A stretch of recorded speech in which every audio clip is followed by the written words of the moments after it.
um, that are more sensible. You know, when I got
And I got home and found out that marijuana was legal. It was like, wow, finally we're waking up. That was just 2016 though in California. was made legal? Well, when I got medically, it was legal when I got home. Right. Yeah, it was medically legal in the 90s. Yeah. I mean, I got a card. I get headaches, right? Hey, you were smoking when I was on the show. You know, remember? Yeah. And that leads me to.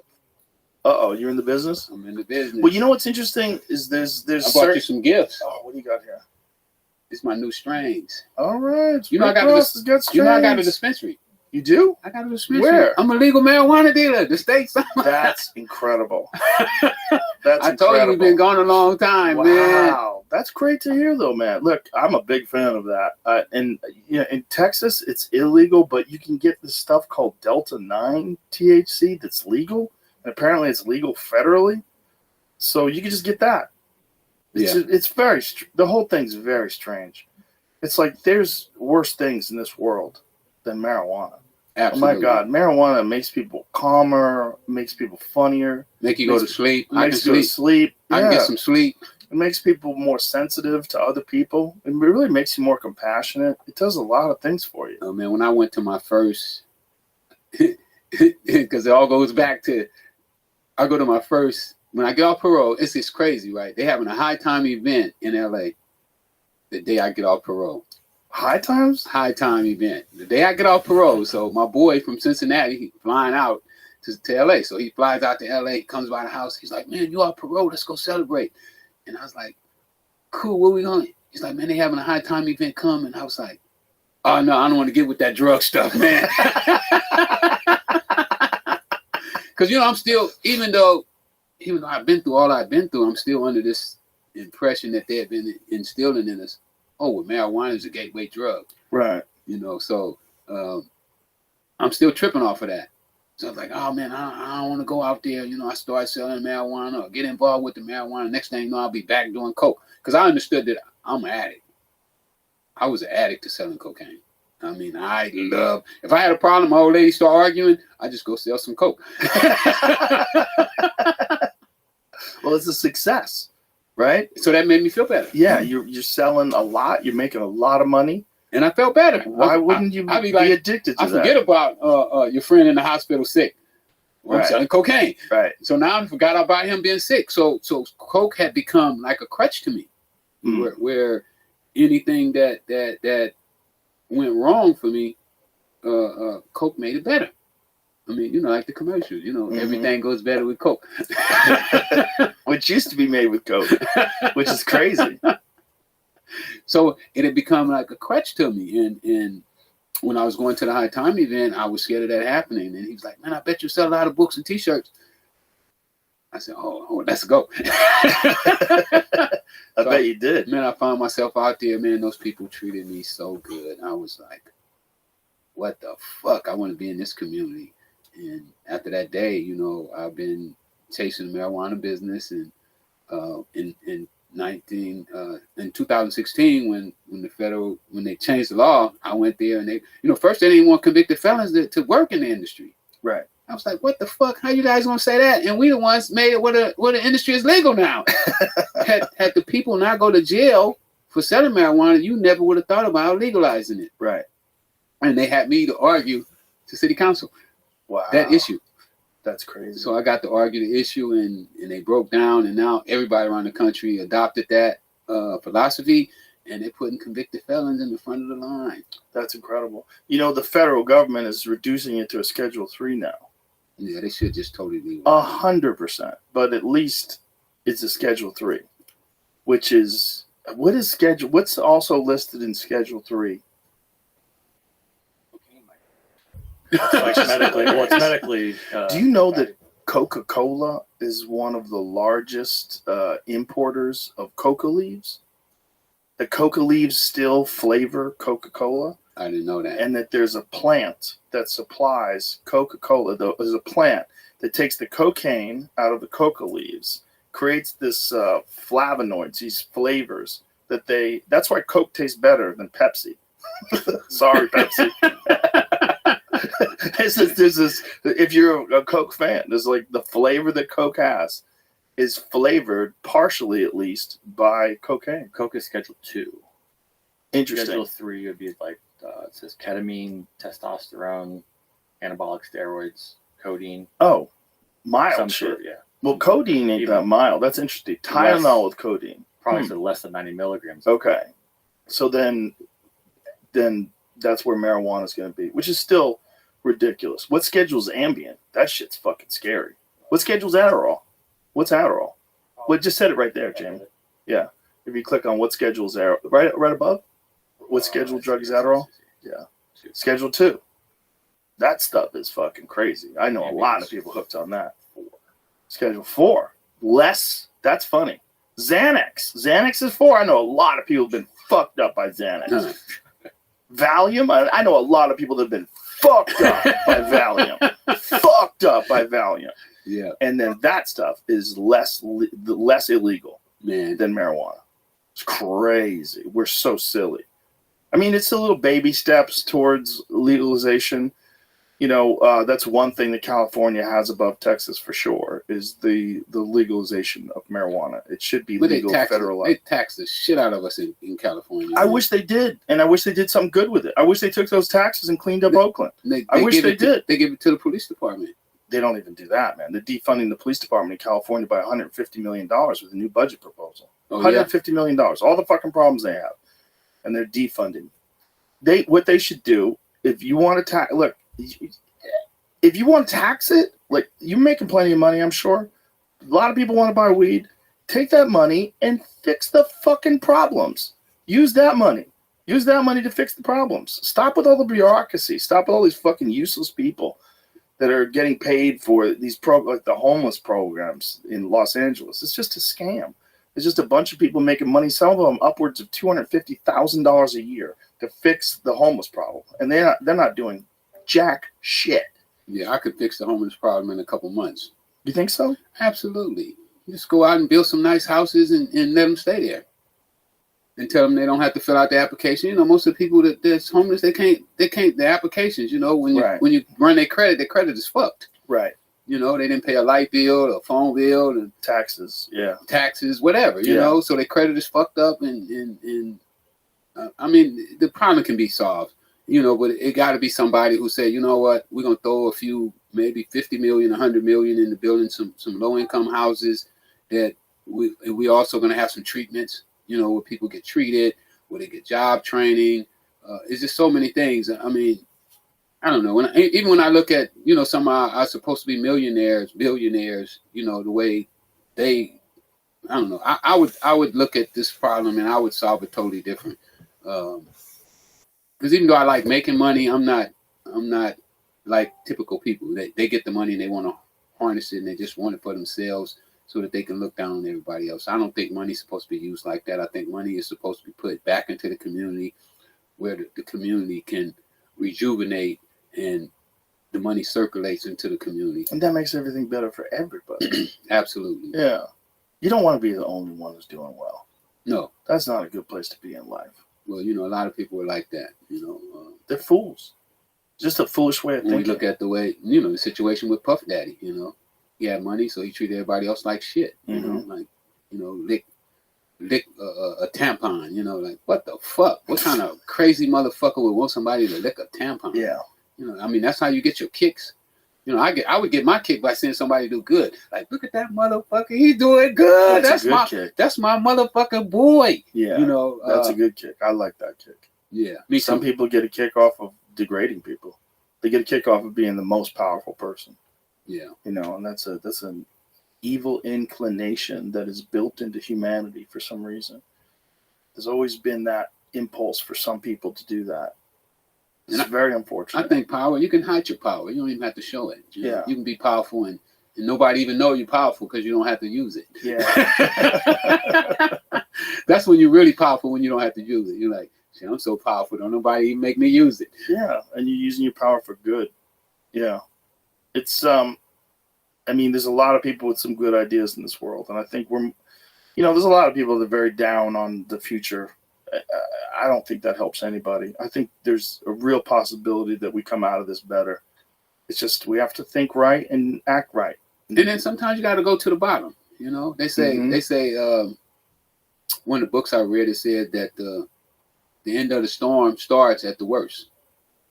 You know, when you get to the worst, and if you can Right. bear the worst, That's the beginning of the end. that's the beginning of the end. Yeah. So, you know, we got to go through the worst.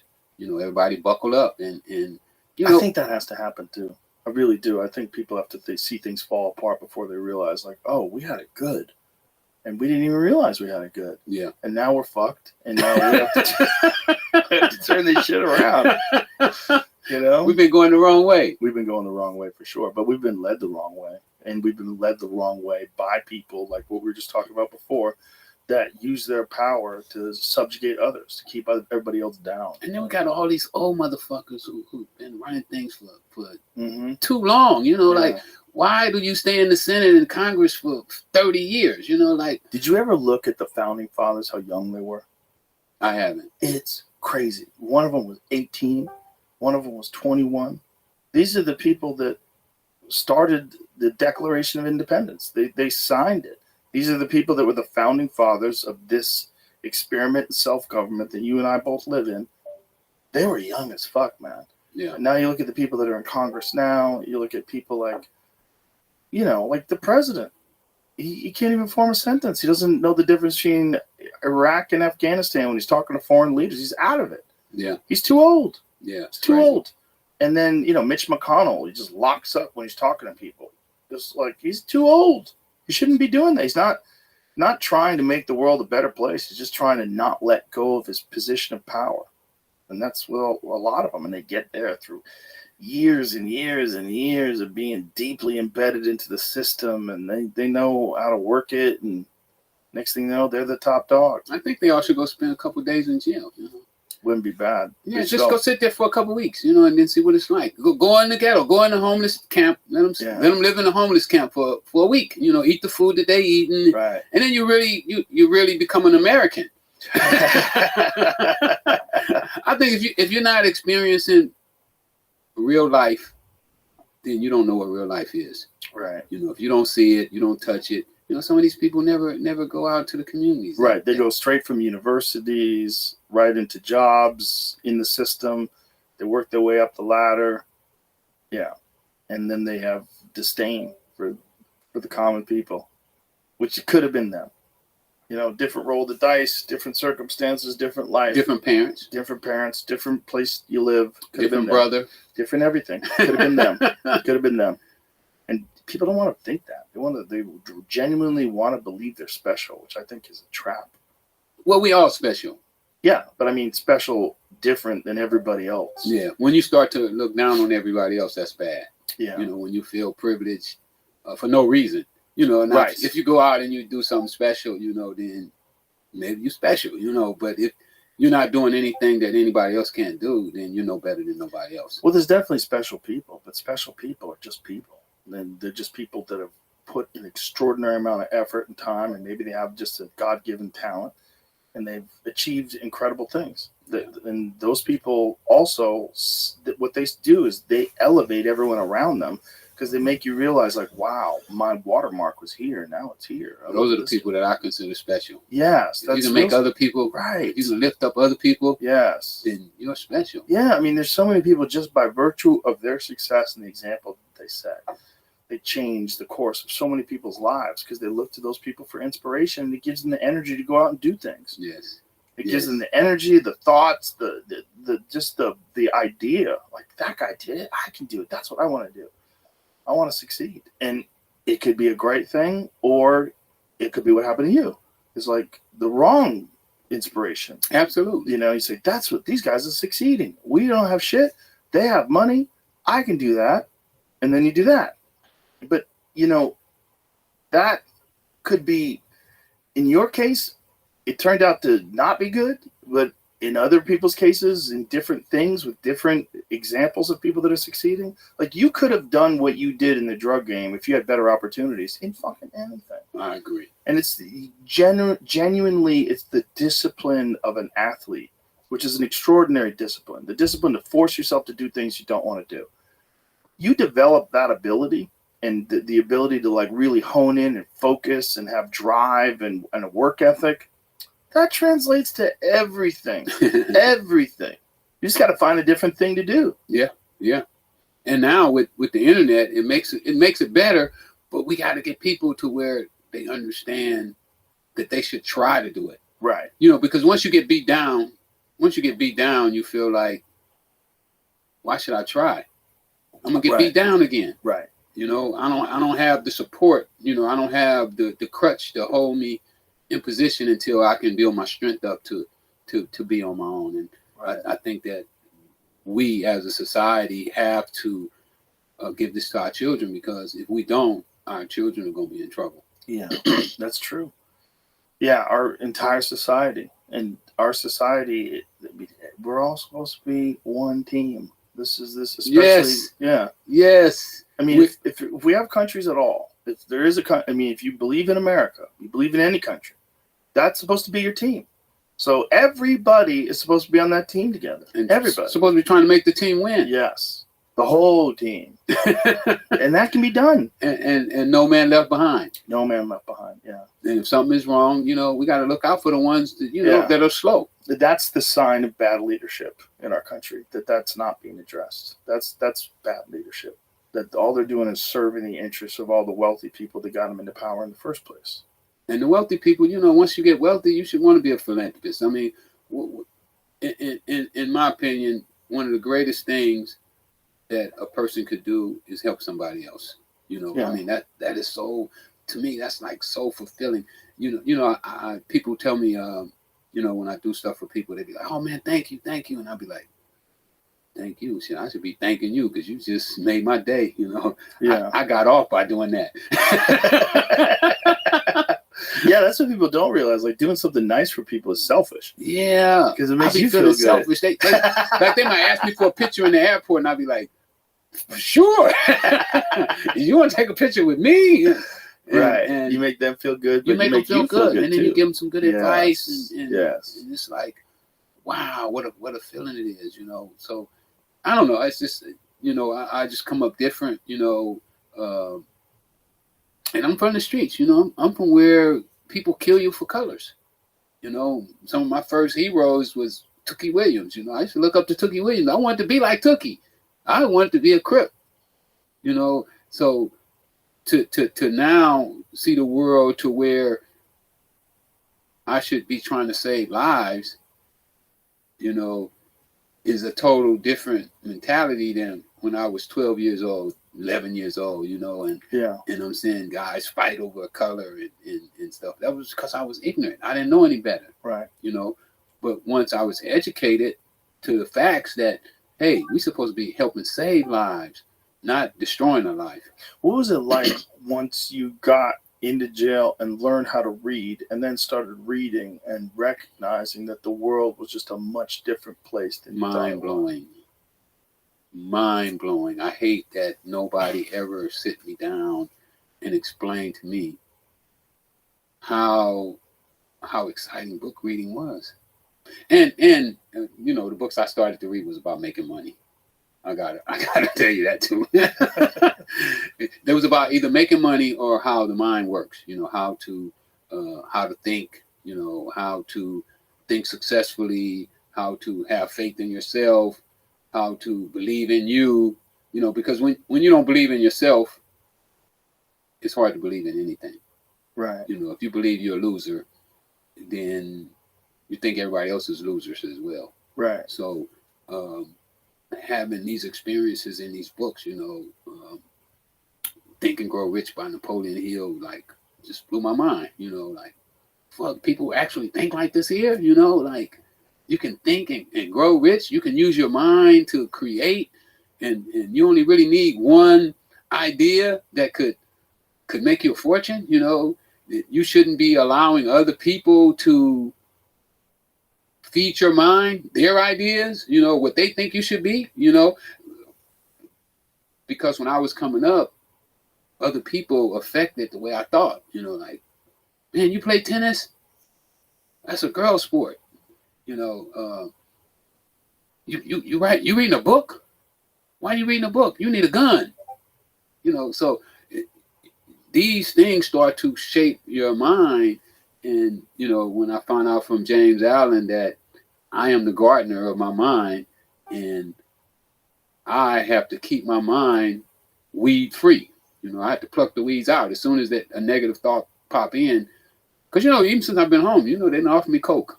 I had a few guys come, oh, I was just playing.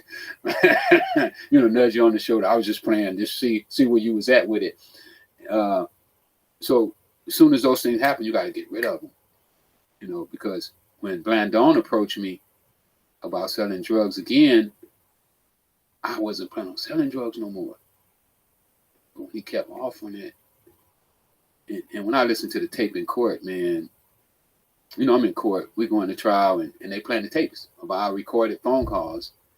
And he says, Rick, I got 700 kilos. The first thing popped out of my mouth. And I don't even know I said this. How much? First thing. And I done told myself, I have promised myself, Joe, I promised myself and my kids, I'm never selling Coke again. But when he asked me that question on that tape, which is probably what convicted me, wow, I said, how much? Wow. Unconsciously. I think I had fallen asleep behind the wheel. So you had already decided to get out. I was out. I hadn't sold drugs in 5.5, 6 years. Really? Yeah.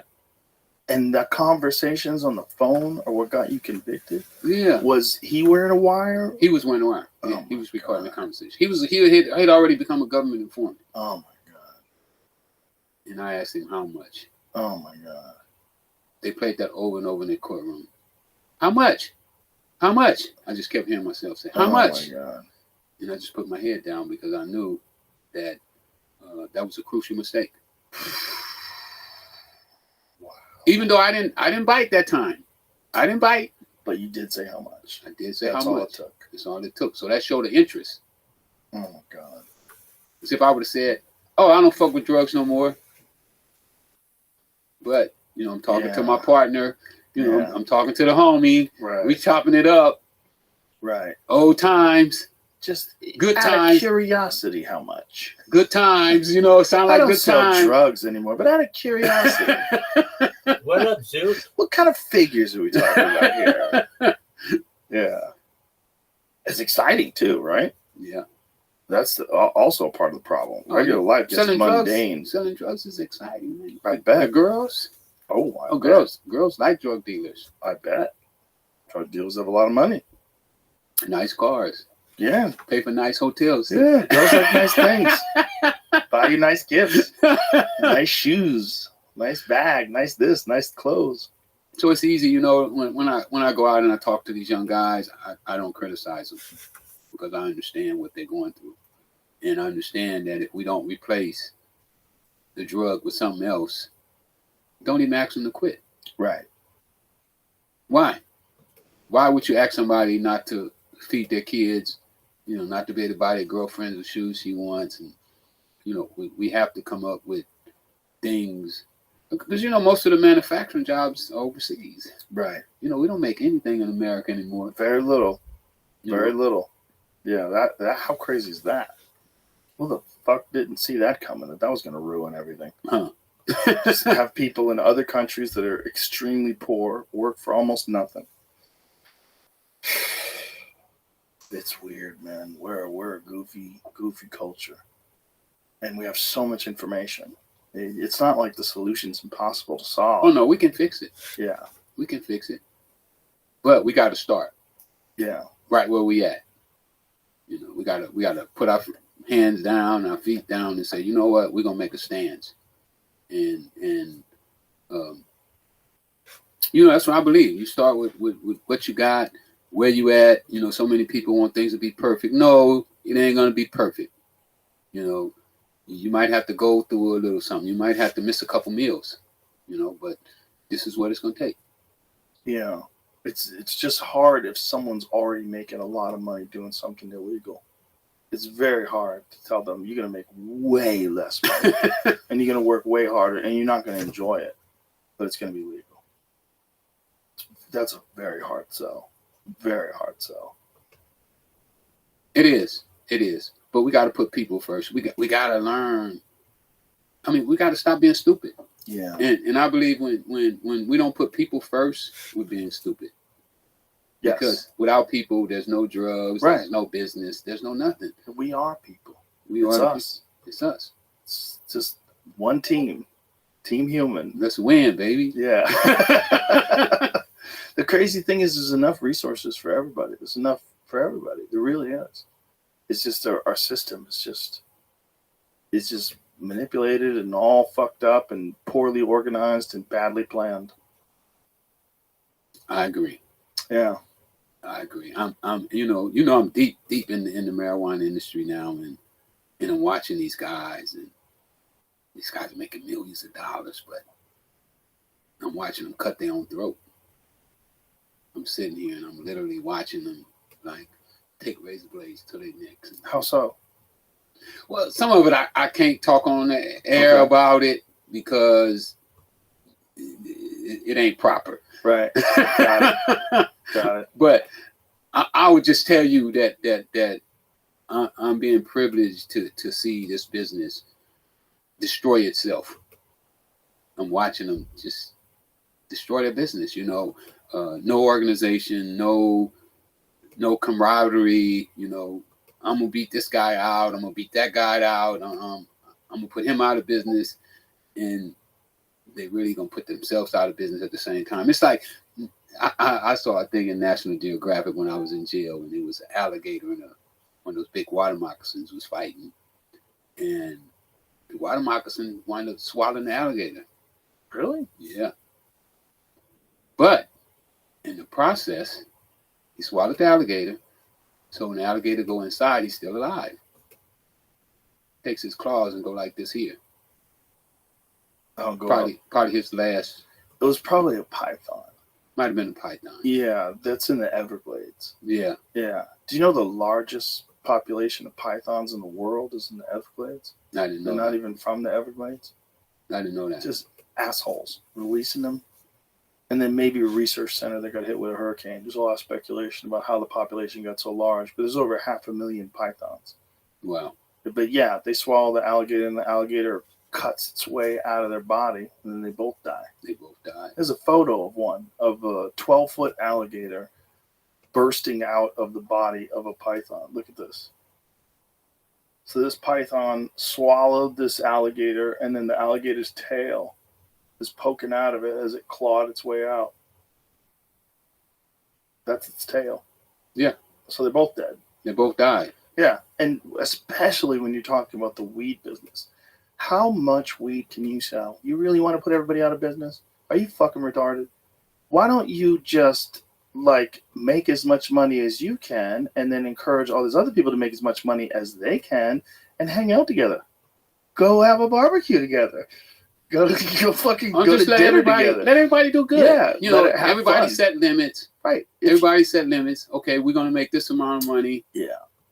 The competition is within yourself. The competition is to do better. And if you see other people doing better than you should say, what are they doing different than me? You should be inspired instead of trying to squash their business. They can't think. It's stupid. These people can't think. They like gangbangers almost to me. It's very similar. There's the same patterns. Those patterns exist in politics, in business, in everything. Drug dealing, gangbanging, everything. It used to exist like that in comedy. It used to be the comedians were all out for themselves. It just takes someone to kind of explain to everybody, this is stupid. There's not that many of us. We're all in this together. It doesn't benefit you at all. Let's make society better. Yes, let's make everything better. Let's make everything better. That's what it's supposed to be about. That's what it should be about. When it's all said and done, I read a book and the guy says, when you're at the end, how do you want to be remembered? And me, I want people to say, yeah, maybe they might say I sold drugs. I don't care about that part. Yeah. I only sold drugs 8 years. But at the end, I want him to say he made the world a better place because he lived. When I go out like that there, I'll be a happy man. Well, sometimes you have to do the wrong thing in order to be an example of someone who can do the wrong thing and course correct and then become a better person. If you're just a good person from the beginning, that's kind of boring. I like a guy who fucks up a few times and then figures it out. And then that can inspire people who have already fucked up their life. Because people want to think that once they fucked up their life, oh my God, I'm a fuck up. But that's not really the case. This life is like, treat it like a game. Like if you lose one hand of cards, you're not a card loser for the rest of your life. You got to figure out, what did I do wrong? Well, I hit at 17. I should have just stuck in I would have been all right. Yeah. You got to learn. And the only way to learn is to fuck up. And this idea that when someone fucks up, they are a fuck up. No, they're a human being. They're a human being with either bad information or bad counseling or bad examples. And they went down the wrong way. Get off the carpet. Yeah. They knock you down, get up. Yep, get up. Because they say you're still the champ as long as you get up. Well, a lot of people will disagree with that. I mean, it's unfortunate, this mentality that people have. It's a famine mentality. And there's enough for everybody. There really is. And it's also what you were saying, that you like, it's selfish to be generous. It's selfish to be nice. It's selfish to help people because it makes you feel better. It really does. It's really beneficial to you and you feel good about yourself. You're like, at the end of the night, when you lay your head down, you're like, I'm not a piece of shit. I'm a good guy. I'm helping people. People like me, and I like them. And we all benefit, and everybody grows. And that's nice. That's a good way to live your life. And that's a good example to set, and that can be done. This idea that there's, that's just you against the world, that's crazy. Yeah. That's gonna fuck you over.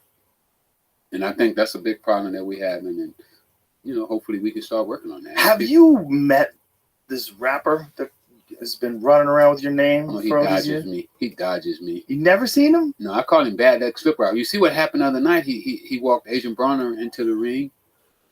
Adrian Bronner got knocked out. Or didn't get knocked out. He got beat up. The worst beating he ever got before in his life. Well, Adrian Bronner is a cautionary tale because he was an incredibly talented young man. Very, very talented when he was young. But he fucked off too much. And he didn't stay the path. He didn't stay disciplined. And, he had some losses. And Maidana hurt him. That was like the first one. Yeah. There's a few different fights. He just, and now, what is he, 35, 36? Broke. And if you're normal men, healthy men, when they hit 36, their body starts to decline. Absolutely. And he's not that healthy. I mean, he was fat just a little while ago. Gervonta Davis took him in, and he started training with Gervonta, and he documented it. So he showed photos of, like, he had this big belly, he looked fat and out of shape, and then leaned himself down to where he had a six-pack again. But you're just getting back in shape.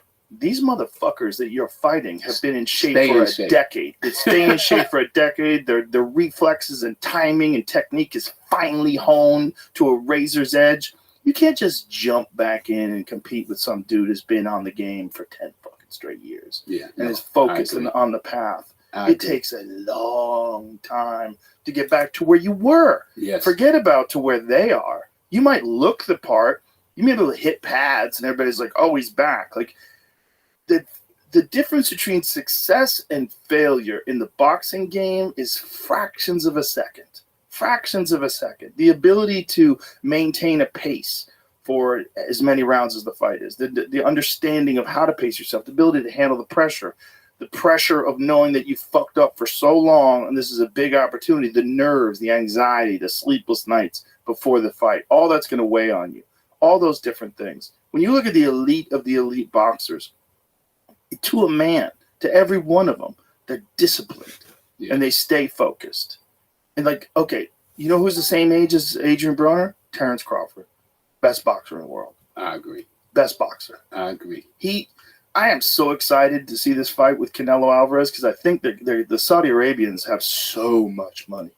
They're throwing so much money at boxing. And the guy who's the head of boxing over there wants to make that fight happen. I think Terrence Crawford, forget about the three-weight classes. I think he can beat Canelo. I think he can, too. He's the best switch hitter in boxing since Marvin Hagler.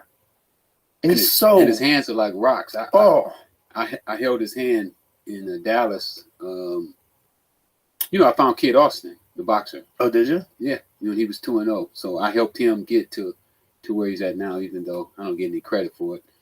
A lot of people fucking you over, man. So I went to that fight, and Terrence was there, and I was with Anthony Peterson. I managed Anthony Peterson. Anthony, 39, he wants to come back, so we're going to see. But Anthony deals with it a little different. Anthony stays in shape, sparring.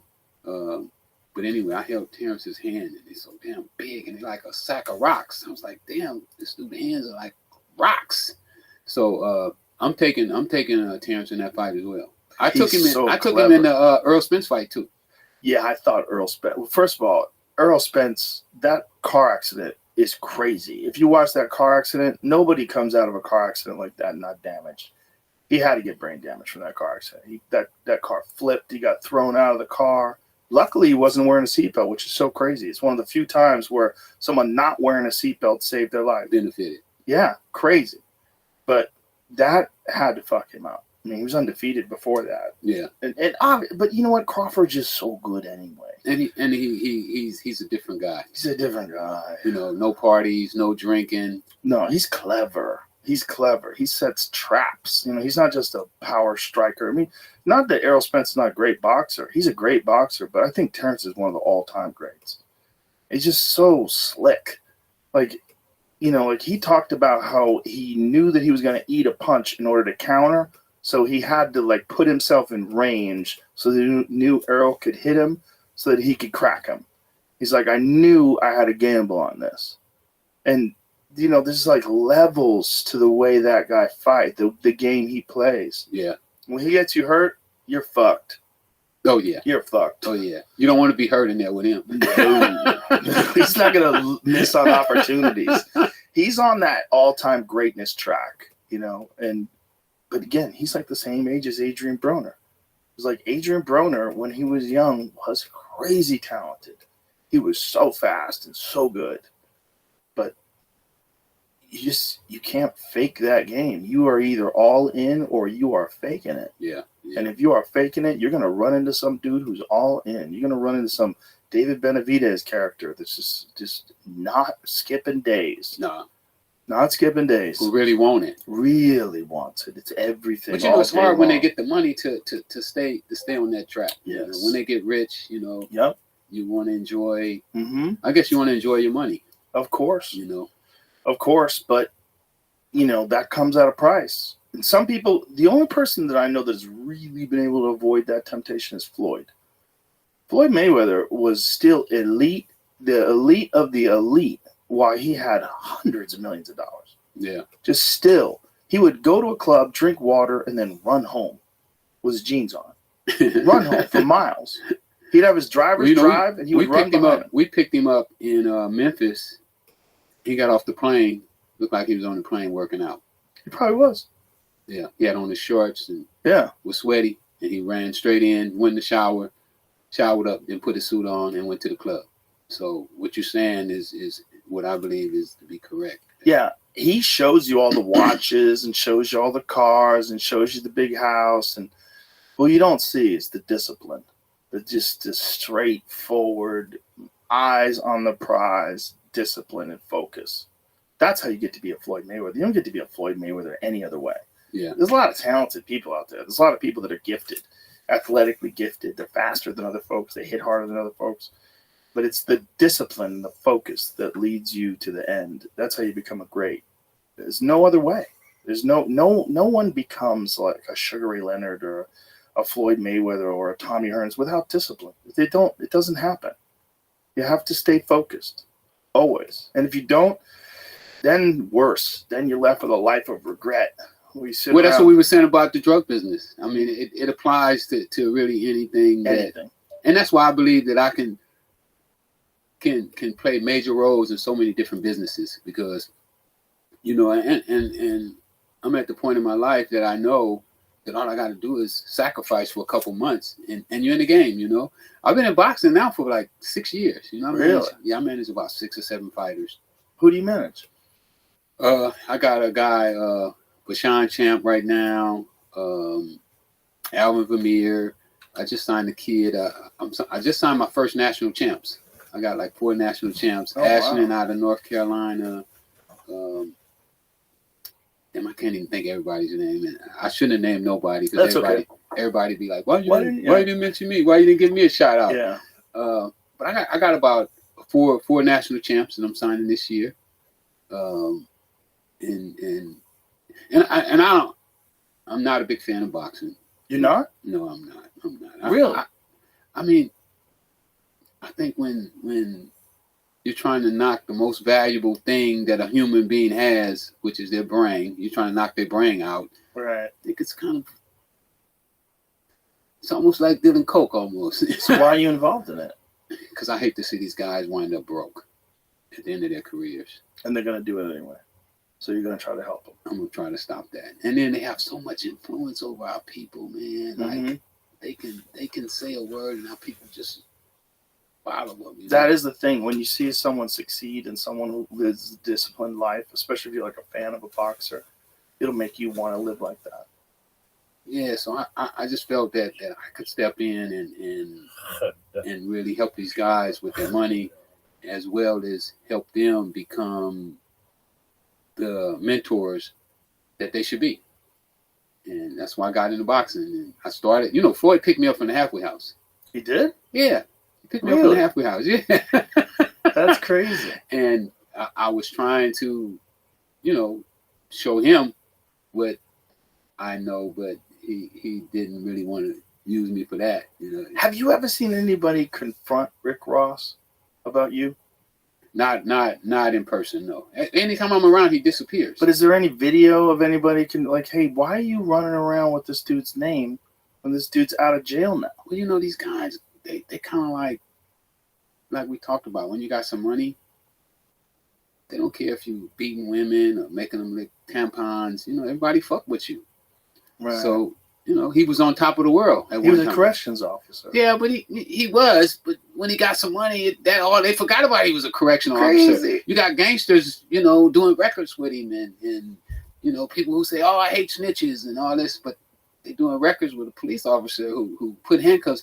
I got letters from guys that was in jail with him when he was a correctional officer, and they told me what a shitty guy he was.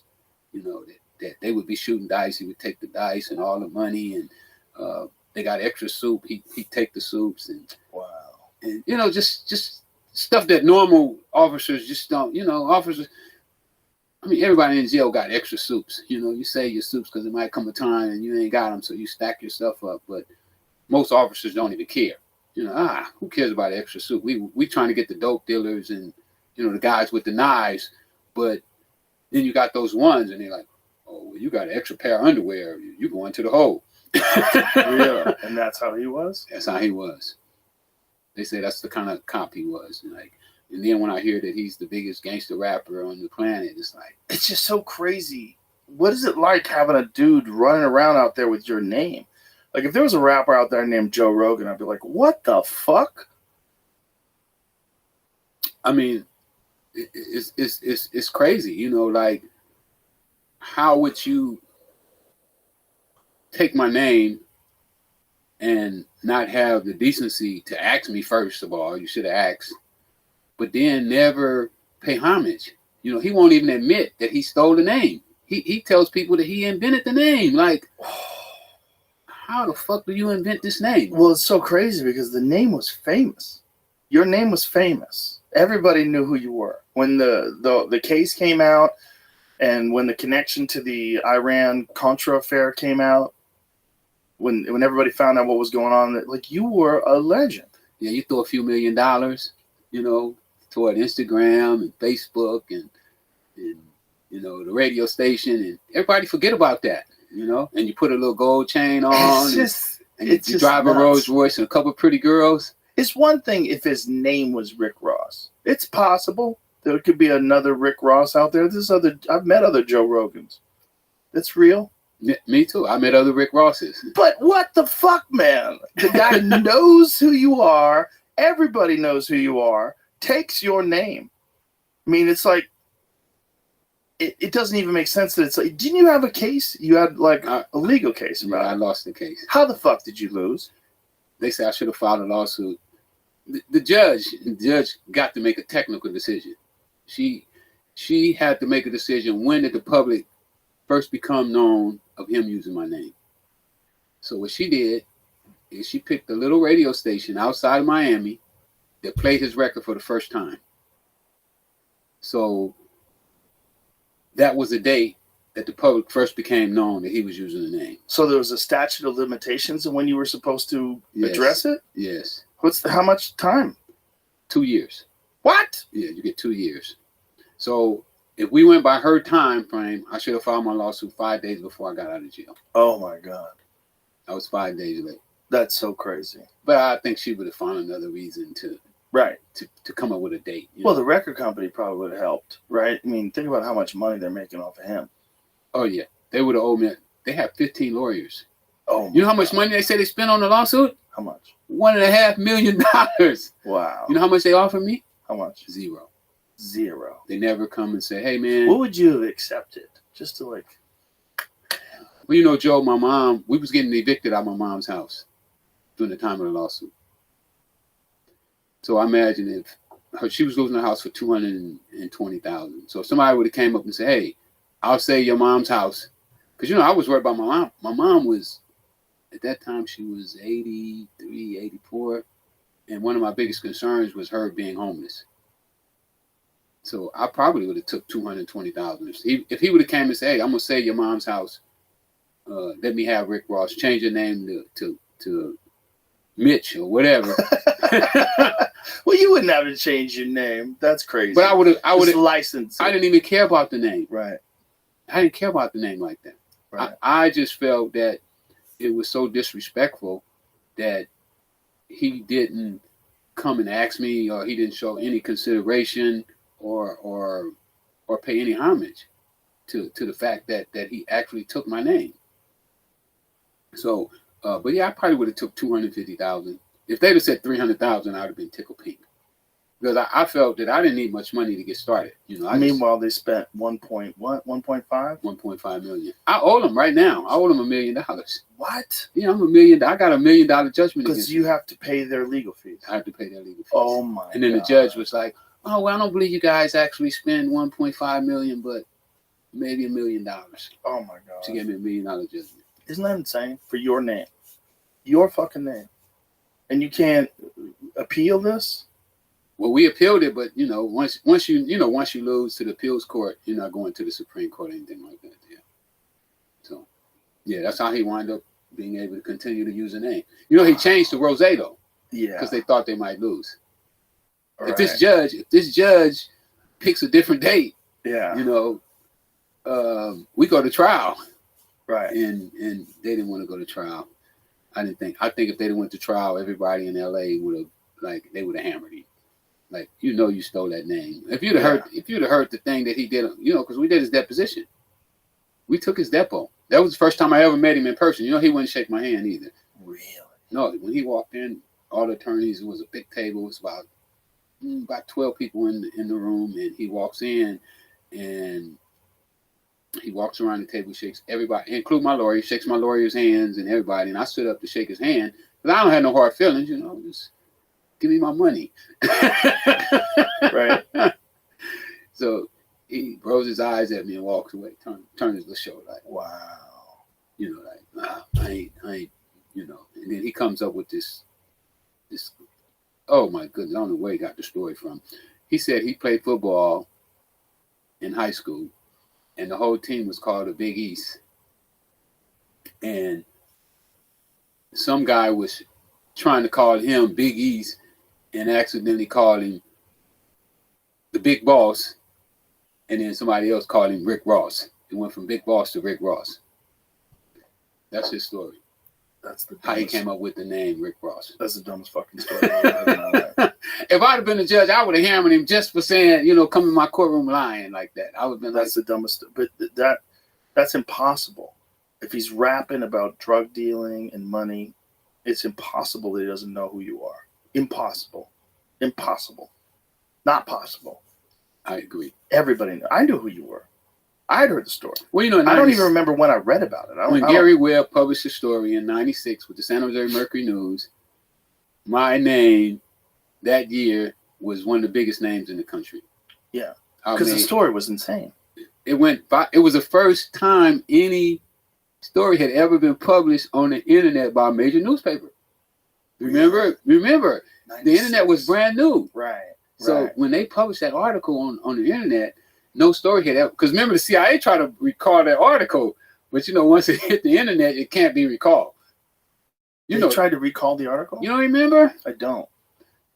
The printed copies, they stopped doing. They took the CIA emblems off and everything. Really? Yeah, they made them take all that stuff off. But the internet couldn't be, you couldn't take it back at the time. Once it hit the internet, it's like, boom, it's all over the world.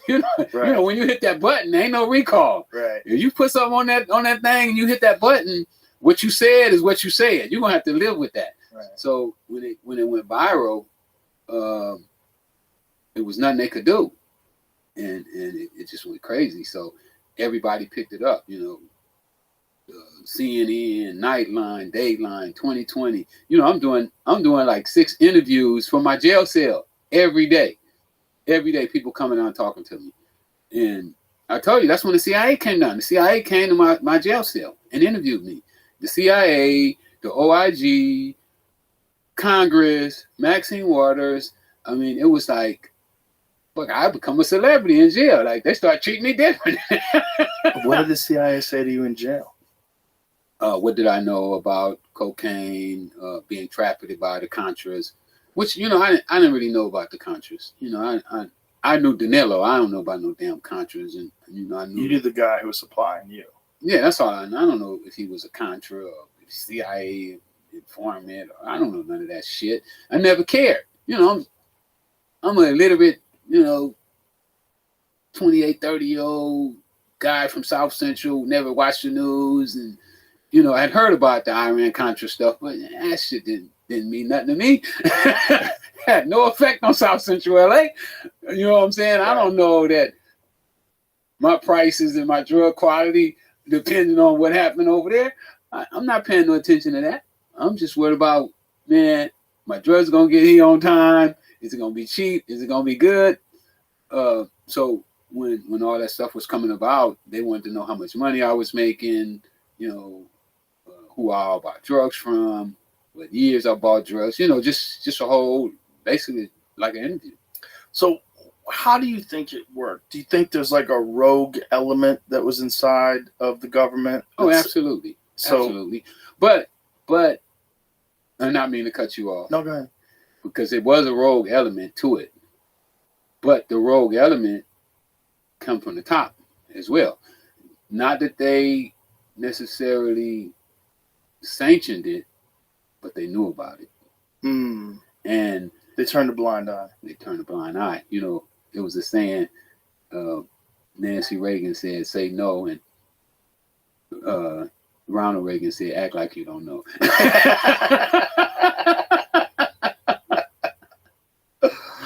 So yeah, that's what they did. They admitted.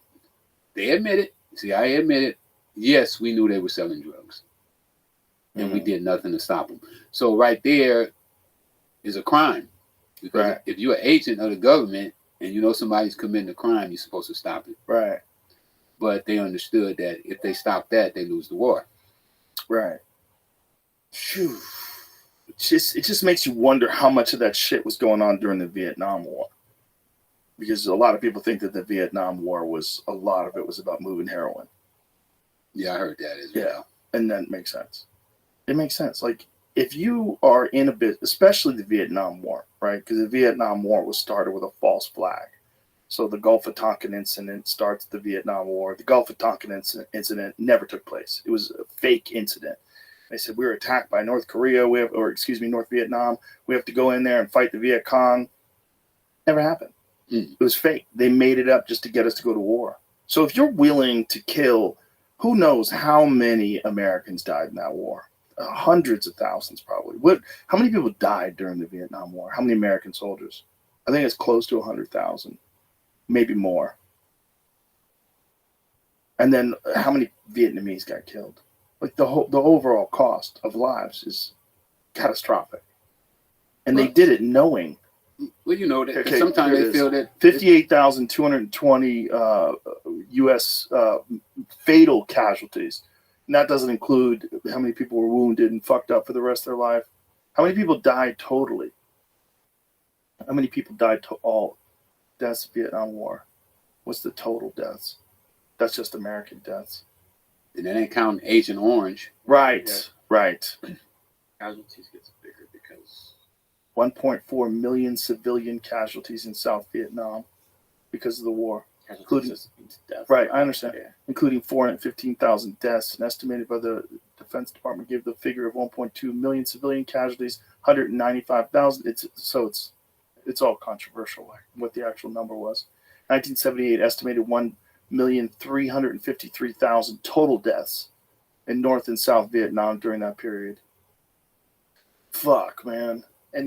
So if they're willing to do that, you don't think they're willing to make money off drugs? I mean, if they're willing to let people die so that they can achieve their objectives, they're willing to sell Well, drugs. they felt that, you know, to sacrifice a few people to stop what they felt was the greatest threat to America. Right. Was with Russia being on our southern hemisphere, you know, being in Nicaragua. You know, they felt that was the greatest threat at that time to our democracy. Yeah. And they felt that they would do anything to stop that. What a crazy thing to do, though, to think about the sacrifice that what's gonna do to American citizens, including the people that, like you, went to jail for helping them. The whole thing's crazy.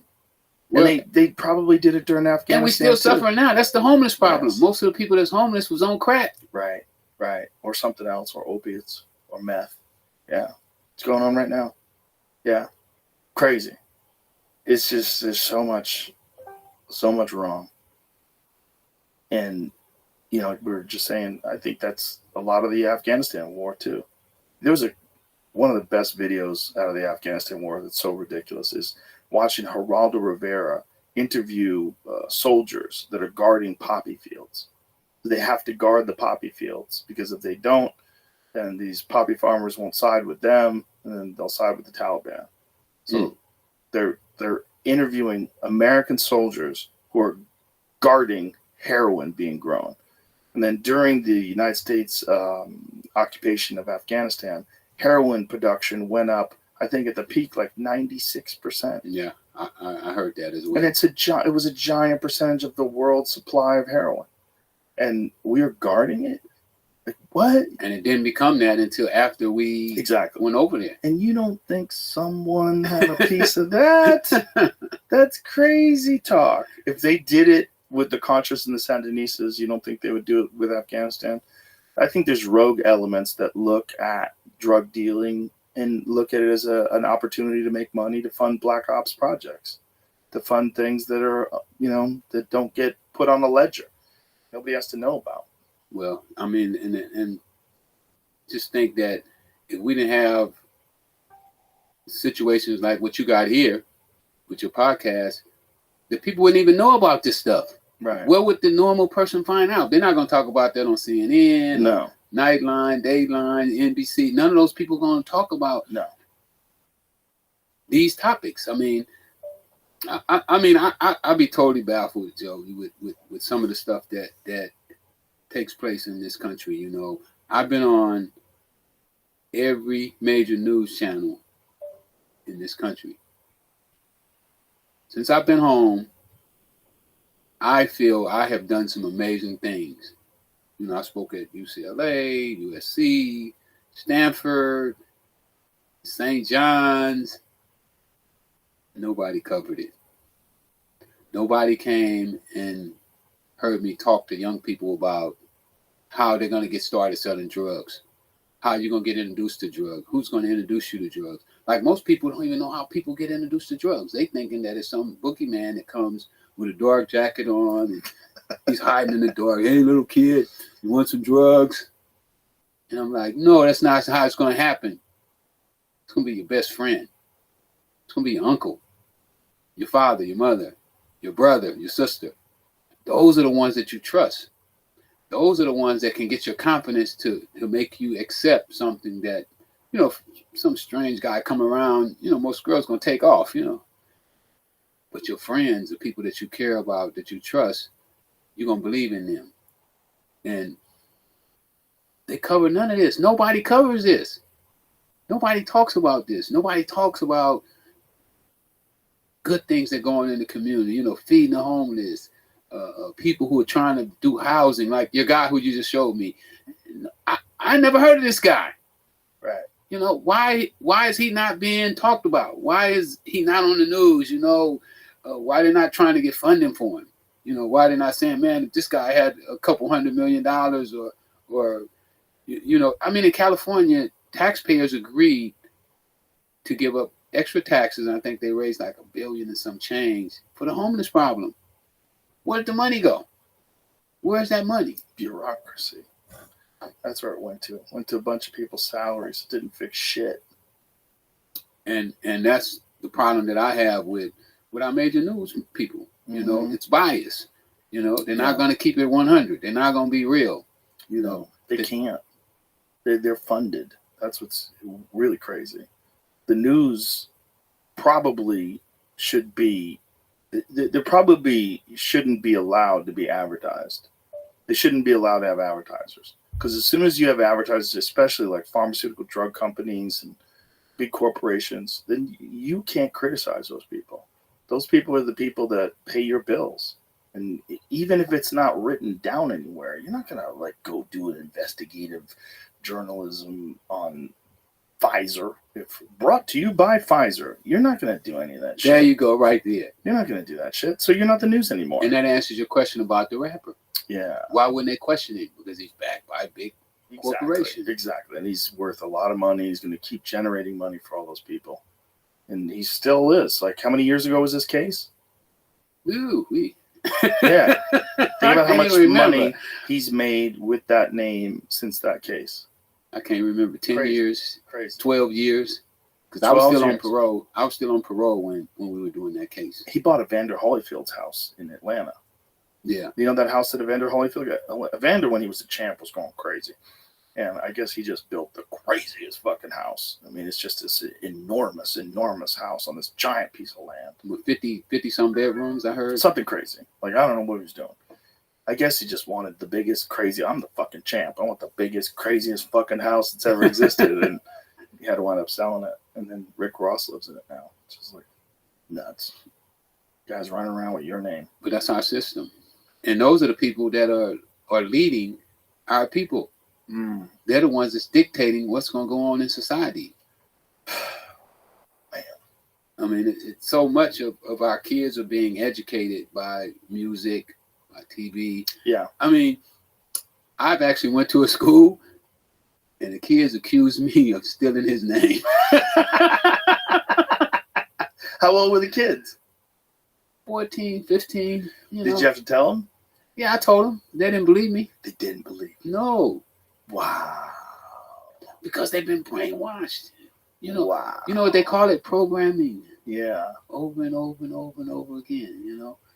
And that's why, you know, I started my own record label. You know, the two guys that's outside, those are two artists that I'm working with right now, Goretti and Juice the Mac. I said, you know what? I'm going to start my own label. I'm going to get somebody to go against you. You got to fight fire with fire. So, you know, I got into. I'm doing so many things right now, man. But I'm having fun, Joe. That's good. It's good to hear. I'm helping people. It's good to see I'm you helping happy. them with their career, you know, and I enjoy helping people with their career. That's beautiful. So the marijuana business, like, did you get nervous about being involved? Because it is still federally illegal, even though is it officially Schedule 3 now, or is it scheduled to be Schedule 3? Like, what is the current status of it? I always stayed away from it. I got a bunch of offers to do it. Like, that's a trap. Because it's still Schedule 1. Yeah, you know. Like, there's like I said, that Delta 9 stuff. That's legal, I think, in every state. Totally. Yeah. Well, no, some states abandon it. I think Idaho. Weed states abandon it. Oh, really? Because it's taking away tax dollars. Oh, no. So weed states are banning Delta 9 THC? Yeah, that is hilarious. It goes against marijuana. Oh, my God. It's taking away marijuana sales. Spy versus spy, dog eat dog. Because they can't tax, they can't tax CBD. Well, CBD is different. We're talking about Delta 9 THC, but CBD still should be. It's a derivative. It's all part of the same. They fall under the same category. Really? Yeah. Yeah. Interesting. They're just a little different, you know. Yeah. Well, isn't Brittany Griner? She got arrested in Russia for CBD vape pen, right? Which I think that was marijuana. Was it marijuana? They said it was marijuana. Oh, okay. So she was saying it was CBD. Oh, it's just a little CBD. Because they do have CBD vape pens. They do. That I know people like. Well, CBD is phenomenal for inflammation. It's so good. For general well-being and just health and alleviating anxiety, alleviating inflammation. CBD is phenomenal. And there's places where that's illegal, which is just bananas. Yeah. And California's trying to make it illegal right now because it's taking away their tax dollars. That is so stupid. That's so stupid. It hurts my feelings. Because they sell it in every smoke shop. Got CBD. You know? They try to make it illegal? Yeah. Oh, my God. That's so dumb. That's so dumb. That is so dumb. But a lot of states that actually sell marijuana. What happens next? The process of reclassifying a substance is lengthy. There's still more hurdles to clear. The plan has been approved by Attorney General Merrick Garland and heads next to the DEA, which will take public comment on the proposal. After a 60-day comment period, there will be a review by an administrative judge. The move started with a recommendation from the Federal Health and Human Services Department, which launched to review the drug's status and the urging of President Biden in 2022. This is a long-ass process. But the DEA has not yet formed its own determination as to where marijuana should be scheduled, and it expects to learn more during the rulemaking process. That's funny, learn more. Come on, guys.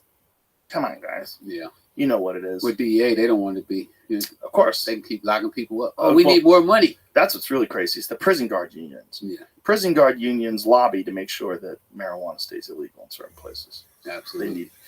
That is something that they got big budgets. Yeah, they do. And that is something that is just wrong. That is wrong in this world, that we have private prisons and that we have people that are benefiting and profiting off of people being in jail. Because as soon as you make a profit off of something, you're going to want to keep making that profit. Yes.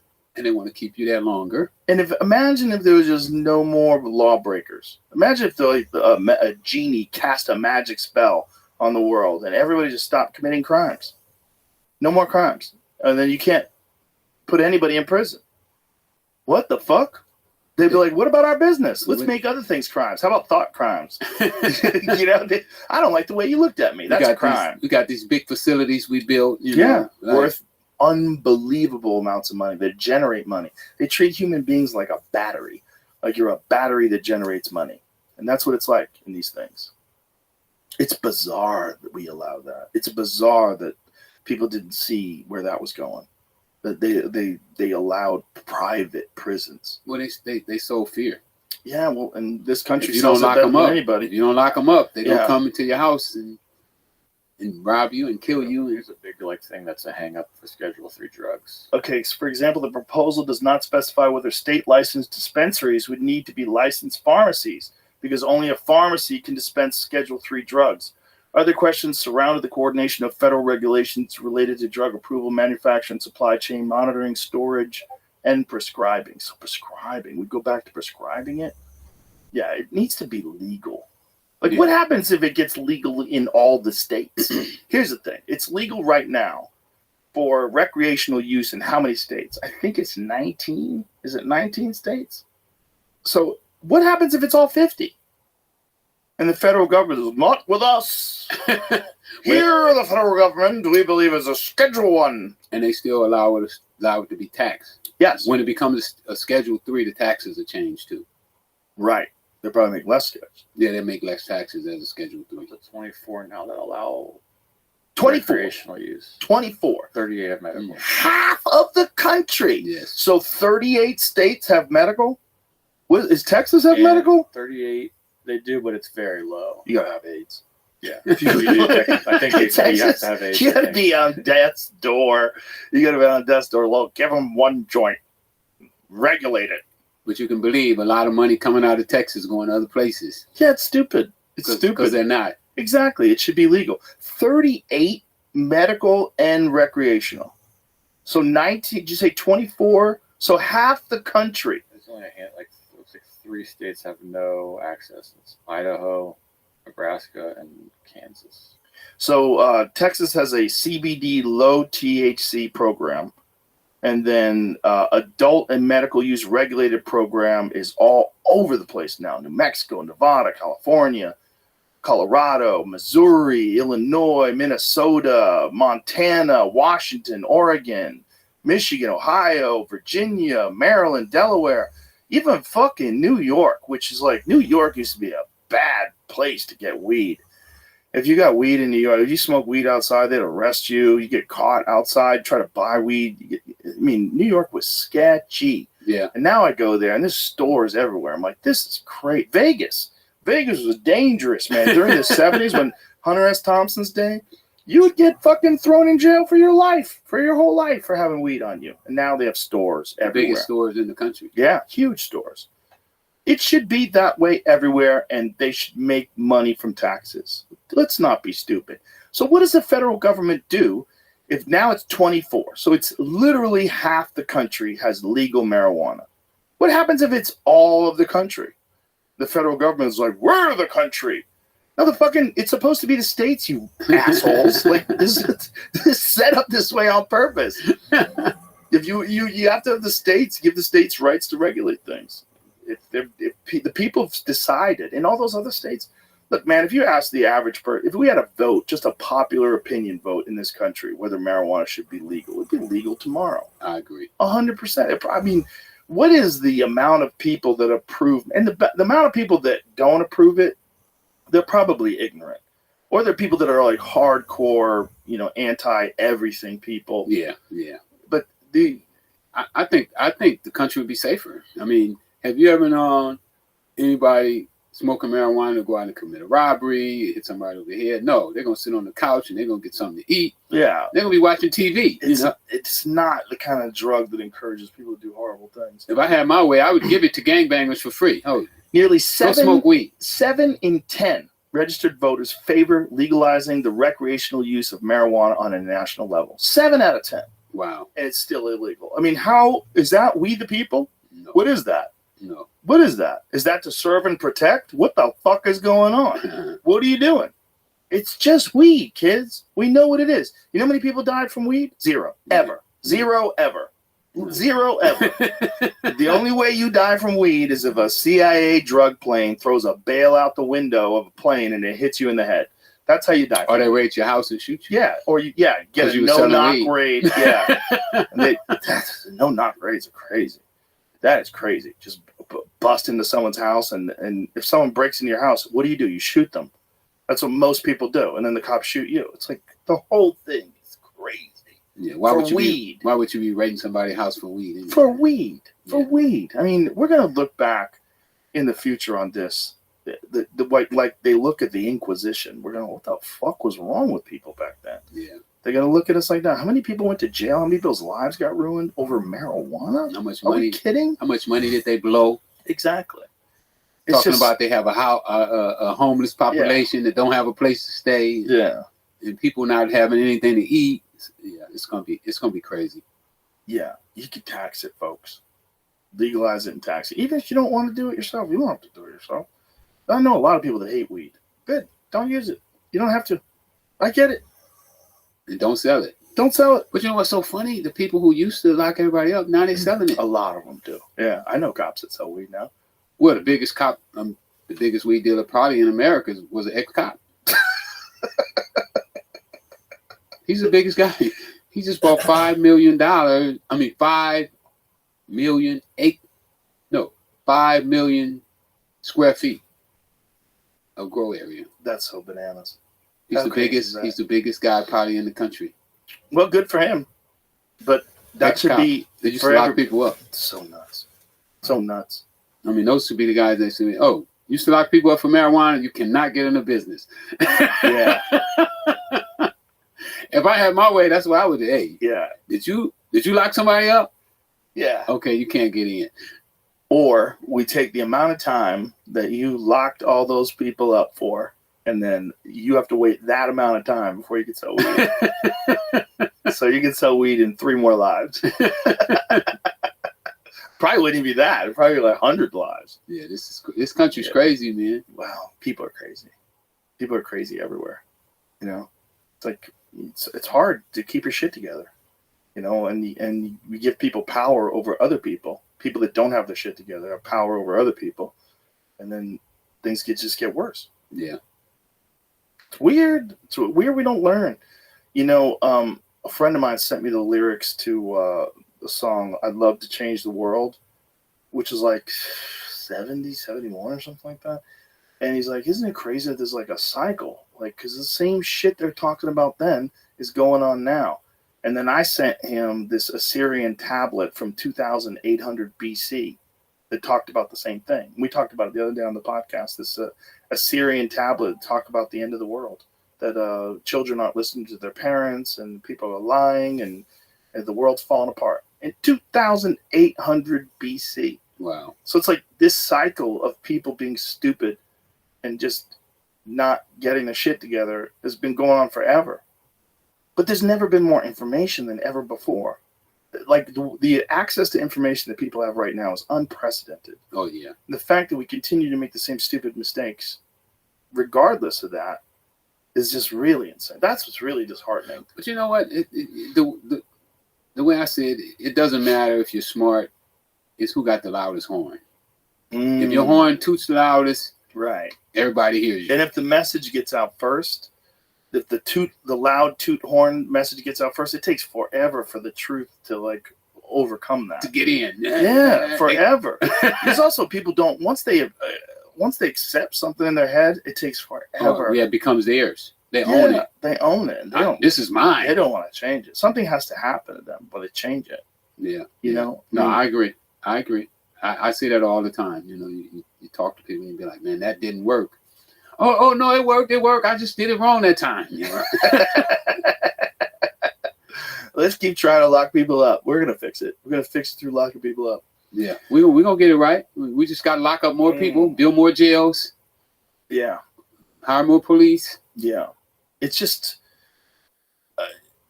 disheartening when you see the same patterns repeated over and over again, regardless of how much people know. But I think there's also a problem with, we think people know, but I think a lot of people don't know what the fuck is going on. A lot of people don't really have an understanding. Where they gonna get the information? Right, exactly. Who they get it from? Right. We already went through CNN, Fox, the local radio station. And especially if you're talking about hip hop. I mean, if you turn on hip hop radio stations, I would not let my kids listen to a hip hop radio station. Because they're going to be talking about killing, pimping, selling drugs, killing. I mean, you'd be like, what the fuck? They let this stuff play on the air? I mean, it's crazy. It is crazy. And then they wonder why the kids will bring guns to school. But did you also see there's been these articles written about the CIA's involvement in the creation of gangster rap? That they help promote and push gangster rap. I didn't see that. Yeah, this is all of it's controversial, but I wouldn't be surprised because apparently they had some sort of an involvement in the rock and roll movement of the 1960s in Laurel Canyon, and there's been books written about this. That they have some sort of involvement in promoting these kind of activities, both with rock and roll in the 60s and then gangster rap in the 80s. And they do it to try, I think the idea is they do it to try to make sure that society is always in a state of unrest. And that they wanted to keep... They need that. Yeah, they wanted to keep people in a state of unrest and promote criminal behavior and criminal activity and gang activity, and to do it in popular music. And that would make more crime and make more things happen, and that they can get away with more levers of control because of that. Makes sense. See, you've seen that before, right, Jamie? Yeah, it comes from this. Is it bullshit? Well, it's not that it's bullshit. It's like an anonymous letter that went around the internet. The secret meeting that changed rap music and destroyed a generation. So it got printed on like a hip hop blog, and then it kind of went viral from there. Oh yeah, I remember that letter. Yeah. They talked about the big meeting where all the record labels got together because they knew they wasn't selling music anymore, so they invested in prisons. Yeah. But that doesn't say. No one knows who wrote it. No right. one ever claimed like that was me. Right. That's it. That's the only source of it. There was another source. And then it went viral, and some people that liked it repeated it, and Others, I don't know. Mm. It seems to be the source of it. I thought there was some other things. I thought there was other discussions about different meetings that took place. Nothing official. I wouldn't be surprised though. I mean, it makes sense. Yeah. If you listen to what they're promoting now, they don't promote no positive music. Right. No love songs. We was coming up. It was by love songs. Right. Marvin Gaye. Yes. Yeah. Yes. Luther Vandross. Yeah. It's weird that.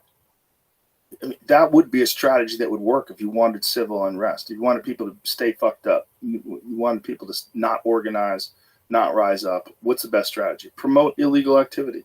Promote it. Promote drug dealings. Promote Make killing. it look good. Make it look good. Dress them up. Give me down to Holyfield's house.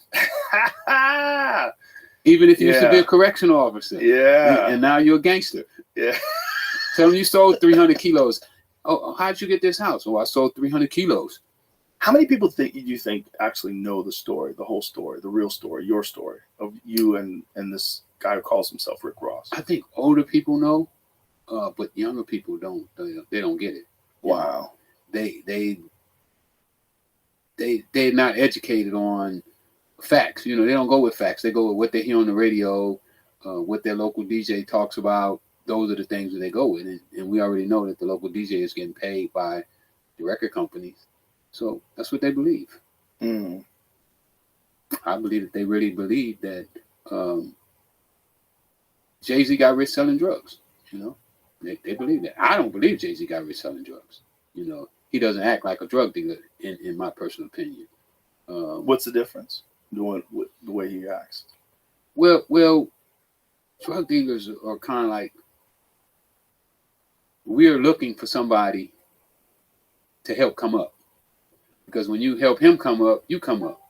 Say for instance, if I find a guy, he's down on his luck, and I give him a kilo, he starts to sell this kilo, I benefit every time he sells that kilo because I get a percentage of what he does.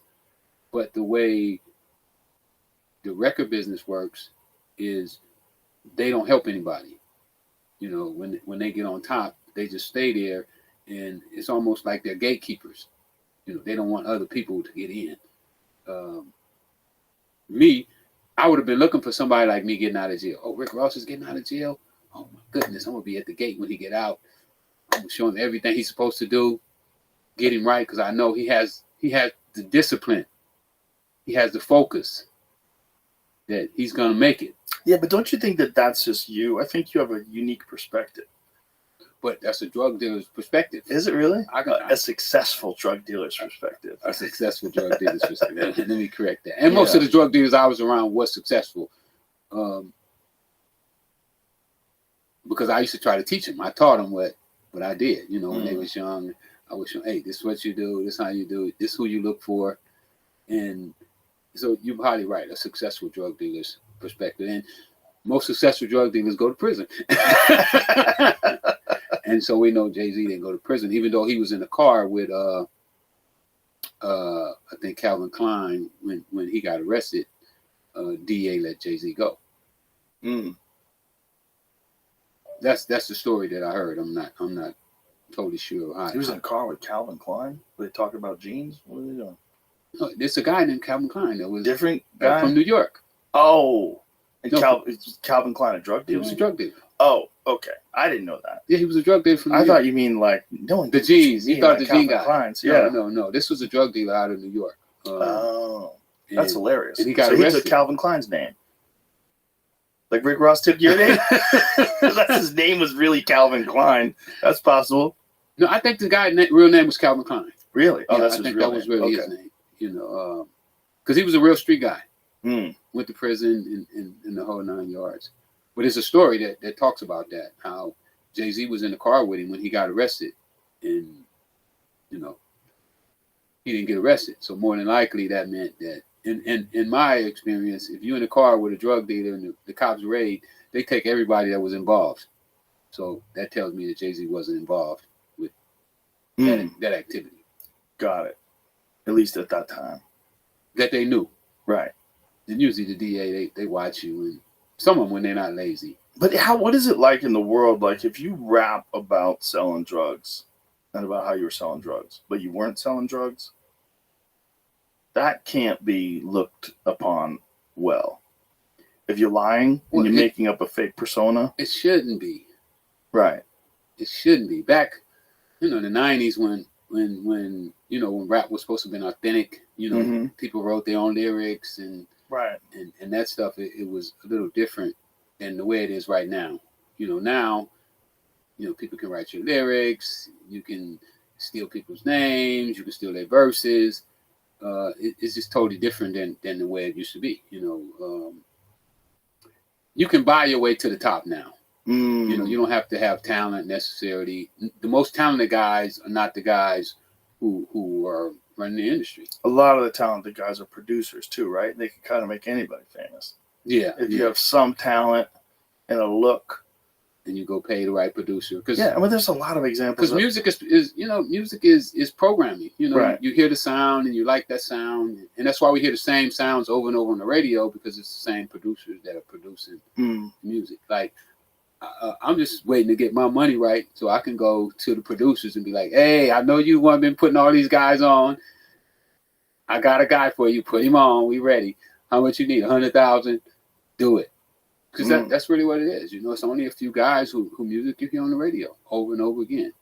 Wow. But then you have people who just stand out just because of talent still. You still have that. Once in a while, want to break through, you get somebody that's like super, super good and their music just break through. But that's rare. They still got to have some money. You gotta pay Facebook and TikTok. Gatekeepers. And there's a lot. It's an industry, right? There's a lot of money involved. As soon as there's a lot of money involved, there's control. People want to maintain control of that. They don't want someone coming along. Yeah, I mean, I look at my case, right? If you go on the internet, I got millions and millions of views where I've done interviews with different people and talked to different people.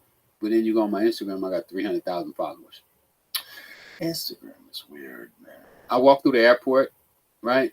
I can hardly walk through the airport. People, Rick, can I get a picture? And then my friends be like, man, all the people looking at you, they want to talk to you, but so when I experience that, I understand that they haven't let me grow to where I should be. Yeah, but I think social media companies, other than Twitter, X now, I think they all have different ways of limiting growth. There's different things.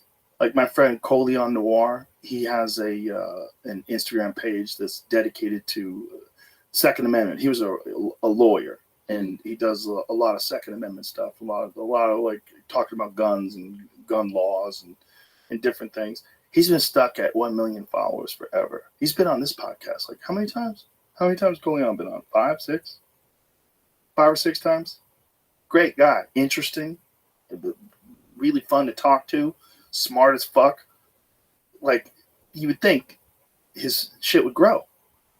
Stuck at 1 million, just stuck, like locked up. Yeah. Like, what's going on there? How is that even possible? It's only possible if someone's limiting the growth. Absolutely. There's no other way. If you come on this podcast and 11 million people or 15 million people, whatever the fuck it is, see you, what is the odds that you stay at 1 million? It's almost zero. Yeah, I agree. It's almost zero, especially if it's an interesting episode. He's always interesting. He's a smart dude. Why would people not follow him? Of course they would. They'd have to find him. It's hard to find people. They make it difficult on some social media platforms to find people.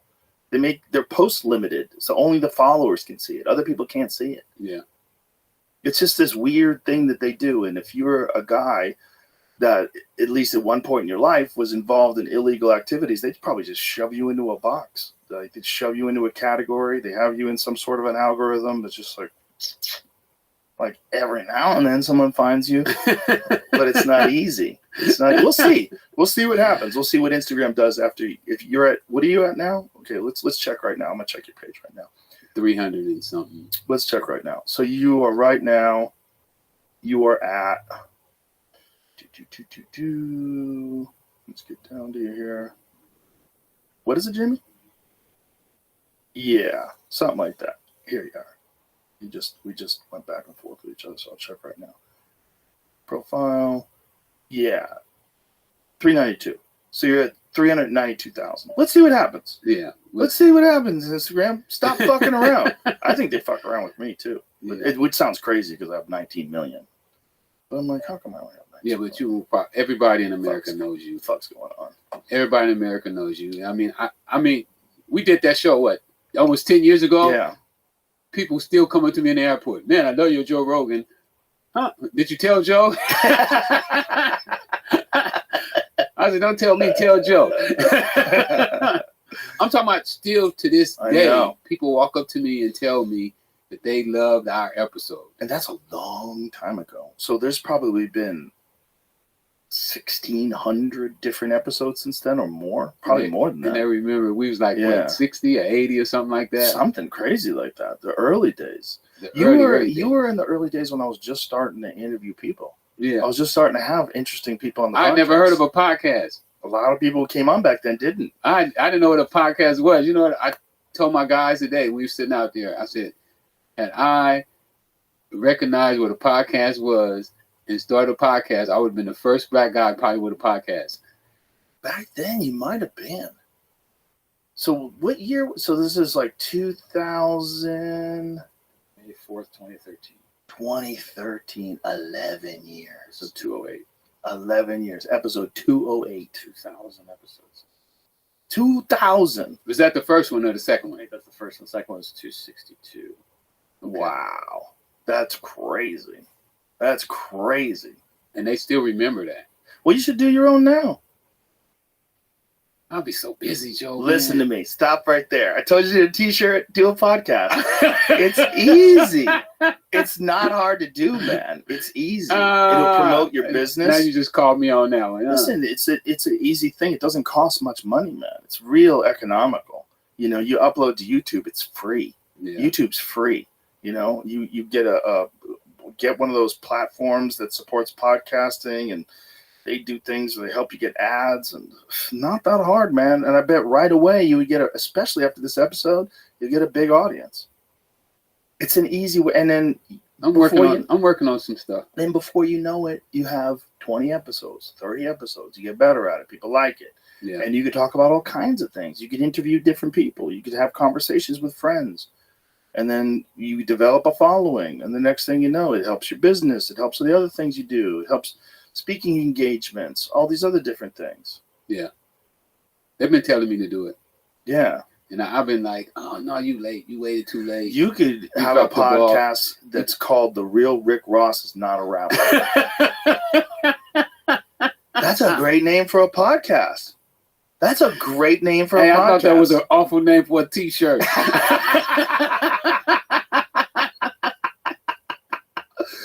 I think that's a great name for a podcast. It'll pique people's interest right away. They're like, what? The Real Rick Ross is not a rapper? What kind of fucking podcast is this? Yeah. And then people hear your story and they're like, oh my God, I didn't even know. This is crazy. Yeah, yeah.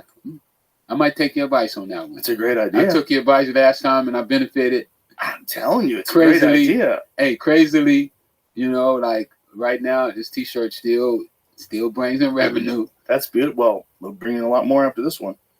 But it just makes sense. I mean, it's just another method to get your word out there. Yeah. You know, and we need platforms. Yes. You know, because the people with, you know, some of the people with the platforms don't use them to benefit the people. Well, also we need platforms from a person like yourself that has gone through this arc of life. You know, this interesting arc of life.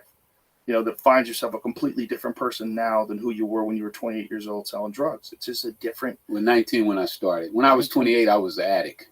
Mm. I was stuck when I was 28. Yeah. Like, you know, it's a different. When you go 7-8 years selling drugs, you don't even know anymore. You're like out your mind. You're crazy. You're just in the business. Yeah, you're just in the business. Well, especially if your business is making $3 million a day. Yeah. That is just so crazy. So crazy. How much money do you think you earned over the entire course of selling drugs? Well, you figure just my 2 best years, So you say 360 days in a year. Just those 2 years was like, what, 600 million, something like that there. Not profit, though. Not profit. Right. That's not profit. Of course. But just the amount of money you Profit, make. I make, every million, I probably make 200 to 300,000 profit off of every million. I was able to take that much out. So. That is insane. And then that's not counting the other 6 years, because I sold like 8 years. I did like 8, maybe 9 years in the drug business. And so, before I was making $1 million a day, I was making 500,000 a day. Right. And before I was making 500, I was making 400, 300, 200. Right. And, one time 10,000 a day. So it just, yeah. But all those numbers add up. You're Yeah. talking about 100,000 a day ain't bad numbers. Yeah. A couple $1 million a month. So I made quite a bit of money. I mean, it went through my hands. Yeah. Not that I made, but money Right. that went through my hands. Right. That I touched. It's crazy. With some crazy numbers. Will probably be in the billions. Billions. Yeah, probably would be in the billions. That life and that experience that you've had is very unique. There's not a whole lot of human beings that are out there wandering around that can say that. So that perspective that you have would be very valuable for people. Just to hear what you did and what you went through in your life. It's a very unique story, man, and it's an American story. It is. It really is. It is an American story, and I thought that America should know about it. That's why Yeah. I wrote the book. Oh. And when I wrote that book, I didn't know if I was ever getting out of prison. Wow. That was like my letter to the world. Like, Wow. this is how it happened. So that you don't form your own personal opinion without getting to know the person. Right. Because so many people, we form opinions about. I didn't really like the way the government characterized us drug dealers. Like we was raving maniacs. When I got arrested, I was a danger to the community. Mm. That's how they denied me bond. Oh, he's a danger to the community. Like I'm gonna take a gun and go to McDonald's and just go to killing people. Like, Right. no, it don't work like that. That's not who I was. I had absolutely no violence in my case. Which is pretty incredible for I somebody. could have been who moved- violent. Right. I could have been violent. I had guns, but I never used them. So why am I considered a danger to the community? Right. So they consider drugs a danger. And even when we went to jail, I was black box. They put a black box on you. They put handcuffs on you, and then they got this little black box. They slide over the handcuffs so that your hands are like stiff, and then they cuff you to your waist, and you can't even use the bathroom. It's crazy.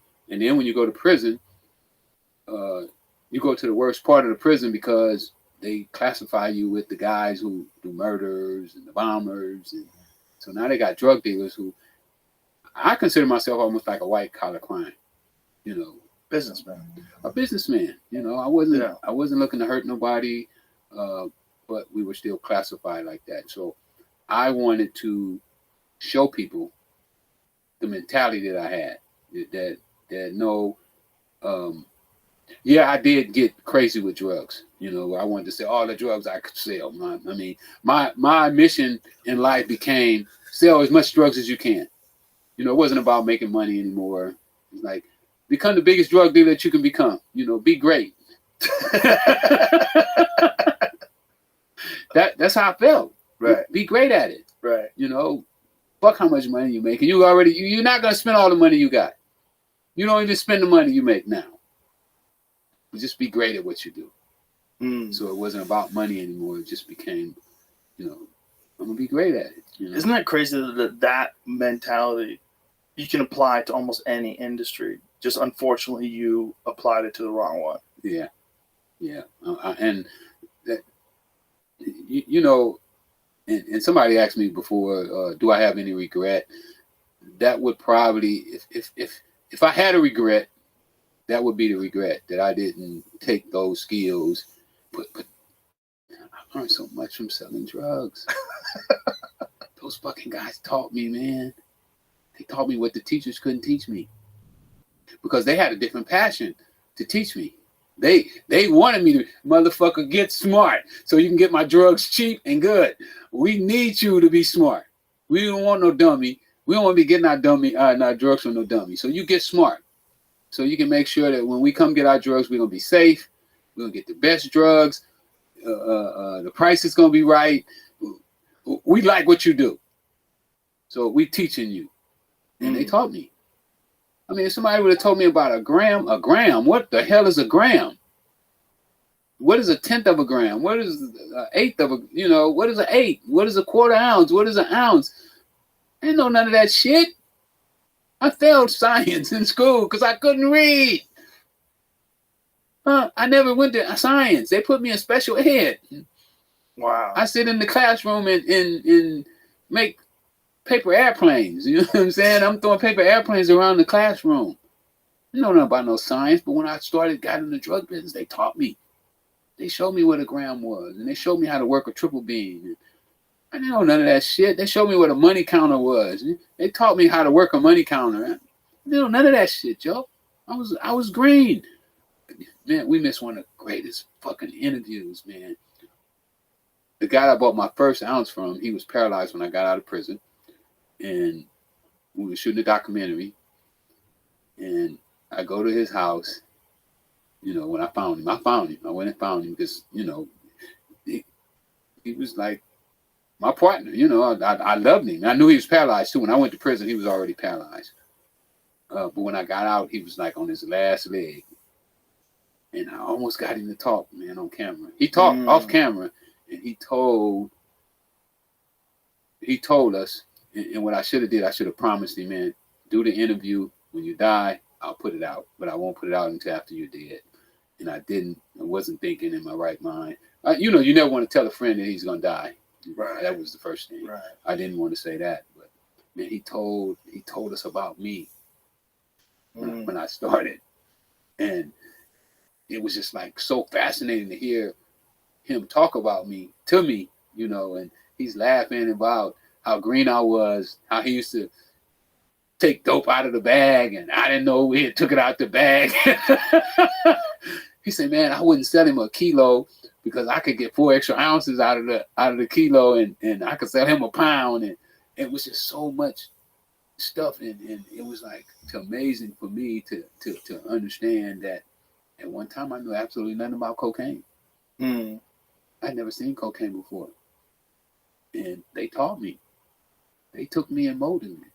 What's really crazy is that even though that sounds like, oh my God, that's illegal activity, that's drug dealing, but it's really a system, and you figured out how to excel inside this system. You figured out a business, and you really could have done that with anything. Yeah, to me, it wasn't illegal. I mean, I understood it was illegal, but I understand now, like you're saying, that it was the mentality of being able to be taught, to be able to listen, to be able to follow instructions was the part that I feel was the most valuable lessons in this whole thing. That I learned to follow instructions. I learned to listen. I'm doing the same thing with the weed business. When I first got into the weed business, was when I was out of jail and we were smoking weed and stuff, it was like two kinds of weed, Thai bud and indica. That was it.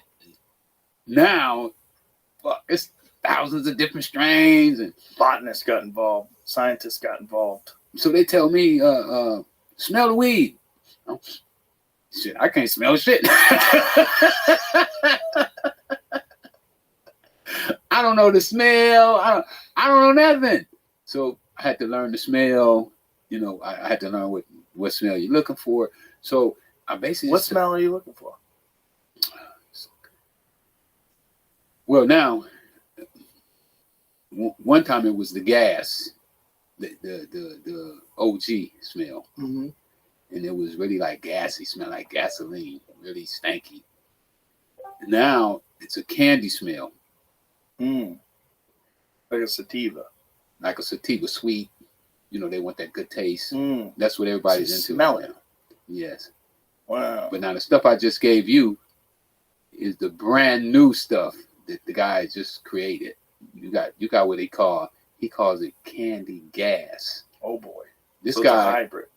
it's a hybrid. He has the highest testing weed in California. My partner from Green Dragon is the name of his company. And he just invented this strictly for me. He said, Rick, this is the first time that anybody going to get candy gas. He said, will you please get Joe Rogan your jars and tell him to let us know how he like it. But it's candy gas, so it's going to have the OG high. You know, OG knock him out. Right. On the couch, stretched out. Give me something to eat. No, I ain't moving. Right. But it's going to have that sweet candy taste that everybody's looking for. So he's saying that this here is going to like shake the market up. It's funny. So I know how to do all that. I know the smells now. That's interesting. It's funny how much it varies. You know, it really does. And he's a scientist, like you said. He's a botanist. You know, went to school for it and the whole 9 yards. So once they got involved. Yeah, total different game. Yeah, total different game. It got scary. Like they started making some just insane high THC content weeds. Yeah, that's what everybody wants. One of the arguments about it being illegal. It's like, well, the marijuana of today is different than the marijuana back in the day. It's so strong and people are going crazy.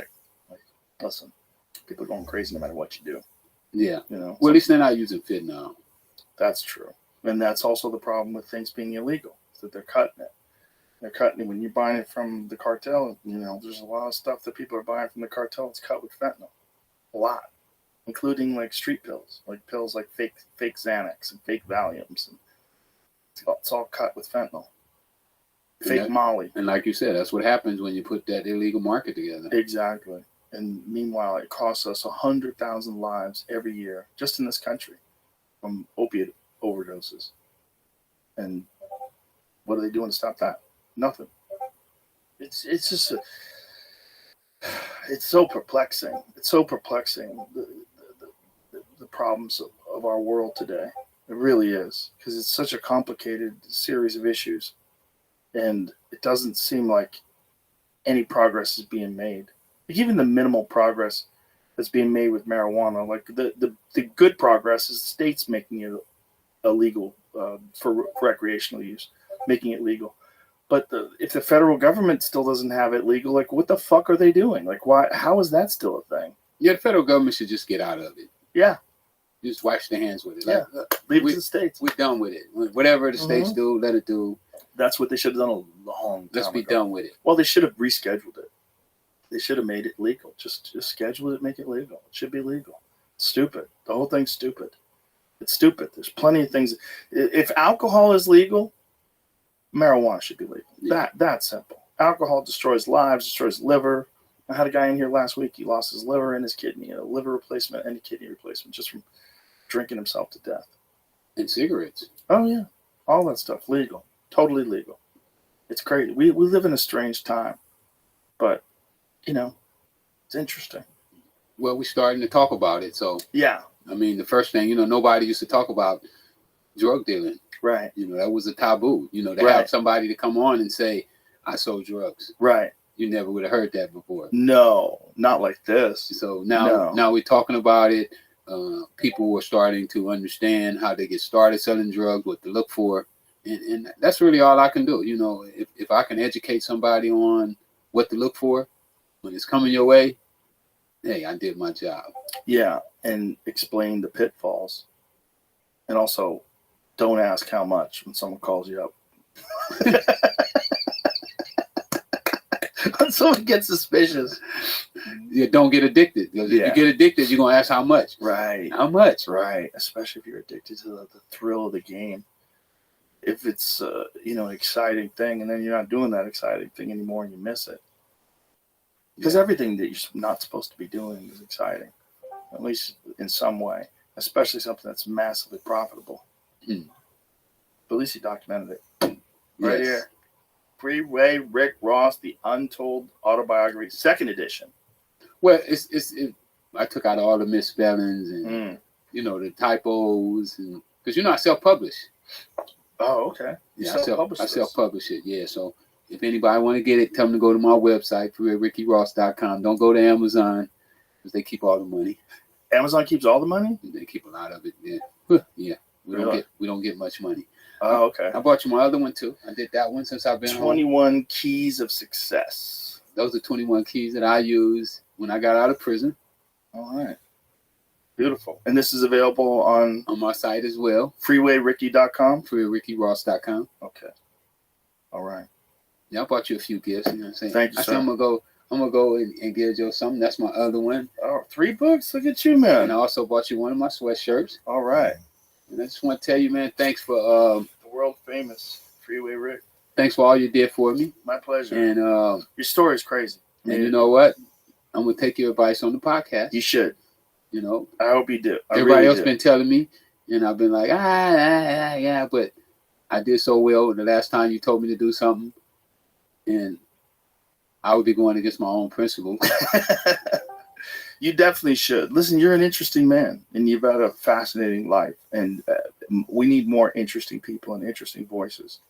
We need more people. You know, we grow and learn from other people's perspectives of the world. When you get to hear a person who's gone through the life that you've gone through, which is very unusual.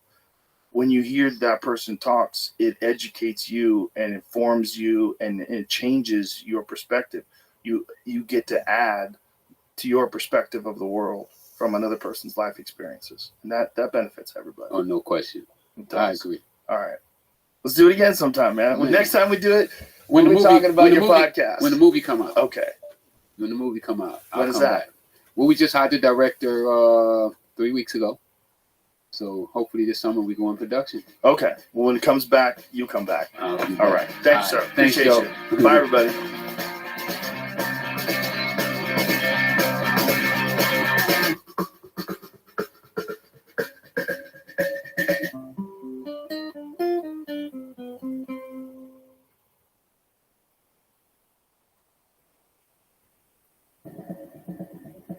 Joe Rogan Podcast, check it out. The Joe Rogan Experience. Train by day, Joe Rogan Podcast by night, all day. You get it. I get it. I get the whole thing. You see how powerful you feel? Yeah, you feel like you can talk shit, like you're in another dimension. It all the things that you do, like working out and succeeding, you don't need to really do a lot of that. If you put these on, you get a lot of the effects of like your, like being a trained fighter and all that crap. If you just put these on, you kind of get the idea of that until someone calls you out and kills you. But yeah, you got to avoid like actual conflict. You got to run away. But you do feel superior to people. Oh, for sure. Like you have a suit on or something. Yeah, like for an me, Iron Man suit. it keeps you away. There's a distance between you and other people now. That must be why celebrities wear them when they go out. Probably. You know, like we'll see like at concerts or UFC fights, you'll see celebrities with full-on sunglasses. Interesting. Yeah. They're like a cat hiding underneath a chair and the tail's hanging out. It's like, you can't see me, but I can see you, stupid. Yeah. No, people, they do give you some, and a lot of people, I guess, are on drugs. Yeah, that's probably why. And then their eyes are bugged out of their head. I just think they're trying to avoid eye contact with people. Because then people are trying to give them a script. Yeah, I think that's true. They just don't. They want to be left alone. Yeah, I mean, if you want to be left alone in public, maybe that's the only way to do it. You just got to these things. And they're getting bigger and bigger, and these are so huge. They're crazy. This is like a rich lady who gets out of a car with a small dog. They're crazy, and you wear them. And when I got them as a joke, but then you just keep doing it because they're good. Because they're good. They're actually fun, and people come up to you and say nice things about the sunglasses. Which is weird. They'll go, these sunglasses are really cool. And like cool people, like black people. And those, you know what I mean? Like a black guy will go, those shades are cool. And I'll go, that's great. Like if a guy like me says it means nothing. I would throw them out. But well, it was for this is like a bad sunglasses from the 80s. Yeah. Like what Brian Bosworth used to wear. Do you remember the Boz? I don't. He was a guy who was famous for his sunglasses. He was a big-time football player. Interesting. He was one of those, every now and then one of those fellas like, what's his name? The one that's dating Taylor Swift? Travis Kelce. That guy. Like when one of those guys breaks through and becomes famous, that was the Boz. Oh, wow. See? Those are corny as shit in 2000. But here we are in 2024. They're back. Invest in bell bottoms, They're kids. absolutely back. They're absolutely back. Yeah. Yeah, he had a mullet too. Everything Handsome comes bastard. back. Mullets are back. Yeah, mullets are back. Theo probably helped with Yeah, that. big And time. lesbians. Lesbians, Theo and Theo. lesbians. There's not enough new ideas. You got to recycle certain ideas. After a while, you go, the mohawk's not that bad. Yeah, of course. What's the problem? Everything was baggy, and then everything was tight, and now Mhm. everything's getting baggy again. Yeah. The ladies are wearing baggy pants. A lot of people are wearing baggy stuff, but then I don't that'll probably understand. swing. Yeah, I thought the whole idea of the tight pants was to show your body. That's what it's for, right? For sure. It's- Yeah. What happened, ladies? I don't know. Why'd you go baggy? Something happened.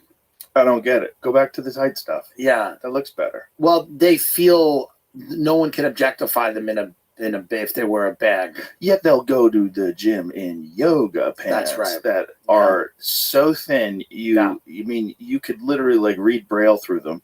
Right. And you see your It's like- full vagina Yeah, it's just outline. hanging out. And a lot of these gals are not wearing panties because they don't want the line. I don't want there Yeah. to be a line. So they have just raw pussy Yeah. covered by yoga pants out there in the wild. We're kind of lucky as comedians to wear pretty much, we don't, like you dress up in a suit for UFC and for other stuff, Yeah. but most of us don't.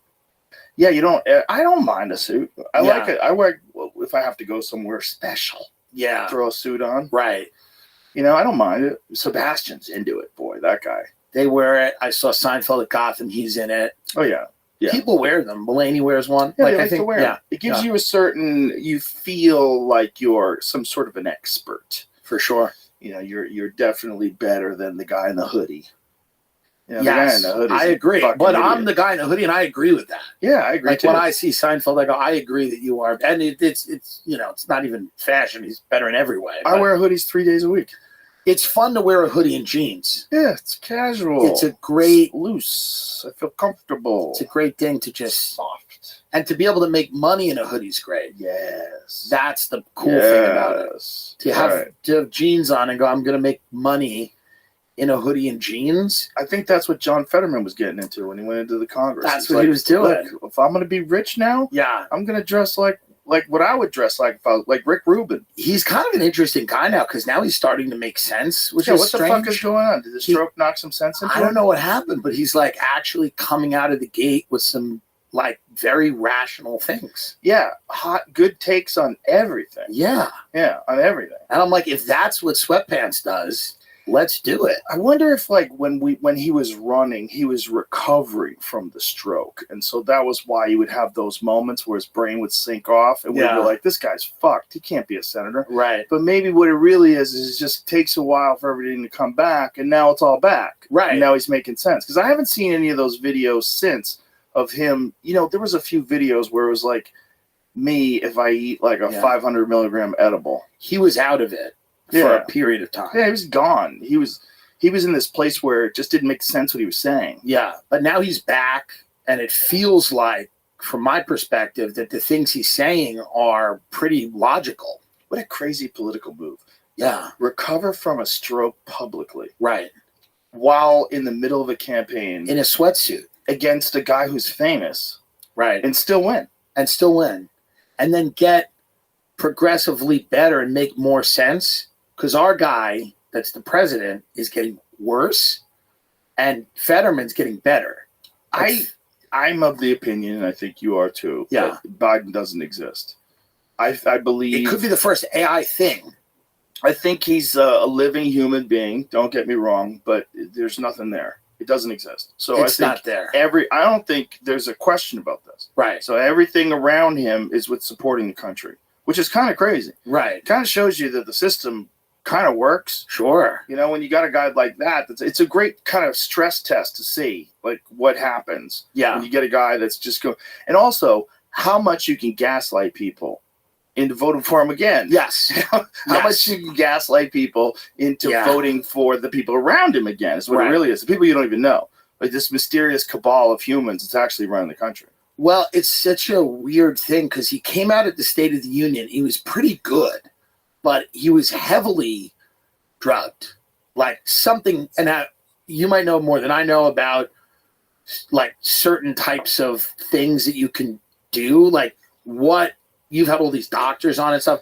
is there a way to make that guy like that for the debates? Is he going to be able to? Because now he wasn't great. What I would recommend is I would time it correctly, right? So I'd recommend that he got lots of sleep. I would cut all the ice cream out of his diet for several days, right? All the bullshit out of his diet. Then I would give him NAD infusions and IV vitamin infusions multiple days in a row, like 3 or 4 days in a row. Yeah. Then the day of, I would make sure that he eats really well, gets a lot of sleep, and then I would fill him up. I'd fill him up with Adderall. I'd give him testosterone. I would give him human growth hormone. I'd give him nootropics. I'd give him everything that we know that creatine. Yeah, creatine helps with. It actually does. No, I'm sure. Creatine is a cognitive enhancer. I'm thinking of him getting all these injections in that creatine skin. Just supplement. Just that purple skin from all the marks. Oh God. That skin that's just wound so thin. It's spun so thin on his body. All of the bruising from all of these needles of stuff that they need to shoot him up with to just be coherent for an hour. Isn't it crazy? Like when Obama was president, the worst they could get on him was, remember when he wore that tan suit? Right. Yeah. He never had a single moment publicly where he stumbled, where he said something really stupid. This is insane. It's insane. It's much worse than even, remember George W. Bush? Mm-hmm. And he would say silly things. Yeah. This is like so far down the road from that. It's so far down the road. It's so far down the road that it's like, I think it's elder abuse. I really do. I mean, if it was any other job, it would be elder abuse. If there was a guy who was running the corner grocery store and his family was making him run it and he was that old and they had money, you'd be like, what the fuck are you doing to your dad? Why are you making your dad work? Your dad's out of it. Yeah, why would you do? Yeah, there was a guy in New York, this legendary guy Dom, who ran this pizzeria called DeFara's, which is like widely thought of as the best pizza in New York. And he was so old, and at the very end, he was just over the pie with the oil and cutting basil, and it was like you felt bad because the pie was amazing, but you're watching a guy at the end of his life making pizza, very old, and he would struggle. He'd put it in the thing. It was hard. It was like you kind of gasped. And that's what we have now, except it's with Russia. Yeah, but however, if I went to a pizza place and there's a guy who loves making pizza so much that here he's fucking dying. Right. It's his last days. He's still, I'm going to make you a nice pie. Yes. I'm going to make you a nice pie. And he fought. He must love the fact that his pizza is awesome. Yes, he loved it. Yeah, if you make good food, it's probably a lot like killing. Yeah. For sure. Like you kill on stage, everybody loved it. Great, we had a great time. Thank you. I'm so happy you guys gotta had wonder fun. what the reward is for Biden. Like, is it even fun? It can't be fun. It can't be fun. Why does he even want to do this? That guy making that pizza, when someone folds a slice of that pie and goes, yeah, oh my God, they're into it. It's like they're killing. And that guy goes, I've made all of these people happy. Yes. But this guy, I mean, this just came out in the Wall Street Journal where they're saying that he's like showing signs like behind closed doors. Wait. What are you saying? I know. It's shocking. This is crazy. It's shocking. It's what? When President Biden met with congressional leaders in the West Wing in January to negotiate Ukraine funding deal, he spoke so softly at times that some participants struggled to hear him. According to 5 people familiar with the meeting, he read from notes to make obvious points, paused for extended periods, and sometimes closed his eyes for so long that some in the room wondered whether he had tuned out. Or died. But are they can't change him out now. Right? You and I both thought it was going to happen in May. We were convinced. I remember texting you. I was convinced. I actually heard from people that were in kind of, around the Trump campaign that thought they were also preparing to run against somebody who wasn't Biden. Right. And they had believed that. They were like, it's going to be Newsom or somebody. And it hasn't been.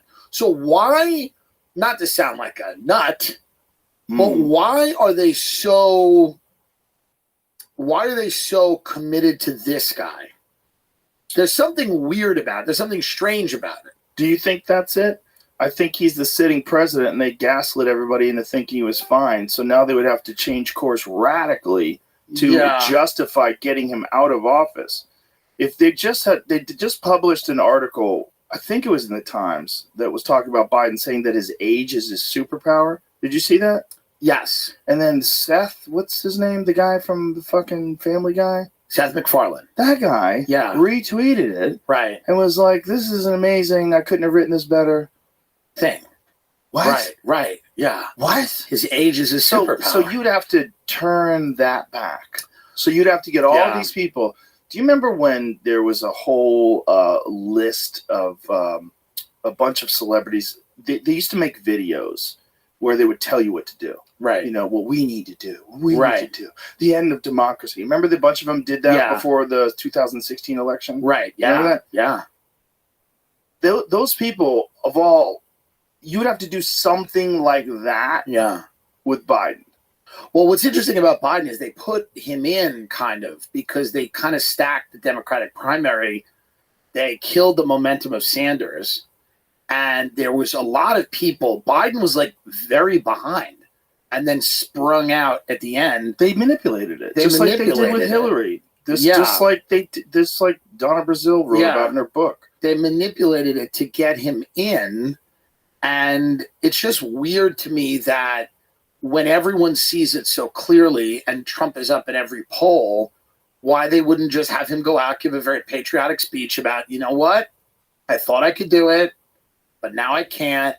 I thought I was okay. Because there's no one other than her. So if you try to put her in again, if you try to promote her as president against Trump, Democrats are going to vote for Trump. She should lose one more time. But she's going to lose in a way that's it's crazy. No, they have nobody else. That's the other thing. But the thing is, he should lose in a way that's crazy if you're looking at like competence because he's so old. But people will vote for him just because the machine behind him has kept the country. It's still relatively okay. Yeah. You're still going out to dinner. You're still taking plane flights. For sure. No aliens have landed. Not yet. You know, Ukraine hasn't spilled over into America. It's all okay. Not yet. Kind of. Right? So you would probably, especially if you're one of those celebrities that made that video about Trump, you can't turn course now. No. Those people, that's out there forever. You know? Remember those? Well, it's also, I think, older. There's no heaven? Yeah. Remember that one? I think older people kind of some of them like it because they go, yeah, well, good for him. There's a lot of older people that don't want to step down. Like when white guys want a white heavyweight. That's exactly champion. right. And there's a lot of old people that go, I'm not going to retire. Right. I'm not going to step down. I don't want to go into assisted living. Remember Frankie, he made that pie till the day he died. Yeah. Till the day he died. Yeah. He was 102 years old. He put the basil on, dropped dead. Yeah. I think they look at this guy and they say, good for him. Yeah. He's one of us. There's a little bit of that going on. He's one of us. I definitely think there's a little bit of that going on. I don't think that's Trump will beat him, I think, from jail. Yeah, 100%. Trump will win. Yeah, but I don't know if it's real. Yeah. I don't know. I mean, look, I don't want to cry election fraud, but why would I imagine that they would manipulate everything openly except the election? But this is what you know what I'm saying? But this is what I'm saying to you. Is it not possible that they haven't gone off Joe Biden because there was some fuckery in the last election? Well, is it not possible to some degree that they have this rabid insistence on this clearly dementia-ridden guy because their promises have been made and there are people in positions of power that could speak? I don't know anything. That's a possibility. I mean, it's just a guess, right? Who knows? I'm just asking the kinds of questions that people on Twitter will call me a name for asking. But you gotta stop reading that. Yeah, that's true. I don't read it. Boy, that's a nice. Once you break yourself. No, I know. I'm not on it as much. You feel so much better.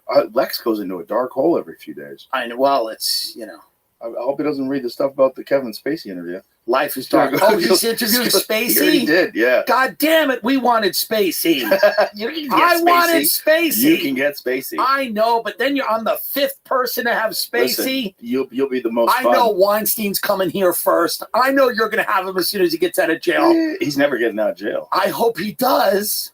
I don't think he's ever getting out. By the way, he should. Isn't he in jail for the rest of his life? No, it's turning around, Joe. What do you mean? It's turning around. What are you talking about? Oh, you don't know? What? What's going on? They just overturned all of his convictions. What? Well, get some of what I'm... What? But Are you I'm fucking telling kidding me? you, the prosecutors in the Harvey Weinstein case were encouraging the whatever you want to call them, right? The people, the victims, and yes, they are victims. But she was encouraging them to just. When I was a juror on a murder trial, and you're instructed as a juror. This was years ago, but you're instructed to only consider the facts of the case. You can only discuss the facts of the case. These victims were out there, and they were permitted and encouraged by a very overzealous prosecutor to share things that weren't related to the case. And the fact that the jury could have based their here it is. Wednesday's hearing ahead of Weinstein's retrial comes just over a month after the New York Court of Appeals, by a 4-3 vote, ruled the testimony of prior bad acts witnesses should not have been allowed because it was unnecessary to establish defendant's intent and served only to establish defendant's propensity to commit the crimes charged. He was convicted in 2020 of first-degree criminal sexual assault and third-degree rape, and then he was sentenced to 23 years in prison. He has maintained his innocence. So what are they saying now? He's got a retrial. They have a retrial. They're going to do a retrial. Wow. How old is he now?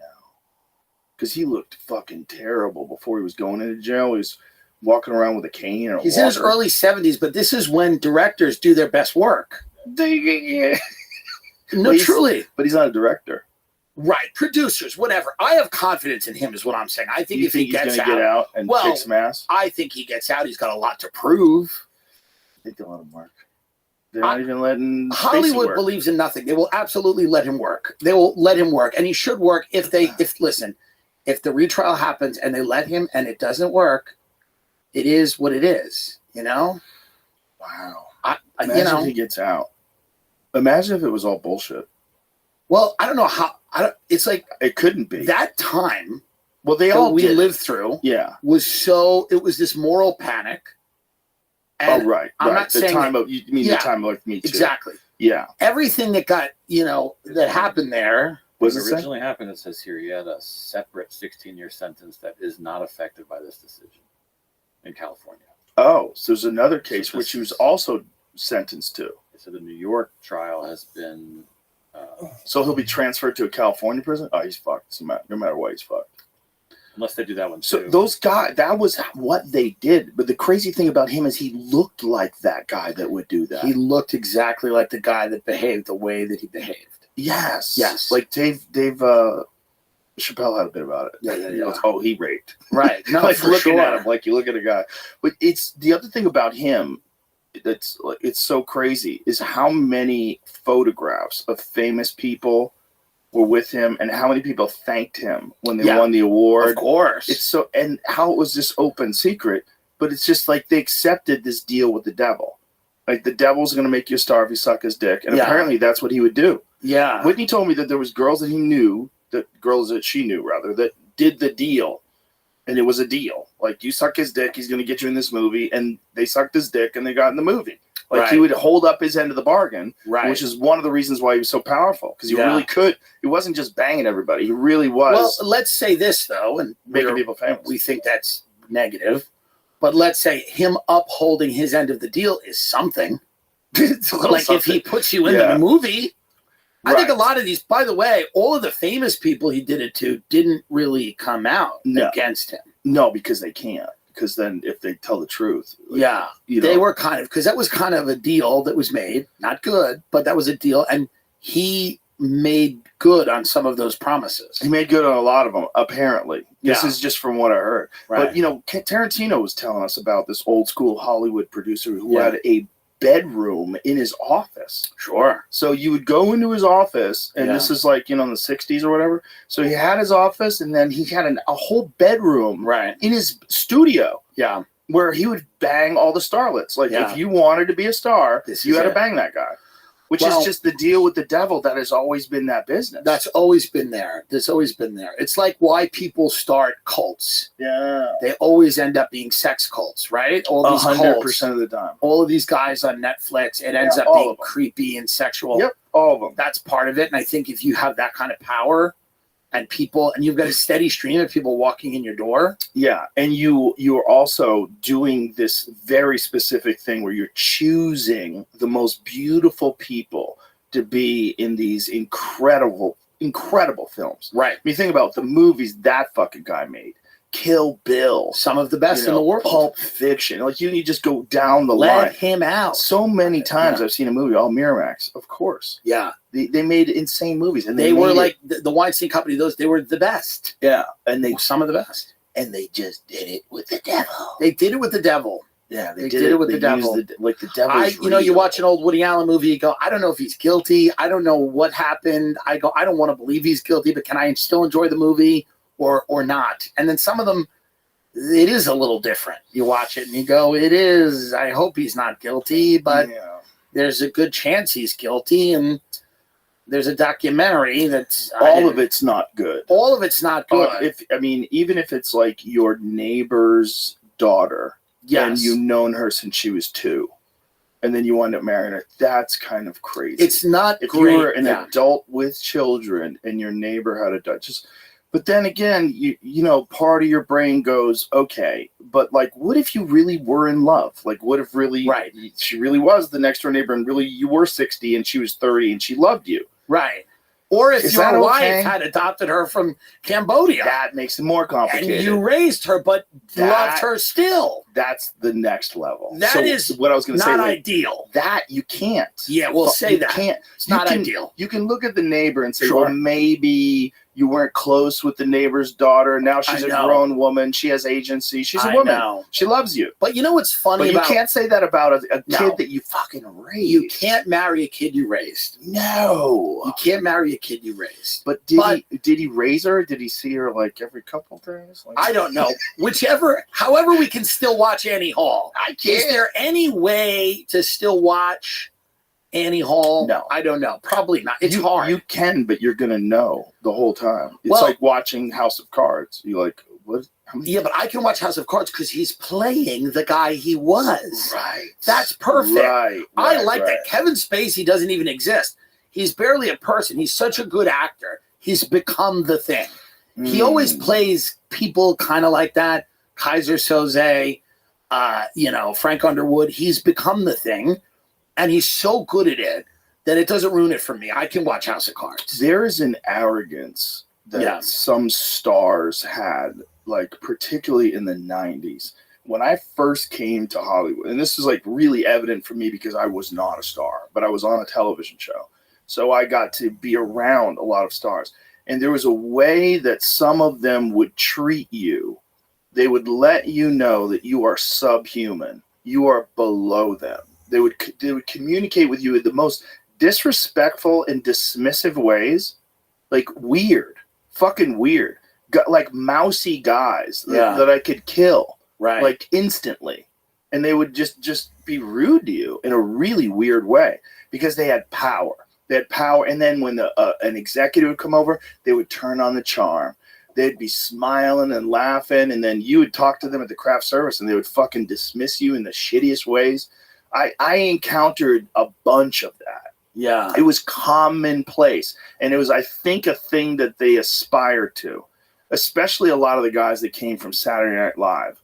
Like when Phil came over from Saturday Night Live, Phil Hartman, when he was on News Radio, that was the first thing he did after Saturday Night Live. And he had like his defenses up. Like I remember he was like a little like standoffish in the beginning, kind of shitty to us. Like he was the big star, and he was. And, Dave Foley was a pretty big star, too. And the rest of us were kind of, no one really knew who we were. And after a while, he relaxed, and he would tell me about it. And he was like, it's great here. We all have fun. But, God, on Saturday Night Live, everybody was stabbing everybody in the back. And it was all, everybody was, people were getting people fired that were like his assistants. Just because they wanted to fuck him over, they would steal people's things. And it was just like really shitty. And it took a while for him to chill out. And then I got to meet some of those people that he was talking about and interact with them. And they did the same thing to me. Yeah. There was some shitty fucking people out of that. This star culture. Yeah. And they would be the ones that were the royalty and everyone else was a peasant. It was really fucking creepy. Interesting.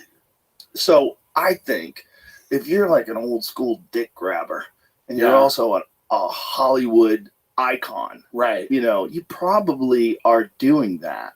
You're probably doing that Hollywood thing where everybody else is just there for you. Everybody else is just Should we maybe wall off Hollywood. Hollywood and just go, listen, Let them go wild. they're It's just like all sexual predators. Like Jurassic Park. It's Jurassic Park. Can we do that? Can we say, enter at your own risk? They make great movies, but occasionally they're going to goose you. They may throw you against a wall. Yeah. I mean, if you train for the Navy SEALs, some people drown. Can't we just do that? Because the other way isn't working, where everyone's nice and good. Yeah. Everyone can't be nice and good and have really good art. I don't think. I'm not saying everyone has to be killing everyone. No, you don't. I mean, Ron Howard seems to be really nice and good. But He I makes watched the great Spacey movies. documentary, by the way, and some of it is like, okay, he's clearly did the wrong thing. And then some of it, these guys are like, because they wanted things from him, they're like, we went to the movies and he started jerking off next to me. It's like, okay, dude, well, then you know this is not a guy to hang with. And then the next thing they say is, and then he invited me to a party at his hotel, and he said Bruce Willis would be there. So I went. And you go, well, we can't feel bad for you. Right. Because you're trying to climb on the basis of knowing this guy. You are playing the game. That's right. You're playing the game. You're playing the game. You're dancing with the devil. You're dancing with the devil. You're going to lunch with Harvey. You're going to lunch with Harvey. You want it. You know, so to me, it's like they're not sympathetic in the way that, like, you know, other people are, whether it's sexual assault in the military or in the workplace or whatever, where people are not actively trying to better their chances of being famous by knowing this guy. Right. It's a complicated thing with Spacey, right? Because apparently some of the alleged people are like people that he worked, like, you know, like a grip on a set or a guy who has to drive him to, you know, it was just wild. Apparently. Yes. But this is allegedly. Right. And then some of those people died before they could testify. Do you think you could play a guy like Frank Underwood if there's not a little bit of that inside you somewhere? No. Probably not. Probably not. You know, he had a really rough life. Did he? And you know, his father was a Nazi pedophile. Oh my God. This is true. Oh my God. And his father was all of Twitter, but no, he was a Nazi pedophile. This is true. He would rape them and make them watch the Nazi stuff. I know I sound like I'm lying a lot, and I am a lot, but this is true. You can look this up. Oh God. His brother is a Rod Stewart impersonator. Oh God. It wasn't great the way that it went for anybody over there. Jesus Christ. According to Kevin Spacey, he was raised by a relentlessly abusive neo-Nazi father. Wow. Spent his dinners making anti-Semitic comments which terrified his children. Wow. Yes, and worse than beating and raping them, he was anti-Semitic. Wow. So he was really bad. Is that say that in here? The raping part? I believe, from what I know, That's his brother? The Rod Stewart impression? that he was a very Damn, abusive. brother's fucking got it nailed. The brother is really dialed. Boy, if I saw that dude at fucking... He's dialed. Yeah, if I was like somewhere, I'd be like, holy shit, Rod Stewart? Look at this. He alleges his father frequently raped him. I mean, I'm not making it up. Oh my It's God, terrible. frequently raped and beat him. Oh, why didn't they put that in the title? Like, just this anti-Semitic comments, that seems like the least of the problem. For the way they grew up, let's be charitable. They turned out good. Right. They The guy turned out won well. multiple Academy Awards. He's a very talented man, and his brother, I'm sure, does a great Maggie May. Yeah. For It's the way they were interesting. raised. Everybody has to be judged a little bit with a backstory. I love that Lex Friedman has the courage to interview anybody. Well, Like Lex is anybody. one of those guys who genuinely is like, you know, he knows what his intentions are, Yes. and he's very comfortable with himself, and that's why he can talk to all these people. Yeah. Because he's always they're coming from a genuine. good place. Always. Even Kanye, in the heat of everything, Lex had him on. Yeah. No, And because Bill Maher like did a whole Yeah. episode and said, I'm not releasing it. that's crazy. Yeah. That's crazy. I can't wait. Kanye, Spacey, can we do an election? Because there's going to be an election. I'm angling to get back in here with Kanye and Spacey and Weinstein from jail. I would get and you in maybe here Trump. with Kanye, but it would probably turn bad because you talk too much. I know. With Kanye, you got to let him talk. I know. Because like there was moments where I I'll was let him talking. talk. There was moments where I was talking. Kanye was like, he has so much to say. I mean, listen, that madness inside of him was why his fucking songs are bangers. They're just banger after banger. his fucking new album's amazing. It's amazing, dude. We play in the green room all the time. And all my Spotify playlist, I think there's more Kanye songs than anything. He's a genius. And what you have to realize with people that are incredibly gifted is a lot of that comes with some real downsides. Yeah. And they can't be judged maybe the same way you judge every other person. Well, they gotta follow bad. the laws. You can't be out there murdering people. You can't do that. They got to follow the laws. But if he says something crazy, it's also like you got to look at like what you've gotten from him and all of this great music. Yes. Let him have a tirade every now and then.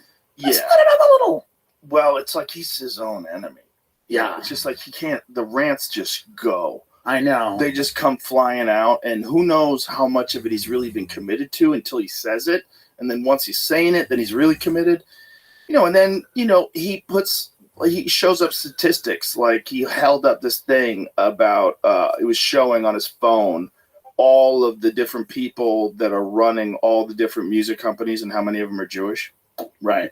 He's like, they run the media, they run this, they run that. I'm like, okay. Right. Yeah. I mean, what are you going to say about that?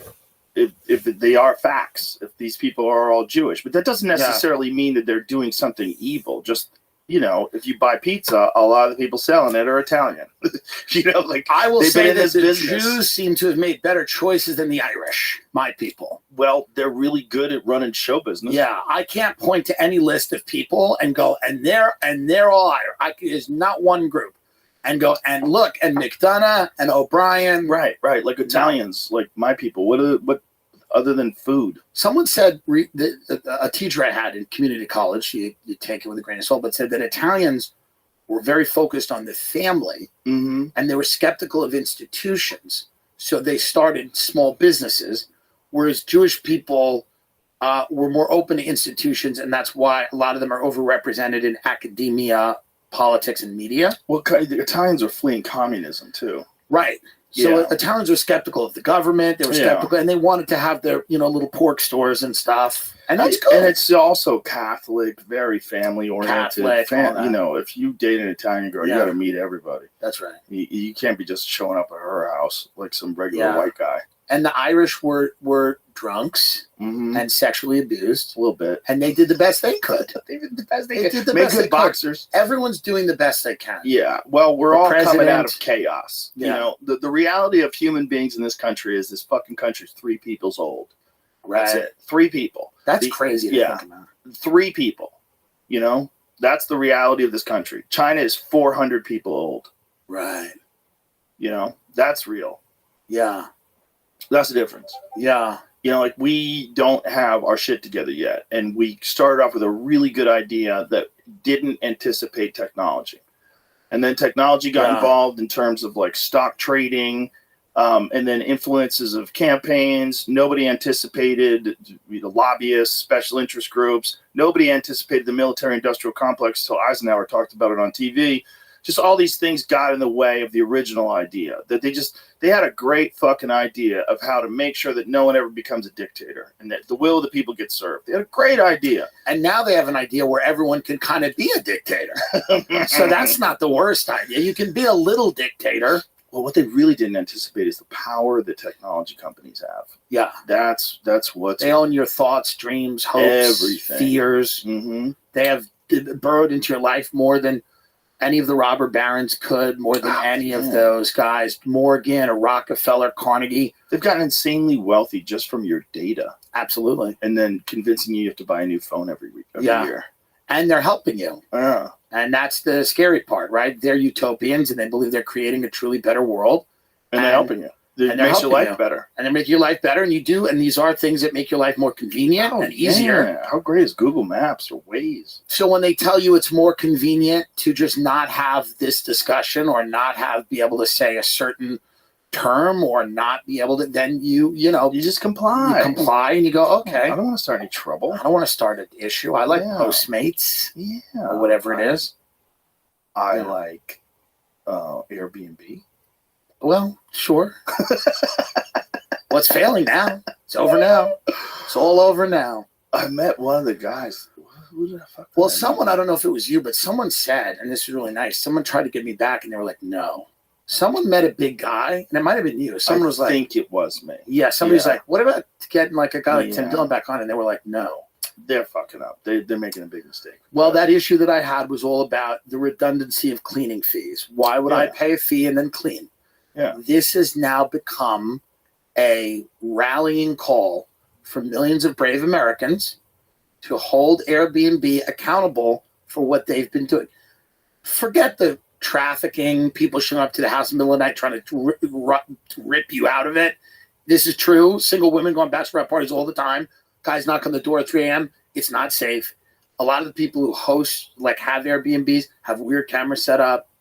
It's there's been a bunch of that. It is strange. There's also someone had an interesting scam where they were renting a house and they were using that house as an Airbnb house. Of they got in course. trouble. When they're probably making money off of the rental. Like, That's right. You think about how much a house costs to rent. If it's like $2,000 a month, and you could Airbnb it for $500 a night, or whatever. What's that Airbnb cost? I for don't a know. house. It's been back years, in the day. but it's by about 400. Yeah, so you would probably make a lot of money. Yeah, there's a lot of that. Pay your mortgage easy, and then you can do that with multiple houses. You got income constantly coming in. And I think they interviewed the CEO recently. They interviewed him, and he was basically like, listen, we're trying to design your trips. Like, they're trying to figure out ways to get competitive again. Because they're like, we know people are going back to hotels. We know it's gotten too expensive. Is that what it is? Yeah, it's gotten too expensive. People are like, we don't understand why we pay all of this money to have all of these rules when we could just go to a hotel. It's easy. Right. And we don't have to worry about anger. You get a report card. Airbnb is a report card. Nobody wants that on a trip. You get a report card for like how good you did or bad you did. You have people writing reviews about you. Is that fun? You go on a vacation, somebody's going to write a review, some psychopath. Oh, so like you could like take a giant shit and forget to flush it, and then it's over. A bad review. Then they trash you. Just a simple mistake. A simple mistake. And to flush. Stay out of people's homes. Yeah. This is the real reality. Yeah. Stay out of people. If you're over 30, you can no longer stay with people. Put it this way. Let's give them till 35 or 40. You have to get a hotel. Yeah. You can't get a hotel. You cannot stay with a friend, and you don't need to get an Airbnb with 7 people. Yeah, I always get weirded out when people like to just stay with different friends in every town. No. I'm like, do you like being annoying? Yeah, that's done now. You can't stay with anyone anymore. You go to a hotel. That's nice. Like an adult. It's like an adult. You go, this was nice. Goodbye. You need to say the word goodbye. And then you got to go to a hotel.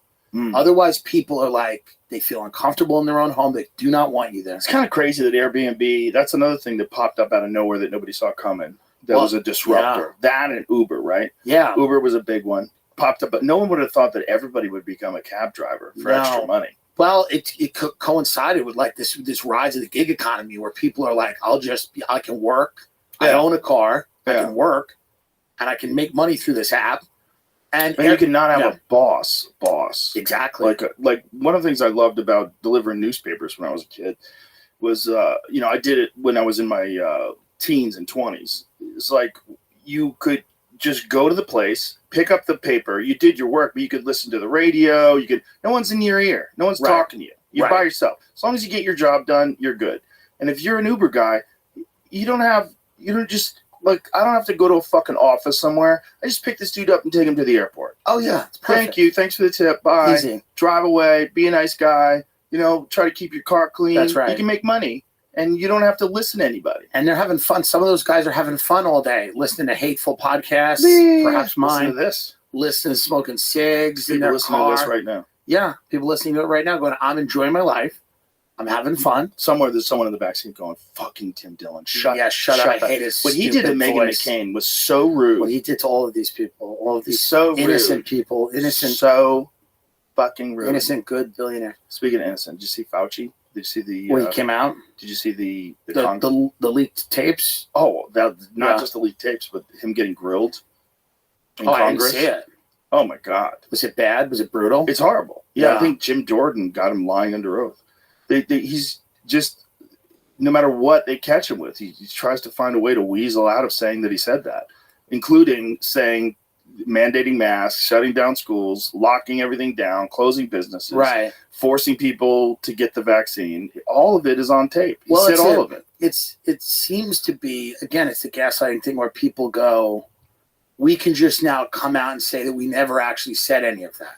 It's crazy him saying that, though. And not just saying that, but even when they catch him saying that, that's not what I was referring to. Right. Like, that's exactly what you're referring to. Exactly. There's no ambiguity at all Yeah. about any of the things you're saying. Yeah. And then also the gain of function research. They deleted a bunch of emails.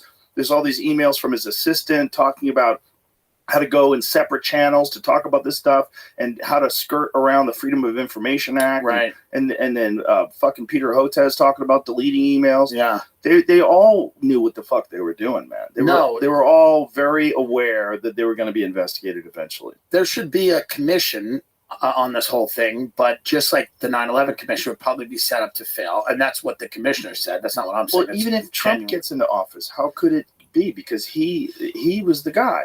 Right. He put warp speed in place. That's right. Fauci was behind him at press conferences. I think that's his biggest vulnerability, ironically, Trump, is that a lot of people don't trust him because of that period. Well, he hasn't. The vaccine. He hasn't corrected course. Right. Because it's very difficult for him to ever say that he's wrong, right? He doesn't like saying he's wrong. So for him to correct course, for him to look at the studies that are coming out of the UK and Europe about excess deaths and where they're a little bit more honest about what the fuck is going on. Yeah. Because they have socialized medicine. Right. Like there's a lot more going on over there than is going on over here. There's so much about protecting pharma here.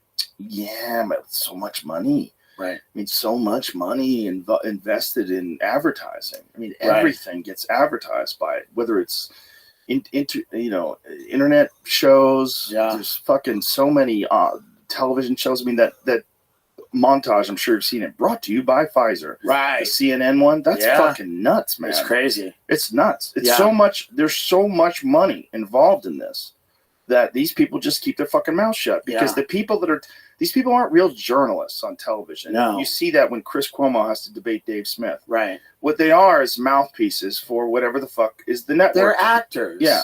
They're doing like what actors. and they think they're journalists, which is hilarious. Like when you see, like when Elon Musk sat down with Don Lemon. Yeah. And you realize, you're not, and like Don said it, or Elon said it best, rather. He said, Don is doing CNN outside of CNN. Right. Like that's like what he thinks talking to people is. Yeah. No, they're actors, they're showpieces, and they're mouthpieces for usually corporate America, and quite often whatever party makes corporate America feel cozy at the moment. Yeah. Yeah, it's a bizarre merging of commerce and the news. Yeah. That should have never, that's another thing no one saw coming, right? The founding fathers, they never saw that level of propaganda being possible, that you would have funded propaganda that was working step by step with the government.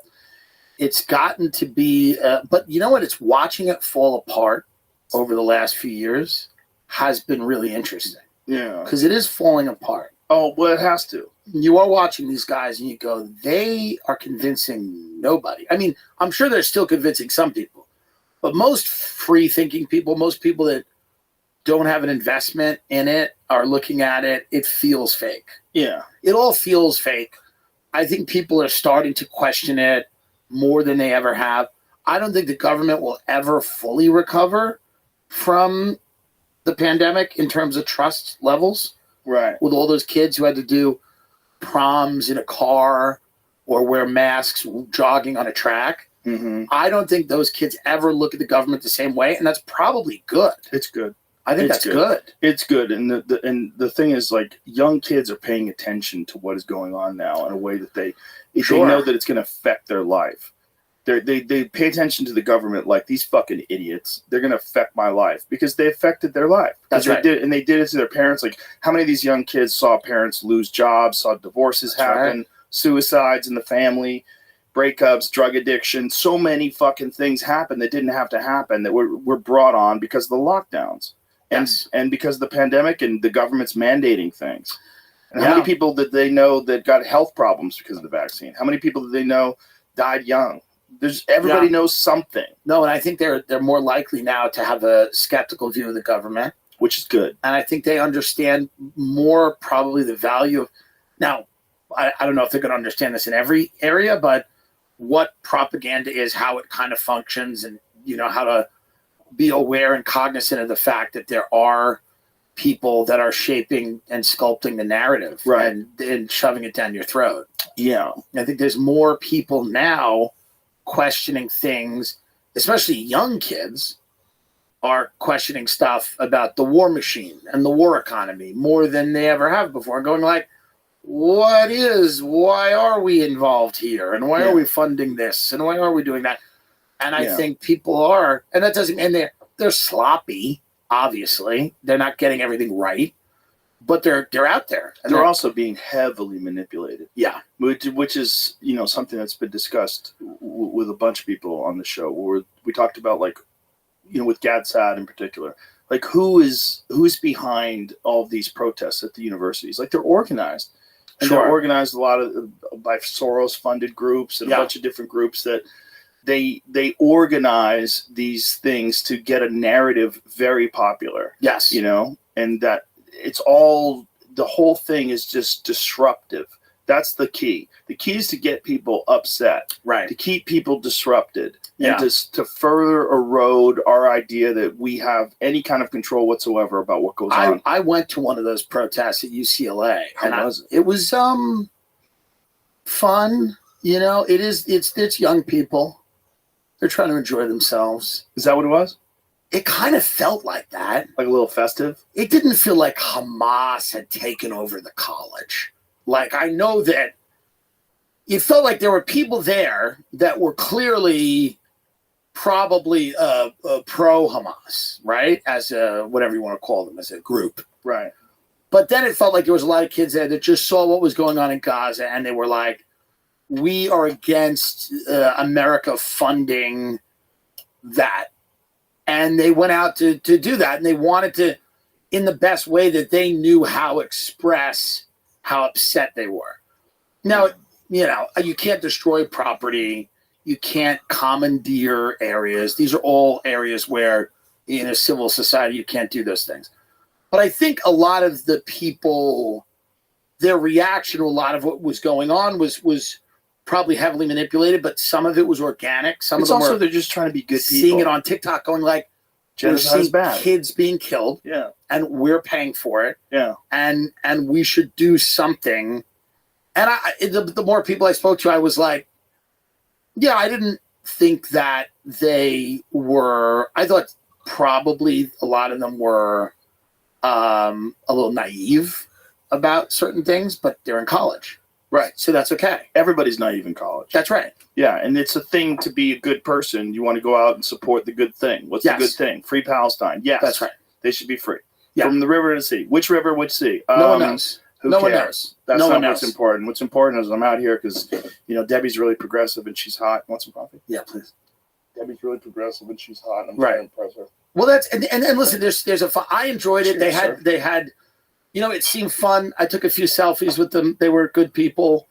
And then they were like the cops. You got recognized. Yeah, a few times. Yeah, and then the kids were like, you had Abby Morton on, and I was like, thank you, whatever, thank you. And they were very nice. And then and then they were like, well, the cops are coming in. We think they're coming in with rubber bullets, and hoses and everything. And I said, at the Beverly Hills Hotel, you have to put your breakfast order on the door by 1 a.m.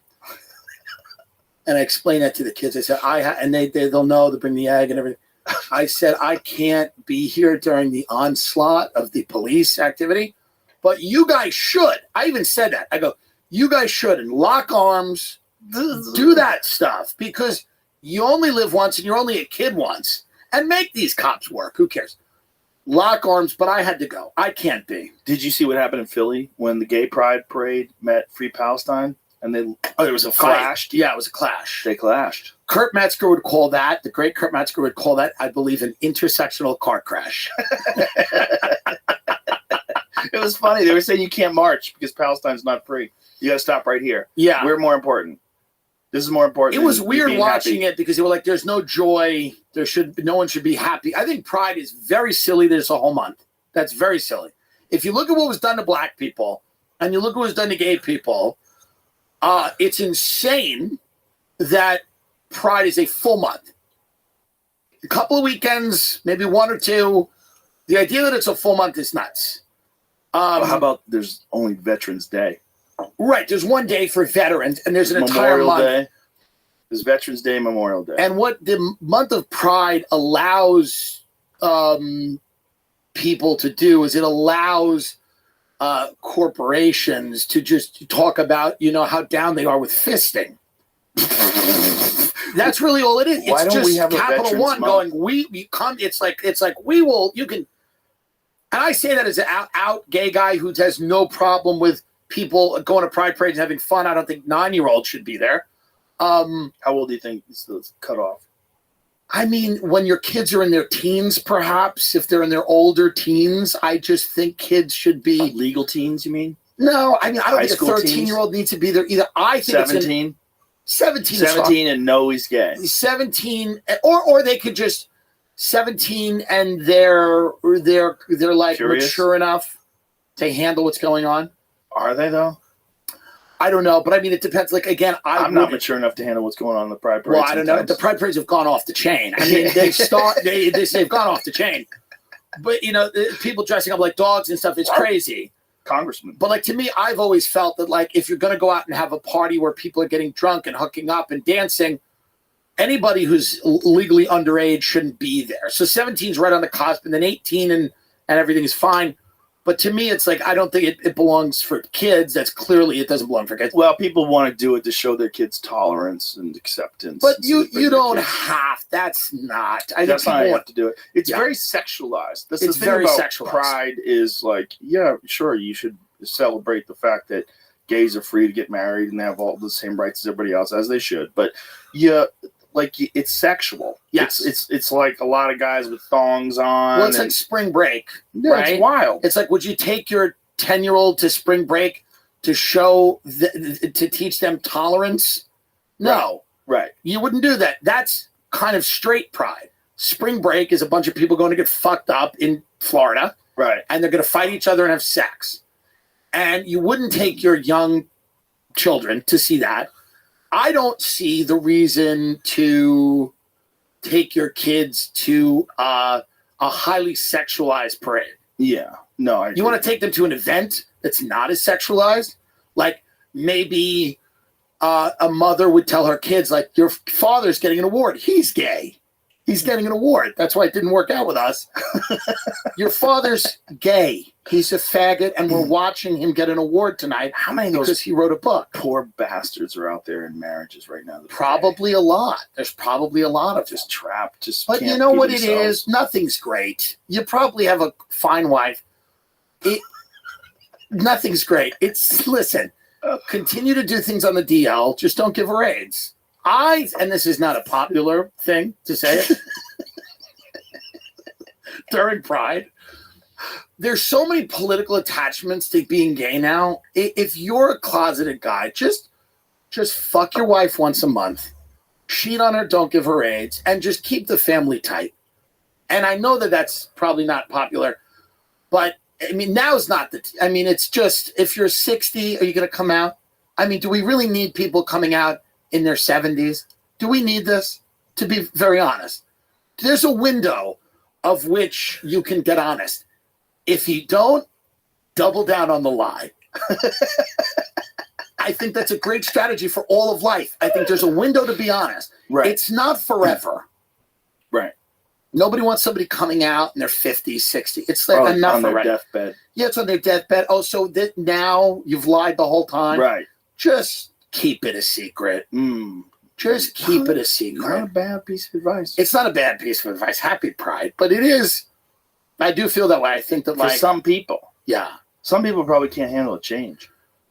Yeah, some people. It's Big like, shift. yeah, sure. Yeah. It's a, I It's a mean, big shift. it's also weird now because people, it's like, what are you coming out as? If you want to have sex with dudes, you want to have sex with women, and then you're like, okay, so then, okay, I'm gay or lesbian, but then you're like, what is the LGBTQIA2 thing? What is that flag? You'd be a two-spirit. Yeah, That's what two is. The fact that we allow that is hilarious. No, it's amazing. It's amazing. And I like how A's in there. Like you're asexual. Yeah. You don't have a fucking dog in this race. If you go, okay, so I have this, and then I have a flag I don't understand. Nobody understands the flag. It keeps getting bigger. Indigenous. Keeps changing. What a white gay people, and I'm not saying indigenous people don't have issues, but what do white gay people have anything to do with the indigenous community? Like, they're just trying to develop a gang. Yeah, it's right. It's like, why would they pretend to understand like what indigenous people go right? through? How did the I get in there? It used to be we were making fun of putting the trans people and the lesbians in with the gays. Yes, which are very different things. Well, lesbians are going away. Barry Weiss is the final lesbian. Did you know that? No. She's the final one. That's it. The final countdown. That's it. Barry Weiss. And do you know in Israel they canceled the Pride Parade this year? Why? Because their gay pride flag, they made the yellow, I think, bigger because of the hostages. Oh, wow. So they would not have a gay pride parade. And they're also using all the material that they would have used in the pride parade to carpet bomb civilian areas of Rafah. But here's the point. All of the fireworks and stuff are directly being shot at babies' faces who are homophobic and should go. Because, by the way, that's the whole thing they're doing over there. Yeah. Where they go, if like they just bombed a school, and Israel's got to stop doing this all the time. Every now and then, when I grew up, Israel bombed school every now and then, and people would go, oh, it was not all the time. Now they're doing it too much. And it's making people upset. When I grew up, it was a nice thing. Every now and then, never a nice thing, but every now and then it would be like, you wouldn't know what Israel's doing. Israel just bombed the school. And you go, huh. It was rare. Now they're doing it so much. And if you go, this might be a lot. And I support them and their right to exist. But this seems to be every human rights organization in the world, every country, everybody's going, this is, guys, please. Even America, even Biden is going, guys, please. And the response to maybe let's not bomb these refugee camps is, do you know what Hamas does to gay people and women? Yeah. And it's like, guys, come on. Yeah, that's not, but you're killing people. You're killing children. Yeah, and women. And women. Yeah, a lot of them. A lot. We got to figure out a way. More than you're killing terrorists. Yeah, we got to figure out a way to make this, a better situation. That's another one that's so wild too, because the left has always been like kind of clear on where it would look at like conflicts. Yeah. Like with Ukraine, the left is all in for Ukraine, right? There's some people on the right that are in for Ukraine, but the left is pretty much all in. They're all in. Putin's bad. The far left isn't, Yeah. but the mainstream left that we all know about is. But with Israel, you have people on the left that are pro-Israel, a lot. Hardcore, who just will find a way to rationalize the human shield argument, no matter what it is.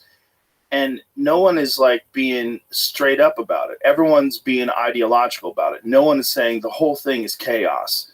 No one is saying, no one's talking about the history of the region, like the real history of the region, which is really complex. It's very complex. It goes back forever. And then no one is looking at this like there's any kind of fucking solution that makes any sense. No. So you're either there's no like clear path, like this guy's dead on and this is the way we have to treat this and this has to be handled. No, it's either Hamas is using human shields and Israel has a right to exist and they want to wipe Israel out, and if Israel laid down their arms they would slaughter them. If Hamas laid down their arms they would be fine. Like, fuck, man. It's hard, and it's like there's definitely I think naivete on both sides. The people that think Hamas is like a high school theater group are insane. Yeah. But the people also that think that you can bomb your way to the peace over there, I don't know. Yeah, you're not going to do that. You're not going to do it. What are they going to do with all those people that survive? I mean, imagine how many future Hamas people they've created. They're going to build hotels in Gaza. They're going to turn it into a because I think that's maybe the end game, is to like eventually put a bunch of money into it. That's perhaps the end game. Well, it is expensive real estate. It's real estate by the sea. They're going to put hotels in it, and then white people, white chicks from America are going to go to trips. Well, whenever there's like land, that something happens to that's close to water. People are like, hang on, before making decisions. This area of Maui is really valuable. Yeah. Like, we can do wild things here. If we can figure out a way to appropriate, if we just hang on long enough for all these people lose their mortgages, and we can just figure out a way to slow down construction, slow down rebuilding. They're going to hire. I mean, look, it's a terrible tragedy that this happened, but look, we can't go back in time. So, what are we going to do? I mean, what are you going to do? Let these people rebuild They're going to hire the people that are left to work at the hotels that the people who bombed them are going to visit. That is exactly what is going to happen. And there's going to be a woman, there's going to be a kid who goes, here's your Eggs Benedict. And she's going to go, hi, are you from here? And he's going to go, yes. And she's going to go, does your family still live here? And he's going to go, no. And she's going to go, why did they move? And he's going to go, they were killed in the war. And she's going to go, oh, anyway, can we have some ice lattes too? Like, that's what's going to happen. That's my guess, I guess. Do you think that there's any... Is there a way that they could sell Israel taking over Gaza? Is there a way they could actually sell that? Yes. The way you sell everything is by saying humanitarian reasons, and you're going to pump in a lot of money, and you're going to make things a lot better. I don't know. The last administration that truly tried to get a Palestinian state, people talk about Clinton, but it was really H.W. Bush. George H.W. Bush tried to curb a lot of the settlement building and try to say, listen, guys, we need to come to the table and have a Palestinian state. There was another attempt during Clinton. It didn't work for various reasons. People can argue about why. It does feel like no one's talked about it recently, and it's just kind of been a thing that everybody ignored. So the idea that it won't exist is more likely now, I think, than it was. I mean... And it should exist. People should have the right to have a home. But I feel like they would sell it in the sense that in order to provide economic and security guarantees, it has to be an occupied region forever. I think that. And then the idea is like, I mean, listen, they're preparing. I mean, look at Military Times just wrote an editorial. They want to bring back the draft. They want to bring it back in Germany. They're all preparing for some. There is a very big push right now to militarize certain areas of the world, to bring back the draft, to see this as a Cold War that could turn hot. Where Biden basically said to the Ukraine, use American weapons in Russia. You can use American weapons for but not in a defensive capacity, for cross-border attacks into Russia. Russia is now doing war games in the Caribbean. We are ratcheting all of this stuff up at a time when we should be completely going the other way. We should be trying to figure out how to live on the planet with China, and we should not be getting involved we should not be encouraging countries to join NATO to antagonize Russia and getting involved in proxy wars. That's crazy. Trump say that he was going to pull out of NATO? He said that. He also said he would have bombed, at a fundraiser the other day, he said he would have bombed Russia and China. Like, what? He's very bellicose. No. Yes, he said did. that? You can look at, oh absolutely. My God. Google so that. he's saying all kinds of wild stuff. Now, I don't think he would have, but I think it might also help to be that bellicose and say all those wild things. Saying that you would bomb China and Russia? He sat at a fundraiser recently, and the people in the fundraiser were kind of shocked. He was basically like, yeah, we would have hit him, and we would have done it. Yeah, he's been, I got to see this. No, he's right here. Trump at fundraiser says we would have bombed Russia and China. What? What? What did he say? Where did it say it? What the fuck did he say? I believe that President Trump will be supportive of Taiwan when he becomes president. He was there the first term. So where does it say that he would bomb?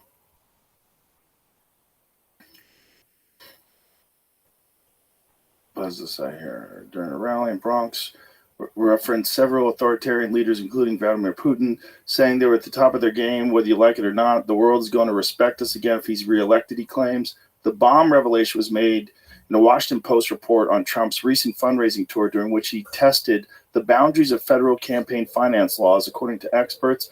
At a fundraiser in New York earlier this month, Mr. Trump told the attendees he wanted to hear what they had on their minds, hearing options from on former UN ambassador and his final Republican primary opponent, Nikki Haley, and several issues connected to Israel.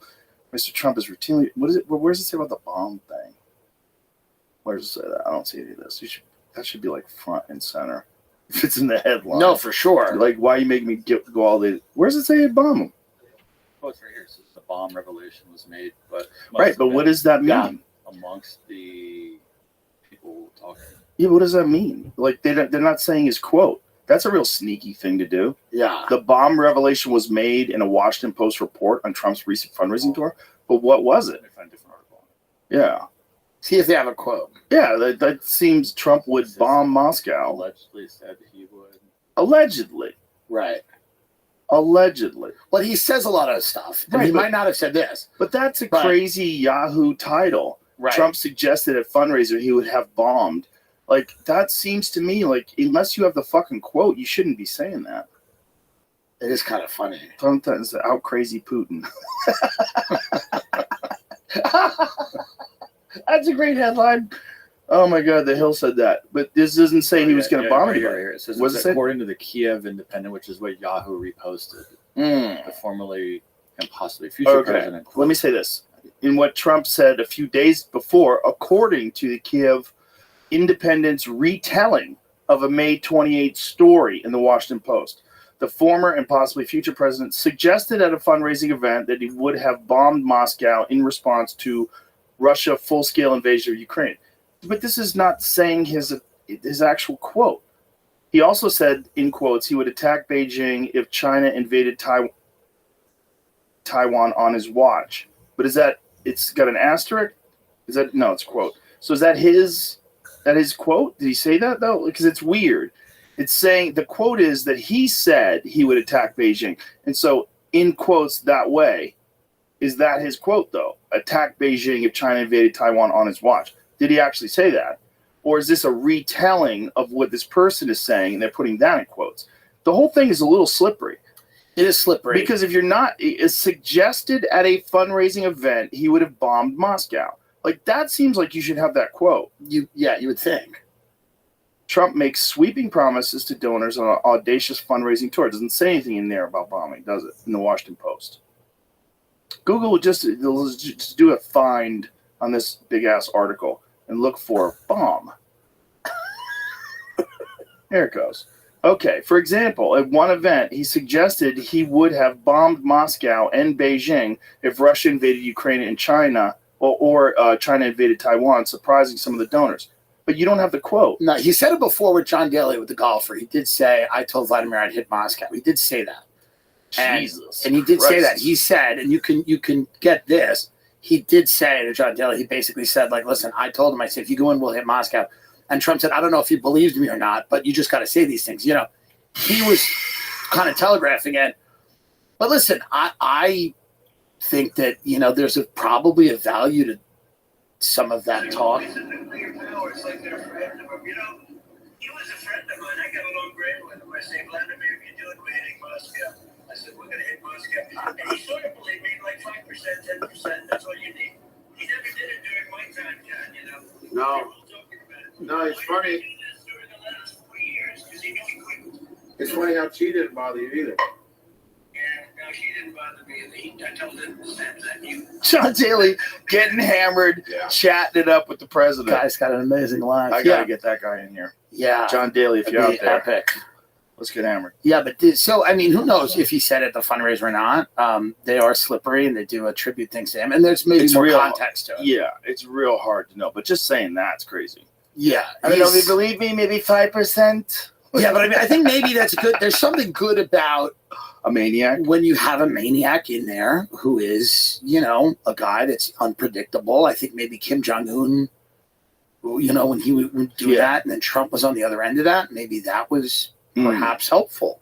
Maybe. In that I don't know, but do you really want to be playing chicken with fucking Russia? No, I think we got to chill. Yeah, I think we got to chill across the board.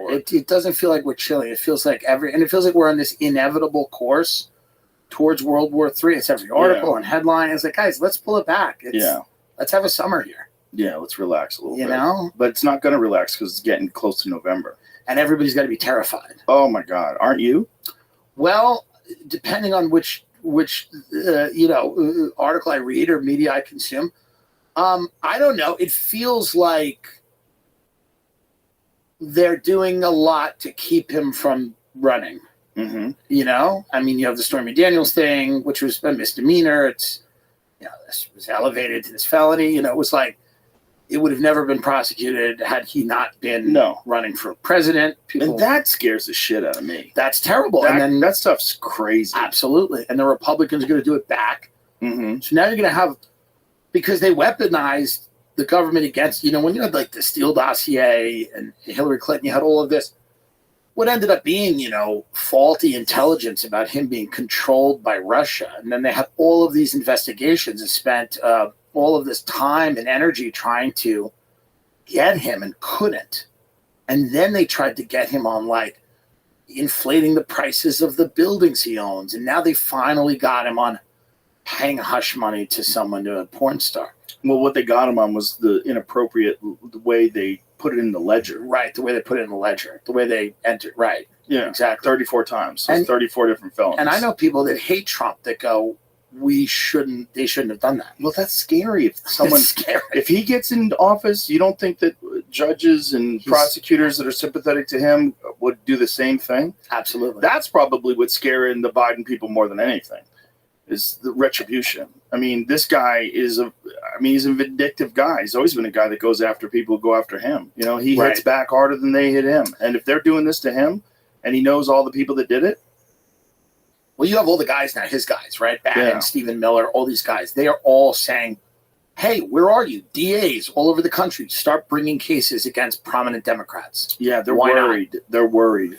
They're worried because if Trump doesn't get in, then do you remember what happened when Trump lost? And then all these people were saying everybody who supported him, they should be on a list. Like, right? Whoa! No, it was insane. Whoa! Are they willing to start a world war before this election?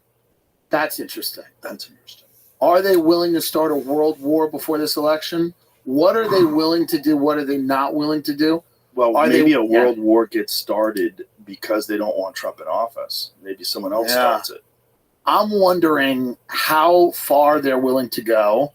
I'm also wondering how other countries, like you just said, might take advantage. Yeah, maybe they would take advantage of it because they know that's the best way to keep Trump from being the president. If Trump is promising all these embargoes and all this different shit that he's going to do to China and everything he's going to do around the world, if I was in another country, I'd be like, we don't want that. No. Like, we're going to escalate things, right around October, invade Taiwan, take that over. Yeah. See what happens. I mean, that's the thing. A lot of people are thinking that there is a possibility that you see somebody makes a move. Yeah. I mean, what better time to make a move than the chaos of us right now? Right. You got a choice between, what the Democrats keep calling a convicted felon. Convicted felon. He's a convicted felon. And there's been all this talk about repeating that over and over again. Right. Like, make sure we get that message out there. No one cares. Convicted felon. Yeah, I mean, it's just such a stupid thing. Well, he's got a lot of people voting for him now that wouldn't have voted for him before. There's a lot of people, I think, that are also seeing it would be one thing. I mean, listen, I have nothing good to say about Gavin Newsom. But if you had a guy that was had his faculties, could speak, was of a reasonable age or whatever, could gaslight better. But the fact that you have this guy who's so old that, to me, does suggest, for whatever reason, they're terrified of replacing him with someone else. I do not know why. I don't know why. But it feels like who's ever running things right now does not want anybody coming in and looking under the hood. Yeah. Right. That does feel like that. Like, I could if be you're wrong. in business with someone, they won't let you look at the Why books. are they killing Assange every day? Why are they torturing and killing Julian Assange? What did Julian Assange unleash that has made them do this to him, where they're slowly and methodically killing him in front of everybody? Well, they can't stop now. Right. They've been doing it for so long. They can't stop now because then he becomes a martyr with no consequences. And the same people go and talk about Alexei Navalny and try to get you to be upset that Vladimir Putin, which made no sense. Why would Putin kill a guy who was, and I'm not saying Putin's an angel, but Navalny was never a threat to Putin in any way. He was in a Siberian prison. And the week that we were having that vote about $60 billion for the Ukraine, Putin kills his biggest critic publicly. That's insane. That makes no sense to anybody. And what do you think happened? Well, if I had to guess, there's two ways. And Alexei Navalny might have just died. People can't just die. But it seems like if there was any group of people that had a benefit from Alexei Navalny dying when he did, it's not Russia. It would be us. If we're trying to pass to a country that's a little war weary and a little tired and going, we don't really need, why are we in this? What is the end game in Ukraine? What does it look like? How much money should we be kicking over there? We're trying to pass that bill, get that through Congress. We have to portray Vladimir Putin as a monster who's unwilling to negotiate. We have to do that. In order to fund that war, we have to present him as a guy who's hell-bent on taking over Europe, and that war is in our vital national security interest. And the more we can paint him as that person, the better it is, and the more likely we are to be able to pass that bill. And it's just very weird if he wanted to get rid of Alexei Navalny that he would have done it then. But wasn't that guy in a terrible prison? And wasn't he was in a bad prison. And I mean, obviously Putin hated him. Putin hated him, but they had tried to poison him already. The FSB had already tried to poison Navalny. So why wouldn't you think they just did it again? Why? What would be the point? He's in that prison. Because they want him dead. Because Putin just wants him dead. The week that America... Alexei Navalny never had widespread support in Russia, by the way. This is not true. He had certain people that liked what he was doing. He never had widespread support in Russia. This is a Western narrative that's cooked up that's completely untrue. Alexei Navalny started his life as a guy who would criticize Jews. He had a lot of fascist tendencies. And then after a little trip to Europe and maybe a meeting with, I don't know, who knows who people meet with, he decided to go back to Russia with a very pro-Western attitude, and he changed course. I'm not saying why people do that. People see the light in all different ways. The point is, the guy's in a Siberian prison. America's about to pass a huge bill. If you're the president of Russia, are you killing him that week? That just, to me, is a question. Well, how did he die? What are they saying? But now they said something recently. They said they found that he wasn't killed. They came out with something they conducted. Now, I don't know. I don't know who's conducting this, whether it's a Human Rights Watch or an international. Well, you're dying slow in jail no matter what. If you're yes, in a Russian and that's a bad jail. Yeah, you're in a Russian jail. Like, what are you eating? And I'm not saying Navalny wasn't a patriot or whatever, but I'm just saying that the idea that killing him, right? Maybe the guy did love Russia. I don't know. Maybe the guy was an egomaniacal guy who just wanted to lead. He wanted to be the leader. Maybe he was working with us. I don't know. But if you just look at it from a logical standpoint, it's weird that they killed him that week. That's strange to me. Doesn't make any sense. Interesting. I don't know enough about it to comment. Well, but I would imagine if you want the guy that dead, should never limit any of us. How did he die? Sudden death syndrome. Given notice of a dead, Navalny's spokesperson Kira Yarmyish said the time of his death, noticed at 2:17 p.m. local time. When Alexei's lawyer and mother arrived at the colony this morning, they were told that the cause of Navalny's death was sudden death syndrome. That's a vague term for different cardiac syndromes that cause sudden cardiac arrest and death. Yeah. Maybe they just killed him. They might listen. Of course, they more might have likely, killed him. right? I don't Felt know. unwell for a walk, almost immediately losing consciousness. He also just might have died in a jail. He might. Wait, how old was he? Oh, that's pretty young. Just dropped out of a heart attack. It's certainly possible that they killed him. It's just all of these events that we're told very little about. You have to then just rest on your own. You go, well, I don't know. It's very possible they killed him. I don't know. I don't live there. What do I know? It's very possible they killed him. How you're thinking, though. You're thinking like 4D chess. Well, no, I'm thinking like, this the way when he dies, people go, he was a big threat and Putin had to vanquish him. Was he? I don't know. Does anyone consume Russian media or listen to Russian podcasts? I've listened to Russian I hear the way Russians talk. Like, I know people that live there. Like, it's not. We hear a lot of stuff, and then there's what we hear, and then what's happening. Doesn't mean that it's great. I'd rather live here, but it does mean that, like, this idea that there was a movement.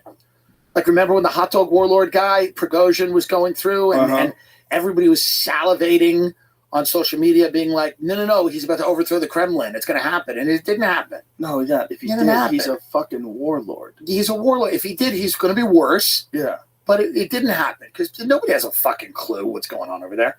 So it's just you have to. And then Assange, they're killing this guy in slow motion and then telling us how outraged we should be about Navalny. Mm-hmm. When Assange comes out, leaks a bunch of emails, we find out we're committing war crimes. We find out the CIA can remotely hijack your car.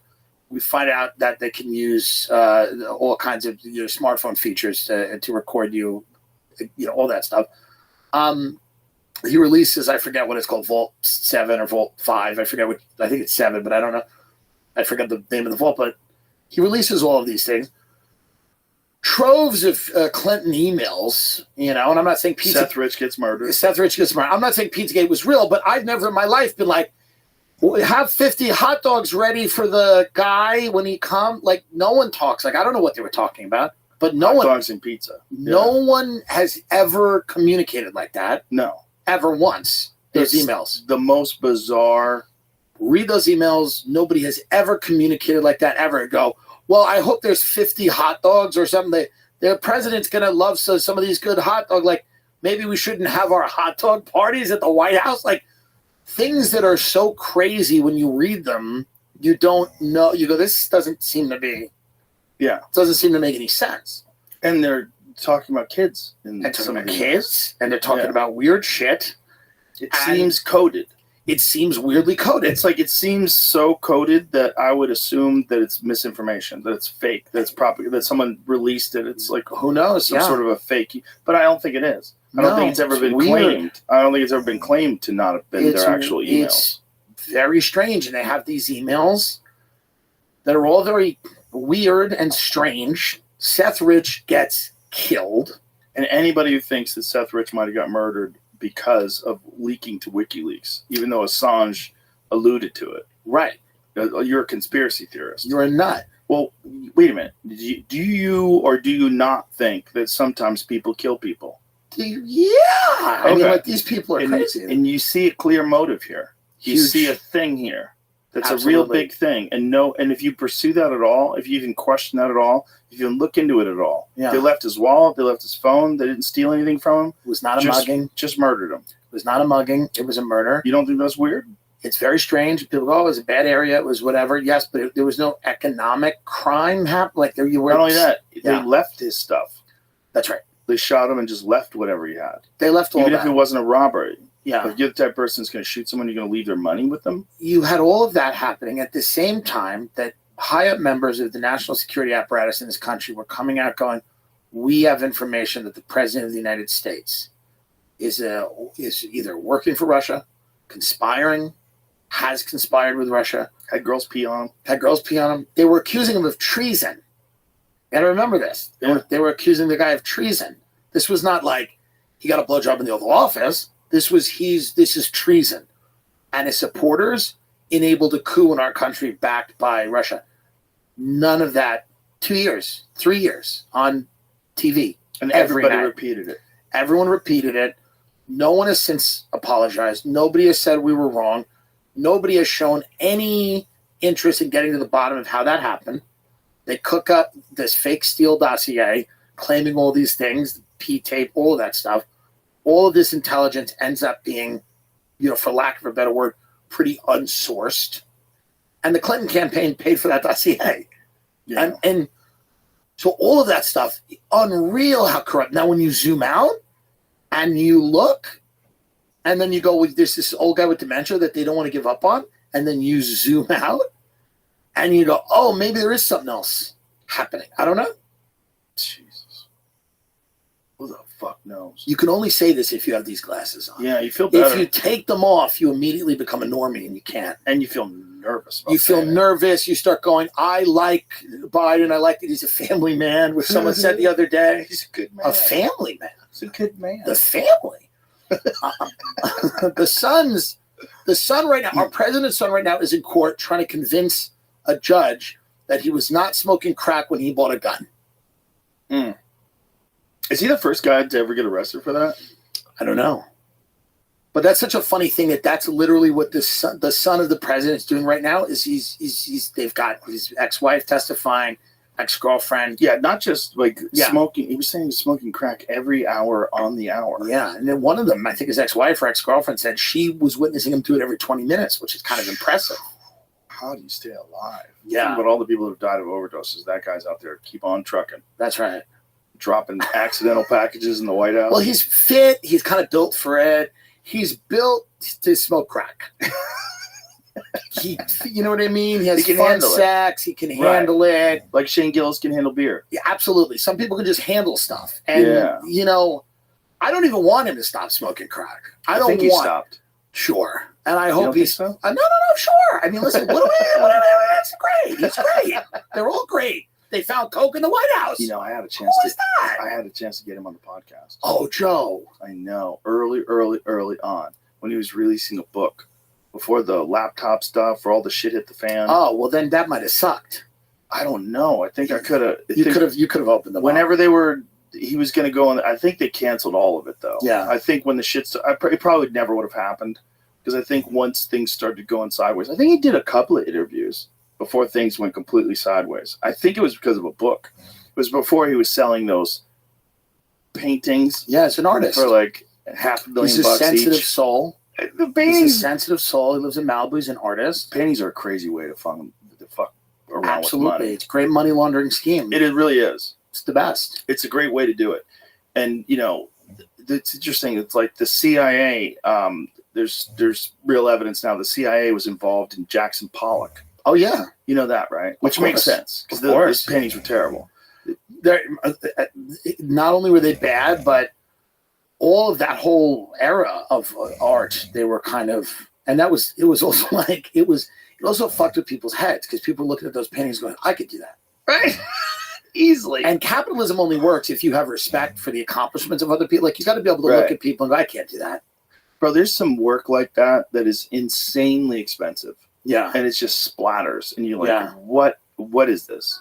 Well, it's a great way to get over on the rich. People think rich people always get over. It's not true. Rich people get beat all the time by other rich people. Oh, yeah. Because they all agree that there are certain kinds of bullshit that they tolerate. And one of them is like, they buy this crap art that is like this modern art that, one was a blank canvas once that sold for $200,000, like all this stuff. Like how much do you think that went for? $5 million. Yes. What is a Pollock? Yeah. An original? No, it's not. It's not Pollock? I don't think so. Someone else? I'll show you the answer if I look. I say $5 million. I'll say $2 million. 300 million. 2 weeks of the Ukraine war. That's 2 weeks of the Ukraine war, that painting. That is so crazy. Can we just give the Ukraine that and have them sell? Can we just give them art like that and have them repurpose What is it? William de Kooning. Oh, yeah. Okay, so it's 55. Is the head of in the middle of the CIA? Yeah, this is when they were doing this. So was this an American guy who did it? The CEO of Citadel bought it. Oh my God! What a fucking asshole. You made a great point about chaos. You just need a certain amount of chaos, but with this crap, it just starts driving people crazy. Yeah, and I think that chaos ends up becoming the point. Yeah. It's a factor. That's right. It's like noise. Like if you want to kill somebody, turn off the music so no one hears them scream. That's right. Yeah. So that's interesting when you see them really get involved in culture in the 60s, and they are in Laurel Canyon. They're at Haight-Ashbury. Oh, they were involved in everything. They're working with everybody. You've had that guy on your show, wrote that great book about Manson and all that stuff. And they're involved with cults. They're involved with everybody. That's actually the painting. The one I had up that it showed was not the correct. Oh, this is the one? Oh, that one still sucks. I know. It's not, it's the same. That's 300 million? That's even less impressive. That's worse. That one's less good. If I bought the other one for $400, I'd feel better. That's like something a guy like me picks out. The other one was 27.6 million. Jesus. That's Christ. reasonable. Yeah. Good Lord. 10%. Is it the same artist? I don't think so. No. So this guy, what is the big deal about this guy? I don't know. I was just looking through another God, article. these are garbage. The This is a most, garbage painting. The top 15 from 2020, and I was like, the very first one it shows was the one I just showed you. Oh, but that's number 15. Right. Yeah. And that's 27 million. Yeah. So this is the most expensive works of art. Oh, look at this one. How much is that piece of shit? Bro, that's something my daughter would have done when she was 4. 28.7. 28 point. Yeah. What? It's fake. What? Yeah. So this is money laundering. This is money laundering. Well, then there's Picasso. The Picasso's actually kind of cool, though. Look at that one. Picasso Let me see the one. Picasso one. Look at this one. That's The different. Picasso one's kind of cool. But it's destroying the difference. Like it's by elevating a lot of the other stuff, they're also muddying the waters. Look at this one. It's all blue. Yeah, except that one line. There's a little line down the middle. How much is that one? 30. That's the 30. thin blue line. $30 million. This one's a black, Rothschild, yeah. red with a black square at the bottom. $21 million. 31. This is insane. Oh, that's a dinosaur, an though. actual skeleton. Yeah. That's pretty dope. Well, that's fun. That's pretty dope. That belongs in a Miami penthouse, first floor. I looked at a house in Yeah. Beverly Hills when I was Yeah. thinking about living in Beverly Hills. Yeah. And it had a dinosaur in it. See, that's you could cool. buy the dinosaur for The- like an extra $1 million. The Persians are fun Yes. because they own those places. I have a dinosaur. There's one You guy. don't have a dinosaur? There's one guy there that has white tigers in the backyard. What? He has like a white tiger thing in his backyard. Actual white tigers? Yes. You're allowed to do that? No. So He's not allowed. He's just balling. He doesn't care. He doesn't give a fuck. But He's it's a kind diplomat. of well known that It's he well known does. that he has tigers? Jesus. Maybe not amongst the people that would. It is now. Yeah, for Now sure. people know. Now people go. What's the address? Oh, I don't know. They don't invite me. Like, I'm gonna Oh. be standing there with the tiger. Did you ever see that show, The Shahs of Sunset? Yes. It's all the rich Persians. Yes. Tehrangelus. They call LA Tehrangelus. Eh. Which is fun. There is something fun about those people. I Oh, like the yeah. gold and the Flashy. gaudy and the glitter. And Yeah. The wasps, to me, they're like the fading wasp empire where they're loaded, but they drive like a shitty beater car I don't like that. and they wear loafers. I like how you do it. I like how I do it, which is disgusting and vulgar, and it shows Yeah. people that money isn't even good. Right. The way I live proves that money isn't even good. That's the... I buy things at Dior. When I walk into these stores, I buy a dumb hoodie or something that looks crazy or a feathered coat or whatever. And people see me in it. They go, you know what? So what? So what? We don't have a lot. Look at this idiot. Capitalism needs people like me to go out and do things that are so buffoonish. It makes people go, you know what? This whole thing, money ain't it. Right. Money ain't it. Let's just go to the lake. Mm. But it is something gross about, I like when people that don't have money, because I never had money, and then at 37 I had money at 36, and then you do dumb shit. No one, my First parents had no generation money. Yeah. No one's smart that does what I do, but that's okay. The only smart thing I've done is I have some houses, so I can't pick them up and snort them or whatever. Right. But nobody's buys the kind of dumb sunglasses or dumb Bentleys. Nobody does that if they have a clue. Right. But my mother was a swim teacher and my father was a wine salesman. They were good people, but we didn't know anything about money. We never learned about money. We had no idea about money. So I just, when you get money, you go, I should do things like go to Beverly Hills and get a shiny, gross, grotesque car. Mm. Because that's what it is. That's the whole point of Beverly Hills. You get a nice car. You drive up to one of these restaurants. The valets park it. They go, that's a nice car. And then you just go, thank you. That's the whole interaction. You That's go, what thank you you want. so much. Good, thank you. You Thanks want to so get much. that thank you. You want to get the What you should tell them admiring is looks. you should go, I live in hell. And then just walk in. You should go, I'm owned. Because a lot of those people are. You should just go, Especially if you're at the margins. oh yeah. We really shouldn't have that car. That's right. Ooh, there's a lot That's of people right. out there living like that. Well, a real estate agent told me once that New York was a $50 million house cash and LA was a $50 million house with a $48 million mortgage. She said, people in the West Coast are just leveraged. Mm. The money's newer. It's different. It's not, it's old, I guess. So then people just, And there's more like keeping up with the Joneses attitude, perhaps. Well, LA's filled with that. Filled with that. That's the whole thing. It's like fake it till you make it. Right. It's the influencer culture. People are renting houses and cars. That's right. And taking pictures in front of them, like blessed. Yeah. And now I think it's just not even fake it till you make it. It's just fake it till you fake it. Yeah, you just keep faking it. Yeah, just keep faking it. You got to keep as you faking make it, fake it harder. That's right. Yeah, and we were just talking about the average price of a home in LA. Is it California itself or LA? California itself. Yeah. The average price of a home is $1 million, which is absurd. So crazy. It's so crazy. That's so much money. And then the average income is like 60,000, right? It was the thing I saw. 62 is the average income. Yeah. 1 million is the average home. It's unsustainable. But that's that beyond. Whole thing. Yeah, it's crazy. Could you imagine the fucking fear that you would have if you had a $1 million mortgage and you made $60,000 a year? What's worse about this whole thing? Go look at the houses for $1 million. They're dumps. Yeah, they're not even nice. No, like it's crazy what you don't get. Right, you'd have to live in like Palmdale to get a nice house for $1 million. They're just, you know what it is? It's pretty. California's the girl that's just hot and forever has been hot, but ruins your life. Right. I mean, it's just pretty. It's stunningly beautiful. There are parts of it. Like Montecito or Santa Barbara, you go up there, you go, this is so pretty. But everybody there's houses burned down 4 times. They're on their 3rd divorce. There's been mudslides. Their kids in rehab. But it's pretty. A lady I looked at with a house up there, she died in a mudslide. The real estate lady that showed us the house. This is what happens. But they'll tell you that in the way they talk. Yeah. Santa Barbara, it's always sunset, and they have this voice. And they tell you the worst things about something in the very nice, calm way, and they go, but this is beautiful. It's a remodel because it burned down and the family was in it. And that was sale. But it burned down and it's a remodel and they did a great job and the finishes are beautiful. And, you're not in the path of the mudslide. You're not in the direct path, but you're in an area that can have seismic activity. We don't love that. The fire department, and they got called on this, did the vegetation or something so that when the floods hit, Montecito was kind of spared. They tried, and they got called out on this.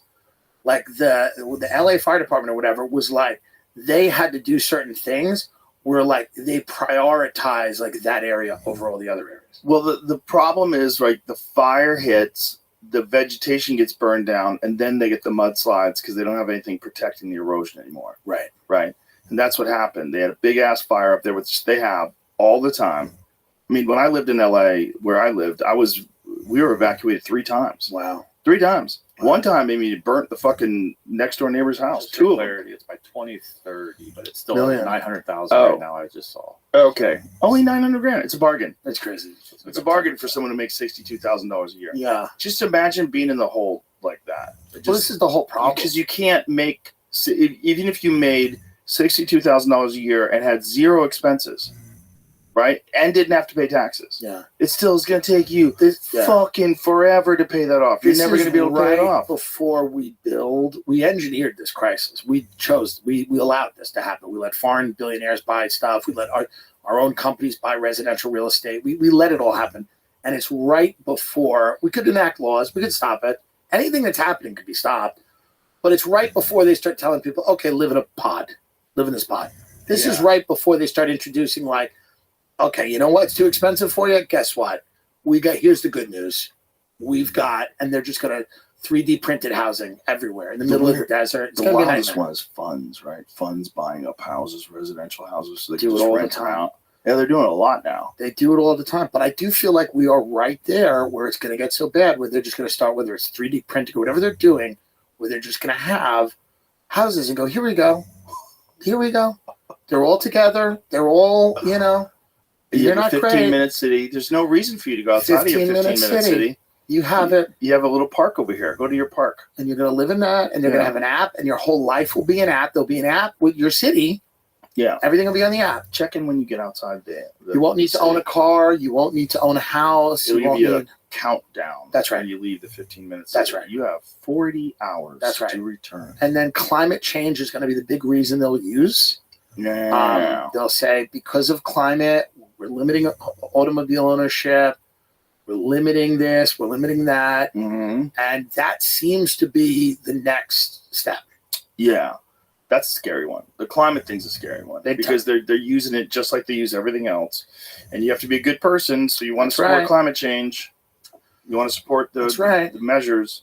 You want to do your part. You don't want to be a psychopath. We got to kill these cows. They're making methane. These people are bad people, that are doing these things like leaving their home. They're sick. Do you want to be sick? So that's inevitably, I think, what happens is all of these things it's a crisis this is not organic. Right. It's not organic that all of these cities are being bought up. None of this was inevitable. All of this could have been stopped. And it is right now not being stopped. Yeah. Average income $62,000, average house $900,000, and the response to that is, And then what happens when automation takes over 80% of the jobs? Then they got to do the world war. Then they got to get rid of everybody. What do you think? For a lot of people. Do you think when automation takes over, there's some sort of a massive decrease in population? Do you think they provide universal basic income? What do you think they do? I don't know what they do. I think that it seems like right now they're preparing for a world war. That genuinely, if you were to zoom out and read the news dispassionately, like without wanting any answer to float to the surface, it seems like they are preparing for a world war. Every article is like, conflict with China inevitable within 5 years, say many generals. Yeah. Every article, every national scale, every leak, Pentagon leak is U.S. readiness needs to be, within 5 years, a conflict is inevitable, The draft, military times, we should bring the draft back. Europe, the future of Europe is in doubt. So the military times said that? Yeah, there's certainly, recently they had a article arguing, I believe, for the return of selective service for the draft. And it's definitely something that it's being talked about. Germany talked about it recently because of the Ukraine-Russia thing. And there's this idea now that, lawmakers moved to automate selective service registration for all men. Whoa. New plan from the House lawmakers would automatically register men for potential military draft when they hit 18, avoiding potential legal consequences connected to failing to file the paperwork at the proper time. Jesus Christ. Mandate automatic registration of all males between 18 and 26 living in America in the selective service system. Federal database used for a military draft in case of national emergency. Ugh. What would that be? It's fun with the male part. Yeah, of course. male. What about trans men? What about them? Trans men are men. Get them in. Yeah. Time to be men now. That's what I'm saying. Let's go. So it does seem like they're preparing for something. Fuck. And it does seem like it's weird. It's weird. There's a weirdness in the air. 100%. There's a weirdness in the air. Yeah. This is late stage civilization vibes. For sure. That's what it is. We got late stage civilization vibes, no matter how we slice it. Yeah. We might make it through this. Yeah. We might look back at this. I hope we do. Tim and Joe were so crazy. Yeah. They're making a big deal out of it. Nothing happened. Or this could be one of those things that people play. If you can find a power source. I saved it on my phone. Yeah. Right, let's watch. They were talking about it. Well, it's also like what scares me more than anything is the people who aren't feeling this way. Did you see what they did where they gave Starlink internet to this tribe in the Amazon and they all start jerking off? I talked about it on my show this week. They're addicted to porn and social media. Instantly. And overnight. The tribe elders are freaking out because they're losing control. Yeah, they thought it was going to be great at first, but now everyone's lazy. No one wants to work. They're all just flipping through their phones all day. They're in the jungle and they're going through their phones. Because at first it's great to look a picture of a flower. Yeah. And then 3 days later, it's like there's guys watching women get choked and kicked and whatever, and now they're like losing control. Yeah, and they're on TikTok all day. And that's what you look at. You go all of the. That's why it's so important that the tech people all be on the same page for the most part, because that's the way you lose control the quickest. And it seems to be very important and somewhat engineered, maybe not top down, but somewhat coincidental that 90% of the tech people are all on the same page Well, about most things. those are the type of people, though. They're all ideologically captured. Like, That's it's all right. the left. The tech is all the left. There's And some libertarians, but very few. Very few. And Yeah. those are the rebels. To have those people in charge of everything, it's just so weird. But it was weird because we had Republicans and Democratic bankers for a long time, and no one really cared. But there's something with the tech people where it's like, we can't, it seems like they don't want to let there be any diversity in thought with that group because the levers they hold are too consequential. But they were that way before the levers were consequential. Sure. Except for Microsoft, right? If you think about Microsoft, they were like liberal, but not financially. Like they were very, very shrewd, right? Financially. They're all liberal if you can be liberal and have a $25 million house in Atherton, California. If that's part of it, then I think that's part of the way we've designed liberal in America, then... Well, they're just so removed. They're so very removed from the consequences of what they're interested in. And when you talk to them, you do get the feeling that they are they fully believe, and for good reason, that they control the country now. Yeah, and they think they should. That's because right. they're the smart ones, and they're on the right side. That's correct. And we have to do everything we can. Yeah. And so when they complied with the government, when they eliminated things from social media that were problematic to the narrative, whether it was on YouTube or Twitter or whatever they did, like they thought they were doing the right thing, and that they should be doing this because the people, these people are stupid. I think everyone thinks they're doing the right thing, and I think the thing that surprises me the most is how a lot of those people in those positions of power aren't cynical. They aren't. You really would like them to just go, yeah, it's all bullshit. We're doing what we have to do. You'd almost rather that. Right.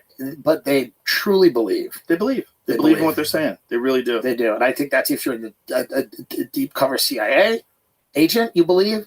I think if you're high up in the military, you believe. I think if you're in the tech industry, you believe. I think no matter where you are, you believe because so much of your identity becomes dependent on that. Yes, for sure. Yeah. Also, like I experienced that when I was working on a television show, when people used to try to tell me, the government is programming it and they're programming these shows to make these shows so that we're stupid. Right. And people would believe that. I'm like, you don't understand. The people making these shows like these shows and watch these shows. They try to make these shows. There's no one telling them to make these shows this way other than the people that are saying this would make us money. Right. That's all they're doing. That's right. Like you've got this idea that like this is like design, like Fear Factor is designed to make people stupid. Right. No, everybody had a good time. The people making it had a good time. Right. The people making it watch those shows. Yeah. They're like, have you seen Survivor? They're all watching them. Well, they're all in the culture. Every time Sam Smith, or somebody dresses up like a devil or tries to do something edgy, everyone talks about, well, this is like this engineered thing. And I'm like, listen, a lot of it is people are trying to get attention. 100%. It's what they're trying to do. Especially Focus Sam on Smith. Right. And you can't be, and I talked about it when people were like really enraged about it. And I'm like, if you are like going to be a non-binary, I'm different, I'm going to sell sex, you can't look like my uncle. And that's what Sam Smith looked. And they were like, well, no, he's a Satanist. I go, if Satan saw him and said, that's who's my representative on our, Sam Smith looks like my uncle at a Halloween party. Who's drunk. That's what he looked like. It really does. He looks like a guy like me or somebody I would have grown up with. At all. No. So he doesn't have that Bowie thing. He doesn't have that sexy thing. I think it's far less they're putting messages in to corrupt people. I think maybe there's people that certainly do that. I think overall it's that people are lazy and want attention. Yeah. And it's a lot easier to get attention that way than to keep being good at something. Oh, dressing up like the devil is one of the best ways to get attention. That's right. It's one of the oldest ways. Do you remember the outrage for the Little Nas X video? Of course. Where he gave Satan a lap dance? Yes. He gave Satan a lap. He had the blood. And again, I'm not saying it's great for a 5-year-old, but it's like focus more on the houses being $1 million. Focus more on all that stuff because that's the stuff I think that in the long term. Focus more on the potential draft. Focus more on the potential draft. In the long term, that's what seems to matter. Yeah, but nobody is, people are just so easily distracted by a good Drake and Kendrick Lamar beef. Sure. It's so easily, it's so exciting to have all these things happening all the time. It's fun. Yeah. It's fun. It's just a weird fucking time that doesn't seem like it has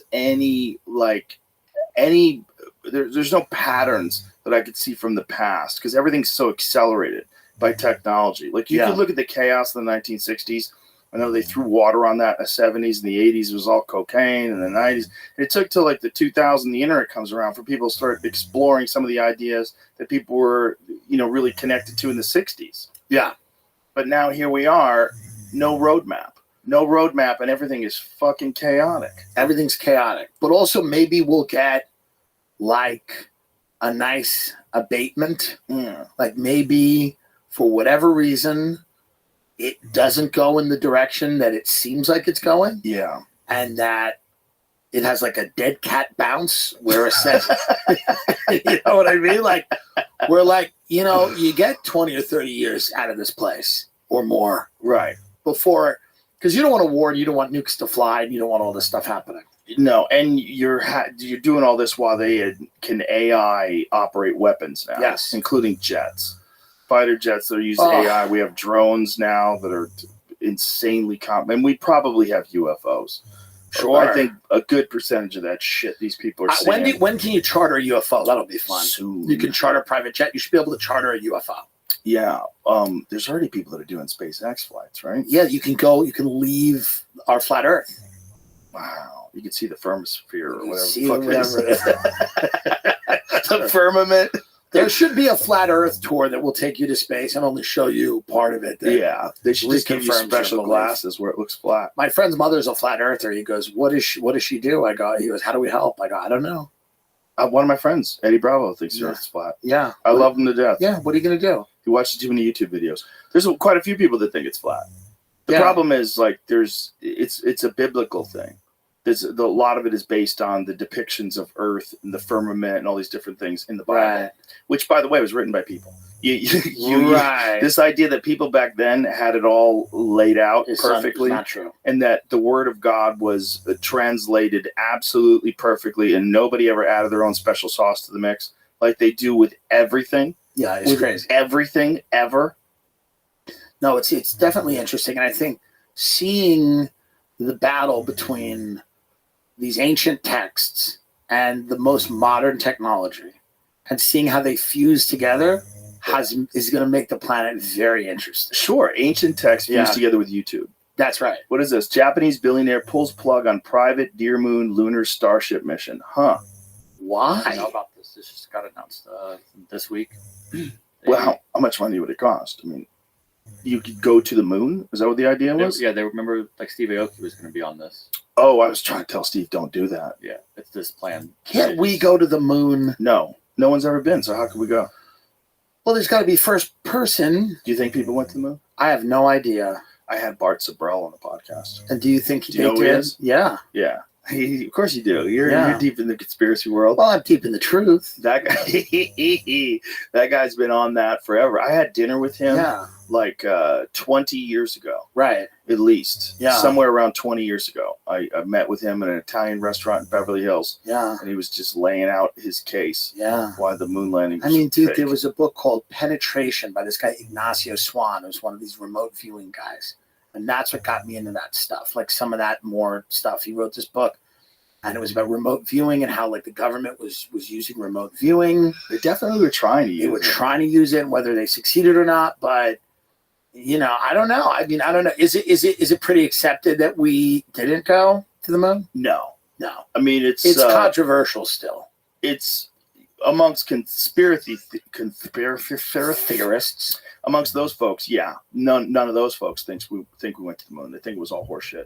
Some people think we went to the moon, but we faked the footage, right? Because that's so us. Radiation of space, so us. Yeah, and also such an us thing to do it, and then actually go fuck it. We got to film something. There's also there is precedent that they did use certain photos that were obviously from training missions. Right. And then they blacked out the background and tried to pretend these are photos of spacewalks. Right. Because if someone's like doing a spacewalk, like there's one of what's his name? Neil Armstrong, Buzz Aldrin. Who's the other guy? Glenn. Michael Collins. Okay. This is Michael Collins in the Gemini 15.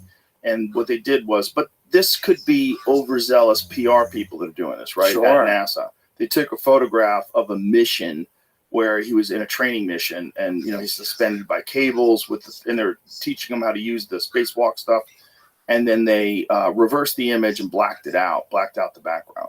See if you can find that. So those types of things give people an indication that there's a problem. Well, they give you an indication that there's a pattern of deception. They're willing to lie. That they're willing to at least fuck with the truth for publicity purposes because they want good photographs of something.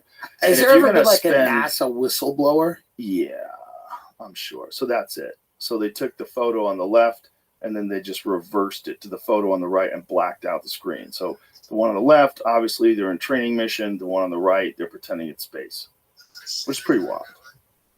I mean, really pretty fucking wild they did that. That is wild. It's wild. But Boeing, more whistleblowers came out. More, yeah. There's 2 more whistleblowers. Well, 2 of them were murdered, right? Well, yeah, but I love Do you think Boeing. they were murdered?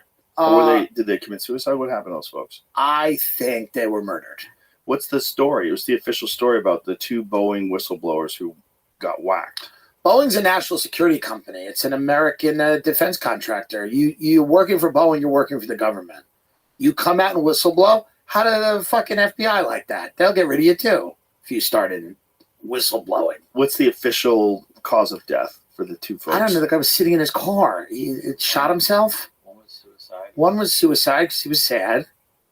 I would be sad too if I disparaged a great company like Boeing. I love Boeing. I probably realized, what have I done to this disparage this great company? He probably sucked as a guy. No, whistleblowers aren't fun. Right. There's never been a whistleblower that's fun. Maybe he's a fake whistleblower and he knew the house of cards was coming down. No pun intended. You probably went out with him and he always talked about how unsafe these planes were. And you're like, dude, shut up. Right. Shut up. I'd fly all the time. A lot of people do. He's basically like a flat earther. Well, yeah, right. I don't want to know how bad the planes are. Let them crash. Let one of them crash. Here's the deal. No one's going to fix it. So just don't bother me. 50 Boeing whistleblowers still want to talk safety fears despite 2 informants dying after speaking out. They'll kill 50 of them too. Don't think they won't. 50 people can commit suicide. 50 people can absolutely especially if they're disparaging a great company like Boeing. What does it say here? John Barnett, 62, a quality control engineer, had just begun testimony in a lawsuit against Boeing in March when he was found in his truck at a South Carolina motel with a fatal self-inflicted gunshot wound. Yeah, that's a little fishy. Joshua Dean, 45, died unexpectedly in early May. The quality auditor at Spirit Aerosystems, one of Boeing's biggest suppliers, passed away in the hospital following the onset of a fast-moving infection. Yeah, they can do that to you. Sure. They can do that to you. They can give you an infection. Absolutely. And they certainly can shoot you in the head. They can do all of that. Yeah, they could definitely shoot you in the head. And their attitude is like, hey, can you not fuck up our thing? Yeah, we're trying to fix it. We don't need you whistleblowing. We're trying to fix it. You're not helping. Yeah, what are you doing? You killing yourself? You want attention. Do you think there's James Lindsay has a very interesting take on this. He thinks that China they own a competitor to the Boeing planes. And I think the strategy is to destabilize Boeing and have the Chinese planes take over. So they're killing the whistleblowers? No, that there's some sort of a push to get this Chinese jet company to get their products. They're more safe. They're better. Let's just take those. Maybe, but Boeing is so deeply enmeshed in the national security apparatus, I can't see that ever happening. Right. There's no way that we... But if you wanted to do something like that, then how would you do it? You would fuck with the safety protocols. I mean, we do depend on too much for national security. We do depend on too many things from China already. Oh, yeah. Like medicine. Like all of that. Like not only medicine, but like chips. What's that thing? What do they do? Is it reactors or what do they buy? They basically said, we're not selling you these anymore. Well, they're in charge of so many of the mines. That's right. So many of the mines in the Congo are being run by China. So I don't know if we'd be so stupid to just start buying all of their stuff, but maybe. It's a possibility. China's homegrown 737 competitor has to wait a while to fill the vacuum left by Boeing Europe says the COM8 Comac C19. C19 is too new to approve by 2026. So they have their own version. So if they're playing a long game, what better way to destabilize the competitor than just, listen, we need to save money. Let's cut back on some of these safety inspectors and have the mechanics do their own safety inspection. Absolutely. Done. We're good. Done. If you just put that little piece in place, if you just did that, and you just take into account people's laziness and how people suck at their job already, and then there's no oversight from the mechanics, what's the possibility that mistakes are going to be made? 100%. Yeah. Well, corporate espionage is probably one of their strongest talents and one of the things they've excelled at. Imagine if that's how they do it, though. If Lindsay's right. When he said that to me, I was like, Jesus Christ. He might be right. He might be right. Yeah. I just don't want to sit in a plane and be fucking nervous. Oh, yeah. For no reason. Yeah, so you don't have to ask. I want the Boeing people to shut their fucking mouths. Let this thing go down the runway. Let me feel like it's okay. And if it happens, it happens. You know what the ultimate conspiracy theory is? Yeah. That Trump has a Boeing plane, and that's why they're doing this. Whoa. Dun, dun, dun. I got you with that one. Huh? That's something wild. That one got you excited. That is interesting. Yeah. Imagine that. Imagine that's what they did. What do you do? What happens if he dies? Imagine that. I don't know. How crazy is it going to be if he gets whacked? I mean, I don't know if they're going to do that. I think they're going to try to go to war with China. I think they're going to go to war somehow. Yeah. I think they're going to, if they are going to do anything, I think they just fucking try to do something that either delays an election or makes an election harder to have or something. I don't know. But if they were going to do something, it might be that. And I don't know. And they may do nothing. They may just, have a fair election. I don't know. But this is the question. This is what we were talking about earlier. If they're willing to deceive us with the Steele dossier, that's right. They're willing to deceive us with what they did with Bernie and what they did with RFK Jr. and the primary. If they're willing to do all that, why would we think that they wouldn't fuck with the election? Like, this is the one thing that they wouldn't fuck with. And then if you question it at all, especially Trump, because nobody really cared when everybody else questioned the elections. Right. Nobody cared when Hillary went around forever questioning the elections. Nobody cared. Everybody has questioned elections in this country for a very long time. Standard move. Bush v. Gore. Remember the court case? Remember the? Yes. It's kind of a standard move. Standard move. It's been getting more and more malevolent in the sense that people after Trump won, it was a whole thing with Russia. Yeah. And then I don't know. I haven't looked at any specific evidence for the fuckery, but I think there's probably fuckery all over the place. There's probably fuckery in every election. There's gotta be some. It's not zero. The amount of election fraud isn't zero. This one, they have to do something big. This one will have to be, if something's going to happen, it's probably going to have to be something big. They're going to have to wag the dog on such in such a way that America's like, whoa.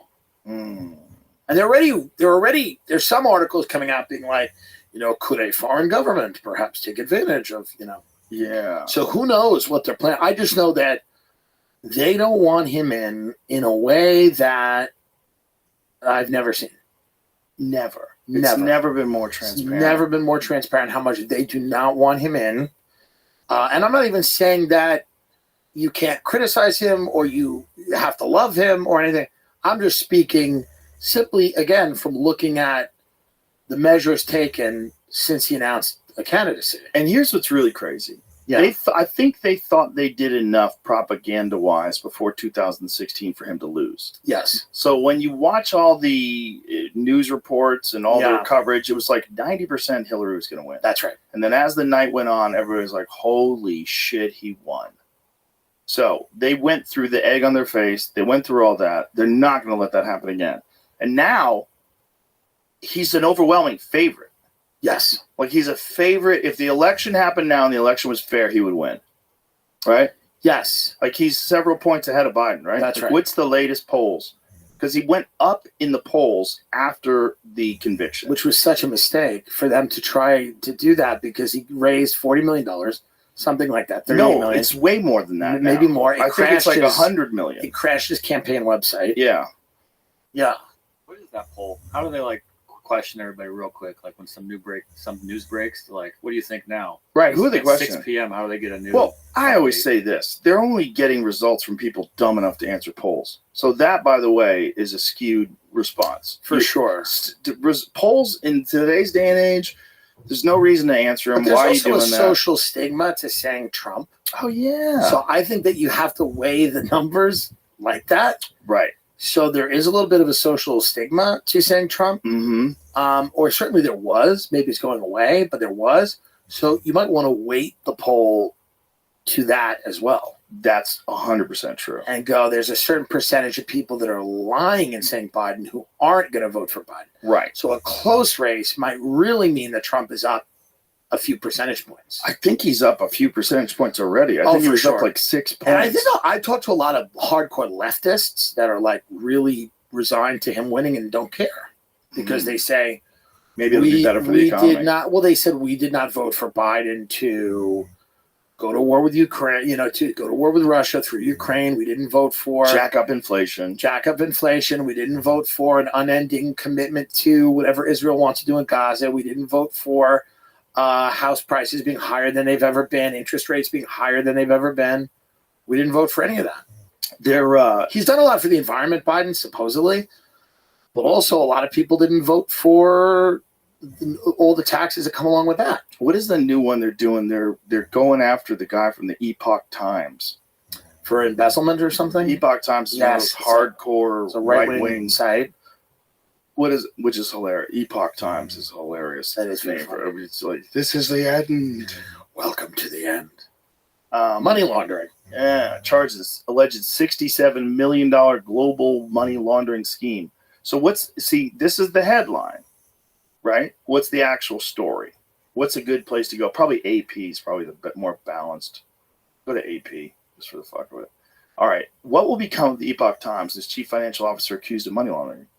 Okay, what is the accusation? What is Epoch Times? Federal prosecutors in New York charged, say that dude's name, Weidong Guan of Secaucus, New Jersey, chief financial officer of the Epoch Times, of steering at least $67 million in criminal proceeds, much from fraudulently obtained unemployment insurance benefits to the company, its affiliates, and himself. Guan pleaded not guilty, but was suspended by the Epoch Times, which agreed to cooperate with prosecutors.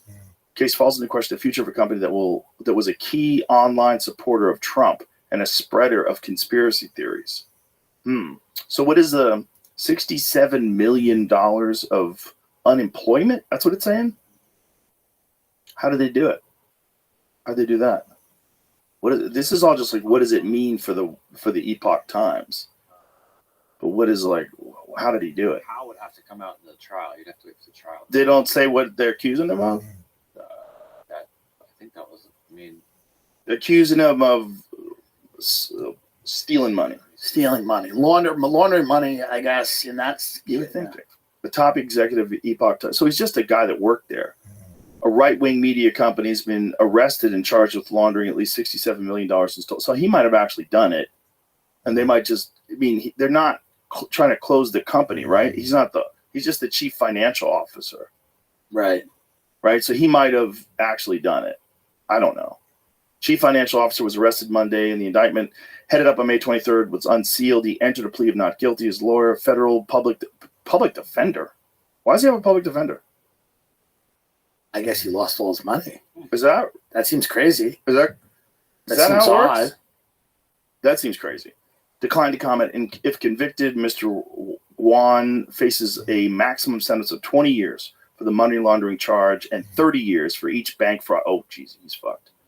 Epoch Times is affiliated with Falun Gong, a spiritual movement banned in China, and was for years an obscure free print newspaper dedicated largely to criticizing the Chinese Communist Party. In recent years, the outlet transformed itself into a prominent supporter of Donald J. Trump and his allies on the right. Oh, they're probably grifting.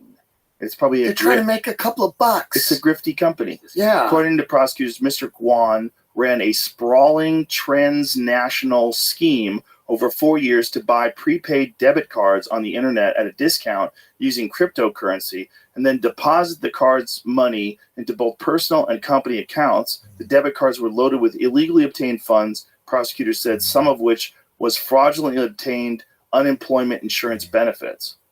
Oh, wow. This seems deep. Whew.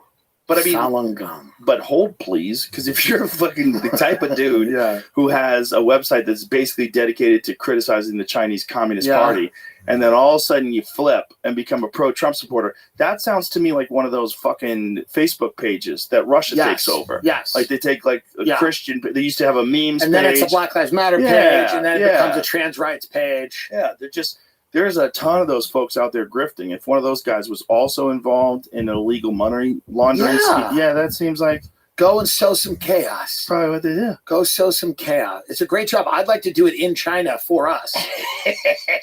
I mean, if they're hiring these, why can't America? Let's get an army of lunatics, people like me. Send me into China. I'll start a problem.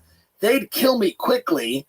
You couldn't do it there. That's why we lack the advantages, because you could come here and really start some shit.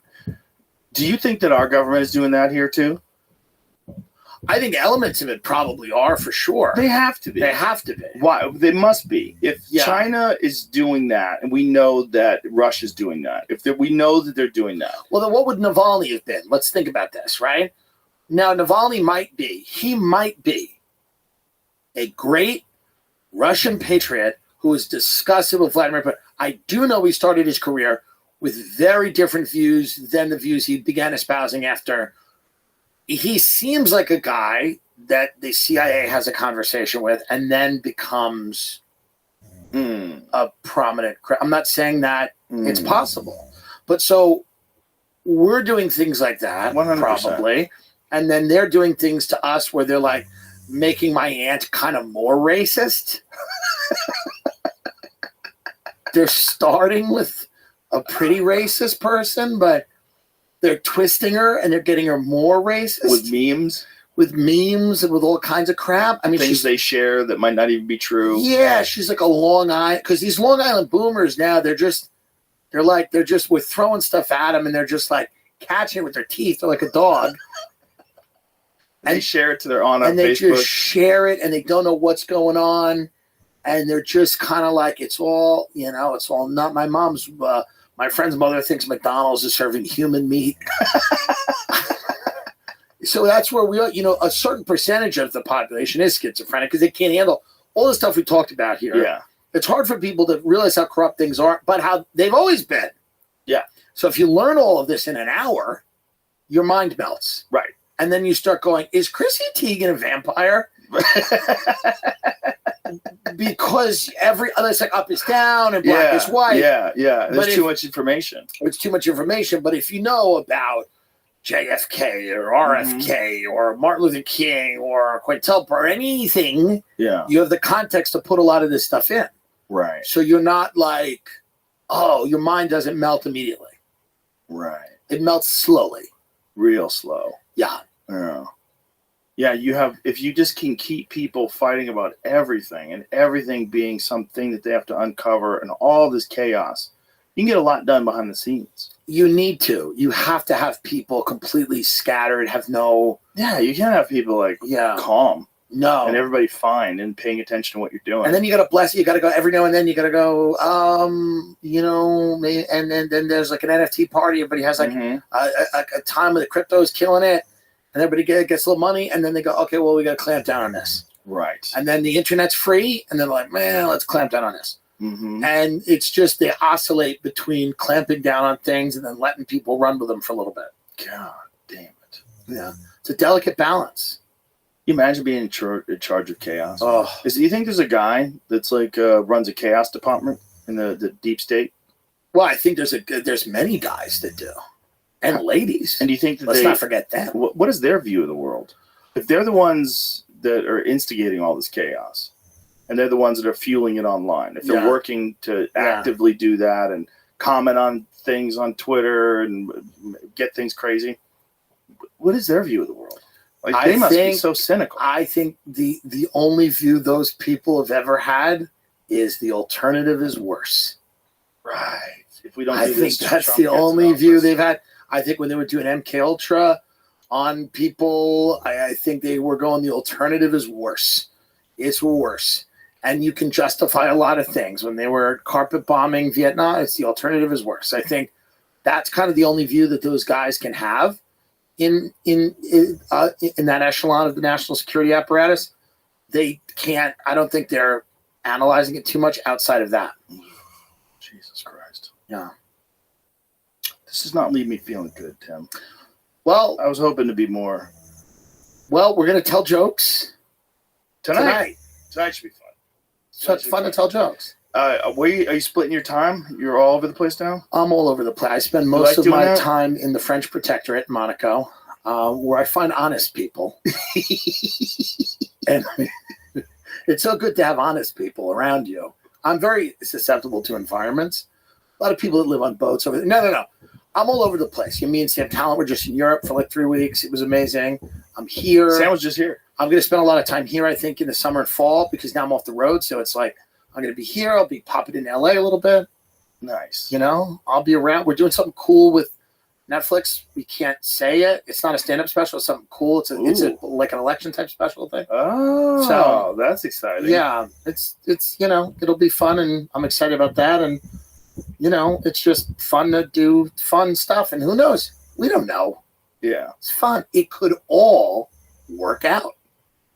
It could all work out. It probably will all work out. That's right. I mean, you can look back on, there's an Assyrian tablet, I think. Yeah. Fucking 4,000 years ago or something like that. Where I'm pretty sure I saved it.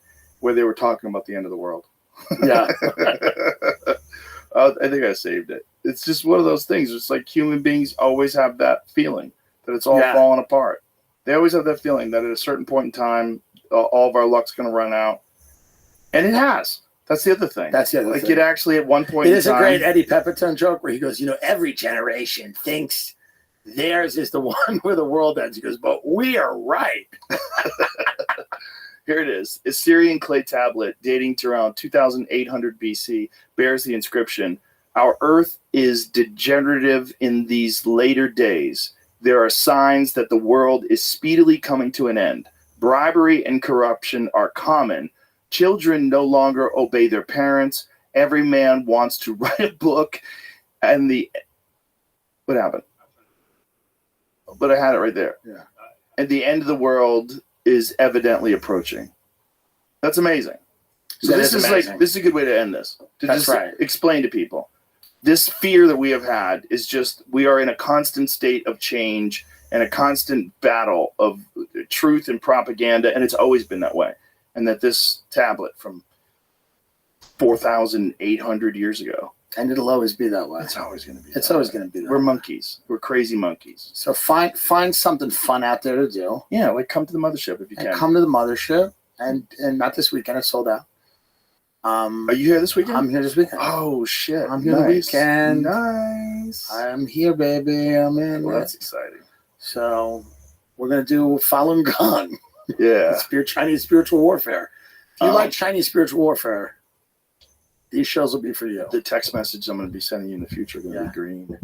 Oh, you're going to? Yeah, I'm trying to switch over. You're going to Android? I'm going to see what happens. I don't like being trapped. I felt like I was trapped. I got anxiety about switching. I don't like it either. I get anxiety about switching. When I see how crazy is that green text message comes in, it's going to be so weird, though. But it is weird. The whole thing, it's weird that we're so trapped. Yes. In this wonderful Apple bubble. They do a great job. Make a great phone. It's a great phone. Great job. Everything works great. It's great. I love the way you can send videos and airdrop people and FaceTime people. I love it. But I also don't But you got to have the new charger all the time. Well, no, not anymore. Now it's USB-C. Everything's USB-C because of Europe is actually forcing Apple to comply. All of these social media sites, or whatever it is. Apple's not social media, but like all these tech companies, they have downsides. Mm-hmm. And then they have things that are really good. Facebook had things that were really good, but they also sell maids in the Philippines. I was watching, there was an Instagram page that was all dedicated to finding people in prison that you could date when they get out. Thank God. Thank God. I was looking at like how many people Yeah. who are just like Captain Save-A-Ho or That's just right. at home looking at these people going, It's a redeemable country. Meet an inmate. Lonely inmates in the U.S. seek pen pals. I just typed in hot single inmates. I've seen a few videos of this going around where they're like making like a singles video. Well, there's got to be guys and gals that are interested in that. Like that's their thing. Like, love a get someone right. Look, they don't have nowhere to stay. They can stay with me. You know? Pals. Yeah. Meet a hot prison pal. Text. You'll be glad you did! Exclamation point. Well, if you want to meet people that have been in jail, come to one of my shows. And there's a very good chance. There's a high likelihood. You'll meet them. Yeah, high likelihood. All right. Let's wrap this bitch up. You're the best. Thank You're the you. best. You're the Thank best. you. Appreciate you. Appreciate I'm it, gonna brother. come see you this weekend. I'm excited. I hope so. I wanna see your set. Thank I'm you, pumped. buddy. Tell everybody. Don't tell me which night. I'll be nervous. Okay, I won't. Okay. I'm kidding. Tell everybody. It's just Tim J Dillon. It's Tim Dillon J show. Dillon, right? Yeah, on Instagram. Tim J Dillon on Instagram and X, and then Tim Dillon show if you like podcasts. Yes. Where people yell. It's the best. You're the best ranter on earth. Wow, I really that's very believe sweet that. of you. Your show, you by yourself talking about things Yeah. is I appreciate it, one of the brother. great joys in life. Thank you so much. My pleasure. Thank All you, right. brother. Bye, everybody. Bye-bye.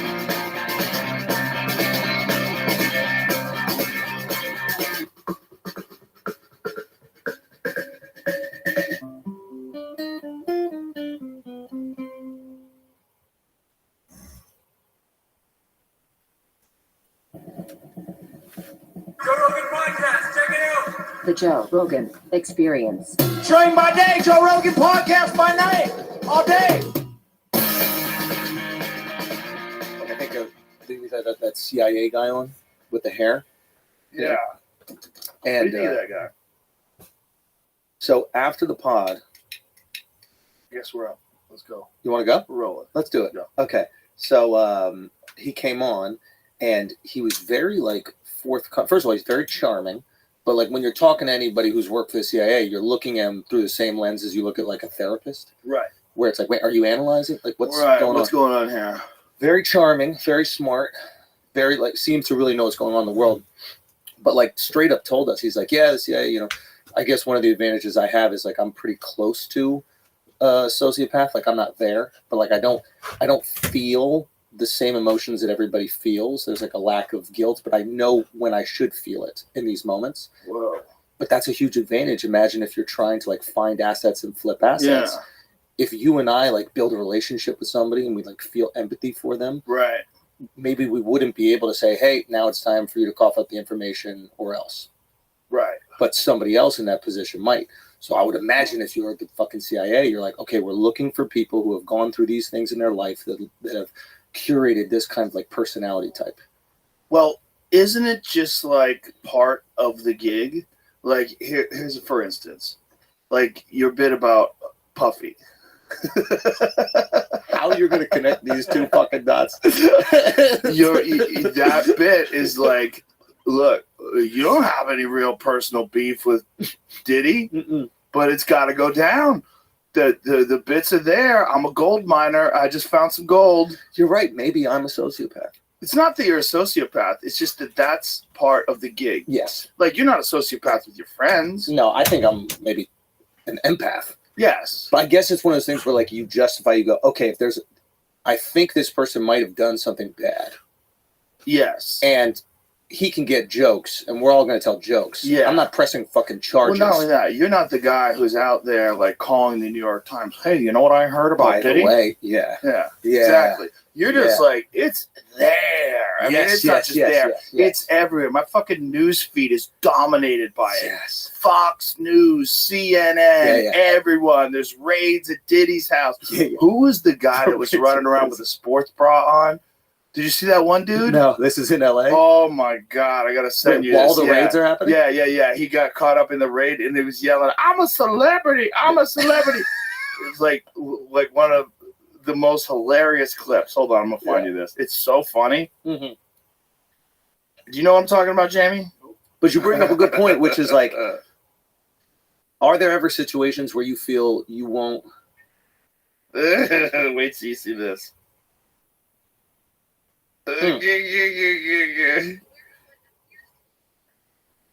He's wearing a sports bra. Hold on, we're gonna play it. Oh, okay. Yeah, put your headphones on so you can hear it.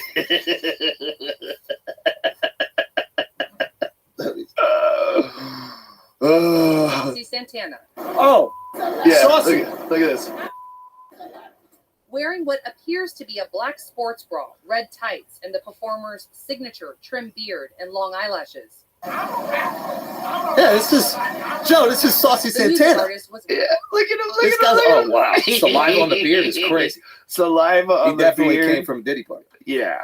Well, he was at Diddy's house. I bet he was. So I guess Diddy just kept people at his houses because he's got Listen. multiple houses, and he just had freak out part. Look at him! Look at Saucy Yeah. Santana! Go Saucy! Yeah. No, Saucy's crazy. Have you Go seen Saucy twerk? I didn't even know Saucy existed until I saw that video. Oh, Saucy can throw it down.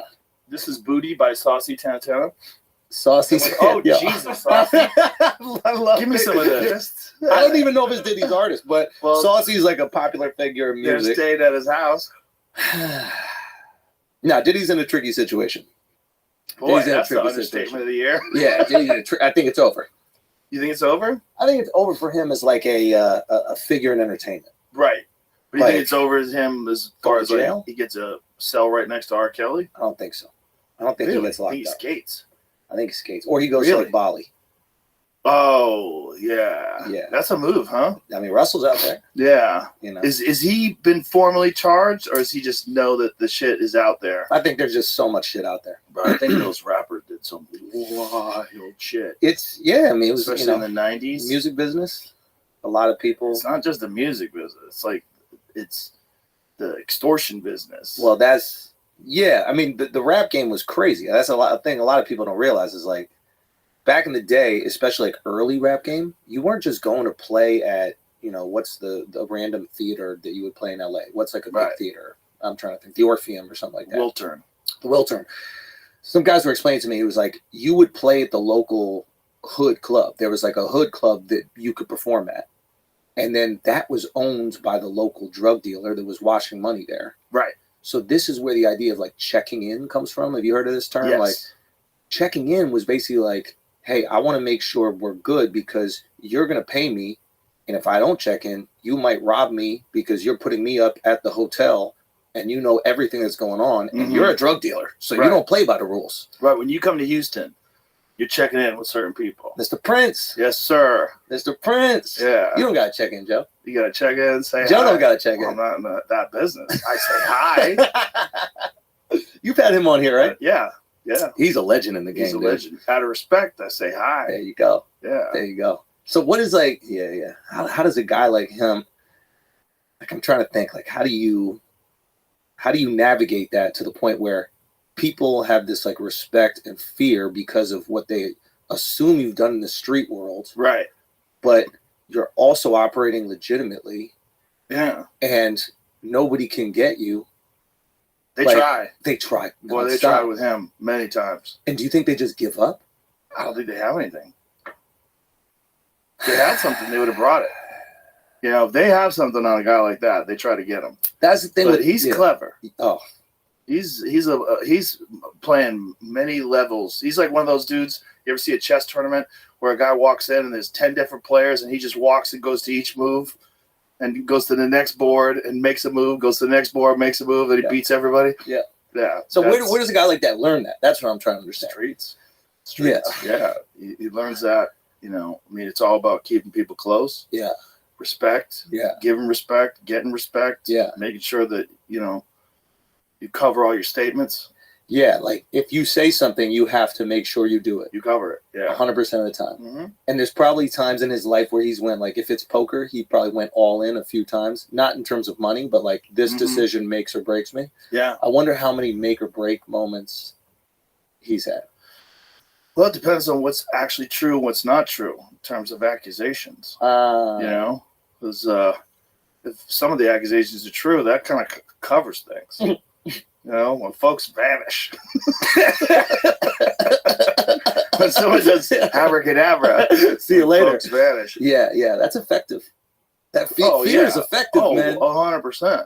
Yeah, and it should be. Because, listen, all the shit that's going on right now in the world, In America, we get so soft and we think none of that shit's going to happen here. All that murder, war, drones, assassinations, that's not going to happen here unless you know the Clintons. Yes. Unless you know some shit. Yes. Unless you know some shit about old Bill. And then you wind up shooting yourself in the chest while hanging from an extension cord. Wait, did that happen? Oh, yeah? You don't know that guy? Shot himself in the guy chest. Joe, that seems really hard to do. with a shotgun. How do you do such a thing? While you're hanging. This is a guy that brought Epstein to the White House at least 7 times. What's his name? We'll find out. So they found him at a ranch 30 minutes from his house, hanging by an electrical cord from a tree with a shotgun wound to the chest. Shotgun discovered near the body of former Clinton aide Mark Middleton. And then they called it a suicide. Wow. 12-gauge shotgun was 30 feet from the body of Mark Middleton. Was he found dead? Okay, so who orchestrates this? Is this the same thing where does Clinton go, hey, this guy needs to go, or do the powers that be around a powerful person go, we already know what needs to happen? Well, I think they know if a dude is in contact with someone or has been talking or is about to talk. I mean, cooperating with the feds or something. I don't think any of those guys have clean phones. I don't think any of those guys don't have their houses bugged. I don't think any of those guys aren't tracked. Look how excited that guy is to attack. Yeah. Who the if fuck you're is a guy that brought Jeffrey Epstein to the fucking White House to see Bill Clinton 7 times, and all this Epstein shit is going down, and Ghislaine's in jail, and you have information, there's people on both sides, right? There's the people on the right that are trying to nail the people that are on the left with this. There's people that are journalists that are trying to nail the people that were involved in this. This is it. Yeah. And they've managed to keep that fucking list from coming out, which shows you how powerful certain people are. That should show you a lot. That should be terrifying. The fact that Ghislaine Maxwell's in prison. She's in prison for sex trafficking, yet no one's been accused of buying any of that pussy. No one's been accused of having sex with these underage girls that she is in jail for supplying. Yeah, that is crazy. That's crazy. If you own a store and there's no items left yet, nobody's purchased anything, something's going on. Something's going on. Yeah. So I guess what I'm trying to figure out is like, people can go away. I mean, that's what people are saying, and maybe everybody's a conspiracy theorist now, but that's what people are saying about the Diddy situation. Like when the feds rolled up, with the fucking Hummers and shit, they're like, it wasn't about Diddy, it was about if there were tapes of powerful people there. Yeah. Oh, I'm sure. They were the ones that called. They're like, I need to protect myself, so go in there with all the things and rip any tapes or any evidence. Well, Prince Harry was hanging with Diddy. I mean, everybody hung with Diddy. That's the other tricky thing. Like, Diddy hung out with everybody. And I've spoken to a bunch of people who are like, yo, great dude, like, always there for you, never asked for a single thing. Till 1 a.m. And then freak off. Everybody says, get out of the house. Yeah. It's like the gremlins start eating after midnight. Everybody who tells the stories like, I saw her go upstairs and these dudes are fucking like right on the couch. Yeah. And then I go in this room and these guys are fucking, and it's like, and pros. Like, apparently he was getting male gigolos to fuck girls. Fuck girls. Yeah, that was one of the rumors, like the Male freak off. So he would gigolos. hire the professional dicks to have sex with the girls, and I think he would watch. Allegedly, that's what was alleged. I think. Yeah, there's a lot of crazy stuff going on, and that's the other thing. Like, I wonder, like, is that just a power thing? It's a Caligula thing. What does that mean? Caligula, like the emperor.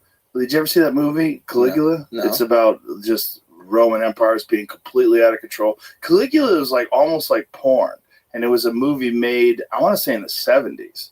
It's a crazy movie, but it's just detailing extreme excess where you can never fill the hole. But what is the hole you need to fill? Like, I'm trying to find, like, what's the just catalyst? Chaos. What year was this? 79. Yeah. That's Malcolm McDowell, right? Yeah. Yeah, the dude from Clockwork Orange. Oh, yeah. It's a crazy movie, man. But it's still mild in comparison to what Absolute have. Absolute power corrupts. Caligula. Okay, so then there's the question. It's like, can you take a completely normal person, give them power, and then they become that? Or does it take a power hungry person that has this void that needs to be filled, and then when they are given that power, you see the worst version of them? Ask your CIA boy. I bet he's got the answers. I bet he knows the exact formula.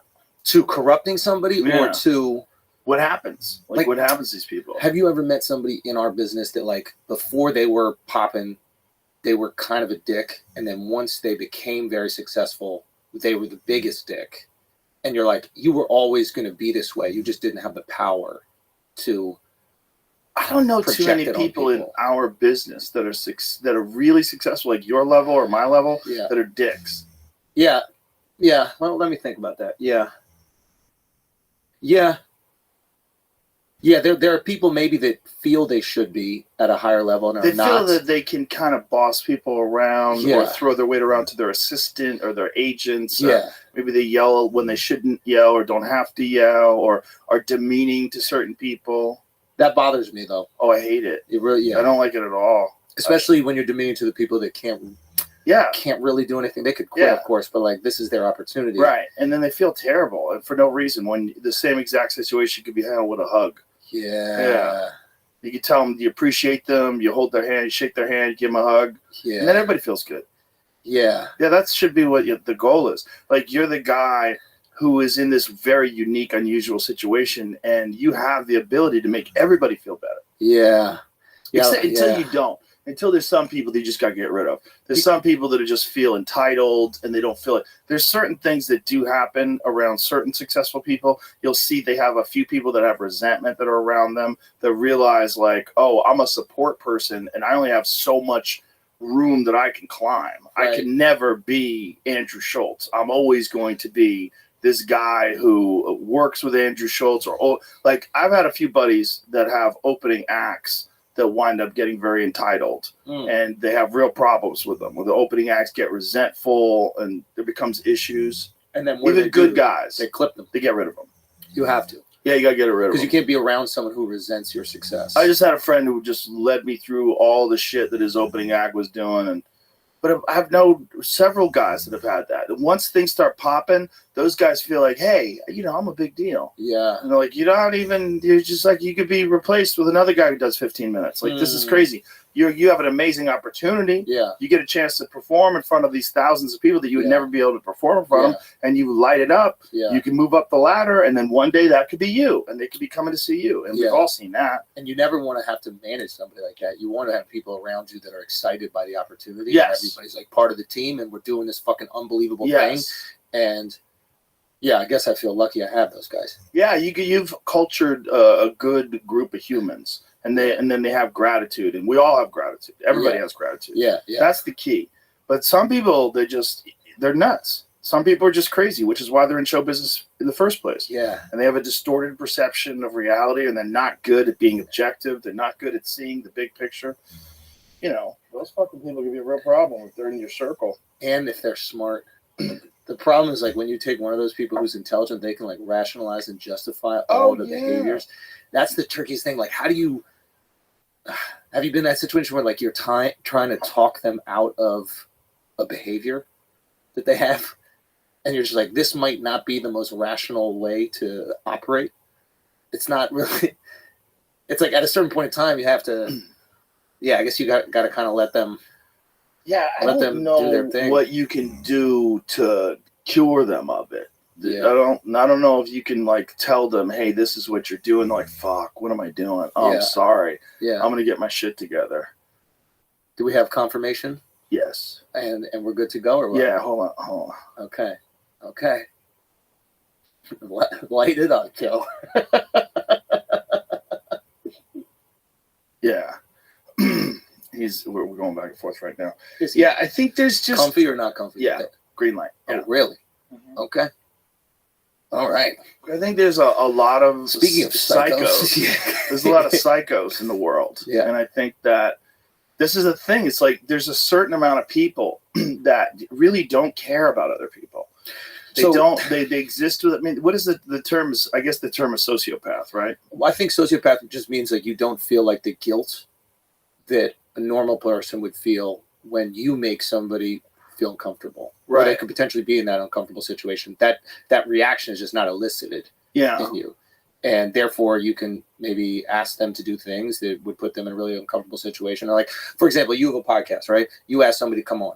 There might be a really embarrassing, tough question that you might want to ask them. And maybe that's why you brought them on. Or they're a really close friend of yours, and you're just like, I don't know if I want to put them in this situation in front of all these people. Dude, I do that all the time. You don't ask. I don't ask. Exactly, because you have empathy. You care about not how just they're that. perceived. Like, I don't need to talk to someone about something controversial.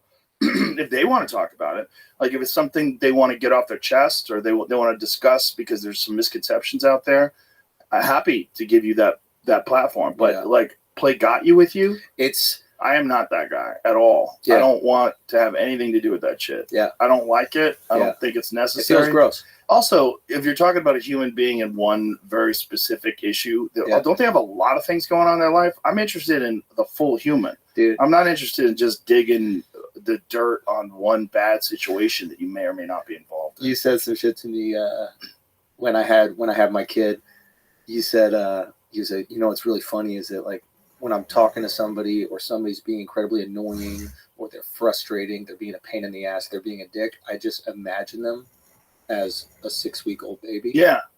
And it's like every one of them started out that way, this innocent, pure, amazing little thing. And life might have turned them into this. Life, shitty parents, bad neighborhood, and then sometimes it's just genes. Yeah. Sometimes you get wacky genes, man. Yeah. You know? Sometimes people are mentally ill right from the jump. Yeah. And I don't think people like to admit that, but that's a fact. Yeah. You know? Yeah. How much can you do with that? Not much. And then when it comes to like medication, what is the medication doing it? Is it dulling the mind so that the impulses don't come out? Is it ramping up your dopamine so you don't want to do those things? Like, yeah, I was wondering that with like Prozac. Like, I didn't realize how many people I knew that were on Prozac. What's he saying? Yay or nay? Yeah, we're good. Let's just do it. Yeah. Okay. Yeah. Speaking of psycho, speaking of people that are potentially bad, that do not have your good interests at heart, and will take advantage of you, and maybe are pathological in their desires to crush. So we're talking about Andrew Huberman's situation. His situation, not Huberman. Yeah. Yeah. So one of the things that was left out of that article. People know, I assume everybody here knows exactly what happened. So there's an article that Andrew Huberman, an ex, got a hold of a reporter and said that he's a philanderer, he's doing all these terrible things, he's a bad guy. Yeah. And so they write this long article. What they left out was that the person who accused him of all this, first of all, is being investigated by the DOJ for fraud and is in the middle of that right now. It's a very serious case. I would name the case, but that would... Like, they made the lady anonymous, which is also crazy. Like, you could have an anonymous person who attacks this famous person which is essentially, whether it's true, what the things she's saying are true or not true, the stuff she left out, the DOJ stuff. That's when he breaks it off. Exactly. He breaks it off. The DOJ contacts him because they're investigating this woman.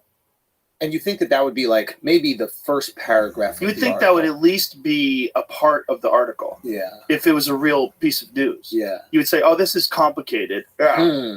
Okay, so what do you think it is? Do you think it could come from pharmaceutical companies? I don't think there's zero influence.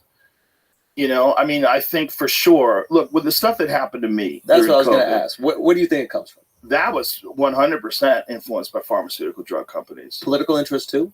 Yeah, well, they're all tied in together because they fund them. Yeah. So you got pharmaceutical drug interests that fund the network, right? They pay for so much of the advertisement. So right? Yeah. I mean, you now can't just cut to that the advertisers. off. Yes, you cut if the news said no more pharmaceutical drugs. Like, let's imagine if the government says this. Yeah. The government says no more pharmaceutical drug contributions to super PACs. No more pharmaceutical drugs ads on television shows and newspapers. No more.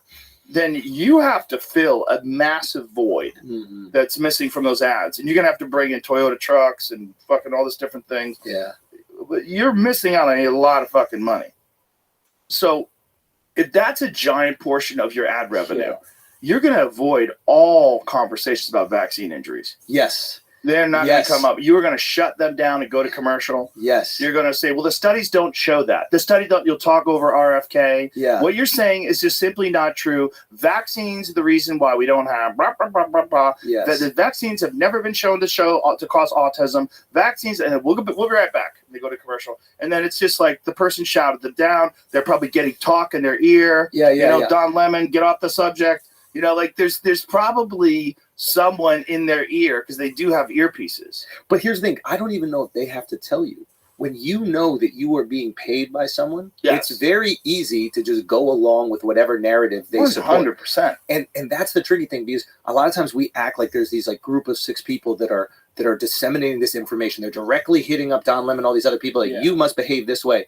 I think people fall in line. I think it's almost human instinct to fall in line. When you know who's got your back, you kind of fall in line with it. And if the pharmaceutical companies are supporting 25% of your ads or 30, whatever the fuck it is, you fall in line with it. Yeah. You fall in line with the narratives of the networks you're with. If you write for the Washington Post, you probably fall in line. Yeah. And when you start to ruffle feathers, your articles don't get posted. And then you realize, oh shit, if I want my articles to get posted, I got to write like this. Yes. My kid's in private school and I want to build a pool. And now there's this incentive structure that's built in without anybody fucking telling you what to do. Exactly. So it's not as like nefarious as people assume it is when you hear about like the deep state and who are these people telling you. It's an incentive structure built in, and human beings want to survive. And we start kind of doing the things that will help us survive. And it's all implied. What you're supposed to say and not supposed to say. It's the Clinton speaking fee. Like no one wants to hear Hillary Clinton speak. Exactly. Nobody ever has wanted to hear her speak, but she's getting $400,000 from Goldman Sachs. Yeah, exactly. After she's, what was he, Secretary of State. Yeah. So it's like, but Goldman Sachs doesn't need to say, hey, by the way, you're going to get speaking fees. Exactly. She knows it. Exactly. They all fucking know it. Well, that was why during the Trump debates with Clinton, he was like, release the transcripts of those speeches. Oh, I love it. Yeah, I'll release my taxes. You release the transcripts. Yeah. And what is the transcript? Hey, guys, do we really need to be here, or can I go home? You know what I want. I want you guys to make money. Yeah. But let's keep it rolling. So that's the whatever, the deep state, if you will. It's not 6 people. Well, that is like the people that are in your crew that start acting entitled when they're around you. Wait, those are the people, the Hillary Clintons. The Hillary Clintons are the people that are like maybe disrespectful to the servers, and you find out about it. They sent food back. They talk. It's not the main guy. It's the support staff. So you're saying the main people are not the presidents. Right. The main people are the people that are running Raytheon, the people that are running these gigantic companies that make weapons. Dude, that I didn't even. That's where the real money is. When we had RFK on, I didn't even fucking know this shit. But I didn't know, like, when we're sending money to Ukraine, we're not really even sending money there. We're sending money to American military manufacturers to make weapons, and then the weapons go to Ukraine. Duh. But we're paying us. Yeah. But you can't really say. But also some money goes over there, too. And that money, enough, billions, and that money is like, woo. Where to go? Yeah, dudes are doing coke and driving around in Rolls Royces and balling. I saw that. The guy bought the, what was it? The assistant, it wasn't the vice president, but it was some like government figure bought like some insane car. And it's like, why are you buying insane cars when you're in the middle of a war? How do you have the money? Yeah, there might be some rations you might want to buy. Okay, so there's the system. I think Vivek called it like the managerial class or something like that, which I thought was a good term. But okay, the money is going to these different industries first. So it's kind of staying in America, which does, I guess, boost our economy in some way. Like those people need to hire people. The economy starts That's a good way to look at it. No, but I mean, like, no, for real. Like, it's like they have to hire people. They have to pay people. Like, and that's why war is good for the economy. And if the economy is built on this military industrial complex or whatever it is, we constantly need conflict in order to continue the positive momentum of the economy. Yes. But they can't say that. They can't go, hey, we need war in order for the economy to be good. They're not thinking about the economy. They're thinking about the money that they are specifically going to make from these transactions. They're not thinking about, we're going to do this good for the economy. They're thinking this is an opportunity to get a massive contract. Mm-hmm. They're in the business of constantly making more money. When you're in a corporation, especially a publicly traded corporation, you have an obligation to your shareholders to make more money. You have a board. you have people that have dumped $100 million into the company, and they're staring at you. And you're like, what are we doing to maximize profits? And just like if you're, working for CNN, if someone starts saying the vaccines might be killing kids, you got to step in and go, there's no evidence for this. You got to cover. You're covering for this. Yeah. Everyone's covering. And if you're the head of a corporation, it's your job to get these contracts. It's a sociopathic sort of a situation.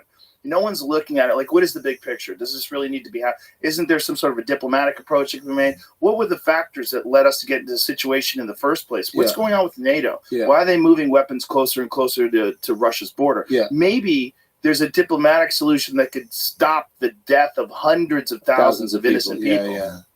But no, make that cheddar. Let's go. Yeah. And attach it to different bills, right? Like attach it to the border bill. Attach it to the fucking. Attach it to the education bill. Randomly has we got to educate. We got to educate those Russians about our fucking bombs. That's part of the education bill. They got to know about a Tomahawk missile, bitch. Yeah. So how do you stop that? Money. And the problem is it's already been embedded, right? It's like trying to tell the mob you can't make money anymore. Like you have to do some radical things to get the mob out of businesses, right? And that's what they had to do with Giuliani in New York with the John Gotti and the families and locking everybody up. Like you can't just say, hey guys, stop doing that. That's what they do. It's what they do. That's what they did with Iraq. That's what they did with Afghanistan. That's what they did with Vietnam. Yeah. They do it with everything. Yeah. That's what Eisenhower warned the American people about when he was leaving office, which is one of the craziest videos in human history. Yeah. Where he's saying the military-industrial complex wants to go to war. That there's a machine that wants to go to war, and you have to be very careful of it. What is the history of this? So World War II, the whole country turns into a war machine? Is that essentially? And which was beneficial for us, right? Great for the economy, great for a lot of things, great to unite us. Freedom, great for not speaking fucking German for the rest of our existence. But, and by, it turns into a war machine, like Ford just starts making tanks. Like everybody shifts their goal, right? Is that essentially what happens when? Well, a lot of people definitely shift their. I mean, Ford obviously kept making cars, but like a lot of people do shift their. But I think businesses. Ford also started making military vehicles. Did they? Makes sense. That was my understanding. Is that like every business started to prioritize the war effort, right? And then definitely not overnight, but pretty quickly, the whole country had one singular focus, which was if we need to go to war. Yeah, we can turn it over. It's like I think that's what Napoleon did. Actually, that was one of how he was so effective. He turned the whole country into a war machine. Yeah. Whereas before it was like, wait, I thought we're just lining up in the field and banging back and forth against each other. He's like, no, you're fighting the whole country. So then when we get to turn over and flip and Ford starts making vehicles or whatever the fuck it needs for the military effort, we have a huge competitive advantage. The money that comes in through that, and fact check me on this, please, but like the money that starts to be generated by that is very hard to relinquish when the war is done. Right. The war stops and then people go, whoa, we were making $100 million a year during war. Right. I don't want to go back to 20 million. Right. So we need more wars. Is that the idea? Yeah, that's definitely a part of the idea. It's also connected to a lot of other things too that you wouldn't think about, like subsidizing food. So subsidizing farmers. So like when you hear about corn subsidies, like we have corn subsidies. That's why there's corn syrup and everything. Yeah. And there's we picked a crop that could feed 300 million people, and it just happened to be corn. Well, what happened was during World War II, they started to subsidize farmers so that they would have a surplus. So in case another war breaks out, they always have they have food storage. Right. They have the ability to feed the country even if we're cut off from the rest of the world. And when you're dependent upon foreign countries for different things like grains and medicines, and that's one of the things we found out during COVID, right? A lot of medicine is made in China. And a lot of it was very hard to come by during COVID because of the transportation issues. Isn't that one of the issues with Ukraine? I'm sure. Is that there's not with medicine, but with actual grain. Like it's one of the largest grain producers in the world. Yes. So I think there even had to be like an agreement between Russia and Ukraine to continue sending out grain during the conflict. Wild. The rules of war are so wild. Dude. Like when someone says it's a war crime, like who decides Yeah, who decides the levels? You can only kill people certain ways.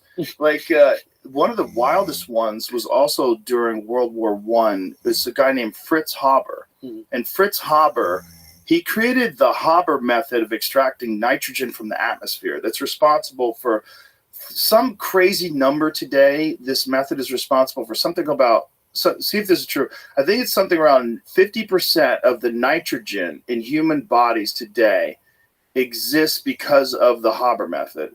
So 50% of the nitrogen from your food has been extracted from the atmosphere by the Haber method in order to provide fertilizer for plants that we use, especially when you talk about industrialized fertilizer and commercial grade fertilizer, where they have to spray it because the topsoil is all dead for a lot of these modern industrial monocrop agriculture establishments.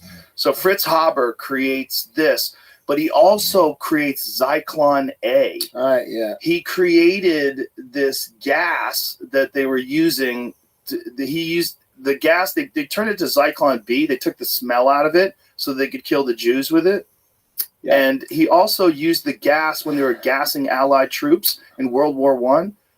This was the first time that had been done. It's chemical warfare. Massive fans and gas, and they would blow it onto these soldiers and kill them all. Yeah. And so he was both being recommended for the Nobel Prize and being a war criminal at the same time, who's wanted for crimes against humanity at the same time.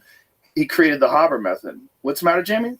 Nearly 50% of the nitrogen found in human tissues originated from the Haber-Bosch process. Thus, Haber process serves as the detonator of the population explosion, enabling the global population to increase from 1.6 billion in 1900 to 7.7 billion by 2018. Reverse fuel technology converts electrical energy, water, and air into ammonia without a separate hydrogen electrolysis process. So this is he was a legitimate genius. And his story is so fucking tragic.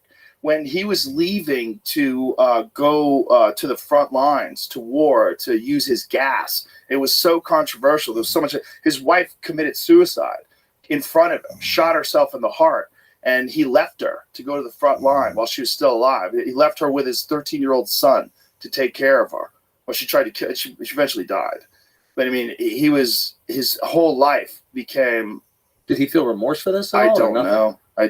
But eventually, during World War II, he was a Jew, and he saw all of his other Jewish friends that were scientists get pushed out and arrested, and all these different things that happened to him. And he wound up fleeing, and he died while he was fleeing. I think he died of heart failure.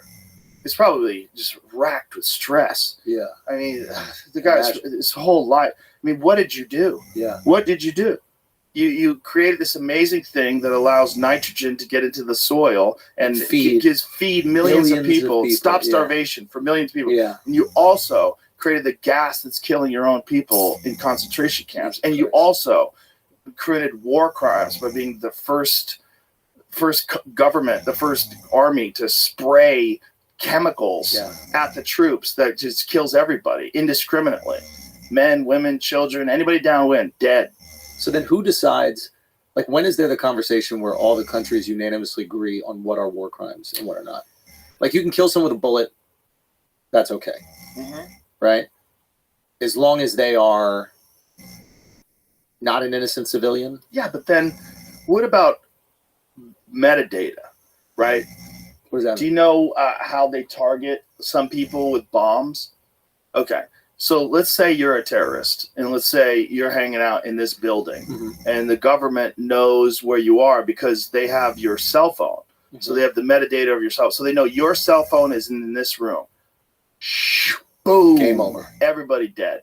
Everybody dead. Not just you, not just me, not just Jamie, security staff, this everybody, is the drone strike, people next door. Yeah, that's what they do. Yeah. So you know what the percentages of innocent people that die in drone strikes? 99. We don't know really, because here's the problem. And this has to be like, you have to be kind of honest about this. Like, they lie too. Right. Like they'll Nobody's say, like, I'm a bad guy. Right. They'll say, oh, you killed 30 children, and they'll take photos, and so you're getting some of the information as far as the they data. never go good shot. Right. Yeah. So we don't know the exact numbers. There's estimated numbers, but for sure, it's not more bad guys. Yeah. For sure, it's more innocents than it is bad guys. And the high estimates are in like the 80 and 90% of innocent civilians that die in drone strikes. And what is the justification? Because there's a bad guy over there. We got to get that bad guy. And it's in another country. So when it's in another country, you can kind of get away with some shit. But also, I imagine the justification is like that one bad guy could have killed hundreds of thousands of other good guys. That's their steelman argument for it, I imagine. Because they also have to have a justification. It can't happen without them going, hey, we thought about this. Exactly. And then imagine the person that you need to pull the trigger on that or push the button, right? Like the constitution that they have to have. Yeah. That's a lot of guilt. This goes back to the sociopathy. Oh, they have massive PTSD. Yeah. Yeah, those people that run, they say it's a unique form of PTSD because they weren't really there. Right. They're behind a fucking video console. It's an Xbox controller. Have presidents ever said that? Did Lincoln write anything about the death toll during the Civil War? That's a good question. Like, I wonder if even modern day, like, does Obama talk about it? The people that died, the Bushes? Like, I think you can.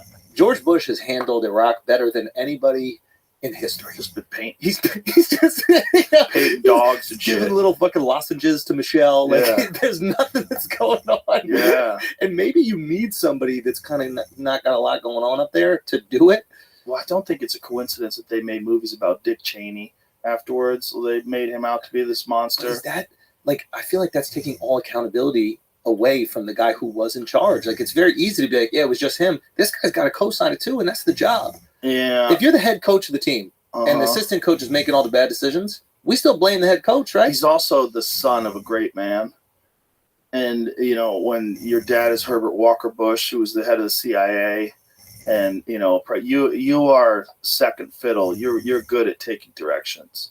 And that's why you'd make a good president. You're a good, handsome man. Yeah. We're going to smoke them out of their holes. Yeah. You look like a president. Yeah. And then let's let good old Dick take things behind the scenes. And just look at the evidence of what they did, right? Yeah. One of the things that they gave Halliburton no bid contracts for fucking billions of dollars to rebuild Iraq. How wild is this? That the guy who's the vice president was on the board of is on the he was like the fucking he was the head of Halliburton. Was he getting a piece during his vice presidency? Yes. Yeah, that seems like a conflict of interest. He is blowing these places up. He's blowing these places up. It's like their decisions that are causing these places to get blown up. If I make money on building, Dick Cheney resumes role as chairman of Halliburton Company. Oh, he's back. Wow. That may be old. When is this? I don't know. This is after he left office? I might have 2000 section.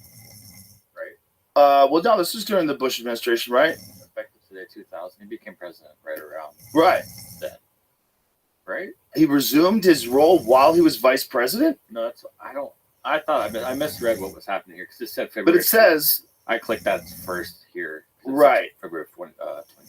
Cheney will succeed Bill Bradford. Click it again. But then it's like okay, Dick Cheney resumes role. This is a new article, it says. So look what it says. Dick Cheney has resumed role of chairman of board of Halliburton effective today, February 1st, 2000. Yeah. Will also continue. That's weird that it just came out. Weird continuing his current position as chief executive officer of the company, joining Halliburton. So this was right before the election. I think this is the announcement when. Yeah, I think I got confused. But February 1st, 2000 means he's already in office, correct? Or is it 2001? It's January 2001 that Bush goes into office, right? Election was 2000. Yeah. So this is 11 months earlier. So is he even named as vice president yet? No. Is he running with him at that time? He became vice president January 20. It's almost 1 year later. Exactly. Right, but I'm saying, is he named as vice president as a running mate? I'm checking when they. Right, because that's generally a little later. Once someone wins the primaries, they announce their VP. Yeah, but if you're not actually president, you can hold another position, or vice president. If you're not actually in government, you can up to that. I would like to meet GW. So you'd like to meet him? Yeah, what would you ask him? Meet him? I would just talk to him. About? I wouldn't want to dig. I would just talk to him. I just want to find out what makes him tick. What do you think? Halliburton reportedly reached the agreement on July 20th to allow Cheney to retire with a package of an estimated $20 million. Let's go, Dick.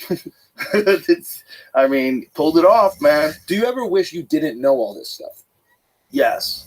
The ignorance is bliss. Yes. I feel a tremendous weight of the amount of people that pay attention.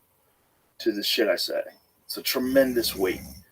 So you feel like there's some things like I would rather just be a hayseed. Yeah. Just fucking hanging out on my farm in Kansas, shooting deer with bows and arrows. That's what I was going to ask. Like when you're out shooting deer. That's my favorite time that I'm disconnected. I don't have cell phone service. I don't have shit. You're not thinking about the deep state. No, man. I'm thinking about mountain lions and I'm thinking about bugling elk. Yeah. I'm thinking how my cardio is. Do I get enough electrolytes in me this morning? Make sure my protein take is right. Yeah. You know, I'm going 8 fucking miles a day in the mountains. Like hard shit. That's something I've noticed about you, and I think it's a really important thing it's an important quality to have as you achieve more success, because with success, life can get easier. So if you're not addicted to difficulty and like hard situations, it's easy to just kind of fall into the comfort of nothing. Because there was a guy who I had on the podcast, Russ, who's awesome artist.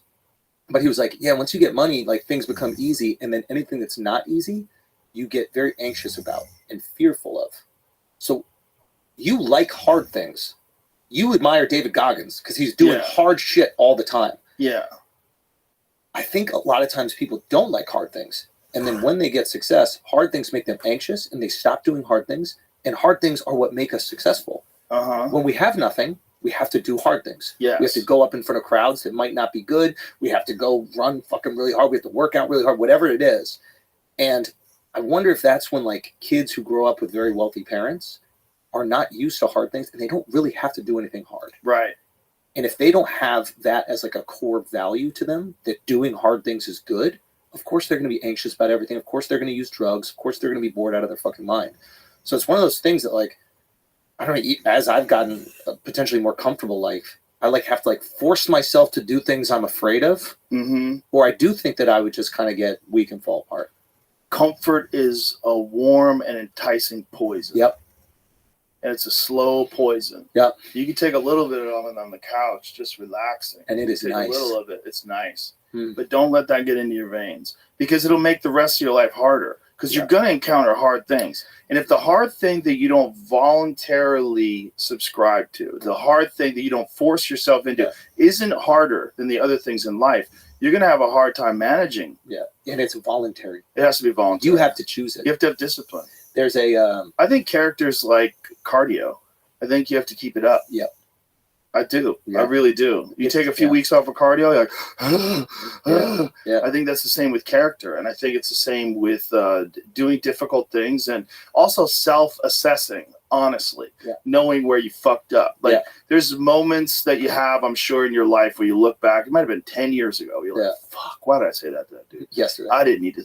I didn't need to say that. I shouldn't have said that. Oh, God, I was just in the wrong place, wrong time. Wrong headspace. Why did I do that? Oh, I was drunk. Why did I say that? Why did I do that? You know, those things, you should know those too. You don't absolve yourself of those things. Know those things are real and just always constantly strive to do better. The problem is when people fuck up, they think of themselves as that fuck up. And that's a difficult thing for someone with a bad past. Like dudes have been in jail. It's really difficult for them. That becomes their identity. It becomes a part of who you recognize. That's a part of your behavior characteristics. You don't think of yourself as the best you when you made the right decision. When your friend calls you and you could tell him, I'm busy, bro. I can't help you. Be like, I can put that shit aside. Go help my boy. And go help your friend. And then you show up for him. He's like, dude, you're here for me. Thank you, brother. So much. I appreciate it so much, man. And you're helping him fix his tire or move or whatever the fuck it is. Those moments, man, like unite human beings. They're like very, very important moments. And that's what everybody should strive for. You should strive for the moments when you worked really hard at something and you accomplished it. When you didn't want to get through a workout, but you did it. When you finished the marathon. When you apologized for being out of line. When you told people how you feel about them, even though it felt vulnerable. I just want to tell you, I love you so much. You inspire me. You're an amazing human being, and I'm so happy you're in my life. That's what we all should be aspiring towards. Aspiring to be better versions of ourselves. And aspiring to put ourselves in situations that we fear. Like everything you want is on the other side of what you fear. Somebody said that. And I really believe it though. Like every situation I put myself in that I'm scared of or anxious about, that even if it doesn't work out perfectly, I do feel this confidence boost that I at least tried. Yes. You know what I mean? I at least fucking tried. I was scared of doing it, and I Yeah. fucking tried. And then if it works out, it's the best feeling in the world. Yeah. But if I pussy out, that's the worst. That's the worst feeling. It is the fucking worst. The worst feeling. But that's the importance of like, like the nice thing about stand up, I guess, is that like we know that we can't take months off. Right. It atrophies fast. Fast. Weeks off. Yeah. It's like we have to go up. We have to constantly go up. And yeah, there are things in life that are a million times more difficult that people have to do. But it is one of those things that's built into the thing that we kind of love, which is we have to keep doing this. And every time we try something new, it's bad. Yeah, but we're also addicted to that accomplishment vibe, that accomplishment energy. Like when you get that feeling is an amazing feeling of fuck, I did it. I also like really the chaos of it. I like it when there's like I was hanging on the beach with my wife on something. I'm like, I'm really bad with vacations if I don't have things to do during it. I can't just hang on the beach. Yeah, I cannot do it. If I'm surfing, I can do it, or if I'm playing paddle, I can do it. But I need to do shit. Right. Give me something to do. Right. And my wife knows I don't care if we're looking at the Coliseum. I'm learning. I'm asking the fucking tour guide questions. I need to do a thing. Yeah. Because if I'm not, my brain goes fucking crazy. Mm-hmm. It needs to be occupied. Yeah. I'm lucky that I have that. Uh-huh. Imagine I was really comfy doing nothing. Yeah. Why would I do anything? It's a superpower. But it has to be managed. It's like having a Ferrari engine. You know, if you have a Ferrari engine, you know, in a fucking Toyota Corolla, like that shit doesn't have the tires for it. It doesn't have suspension. You're into a tree. You know, you have to learn how to manage that kind of a mind, and you've built up a suspension and wide tires and strong carbon fiber ceramic brakes. It's like you gotta have all those things. So is that what you're constantly doing? Are you constantly looking for more shit you're afraid of in your life? Well, difficult things. I like difficult things. I like that's why I like cold plunging. I like it because it's hard. People are like, I hate it. I hate fun. I fucking like it. Yeah. I don't like it. Yeah. Every time I'm about to do it, there's this little bitch ass part of my brain that's like, don't do this. You don't need to do this. And the other part of my brain is that built up over the years, like, shut up, pussy. I'm the boss. So it's building the discipline. It's not even like, okay, there are great, not side effects, but there are great main effects come. The inflammation goes down, whatever. But it's more about building the fucking discipline to do the shit you don't want to do. Yeah, but also because it's good for you. If it was bad for me, if I didn't want to do it and every time I did it, it was killing me a little bit, I wouldn't do it. But I do it because I know it's good for you and I know you feel great when you get out of it. But Goggins, I'm sure, running all those fucking miles, like his joints are destroyed, his feet are fucked up. Like there's a certain point of diminishing returns. Yes. But also you have to have the outlier. Which is? You have to have the dude that's pure mind. That's all just on the drive, and that's Goggins. You have to have the guy. So he's the extreme version of discipline. Uncommon amongst uncommon men, and amongst all the psychos out there. He's king psycho. So it's not that he runs long; it's that he will do the thing despite that little voice inside of him saying, "You don't want to do this." Just and he'll tell you he has that voice. He goes, "I stare at my sneakers sometimes for 30 minutes before I put those motherfuckers on." Yeah. He'll tell you, but he always wins. It's like the dude, when I'm taking the lid off that cold plunge, as I'm taking it off, he's like, don't do it, don't do it. I'm like, shut the fuck up. You got 3 more reps of Shogun. I set my watch, bip, bip, bip, and I climb right in. Yeah. And because I get through it every day, I start the day off with a win. I won. I beat the inner bitch. Yeah. I conquered the inner bitch. I got in there. And then I do the workout. That's win number 2. You know? Yeah. So by the time the day is over, I've done shit that most people will never do. What do you feel when you're on vacation? Do you feel that like a crazy person? Do you feel like a wolf on a fucking inflatable pool toy in the ocean? Yeah. Just going, what am I doing on this fucking thing? And is your wife going, hey, you need to chill out? Well, I know how to do it now. First of all, every day starts out with a workout. Dude, it's so funny. I told them, I was like, listen, we can go to these places. The first 3 hours of the day, I'm doing what I need to do. Yeah. Once I calm it all down, let's fucking drink whatever on the beach. I don't care. Yeah. But the first 3, I need to do what I need to do. I need breaks. Breaks are good, but I don't really need a vacation because my life is awesome. Yeah. I love it. I've cultivated a wonderful life. I love my family. I love my friends. I love my jobs. Yeah. So I'm happy. Yeah. I'm a happy dude with what I do.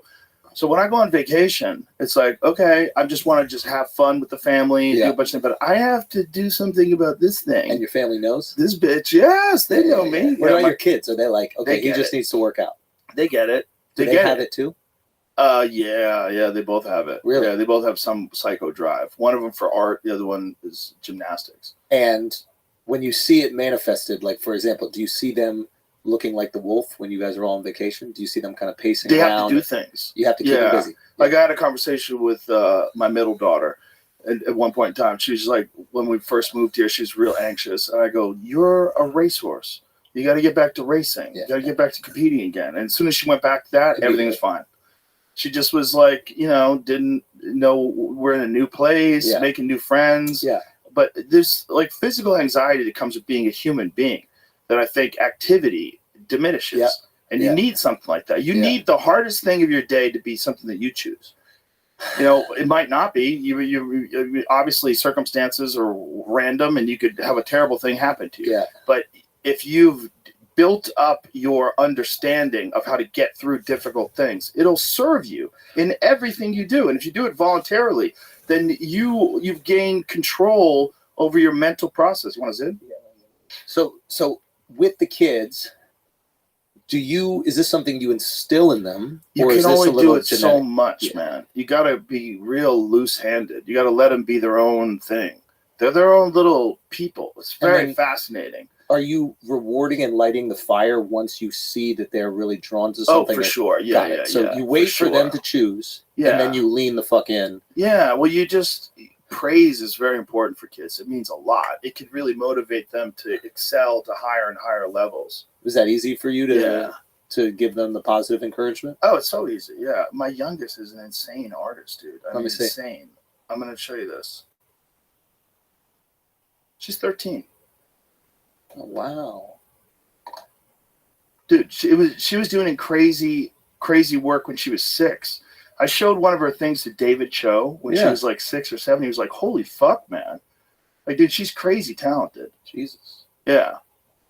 And how old is she? She's 13. She'll sit and she'll draw for hours and hours, man, just completely locked in and focused.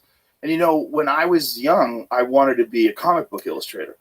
So I was an artist when I was young, but I wasn't as good as her. I wasn't as good. I don't think I'm as good as her now. She's 13. It's crazy. Do you find yourself competing with them at all? No. Unless we're playing games. That's what I'm saying. Yeah, I'm gonna win. Okay? Oh yeah. Do you ever? I'm trying to win. Okay, you won't give them won't give nothing. No. Interesting. No. Does it drive them crazy when they lose? No, they win. They win a lot, man. Okay. We did virtual reality, and my 13-year-old beat me at this sword fighting game, and she fucking loved it. She killed me. And it's like one of these. You know what Sandbox is? You ever do Sandbox? This is the. It's the dopest. Sandbox. You're in a warehouse. Okay. I love it. You have a haptic feedback vest. My favorite one is the zombie one, but we compete in the zombie one too. This is a console that you're wearing, like the VR goggles or something? You go to a place. It's called Sandbox VR. It's a big warehouse. Okay. And inside these warehouses, they have these spaces that are a little larger than this room. Okay. And in the space, they give you a virtual reality headset. They give you a haptic feedback vest. You feel like you're getting hit or you're getting grabbed by zombies. And then they give you a gun. You have a plastic gun. Okay, and then you see yourself, and you see everybody. Everybody's like tactical ops outfits on and shit with helmets, and you're like, woo! You high five, you dance, you see each other dressed as these characters, and then it's basically mapped out to the size of your body, and they put you in these things. So, and then like they drop you off in Deadwood Mansion. And Deadwood Mansion is this haunted house, and this like crazy scientist who've developed zombies, and the zombies start invading the house. Okay. And you're just gunning them down. And we always compete to see who kills the most zombies. But I have a lot of gun experience. I fucked those zombies up, man. I, at one point in time, had number 3 in the country, or the number 3 score in the country. Yeah, bro. I went ham. This is it here. So this is it. So let me just give you a pro tip. If you want this game, get the shotgun. Shotgun face shots. You want face shots on zombies. Yeah. Don't be fucking around with the legs. See, the machine guns are fun and everything like that, and you reload by just going like this. Just point the gun down and it reloads. Bro, it's so fun. I'm so addicted to this game that you're in this house and it's all like dark and shadowy and shit, and the light from your pistol is what's lighting these zombies. Yeah. Bro, it's so much fun. Oh, but yeah, I always try to win. I always try to kill the most zombies. So at the end of the day, you get the VIP. What is the VIP? The VIP is the most valuable player. The MVP. Yeah, it's VIP though. Very important player. Okay. Or MVP. I don't know if they say MVP, but either way, I always win that shit. Yeah. I'm so not the letting anybody competitive win. instinct cannot go away. Right. As long as it's like you're just understanding that everyone's just trying their best. Yeah. So when they beat you, like, oh my God, if they beat me at a game or something like that, like, God damn it. Yeah. They love it. They love it. I'm like, you got me. Yeah. But it's fun when they win. It's fun when they beat you. It's your child that's doing something really good. How old are they now? 13 and 15, the youngest ones. Okay. And when they were, are there moments that you... How old is your kid now? 8 weeks. Wow. So yeah, I'm like, are there, everybody I talk to goes, it goes by really fast. That's the first thing they all say when I say 8 weeks. And what are the moments in this stretch that you wish that you kind of held on to longer, or you didn't realize how amazing they were until they were gone? I don't really think like that. Nothing. Okay. I don't think like that.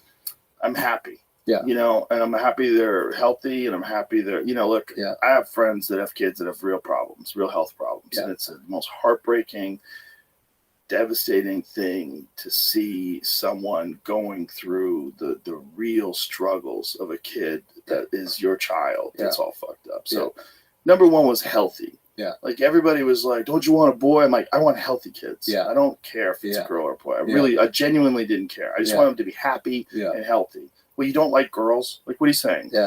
You only want boys? Plus, if I had boys, it would come with the added responsibility of training a psycho.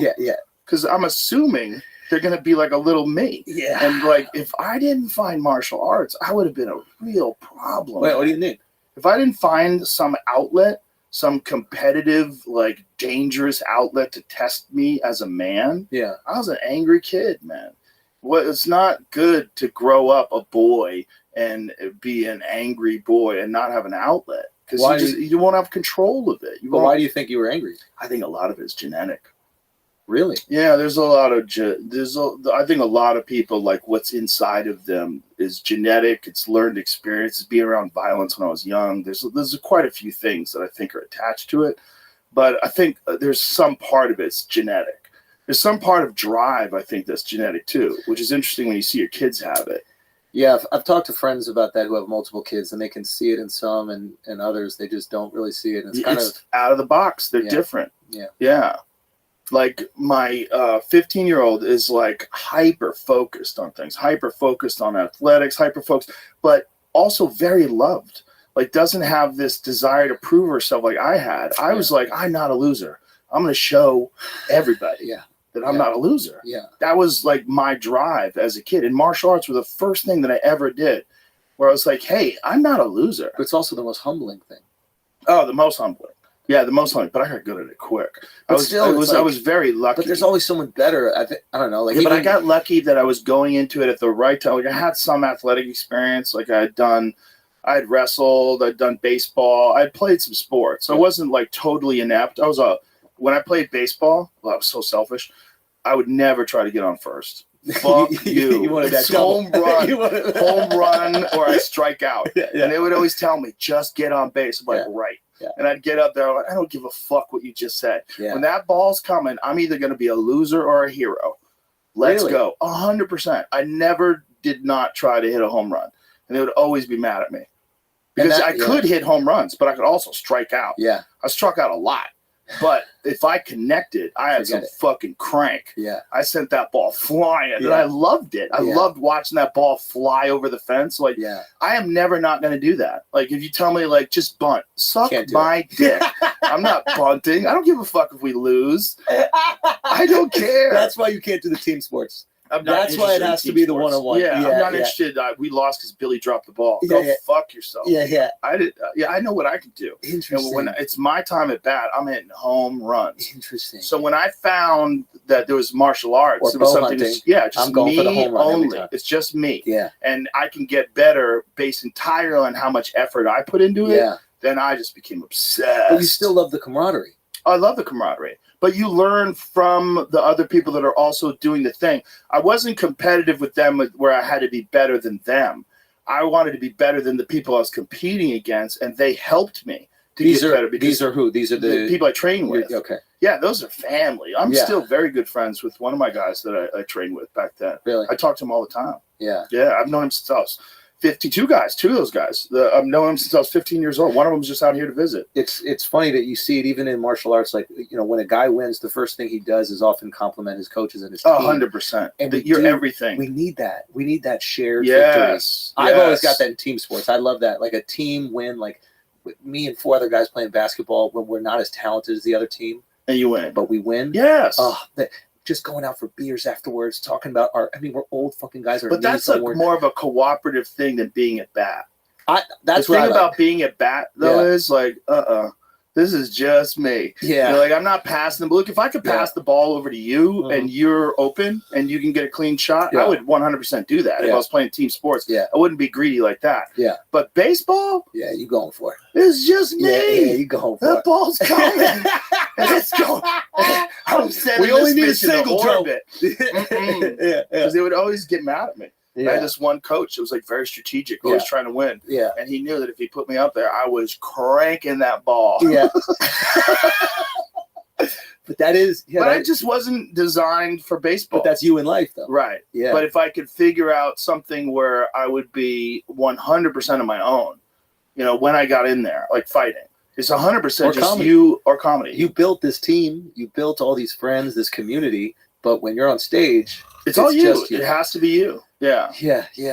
But those people also help you get better. Like when I'm doing shows and Shane Gillis is on the show and Ron White, and Brian Simpson. Yeah, you put strong guys on, Derek man. Poston. Yeah. And I'll go on stage an hour and a half into that. Dude, too. how funny is Derek, man? Derek is so good. Derek has grown so He's much. grown so much. And being at the club, like he's doing so many sets. Yeah, he's so grateful. He's going the little boy, fat man. He's going back and forth to the rooms. Yeah. He's doing all these sets on the road with you. Yeah. And he's a true, like, team guy. Like, he comes from sports in that way. Like, he wants the show to be great. Yeah. He wants to. I mean, he's a great human being. He's a fucking great He's dude. a gem of a human being and a happy sweetheart of a guy. Everybody loves Derek. He's so grateful for you, man. And just I'm the grateful club for him. and the experience. Like, well, he was one of the first guys to take a chance to come out here. Yeah.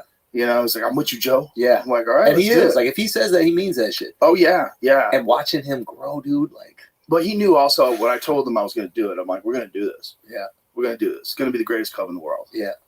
Which is a crazy thing to say, to pop up a scene in the middle of Texas. Yeah. But we did it. It's insane. But we did it because of guys like Derek, and guys like Hassan and Brian Simpson and Tony Hinchcliffe. Those guys who moved here early. Tom Segura moved here early. Yeah. When he says, I'm in. When Tom Segura said I was in, like early on, I was like, oh, shit, this is happening. Yeah. Because Tom did it early in the pandemic.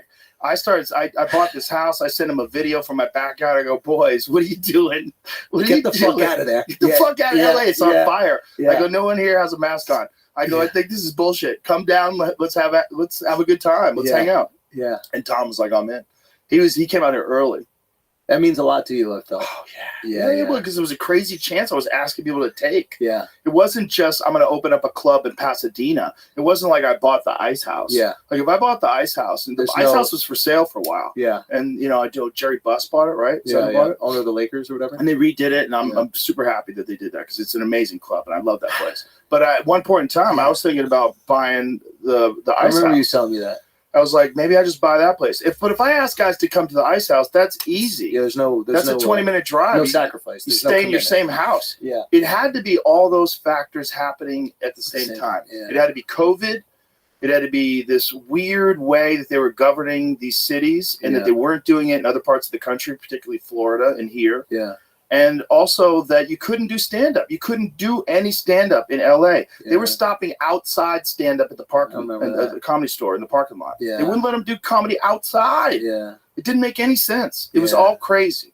And it was going on forever. And we were out here doing shows. And we were putting it up on Instagram. And it was like, this What is the crazy. fuck is happening? Yeah. These motherfuckers are doing shows. Yeah. You know, and we first started doing live shows indoors in November of 2020. And it felt so wrong. Yeah, it's like, what are we doing? Yeah. I did one weekend out here in July of 2020. And I decided after it that I couldn't do it anymore. I didn't get sick, but I was like, well, what if I did? And what if I gave it to someone? And what if that person died? Like, what if I gave it to a guest? You felt the responsibility. I was terrified. Yeah. Because I feel like I would never forgive myself if I had some wonderful, sweet scientist as a guest and I gave that person COVID and they wind up dying because I was so selfish that I had to go on the road and do stand-up. This is the empathy thing. Yeah, so I was like, I can't do that. You're not a sociopath. Well, it's also just... You're not good for the CIA, Joe. Terrible for the CIA. I'd be terrible. I would good if you get me in that UFO program, though. I'll keep my mouth shut. Promise. Wait, what is this UFO? Get me in the UFO. Show me what you got. Show me what you got. I won't tell anybody. Do you think they got something? I'll be a disinformation agent for you. I will, you just want to know. I will say whatever you need. Now, here's the question. Hold on. What if they say to you, Joe, you can take the UFO for a spin, but don't floor it. You can bunt in the UFO. I would listen because I don't want to turn to jelly. If you're going faster than what your if they said body there's can no tolerate way it? that you can die in this machine? It's built in a way where you cannot die, but we're asking you to bunt. I would bunt. You'd have to bunt. You'd have to bunt because you're gonna have to come back to the ground. You're gonna have to land that thing. They're gonna kill you. All right, fair enough. They're gonna fucking put you on an airplane with one of fucking Putin's boys, and you're gonna get blown up over the Adriatic Sea. Listen, man, no, yeah, you gotta. Look, if they get you in the UFO, first of all, I wouldn't ask to pilot it. I just just want to take it for a spin. Show me what the fuck this thing does. Where did it come from? Where did it come from? And then I say, okay, so what do I tell them? China. I'll tell them China. Whatever. It's fucking Chinese, man. So that's Chinese the last are super thing. advanced. That's the last thing for you. It's UFO. It's if once you feel that. Well, it would suck to go to your grave and not know, because it seems like something for. It's not what I thought when I was young. When I was young, I thought UFOs are probably real, but a lot of these stories are bullshit. And I don't even know if UFOs actually are real or if people are just liars or if it's something that we want to believe because of science fiction, right. Orson Welles and all that stuff. But now I don't think that anymore. Now I think because of talking to guys, well, you and I went to dinner with Bob Lazar before he did the podcast, which was how fascinating was that? I always tell people, I believe he believes it. Yeah. That doesn't mean that it exists.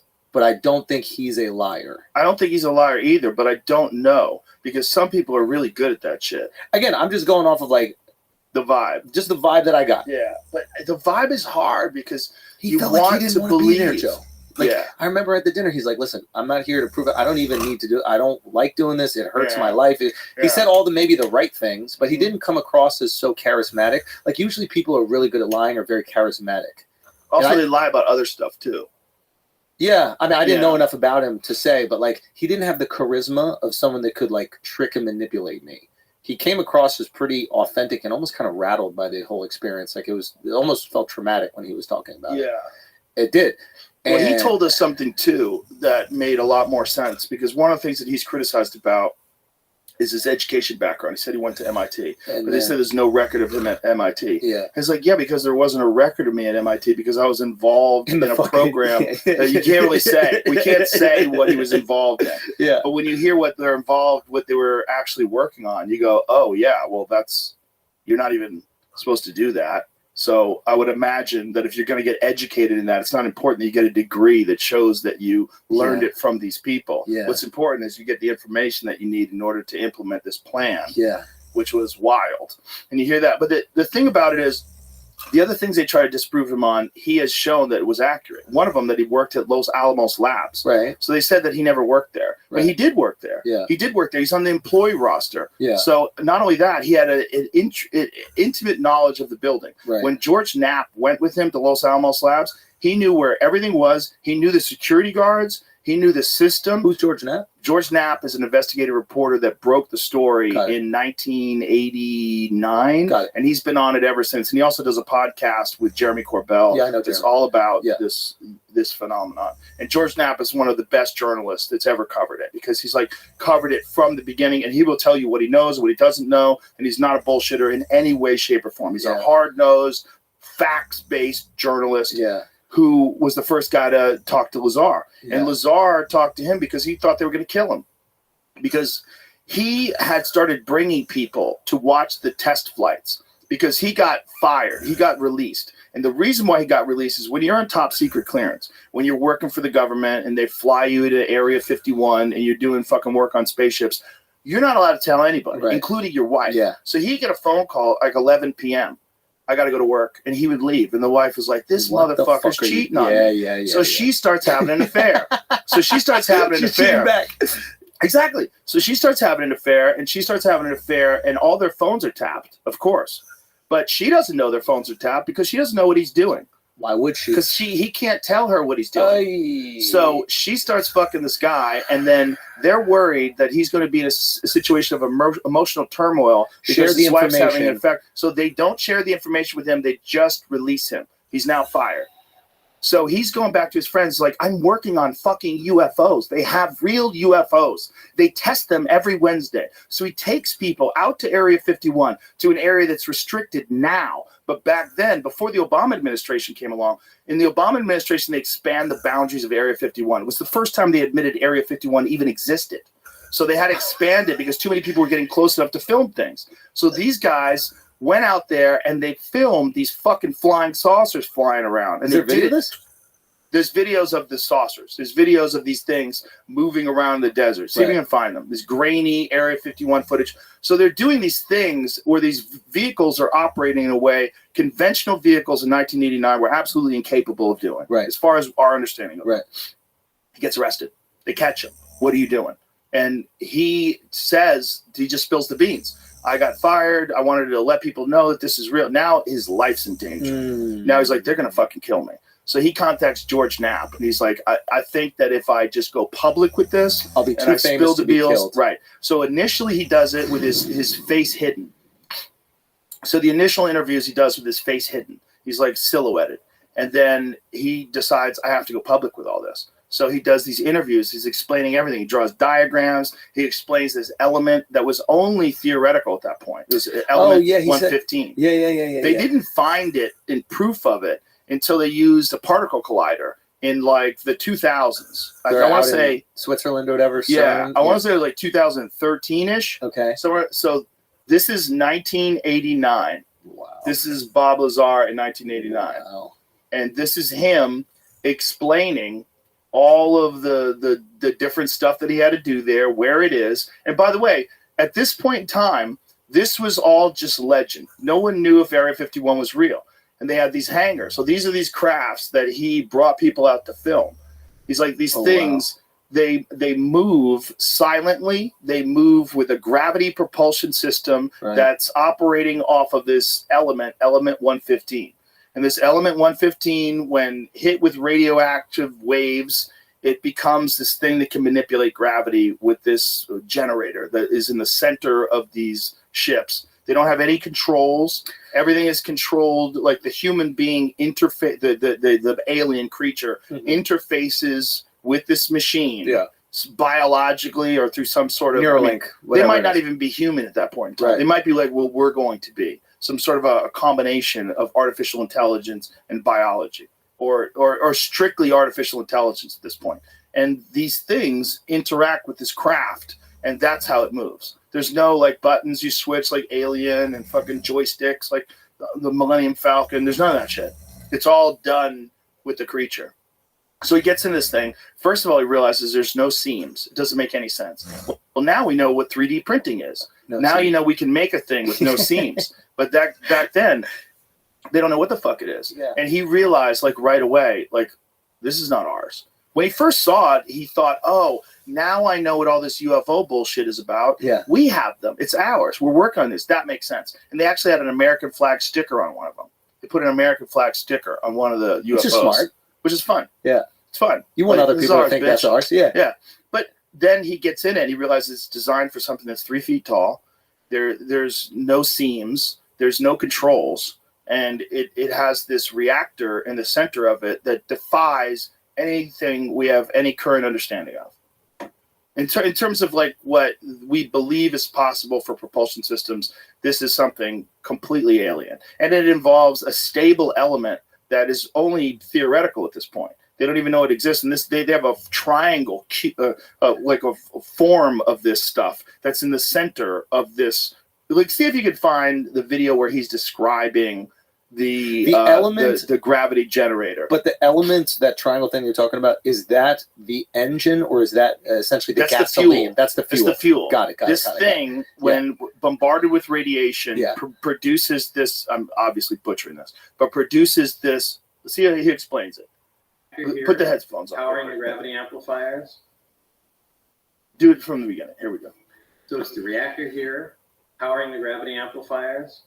Gravity amplifiers output goes into the gravity emitters at the bottom, and the resulting gravity beam or anti-gravity wave can be pretty much put anywhere you want to. Now, I had access and was permitted to view and look at the operation of this main level with the gravity amplifiers and the level below the gravity emitters. And people call these large black rectangular areas on the top portholes.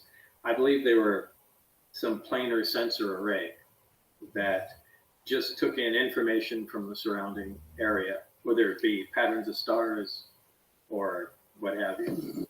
So we got the shape right. Like the sci-fi people got the shape right. Yeah, well, they knew about it a long time ago. Kenneth Arnold saw flying saucers in the 1950s. He was a pilot. He was like one of the first. See if you can see the Kenneth Arnold sightings. It's one of the first reputable disclosures, because it was a American fighter pilot, right? And he's seeing these things, and he's describing them as like flying saucers skipping, and all of them, they started all happening. That's what he said he saw. Wow. They started seeing these things right after the bombs dropped. That's when everything started really popping off in this country. And that's why the rooms in my club are named Fat Man and Little Boy. They're named after the atomic bombs, because that's what started the whole UFO invasion. Aliens see this like, huge what explosion. are they doing? What are they doing down there? We got to go check them out. I think that kind of checks out. I mean, that's what I would do. Yeah. If I was from another planet and I realized, oh, these territorial primates have just developed nuclear weapons technology, and they're dropping them out of propeller planes on cities, yo, we got to check this out. We got to investigate. These people are going loco. For our safety, because they could come for us if they have this technology. 100%. What if they develop the ability to traverse the cosmos? Bro, that's funny. And then they see that we're just dropping them on each other, and they're like, they'll be fine. Yeah. Depending on who you listen to. See, one of the craziest things that Lazar talked about was that what human beings are and what this planet is essentially a farm for souls. And that there's some need for the essence of a life form, a soul. Now, if you've created artificial intelligence, imagine if there's one hurdle that cannot be bypassed, and that hurdle is a soul, and that it's actually a real thing, and it's a real, not just an energy, it's a type of matter, it's something. It's something legitimate that creates an individual thing, a life form. And these creatures, maybe they need souls. So AI is not going to be sufficient. I don't know, but this is the weirdest thing that he talked about. He said that we're essentially a farm for souls. But what does that mean? Like, what do they need souls for? Yeah. But imagine if there is this process of existence, right? So you have single-celled organisms that eventually become more advanced, they become predator and prey. And then you have this one intelligent, dominant form that starts figuring out tools. And that's primates. And over time, the primates evolve, and the primates get to the point where they start using machines and internal combustion engines. They're using propulsion. They're using all these different things. They're figuring out flight, and then they're figuring out atomic energy and weapons. And there's this transition that will continue. And that transition will go into more and more advanced technology if they don't blow themselves up. So if what our natural evolution is to go from being Australopithecus, to go from being, the cousin of the chimpanzee, to being what we are today, to being what we will be in the future. I think what we will be in the future is probably them. When you see these aliens with these giant heads, these little spindly bodies and no genitals, we seem like we're on that path. Like, that seems like a natural path. It doesn't seem like if Bigfoot was flying UFOs, you'd be like, why are we Bigfoot again? I thought we passed that. I thought we evolved past being hairy brutes. Yeah. And we became this thing that's like gentle and telepathic, and it doesn't use any muscular force. Everything is done through telekinesis. The communication is telepathic. The communication with the craft is telepathic. Everything is done through this way of integration with technology, because they've become physically integrated. They might not even be biological anymore, but they might still need souls. Soul might be a force. It might be a thing that's necessary for the cultivation of another version of us on another planet. If this is a process, just like a garden, right, where you have the soil, you till the soil, you fertilize it, you plant the seeds, you water it, they grow, the crops grow, and then you harvest them. If this is a process, and that's what human beings are. Just like you have a fucking elk farm in New Zealand, and that's how you get tenderloins. It's a process. Like, you have to do all these things to get this result. What if we're a farm for souls? But who's farming us? Advanced life forms. So they need our souls for something. It's an energy source for them in sounds so some way. ridiculous. No, let's go on. But it sounds ridiculous even as I'm saying it and as you're repeating it. Like, they need us for souls. It sounds like some L. Ron Hubbard science fiction. No, but to me that makes sense. Why they would be concerned about the nuclear bombs is because if we destroy ourselves, they no longer have kill these the farm. souls. Exactly. Yeah, we kill the farm. So right now the farm's doing great. There's more people than ever. That's what we like. As long as we don't have a massive depopulation event like a nuclear war. Yeah. And that makes sense that it would, catch their attention. They'd come in, they'd be like, well, we got to kind of shut this thing down. Or if at least we are really the product of accelerated evolution, which is much specularized. What does that mean? We're the product of accelerated evolution. Which is like, look, we are very, very, very, very, very different from everything else on this planet by a long stretch. Not by like a couple of years, by a long stretch. By every other primate, the best they can do is use a stick to get termites. One thing is orangutan spearfish. Oh, they're making weapons. They figured out how to spearfish, and they learned it from us, apparently. Yeah, but they can do that. Orangutans use tools. But isn't there a theory that now they're at a different level in the evolutionary chart? Yeah. Yeah, the current understanding is that they have begun the Stone Age. Yeah. Kind of cool to see it happen. It's crazy to see it happen. So have you ever seen the orangutan spearfishing? No. You gotta see this picture. Yeah. Jamie, pull it up. It's bananas. This orangutan is stabbing fish while hanging from a tree like this. He's like stabbing fish with one arm. Yeah. Yeah, they figured out how to use tools. So this is actually interesting. So if we're watching them in their Stone Age, it's completely plausible that some other life form is watching us in our advanced state of evolution. Look at that dude. Get the fuck out of here. Isn't that wild? Homeboy spearfishing. Hanging out with his feet and one arm. Wow. I mean, it's nuts, man. That's fucking nuts. Wow. He observed local fishermen do it, and he figured out how to do it himself. Pretty fucking crazy. Wow. Man. Pretty dope. He's probably the king pimp of all of the orangutans. 100%. Yeah, he's the dude who figured it out. They're probably all like, whoa, this guy's a wizard. He gets fish. Like, oh, there's a video of it? I was hoping there was going to start. Holy shit. Fucking crazy. Crazy. So I could believe that. I could subscribe to that. Things evolve. If you left them alone like that, spearfishing for 500,000 years, a million years, who knows what they'd probably look like cavemen. Yeah. I bet eventually they look like cavemen, depending upon what is causing this advancement and how quickly. So that's the mushroom question. So that's the stoned ape theory. Yeah. Terence McKenna believed that it had a lot to do with the consumption of psilocybin mushrooms. Yeah.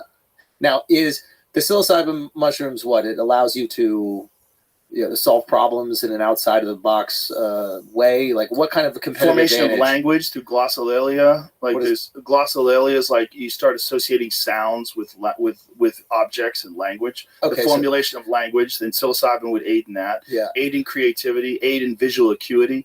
They've done studies where they showed that people under doses of psilocybin detect edges quicker. So, like if you have two lines that are moving, that are parallel lines, if you deviate one even slightly, people on psilocybin notice it quicker than people that aren't on psilocybin. Okay. So it increases visual acuity. It makes people hornier, so it makes people more likely to breed. It makes you a better hunter because it increases your visual acuity. Yeah. Your understanding of space, probably you're more tuned in and more sensitive to things. Okay. You know, there's a lot of folks out there microdosing on mushrooms, and it helps them do a lot of things. Snowboarders. Could AI be this next? Could AI for us be what mushrooms were for these primates? But times a billion. Exactly. Yeah. So that's where you see that next leap. So mushrooms come around, the apes start using tools, doing whatever they want, and then now you accelerate evolution. Well, the mushrooms probably are the seed for artificial intelligence because the mushrooms give you the creativity to start doing wild things in the first place, which always leads to technology, which leads to a life form. And now with AI, you have that with exponential growth. Exactly. So they're solving millions and trillions of problems in a minute. Not only that, they can make a better version of themselves. Once they become sentient, then they become God. Because they make better versions of themselves with no end in sight. So if you have an artificial intelligence that's as intelligent as every human being on Earth combined, which is essentially what they think is going to happen, when you get that, it has all the knowledge of all human beings, then he's going to find the flaws in all of our methods. And then it's going to be using quantum computing. So it's going to have the type of computing power that's, who knows, 1 million, 100 million times what we have today. And then it's going to develop better versions of quantum computing. It's going to develop better methods of extracting energy from all sorts of different resources. It's not going to need lithium ion. This is where the graph goes vertical. It just goes straight up and it never stops. It's going to harness the very power of the universe itself. It literally can become a god if you just keep going. If artificial intelligence is allowed to keep exponentially growing and it gets past being far more intelligent. How many more steps is it until it's Dr. Manhattan? Is it a week? Is it a month? Is it a year? Whatever it is, it's going there. It's going to get to a point where it can time travel. It's going to get to a point where it can show up on other planets instantaneously. It's going to get to a point where it can harness all the available power in the universe itself and use it and manipulate it and figure out how to create it. It might be able to create new universes. But what is if a universe is created, if a Big Bang exists, if there is a singularity, if there is a moment where there's something that's infinitely small. Why wouldn't it be able to create the exact same thing? Why wouldn't it be? If it can be done, if it can be created, if it is a thing, that's dependent upon the forces of the universe itself.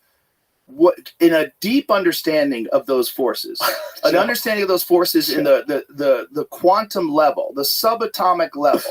At every single look at the subatomic level, everything is magic, right? You know, particles in superposition are both moving and stable at the same time. You're saying the laws of physics don't apply to the it's subatomic magic. realm. It becomes magic. Got it. Most of atoms are empty space. We don't even understand what the fuck is going on. We know that particles communicate instantaneously with other particles that are nowhere near them, miles away. They're two places at the same time. They're intertwined in some strange way that we don't understand. If something becomes so advanced that it has control over those forces and it utilizes all of those forces, and it literally has a complete understanding of everything that's happening at every given time in the entire universe. So this could potentially happen in our lifetime, right? Let's say. If it doesn't, it's going to happen in our kids' lifetimes if our kids make it. But think about it. If it happens in our lifetime, our generation will have lived before the internet, and singularity. Yeah, the singularity. What a crazy 2045 existence. is what Kurzweil believes. Imagine we lived through all of that. Imagine we lived through the time where I couldn't get in touch with you unless you were home and could hear your phone. Yeah. And we could also live at a time where I could instantaneously be at your fucking house. Yeah, in the same life. Yeah, we're probably the civilization, our time period, that's experienced the most radical change. Other than, like, obviously wars, nuclear bombs, things like that hit your place. That's pretty radical change. But globally, the most radical change in terms of how the culture communicates with itself, with the access to information, what's true and what's not true. There's never been a time like this. Who's leading the AI research in the world right now? Well, there's quite a few different companies that are competing. There's the Google AI that got shut down. United States supposedly is in the lead, China's but how would we know? there, I imagine. They'll be the first to hit that switch. Why? Because they just don't have the same. They don't give a fuck. That is the advantage of not giving a fuck. Not giving a fuck and having a dictatorship. Yeah. You know, with a singular goal. We don't have and to. And also a country like, you have to respect the history of China. China has thrived economically for 4,000 years. Yeah, they kept it all together. China has a temple of their first emperor. Yeah. Where they are afraid to enter it because apparently he booby-trapped it with so much mercury that you open the doors, it'll just flood everyone with mercury. He created some crazy booby trap, and all the ground around that area tests very high in levels of mercury. So they think some of it is like seeping into the ground. So they think it's true. So this is the guy that had the terracotta statues that are guarding. They're underwater? No, it was all underground. It was all buried. So he had this temple that's underground that is probably filled with who knows how many priceless artifacts, and people are afraid to open it. This is the first emperor of China. Google the first emperor of China's. I was trying to find out. Bro, they can't open the temple. They want to go in and see it, but they're afraid it's booby-trapped with mercury. Like, how much fucking mercury would you have to have? And how long ago are we talking about? Like 94 BC. What year was it, Jamie? Wow, 94 BC. Wow. This is the booby trap legend circa 94 BC. I don't know how to say his name. Sima Quan wrote a clear and illuminated description of what lies beneath the 51.3 meter high mound in his famous work, the Shijit. In the 9th month, the first emperor was buried at Mount Li. When the first emperor had just come to the throne, excavations and building work had taken place at Mount Li.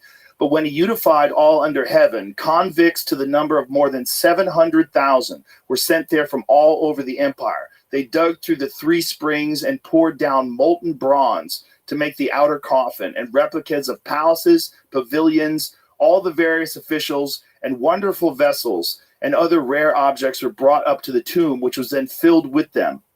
Craftsmen were ordered to make crossbows and arrows, which would operate automatically so that anyone who approached what had been excavated was immediately shot. Quicksilver, mercury, was used to represent the various waterways, the Yangtze and Yellow rivers and the Great Sea, being made by some mechanisms to flow into each other, and above were arranged the heavenly constellations, and below was the layout of the land. Candles were made out of whale fat, alternative literal translations, mermaid ointment, wow, or man fish oil. What the fuck does that mean?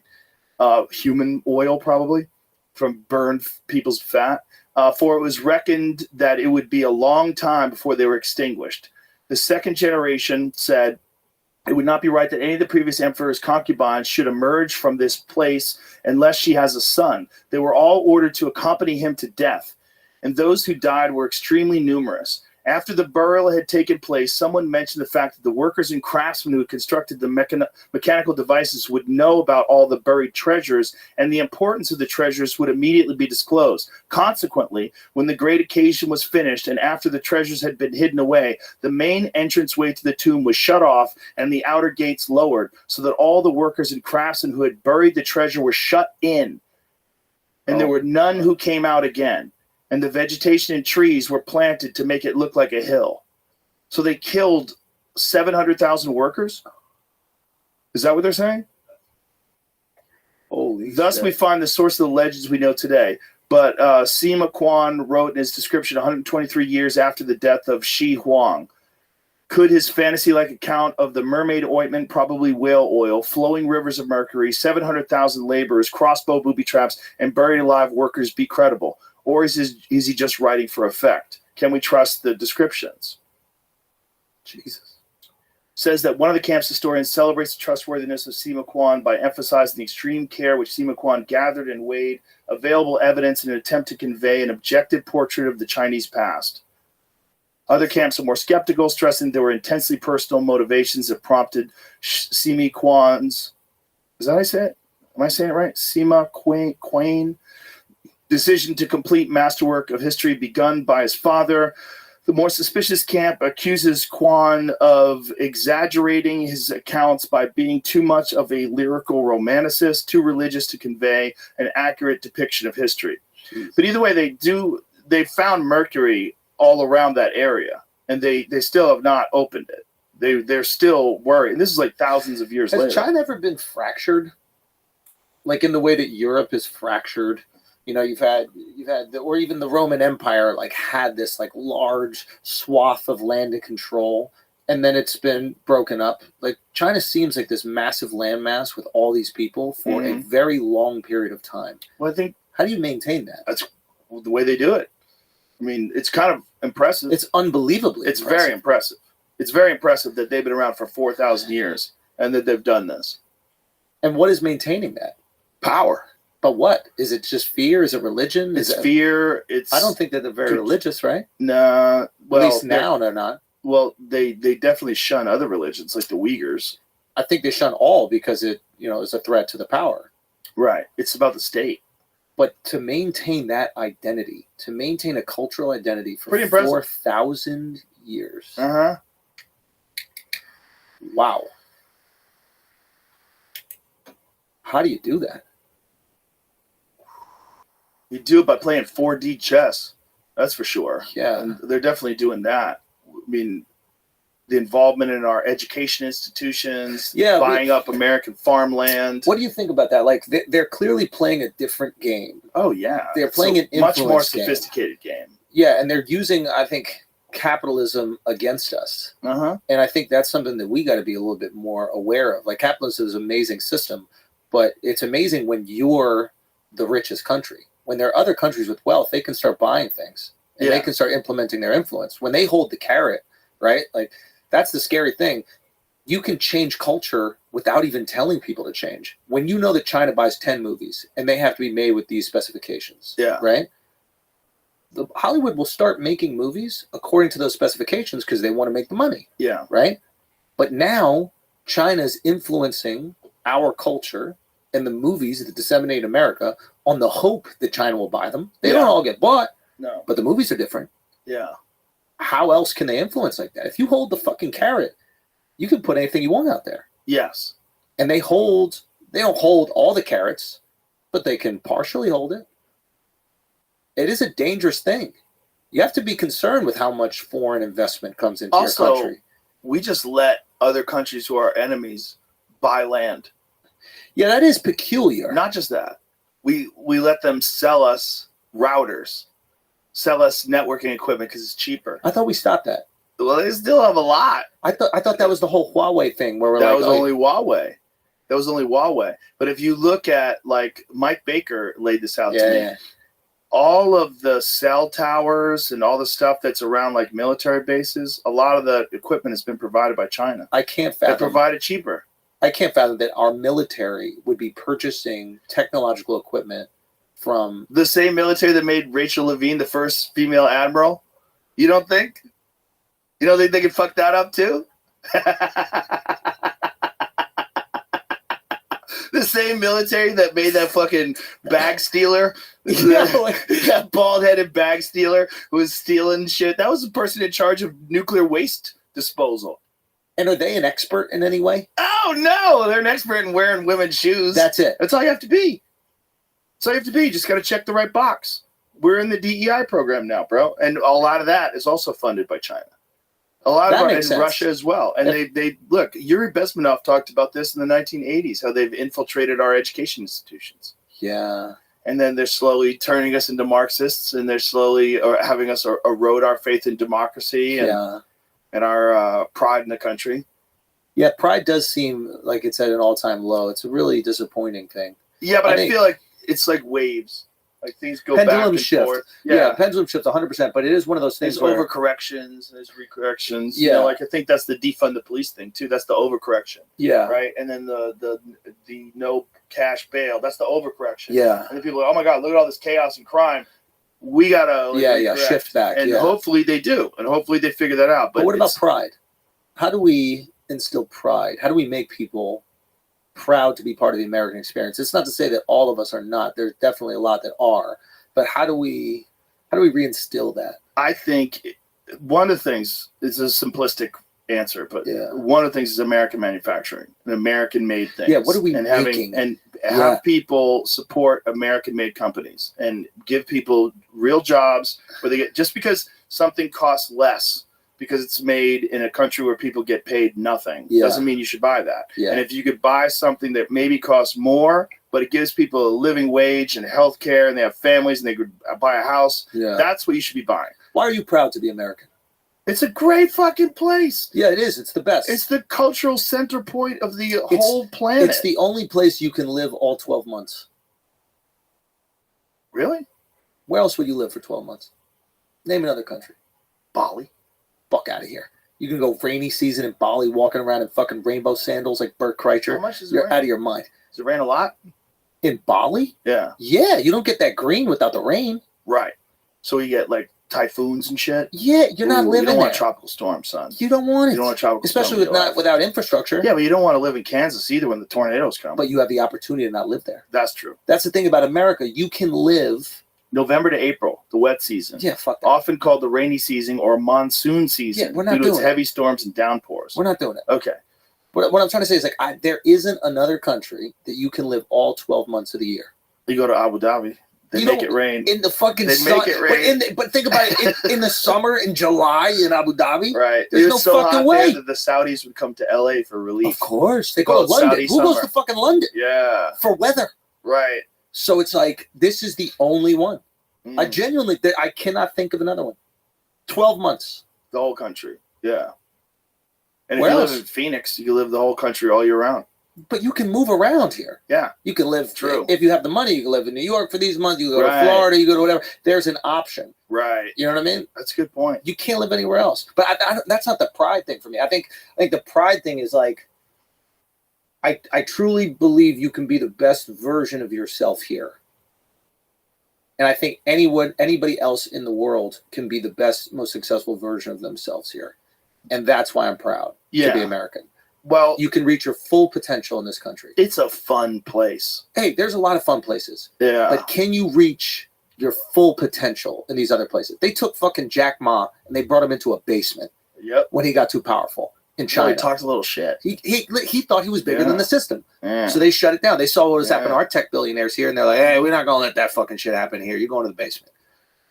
Here, I'm not saying Joe Rogan isn't going to be successful no matter where he goes, but you're going to have fucking issues if you're in China coming and having this much influence and a podcast and do it. You're going to have a talk. Yeah. You're going to have some basement talks. Yeah. But in this fucking country, you can be the greatest version of yourself. And I don't know if there's another country that offers that opportunity. And more importantly, anyone that's trying to stop that is un-American.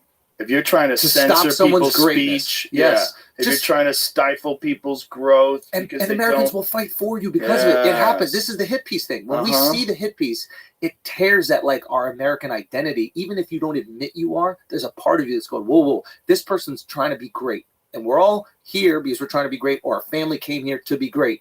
And this person's trying to be great, and the world is trying to stop that. Fuck them. it's some people are trying to stop that. Some Yeah. people are trying to stop that. But we have animosity for those people that are trying to stop greatness, because it is a core tenet here. Yes. It's, Yeah. You can be great. An individual can be great here. Yeah. And I think that's a really special thing that we kind of lose here, that we lose sight of. But it is what makes me proud. Maybe it's because my mom's not from here and she came here and she felt like she had all this opportunity. And it was like, you can't tell my mom it's not the greatest country in the world.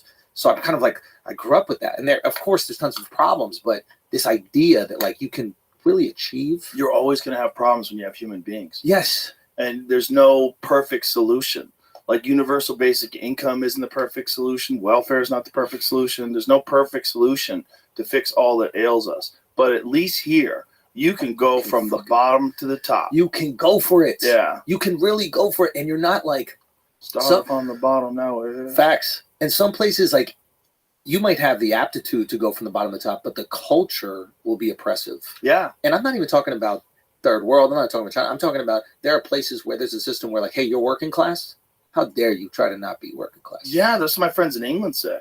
My friends in My England. mom's from Scotland. That's what it was. Yeah, it's they like, how come dare over you here. try to be great? Mm-hmm. And here it's like, wait, you're not trying to be great? Right. Why aren't you trying to be great? That you have the opportunity to be great. Right. And when we see greatness, we support it. Yeah. That's not to say that we don't have jealousy and animosity, but there still is a version of it here where it's like, nah, that motherfucker's great. And I am excited by that person's greatness. Yeah. If you're a winner. If But then you're also going to have a bunch of people that are just happy when you fall. That's humans. Yeah. That is humans. We have it too. Yeah. But there's not a cultural oppression right. that exists for greatness. Exactly. The place is built to go to the top. Yep. And it makes me proud. For me, I really like. I wish more people would grab onto that idea. Yeah, and it's all of us too. That's what's so crazy about the idea that the American flag, the symbol, the American flag, is offensive. It's the best flag. But it's so crazy that's all of us. That's even the good, the stuff that you think is good about America. Even if you're like the hardcore, the most hard, far left, hippie, fucking anarchist, like you are a part of America. Yeah. Your ideas are America as well. That flag is yours too. And we kind of need them. We need everybody.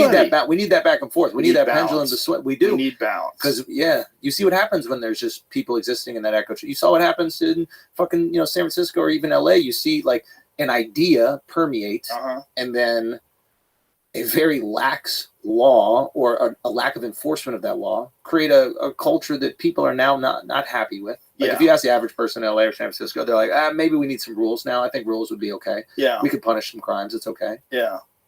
When you exist in the echo chamber, you're fighting for different sides of liberalism. You don't have that balance where these people are yelling at these people and we kind of end up in here. Right. And that's healthy. Right. That little back and forth is healthy. Right. And I don't know. I get stoked off the American experience, but it does make me sad when I feel like everybody's upset about it. The right thinks it sucks. The left thinks it sucks. Everybody just thinks it sucks. And it's like, I don't know, man. Well, I just think there's a lot of problems that exist today that weren't problems decades ago. For example, particularly social issues with the impact of social media has thrown this country into a fucking turmoil. What do you mean? It's a force that we didn't anticipate. The amount of echo chambers that exist, the amount of people that gather up together in these groups, and they have full confirmation bias. They only believe one side. They disregard all evidence from the other side. Yeah. They dig their heels in. They want to be on the right side of history. They want to win. If Donald Trump wins, it's a threat to democracy. Joe Biden's a criminal. He's a threat to democracy. Our whole life is at stake with this election. And like, if you're on the wrong side, you've been co-opted by the bad people. Yeah. And like, there's just so much tension that exists today where you can't have a difference of opinion with your neighbors. Where it used to be, if your neighbor was a Republican and you were a Democrat, nobody gave a shit. Yeah. Like, what's up, Bob? Maybe he would get annoying. He'd want to talk to you about fucking Watergate or something. Like, I gotta go, bro. I gotta go. But it wasn't anti-American. It wasn't as divisive. He wasn't the main problem in the world. Yeah, yeah. You know, he wasn't a Nazi. Yeah, yeah. He just wanted to hold on to his money. Exactly. He just thought you were a little bit of a pussy. Yeah. And you just thought he was maybe a little racist. Yeah. But you still barbecued. Yeah. It wasn't that You crazy. said hi. You waved to each other when you were in the driveway. Yeah. And now you think it's so divisive because of the internet. The echo chambers are created, and it's this good versus evil mentality on both sides. So how dare you hang out with someone who's evil? Yeah. What does that make you? It's crazy. And then also, like, people dig their heels in and put fucking political signs on their front lawn. My mom used to do that. When she lived in Florida. She had like Hillary Clinton signs on her front lawn. People kept stealing them. I'm like, Mom, take those down. Wait, what do you mean? What do you mean? Like, what type of signs? I'm trying like Hillary for president. Oh, hilarious! Your mom. Yeah. The apple falls far from the tree. Yeah. They keep taking my signs. I'm like, Mom, don't put those. It's signs really up. you. You're living in Florida. It's just you. You're just sending people to take the signs down. She was living in Florida. I'm like, what do you expect? It's a red state. So was she a big liberal? Oh, my mom's a huge liberal. Really? Yeah. Does she acknowledge that they were liberal... hippies when I was a kid? We lived in San Francisco during the height of the anti-war movement. Oh, really? Yeah, I grew up when I was 7 years old. We moved to San Francisco. Do you remember this? Yeah, very clearly. Yeah. And is this kind of like informed your politics? Oh yeah, yeah. We lived in a gay neighborhood. It was like all these hippies and gay guys would whistle at my stepdad. No way. Yeah, man. It was funny. So you're like, I need to learn martial arts. No, it wasn't dangerous. These guys are coming. It wasn't dangerous. I mean, there was some crime. You know, I got like my basketball stolen once, but it wasn't bad. It was a different time. It was like there was a lot of peace. Peace and love was real back then. Like the hippie movement was a real thing, and you know. You felt it was pure. Yeah, it was. They were nice people, man. I didn't even know what the N-word meant until I moved to Florida. No way. I'd never heard it. I never heard it in San Francisco. Nobody believes me. I didn't hear it. Nobody said it. Wow. It was so integrated. It was like everybody was like Asian and black and white, and it was just like the hippie movement was real, man, and it permeated the city in a kind way. They were nice people. Yeah. It was a different time. And it was also, when I was living there, was when the Vietnam War ended. And I remember very clearly thinking to myself, as like, I guess I was 10 or something. Yeah. Like, oh, boy. You felt relief so as happy, a kid? because now there won't be war anymore. They figured out that war is bad. Because while Vietnam was going on, everybody knew it was a crazy war. It didn't make any sense. There was all these protests. And then there was like Kent State, where they shot the fucking protesters. You know, the National Guard came and shot the protesters. Yeah. So there was this craziness, this turmoil in this country that didn't exist. You know, it was a way that it's. Wait a minute, this is interesting. More than now, you felt? It's hard to say because I was a kid. You know, but there was definitely a thing where they were drafting people to go and fight in this war. Yeah. And that was part of it. Yeah. Was the conscription, that they were forcing you to go die in war. Yeah. And we knew people that had gotten forced to go over there. Yeah. And, you know, knew people that had died over there. Yeah. It was weird. It was a weird fear that they could force you to go to war. And so when that was over, there was this relief, like, okay, good, we figured that out. And then, you know, fucking 10 years later, I was hanging out with my roommate. We were watching Operation Desert Storm kick off on TV. Like, this is crazy. Here we go again. Here we go, man. It was me and my buddy Jimmy DiTilio. We're sitting in our house, and we were watching this. We were living together in Malden, Massachusetts, and we were watching this fucking TV while we're at war. Holy shit. We're watching the tracer missiles, you know, the tracer rounds. I don't know what those are. The way you could see the bullets, they're lit up as they're flying through the air, and they're shooting them out of helicopters and shit. Like, and you know, Operation Desert Storm, the first war was like a lot. It was like the first war that was like televised. Yeah, like you could watch shit get blown up. Yeah, you know, and I can't believe it. I was like, God damn it, we're doing it again. And this was like, you know, was I guess the 90s, right? When was the Iraq War?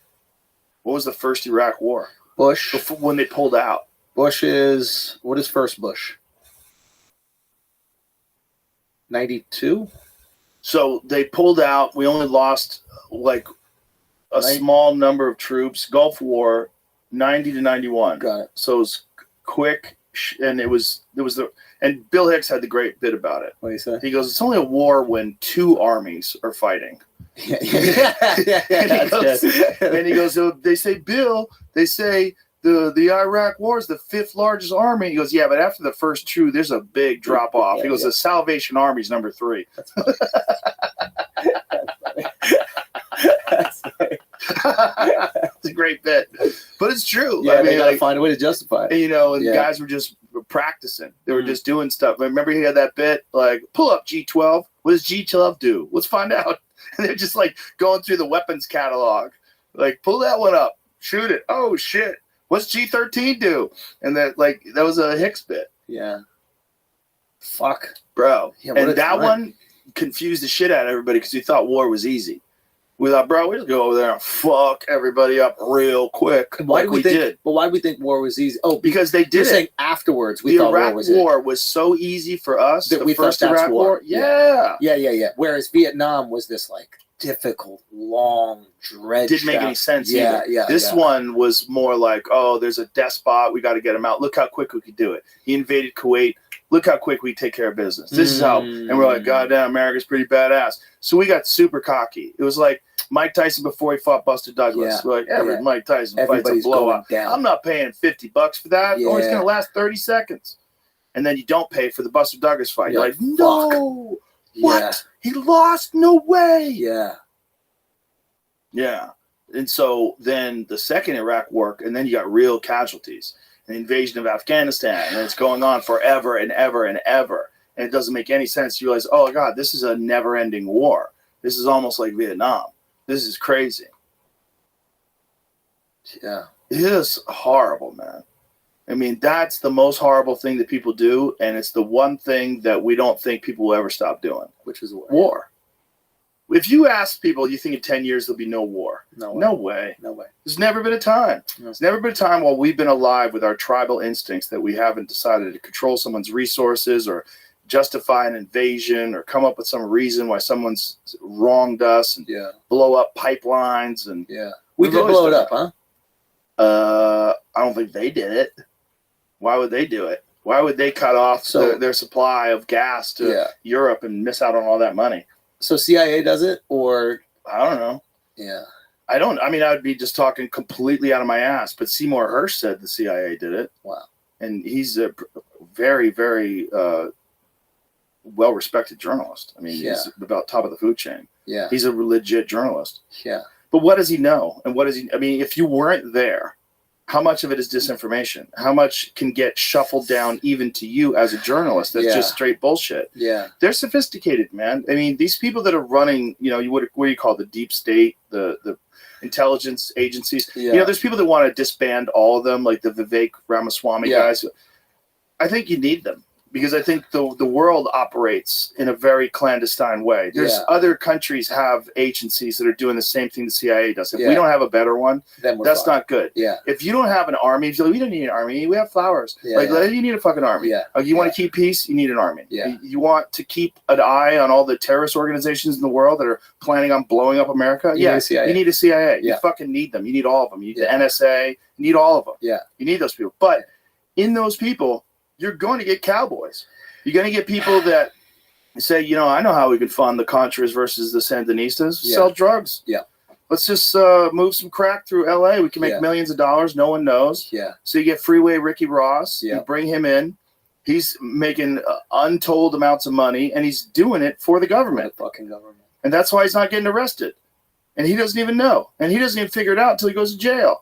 Isn't that crazy? Because he doesn't even know how to read until he goes to jail. But that is interesting. A lot of these actors don't even know that they're involved. No. It's way less involved exactly than we believe it is. There's so many layers to it. And it must be so fun to be the dude who's like, people are orchestrating. To be like that. I would never want to leave. I was the head of the Pentagon. What a great job.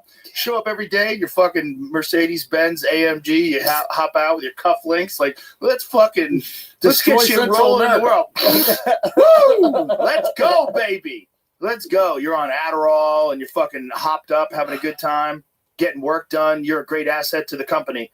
You know, I love this company. And this company loves you. And you're fucking all in, buddy, at the expense of your marriage, your family, your friends. You're lying to everybody around you because you can't tell them what you're doing. Yeah. Nobody can know because they're fucking Signal. Bitch, you think that thing's secure? No way. No way. They made it. I bet they did. Yeah, because you get to a certain point with success in this country where you have to be integrated into the government. 100%. Google's integrated. Facebook is integrated. They have to be. How do you think the fucking FBI was in Twitter?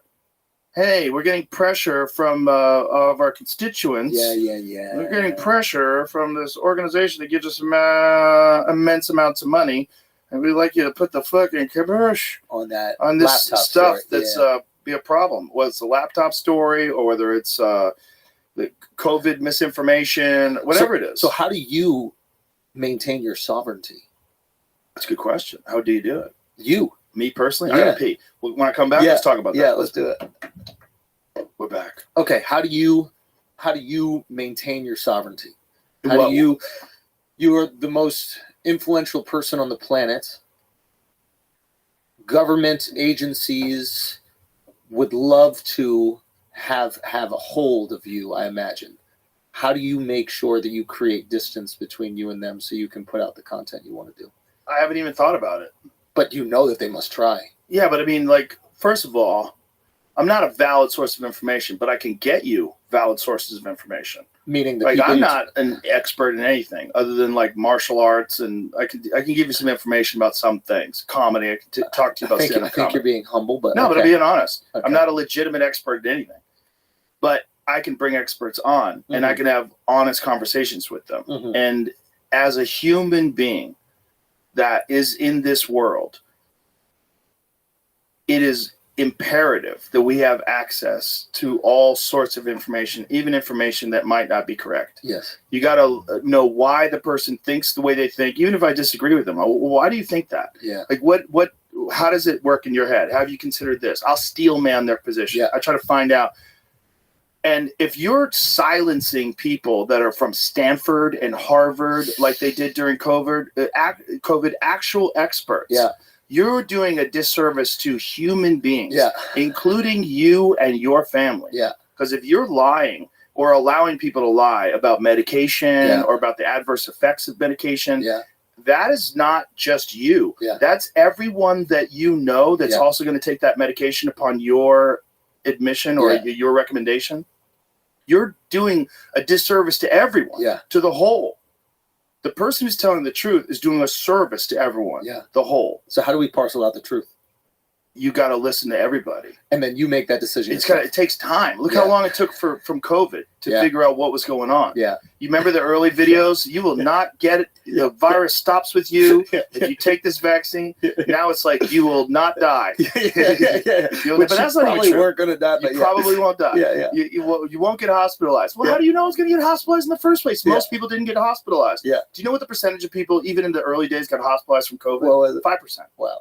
5%. Which is a lot for 300 million people. That is a lot. It's a lot. But still, to not even retract publicly some of the statements made and to vilify the people that were putting out that other information is a very dangerous situation. Well, the CDC had to take down all of their was it the FDA or the CDC? The FDA. The FDA had to take down all of their tweets about COVID with in reference to ivermectin. Wow. Like, you're not a horse, y'all. Stop it. Yeah.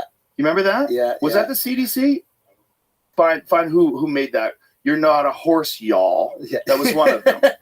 And this is about a medication that had been prescribed billions of times to human beings. Yeah. The FDA. You're not a horse. You're not a cow. Seriously, y'all. You're not a horse. You're not a cow. Seriously, y'all. Stop it. Why you should not use... Go back. Why you should not use ivermectin to treat or prevent COVID-19 from FDA. Wow. Just like, that is just propaganda. Just full-on propaganda. Yeah. That's like saying penicillin is veterinary medicine, because they do use it in veterinary applications. Yeah, yeah. But it's for humans too, you fucking idiot. Yeah. And has it been used for humans? Has it saved lives? Yes. Has ivermectin won the fucking Nobel Prize? Yeah. Yes. So is penicillin. Yes. Yeah. Yeah. It's a human medication that has one of the safest profiles of any medication known. Yeah. And now they had to take down, pull the article that they had to take all that down. So they had to delete 140 social media posts that were disparaging ivermectin. I didn't even know this. And they just lost in court. Pierre Corey has been ringing the bells for this. FDA agrees to delete "You're not a horse" ivermectin tweet. The FBI did not admit to wrongdoing under the terms of the settlement. Oh, that's great. They don't have to admit they were wrong because they were wrong. Yeah. They don't have to admit it. We know you're wrong. Great. You don't have to admit it. Right. Go ahead. The agency said the settlement detailed in the Thursday court filing in the U.S. District Court for the Southern District of Texas does not mean it changes position that no data shows ivermectin to be an effective COVID treatment. The agency is choosing to resolve this lawsuit rather than continuing to litigate over statements that are between 2 and nearly 4 years old. Oh, we said those 4 years ago, guys. The FDA said in an emailed statement, the agency has not authorized or approved ivermectin for use in preventing or treating COVID-19. But doctors have always been allowed to use off-label medications, especially when shown to be effective. Right. And there's a ton of randomized controlled trials that shows ivermectin to be effective for the treatment of COVID-19. Right. Including in entire Uttar Pradesh in India, where that's all they used it. They had an incredible result. Yeah. Look, people have used it. They used it. But when I used it and I had no fucking idea what can of worms I was opening up. Yeah, they made you look like this. Bro, they changed skull. my color. They changed the color of my face. CNN was all in, but to their own detriment. And now people lost faith in. Oh in my CNN. God! The COVID thing to them was one of the worst experiences in terms of public trust. Yeah, well, I think public trust is an all-time low in general, and Yes. that's their bed that they made. So that's the question: is like, how do you start believing again? Because there is an importance in believing and trusting the systems that we have. Like, it is important that we trust the medical field, right? Yes. I mean, maybe not blindly, and maybe we should have more information, but it is important when we go into the, like I was just telling you, like with my daughter, I was like, okay, it's time to get vaccines, and I freaked out. I genuinely freaked out. Yeah. I told you I was scared, and I didn't do enough research. I'm in that room, and I'm like, I think I need the weekend. Yeah. And yeah, all of my friends that even are doctors who had no questions about the vaccines before COVID. They recommended all of them. Now a lot of them are changing their tune. So because they have more skepticism based on the information that came out about the COVID vaccine or vaccines in general. First of all, just the propaganda campaign behind the COVID vaccine. So once they saw this total propaganda denial of any adverse effects, even though they personally knew people who had strokes, heart attacks, died. Okay. The died suddenly thing. The fact that athletes were dropping like flies. The athletes thing was nuts. That was scary because these are the people that are in the soccer best shape players in the world. having heart attacks, just dropping dead. All of them vaccinated. Yeah. When you're seeing these people just drop dead. Yeah. Reporters on TV just fainting, passing out. People I know personally that got the shot that blacked out. Yeah. Quite a few. One of them, two guys I know that have fucking pacemakers now. One of them's in his 30s. One of them's in his 40s. As a fucking pacemaker now. And you should at least have that information before you make that decision. Well, you should know that that information exists, and instead they're trying to hide it, and they're trying to gaslight you about it. And then there's the thing about all-cause mortality. The increase in all-cause mortality there's a jump in all-cause mortality after administration of the vaccines. All-cause mortality is people that die from everything, die from heart attack, stroke, cancer. Yeah. All-cause mortality went up in some groups as much as 40%. These are the control groups that have taken the vaccine. Right. Well, this is just for COVID people, or? Well, people, just in general. Yeah. More people are dying. The percentage of all-cause mortality is in certain groups up significantly. Mm-hmm. I think in England, they did a study that said it was up 20% across the board. In some groups, like 18 to 49. In some groups, it was up like as high as 40%. And that means that 40% more people are dying from cancer, heart attacks, strokes, everything than were before. Everything, including people that probably would have died anyway. Right. But 40% more in some groups. And there are other variables that exist as well. Sure, this is a weird time. Lack of medical attention during COVID. People didn't see their doctors. Maybe there was things that alcoholism. People drank more. There's a lot of factors. But we need to look at all one of those factors might be this experimental thing that medication we jabbed into ourselves. Yeah. And the resistance against that being possible is crazy. Yeah. And it's because people, first of all, they advocated for it. They told you to get it. They probably chastised people and scolded people that didn't get it. Yeah. So now they have this opinion that they have started with and they're stuck with, and they want to be correct. They don't want to back. They don't want to back off. It takes a very courageous person to say I'm fucking wrong. Not only was I wrong, but I probably fucked people over, and a lot of people might have been adversely affected. That's your career, your life, your identity. Yes. Yeah. Especially if you're an intellectual. That builds your entire identity around being right. Yes, and there's massive pressure from all these institutions that have always been unquestionable in the past, like the FDA or the CDC. It's like a botched surgery. If you go for plastic surgery and somebody fucks it up, you're not going back to that doctor. So they're terrified. So they have to go, no, we were right, 100% right. Trust me, I want to continue doing this.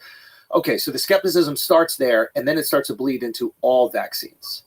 Exactly. And that's Which what is it is okay with to some have. friends of mine that are physicians. And then you read what Robert Kennedy says. Yeah. And Robert Kennedy is the guy that gets put in the kook category. Yeah. And I had to admit that to him when I had him on the podcast. I had an opinion of you that was based on propaganda. Yeah. I thought you were this wacky conspiracy theorist guy. You're nuts. Yeah. You're the guy that's telling you like fucking, take silver iodine. You're going to never get sick again. Right. You know what I mean? Yeah. Like you put them in this category of like holistic medicine guys or whatever. That's what's not even a bad thing. Yeah. But you put them in this naturopath category, kooky category, conspiracy theorist, tinfoil hat.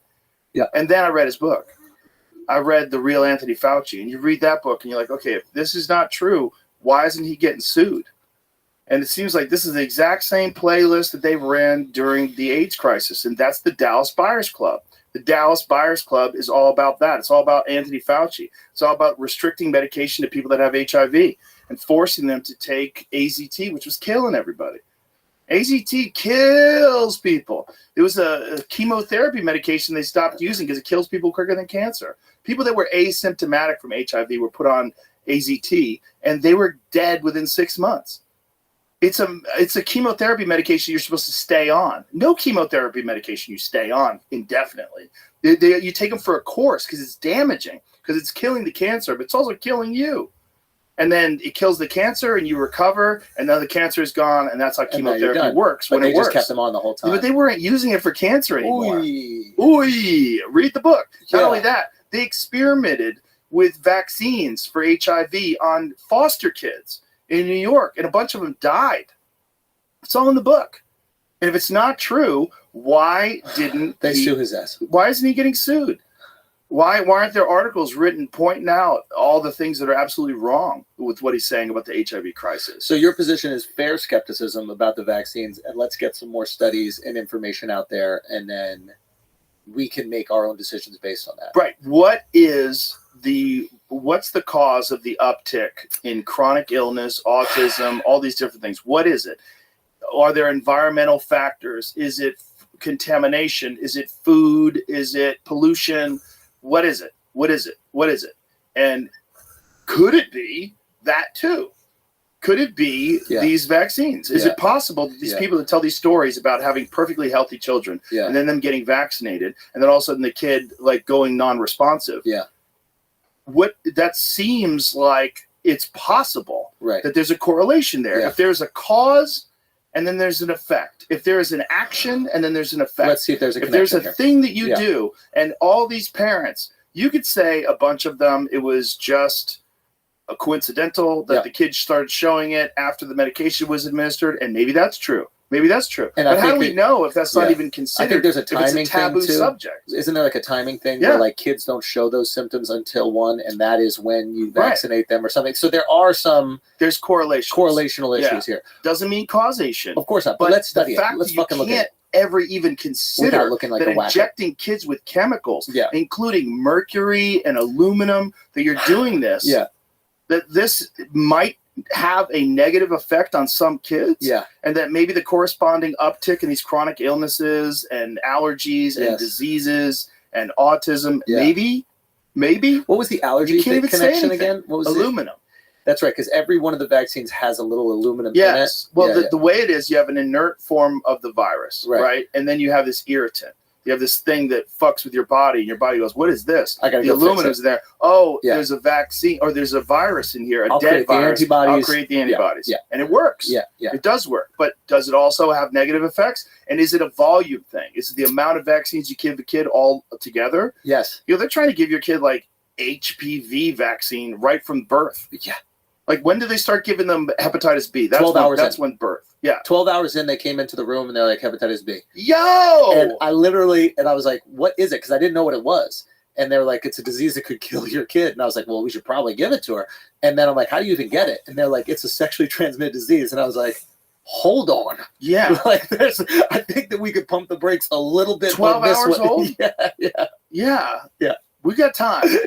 Yeah. Jesus Christ. Yeah. Okay, so I understand. So now there's a skepticism. But then, right now, just having this conversation, even talking about it the way we've talked about it so carefully, you'll be labeled an anti-vaxxer. So Andrew Schultz and Joe Rogan float around anti-vax conspiracy theories. Well, we're not conspirizing right now, right? Nope. We're just literally saying maybe it's okay to do the research without shame. Well, how is it not possible to talk about it without being labeled a kook? If this is a thing, if you're injecting kids with chemicals, And we know that medications have adverse effects, even simple medications. Some people have horrible effects from all kinds of stuff. Yeah. There's people that can't take, like Aaron Rodgers couldn't take the mRNA vaccines because there's an ingredient in them that he's deathly allergic to. Yeah. So an interesting thing is I asked the doctor, and she was actually great. The doctor was really great. Like, her mom was kind of anti-vaccine. She's like, so I understand it. There's no pressure. I was telling you this. Yeah. And then she said this was interesting. I was like, what about if we scheduled them out, delayed them, I think is what they say. Yeah. And so you have less viral load at one time. Right. She said something interesting. She goes, listen, every vaccine has a little bit of preservative in it, right? You need to have a little bit in order to keep that inert disease alive or whatever. She goes, so the question you have to ask now is, okay, maybe the preservative isn't good to put in your kid, and now you're putting more of it in because you're doing more vaccines over a longer period of time. So this is a variable I didn't even fucking think of. I'm trying to lower the viral load that my 8-week-old baby has inside her, but now I'm increasing the preservative load that the baby has, and I don't know the effects of that. And that's why I had to walk out. And the thing is, the medical institutions have been captured by pharmaceutical drug companies. And they're captured. Well, they're I captured go on by that. the agencies. Yeah. It's not as simple as a doctor is basing it all on his education and his understanding of this particular situation and the objective science of all of it. No, there's a narrative. Yeah. There's a narrative that gets distributed. Yeah. And that was the narrative during COVID. You must get vaccinated. Yes. They were telling people to get vaccinated right after they got over COVID. Doesn't even make sense. Yeah. It's completely unscientific. And they make it restrictive. Like, for example, my wife, in order for her to go to school, had to get the booster. Like, she was getting her MBA, and she had to. Yeah. So, and the same thing with kids. Like, if you want to put your kid in like a school, they have to have them all. Yeah. If you want to put it in a daycare, if you want to travel, if you want to fly, certain jobs. So you start to feel the pressure, and the outside pressure makes you go, okay, I'm being forced into this decision. I don't really have my freedom. You say I have my freedom, but I want my kid to get educated. Right. I want my kid to be able to go see their grandparents. I want my kid to do these things. And yeah, you do feel this, but you feel a social pressure. You don't want to be labeled a fucking anti-vax weirdo. But at the same time, it was hard as hell for my wife and I to get pregnant. So I'm really protective over this innocent little baby. And I don't want to be responsible for giving him something that could fuck him up. I don't know how I live myself. Yeah. Clearly. Do you remember when Jenny McCarthy was saying that vaccine caused her son to be autistic, and she was just attacked mercilessly? I don't remember, but essentially it was like kind of the end of her ever being taken seriously. It was kind of the end of her career. Jenny McCarthy was huge. At MTV days, I remember. MTV days, she had her own sitcom. Like, there's Jenny McCarthy was doing a lot of different things, and you don't hear about her at all. I think Robert De Niro even tried to. TV show. She had a TV show recently? She's been on a show. What is it? The Masked Singer or whatever. She's a judge on that. Oh, okay. So she's back. Yeah. Wow. But for a long time, I think she was like persona non grata. What is the Masked Singer? It's a game show. She's one of the, I'm so ignorant. I don't even know that show's still on the air. Anyway, it's one of these things where you're like, she's one of the judges. Yeah. Okay. So she's okay. Scary. But if the conversation comes up with vaccines, like, people roll their eyes, like, oh, Jenny McCarthy. So what's she's the way anti-science? But what's the way to like talk about it and have the conversation? We're not anti-vaccine movement. We're pro-safe vaccine. Beautiful woman, huh? Oh yeah. Well, damn, bro. She could still be beautiful. Yeah, Jamie's rude. No, I was talking about that was not a She's an old reference bitch to now. age. It was the reference to when the No, it just, I don't know. It's one of those things where like you're scared because you want to protect this thing that you really care about and love. Both ways. You don't want them to get a disease, of course, and get sick that you could have avoided, while at the same time you don't want to put something in them that could have a negative effect. So you're just in this stalemate. I know. And you don't know who to trust. And that's the problem with information right now. It's like, I don't think we know what to believe about anything. It's like, even the trans visibility day thing, like every headline was Biden declares Easter trans visibility day. Right. And I read it and I was like, there is no way. Like, yeah, maybe there's a bunch of lefties there, the liberal leaning, but there's no way that he would declare Easter this way. And I looked into it. Trans Visibility Day started like 15 years ago. Right. 3 years ago, they declared it. And then Easter obviously changes every year, the date. It doesn't change the day. Right. And then it ends up on the Sunday. Right. But the headline is Biden declares Easter Trans Visibility Day. Right. Once I read that and I know it's fake, now every headline is fake to me. And I think now I'm in this like maybe we're all in this right wing and left whirlpool. wing, right? They're all using it because there's money to be made out of it. Clicks. That click is valuable, Mhm. and they will knowingly, like we were talking about that woman earlier with the Huberman thing. There is money to be made out of that. Yes. And as long as there's money to be made from it, they'll go for it, and they'll remove information that is incredibly important to the truth of the story. Yeah. I don't know how you solve that thing, the Biden thing is kind of crazy because, on this day of our Lord, like they make this declaration and they know that it's going to happen on Easter Sunday. They know this year or maybe last year, but when they started it, they're not right. like, it's just how March are we going to take 31st. away Easter from... Right. It's like Thanksgiving. It always happens on a Thursday. Exactly. Yeah. So it's Easter like, Sunday is always a Sunday. And it could vary from April to March. Exactly. Yeah. Like it could be March 31st or it could be April 23rd. Like it's really wide. Yeah. The range that Easter Sunday falls on. And they saw it coming this year and they're probably like, fuck. If we move it, we hate the trans. If we don't move it, we hate the Christians. I think they saw it as an opportunity to in an election cycle. Yeah, Joe, yeah. It was because absurd. The loons on the left, they're all in with that Joe stuff. doesn't know what a trans is. Well, he knows. One of them got fired for stealing bags. He and the thinks other one that's a pulled woman. their tits out.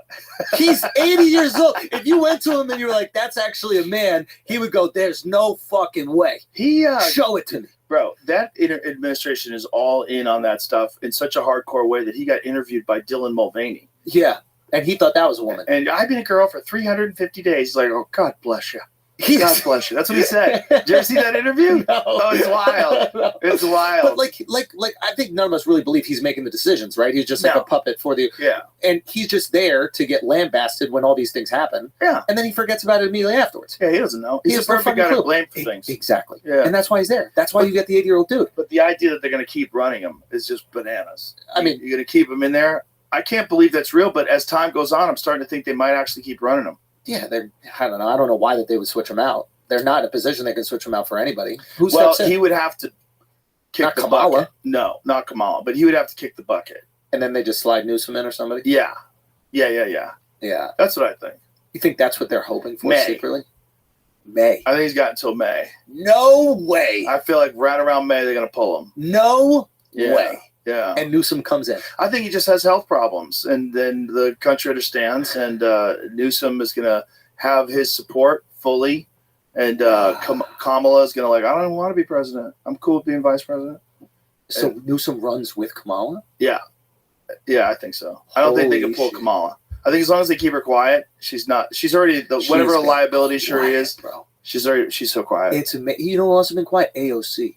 They get them to fall in line, huh? Yeah. They were loud, dancing, doing TikToks, and then they go, hey, why don't you shut the fuck up over there, kids? And then they shut up. Also, don't you want to be president someday, Alexandria? The carrot.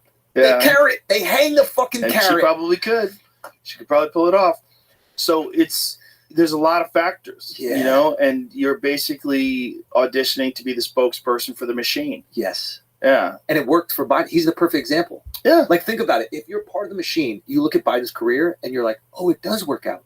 Yeah. If I just play by the rules of the machine, they'll put me in position one day and I'll have the power. You don't even have to be good. You don't. You have to be there. Especially if you have a bad guy. That's one of the reasons why Hillary wanted Trump to run. Because she's like, I'll beat that guy. That guy's an idiot. I can't beat somebody that's competent. Yeah. And actually looks like a leader. Yeah. Listen to this fucking maniac from The Apprentice. And what does she find out? I want to run him. Yeah. Yeah. Whoops. Yeah. Whoopsies. Yeah. And now he's more popular than ever. I think it's easy for him, actually, this time around. I don't know if it's real.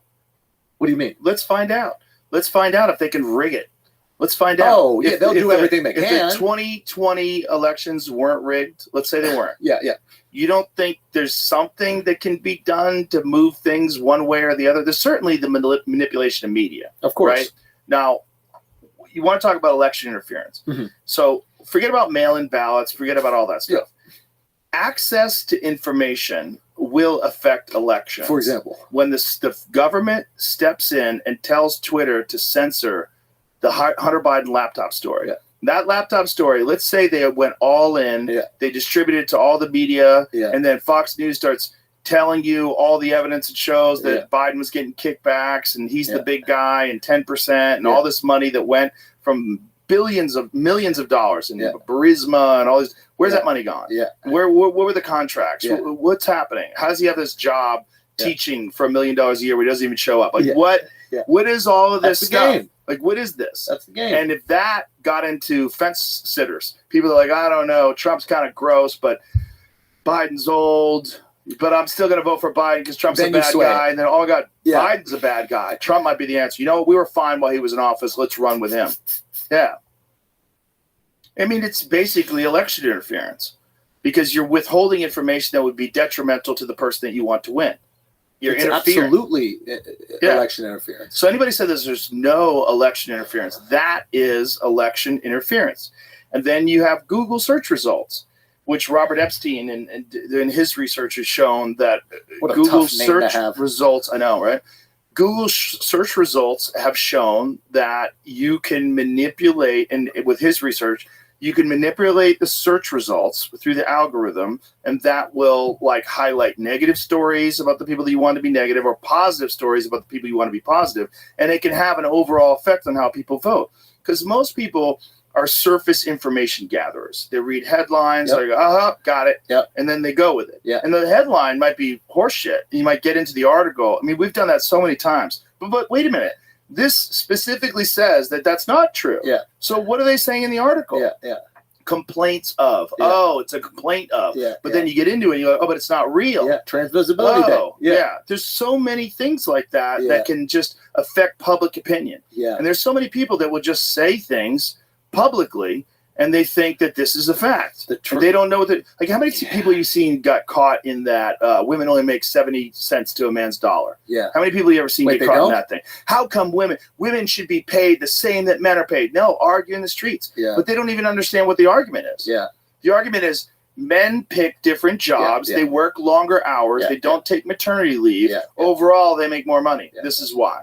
They take jobs that are more dangerous. They take jobs that are higher risk. It also includes the most wealthy people, which are men. So that's going to skew it in a dramatic fashion. The top billionaires, they're all men except for chicks that got divorced. Like Mackenzie Bezos. That is the best way to get rich. If you want to be a female billionaire, chop it in half. But the thing is, like, female billionaires don't like that label that they got it, so they become philanthropists. Oh, that's why Bezos' wife is. She's a philanthropist. Billionaire philanthropist, Mackenzie Bezos. Where'd she get that money? Just being awesome. Billionaire. Just being amazing. No, she was married to a psycho. The psycho made all the money. And now she's distributing it to left-wing causes. And all the right-wing guys are complaining. And Elon's mad. Wait, why is he Elon upset? was saying something about her distributing, these rich divorcees distributing to the downfall of democracy. He's been going in. He goes in, man. It's really interesting to see how political he's gotten, and immediately upon being, because he was the darling of the left and the right. Oh yeah, big time the left. But the left obviously for the cars, right?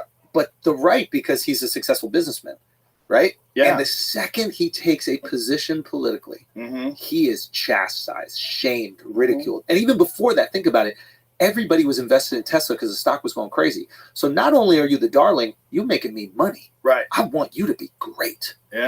Once you're making people money, they don't want to write bad shit about you. Especially if they got $1 million invested in Tesla. I'm not going to ridicule this guy and watch half of my money go away. And the second he opened his mouth about politics. And the thing is, he snaps back at people. He goes. Which is crazy. He goes.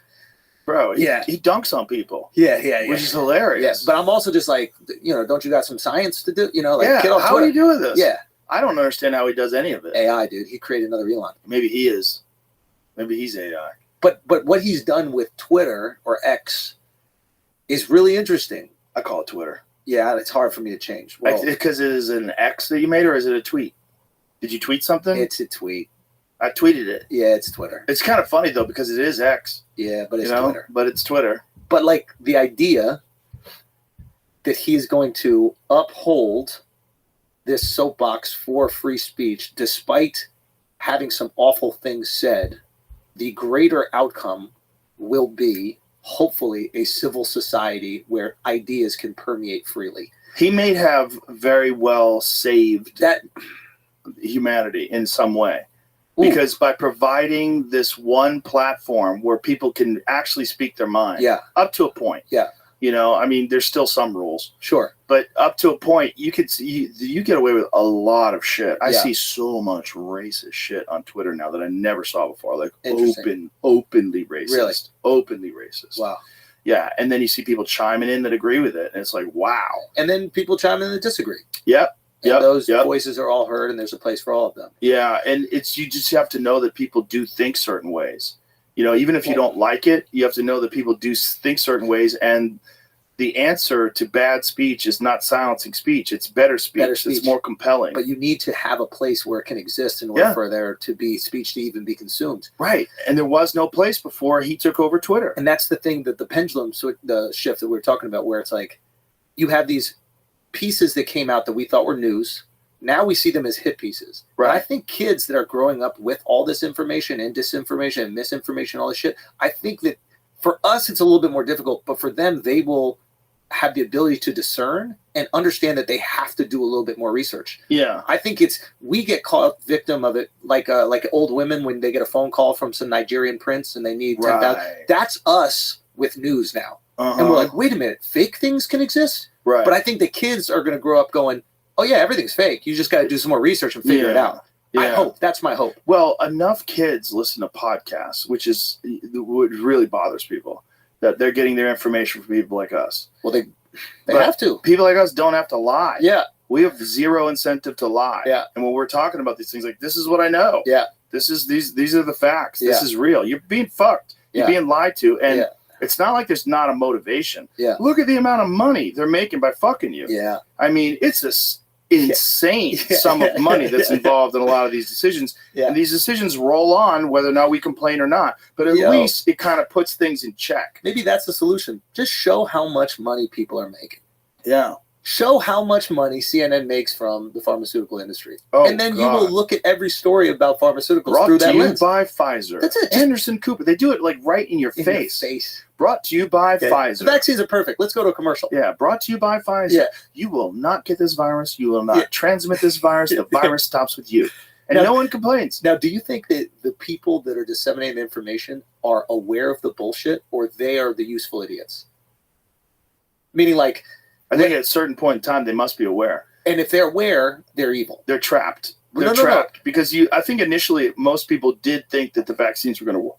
And it doesn't have to be vaccines. It can be anything. But once you're pushing out information that you know to be false, right, and you're potentially hurting people, right, it doesn't have to be vaccines. It can be anything. Right now, you're evil. That's evil. That's evil. Yeah. I don't fault someone who's maybe ignorant or a useful idiot or really passionate about a thing, but the person that knows, right, and still puts it out. But you have plausible deniability because you're using the opinion of the air quotes experts that are sanctioned. And so they will tell you things and you will say things and you will read articles that support that and you will go, oh, this is a fact. Not if you're motivated by the agenda of your sponsors. Like if you know that you have to have a certain opinion on the platform and that opinion is based on the people that were paying to sponsor the show. Right. You are aware. But that's also supported by these experts. But we can find experts for anything. Since you're not an expert and you're just a talking head on CNN, your job is to say, but do you understand that the CDC has disagreed? Yeah. The FDA has said this is not approved. Yeah. The NIH has shown to various studies this is not correct. Yeah. And you can say that and you'd be accurate. Yeah. You would be accurate as the news person on CNN that's telling a lie. You have your justifications so you can go home and sleep at night. And a lot of them don't even do any digging. They're there to do their job. They read the teleprompter. They're fucking gambling on sports betting or something. Who knows what the fuck they're doing with their spare time.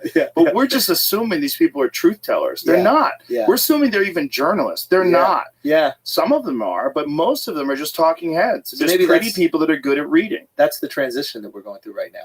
Is just because someone is giving us information on a news platform with a ticker does not mean that they know anything that they're talking about. It doesn't mean that it's necessarily true. Not only that, we are sure they are highly motivated by money. Yeah.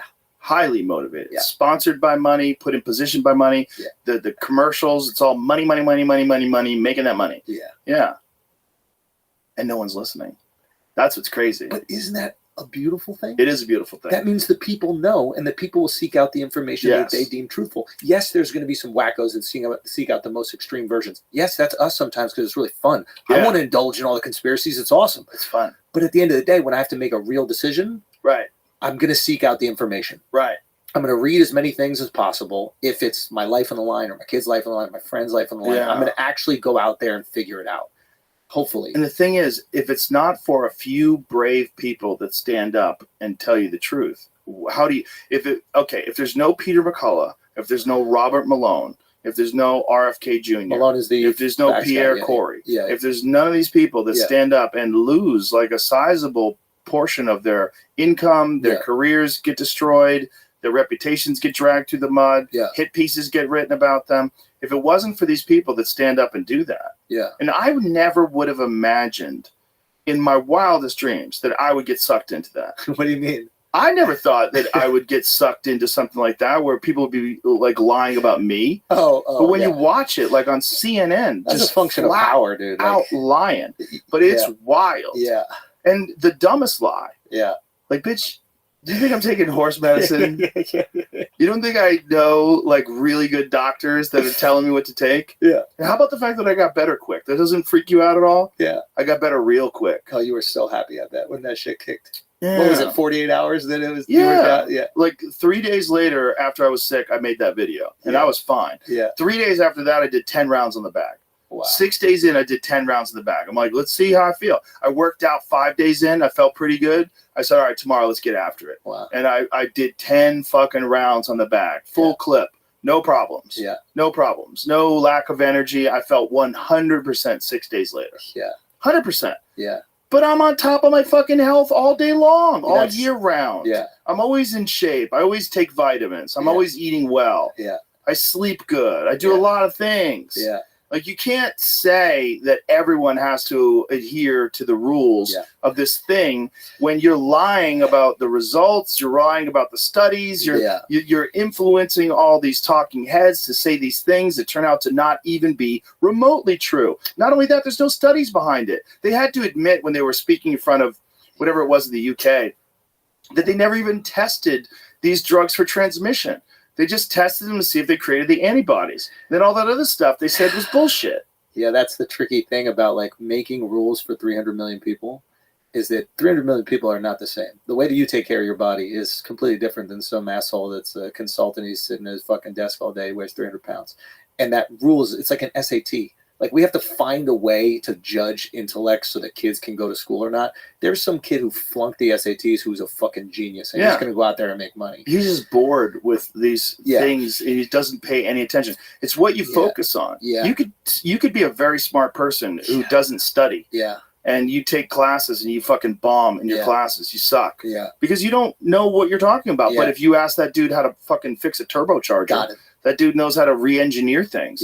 You know, this is the problem. It's in the valves. We have to fix the valves. You know, like there's people that are genius at things that they're interested in. But if you keep them in a classroom, they're bored as shit, and feed them fucking dull ass teachers that spoon feed them shit that they're never going to use, they're not going to thrive. How do you create systems so that these people can thrive? Well, you got to have freedom. That's a big one. You know, freedom is one of the massive factors in this country's ability to churn out innovators. There's so much freedom to do things, freedom to try things. I love that it's part of the identity, that we feel entitled to it. If you restrict it, I'm furious. And other people are furious. But that's not every country where they feel entitled to their freedom. Right. Well, that's a big thing about Texas. It's built into the fiber of the human beings that established this place. But that's why you need Texas. You need Florida. I don't care if you don't like it. You need somebody pulling us in that direction. Because it's going to take LA or it's going to take New York. It's going to pull them a little bit that way. When we see people partying and having fun during fucking Corona in Texas and in Florida, we're like, well, maybe we can go out to eat. What's going on? Right. But if everybody's locked in, and they would nobody else everyone's gonna die. I remember when Governor Abbott opened up things, and they were like, "What are you doing? You're gonna kill everyone." Nope, it didn't. Did you talk to him? Yeah. And did you ask him if he was ever scared of that decision? Because if that decision backfires, that's his He did it based on science. Got He it. did it based on what we know about the disease. You know, protect. The same thing that Florida said. Protect the vulnerable. You know, yeah, if you're an old person with a severely compromised immune system, you should get vaccinated. You should be protected. You should probably isolate. It's just a brave decision. There's Yeah. a lot weighing on that. Yeah, well, there's a lot of people here that wanted that decision, though, too, especially because he's a Republican. You know, Right. most of the Republicans wanted the businesses back open. Most of the people are like, hey, what do you, like, you're taking away people's ability to make decisions, and you're giving the government an unprecedented power that it never had before. Yeah. The government, the mayors never had the ability to shut down all the restaurants. Yeah. What? And when they did that in LA, they had no effect whatsoever on their check. Their paycheck remained the same. Same no matter what. Yeah. I think, you know, you want to make fucking cities great? Have it so that the mayor's salary is based on how well the city does. Ooh. Now, what is now Steelman the opposition argument to that? Well, the government would co-opt it, and then these financial institutions would co-opt it, and they would figure out a way to build businesses up unethically. Despite and the best way to make more money is to pay people less. So you would have lower income wages, lower minimum wages. That's where it gets tricky. It's like, you go through this in New York, especially when you have like an apartment or something like that. And you got to go through all this bureaucracy when you're renovating your apartment. That being said, what I do to my apartment affects the person downstairs, upstairs, to the left, to the right. So we have way more rules because we need them. Yeah. Because what I do fucks everybody else's life potentially. You can drill holes in the wall and get a leaky fucking pipe. And people try to do it. Oh, yeah. If they know you got a drop ceiling, they're trying to drop pipes into your fucking ceiling. You don't even see it. Really? Like, this is, yes, all the fucking time. So they're like, oh, can I get access to your place and probe a wall to see something? And they'll drop all their plumbing so they don't have to raise their floor. There's things that they'll take advantage of their neighbor. And because of that, you got to create all these extra rules, and it's a real fuck to go through. Now, when you have 3 acres of land in, Texas, you can build a barn without people really looking at it that much. Yeah. Because you're not affecting your neighbor. Right. So I do get why in certain places you need a little bit more of a bureaucracy because people will take advantage of each other. Yeah. So that does make sense. You can't have all the same rules for all the same places. Yeah. It's not going to work. Yeah, it's not going to work. Yeah. But that's one of the cool things about this country. It's basically like a bunch of countries. Exactly. It's like Europe. Like That's the idea. France is different than Germany, but they're all just when they were smushed up next to each other. But when they were putting it together, they built it with that idea. They're like, hey, listen, if I'm up in Maine, it takes me on horseback 4 months to get to fucking Washington, D.C. Why should your rules affect my rules? Right. Let me do my thing. You do your thing. We'll agree on 10 fucking rules, and then let's have some fun. States' rights. There we go. Yeah. And it makes sense. It does make sense. It makes sense that you gravitate towards the places that fit with your liking, which is why you're here. Yeah. Psychopaths moved to Portland. For real. Yeah. Like one thing I imagine like being born there, but like willingly going. Yeah, that's my people. Yeah, that's you a little bit. 15 face piercings and you're on your way. Raining every day. Yeah. Oh, I want to be depressed. Yeah. Let's go. Yeah, the Oregon Trail. What idiots. I'm looking forward to camping. Yeah. Imagine going across the whole country in fucking one of those little covered wagons and then getting to Portland and you're like, for this? Yeah. Rains every day. It's beautiful though. It's you go gorgeous to the coast, green. Yeah. Portland's gorgeous. And parts of Oregon are fantastic. Yeah. Where Cam lives. Cam lives out in like Springfield, that area. Oh, Cameron Eugene. Haines. Yeah. Yeah. It's beautiful. Yeah. Beautiful out there. That's the thing about Oregon too. Is like you have Portland, but everything else is red. Yeah. It's just like, but Portland just dominates the politics. But that's it's usually the high how it population is. centers. Yeah, it's all ranchers and farmers and yeah. And they're like, what those the cities, fuck? like the liberal cities that are in the very conservative states, are a reaction to how conservative the state is. So they're like the most liberal. Well, they're generally around education institutions. Oh, so they're built around the universities. The ideas from the universities. Eugene's very liberal. Got because it's around their universities there. Universities affect the like Boulder, Colorado, perfect one. University of Boulder's right there. It's fucking every University of Colorado. Everybody's liberal. Right. They're all hippies up there. Because it's all like the city itself sort of like revolves around the education institutions. And so the culture of the education vibe. Institution dictates the culture of the city. Sure. Yeah, that's why New York, I think, is so unique, is everybody thinks that we're like this super like liberal city, and it's like it's a money city. Yeah. Money wins in New York. In the Manhattan, it's a lot of it's the financial business. But if you go to Long Island, that's very red. I think even Manhattan is red. Like all these, we're open when it comes to like gay stuff, right? We love our gays. They create great cultural institutions within the city. You like going to Broadway, you like seeing musical theater. Right. They offer a lot. You like the art. You're coming to New York Right. for art. They offer so much. So we're like, yeah, those guys are dope. Kick it. That's A awesome. lot of gay chefs, a lot of gay artists. Gays kill in New York. Yeah. And they create a lot for us, and we really appreciate it. Yeah. And it's amazing. But when it comes to actual like the rules, New York is kind of conservative. Like, we've had conservative mayors. Like, Bloomberg wasn't some fucking, like, bleeding heart liberal. He's a money dude. Right. He just came in. He's like, yo, if we can't pay for it, I'll pay for it. You pay me back. And we're like, I like this guy. This is fucking Bruce Wayne. Right. You know? So, yeah, I think the perception of New York is a little weird. How come that guy didn't go any further in politics? No charisma. Is that what it is? Yeah, New Yorkers, we don't care about charisma with the mayors, really. We don't even know who our politicians are. Like, I just found out we have a female governor. I had no fucking clue who the governor is. That lady's out to lunch. I have no clue. But New Yorkers, we don't care. It's the mayor of New York City is the governor of the state. In our minds. Right. That's the leader. We just don't, like, Yeah. you tell you're saying what's going on here, and that's all that matters. Right. Like, we're very, Yeah. that's the only thing we really think about as a city. Yeah. But What is it like there now with the immigrants? So here's the thing. New York is so diverse, you can't tell immigrants are there. Does that make sense? Right. Like, if there's other cities that are like really homogenous, they're all white, and then all of a sudden a bunch of not white people come, you're like, oh my God, we got immigrants everywhere. But for a New Yorker to be like, hey, I think we got some immigrants here, it's impossible. Right. Everybody's an immigrant. Everybody's brown, everybody's black, everybody's Asian. Like, there's all these different ones. Right. The tricky thing with, you're talking about the migrant crisis, Yes. is that they're taking advantage of New York is like the biggest state in the country. It's like, I think maybe the only big city that has a right to shelter. Right. It's the only one of this size that has a right to shelter. And it used to be for homeless people. It's only for homeless people. Yeah. They're taking advantage of a system that's built for homeless people, which is pretty fucking good if you ask me. When you have the financial hub of the world, you want people sleeping on the streets, you go, no, let's put some money so they can go inside. Like this and homeless people are supposed to like basically enter in and out of homelessness. The idea is give them some shelter, maybe they can get back out on their feet. Right. The migrants hear about this and they're like, what, free housing? Let's get up there. Right. So they're taking advantage of a system that is not for them. And I think when New Yorkers have kind of learned that, they're like, oh, there's something unethical about this. Yeah. And I think that's where a lot of the pushback is happening. But in terms of like visually being able to see it, it's not something that New Yorkers notice. Right. We just can't. The news makes it seem like it is. Right. We see the article, oh, this guy beats up the police or something like that. But in terms of when you're walking down the street, it is not detectable. So unless you're near one of these places like the Roosevelt Hotel that they've converted. It's the Roosevelt is like the one that's right across the street from Madison Square Garden. Mm-hmm. You know the hotel. Yeah.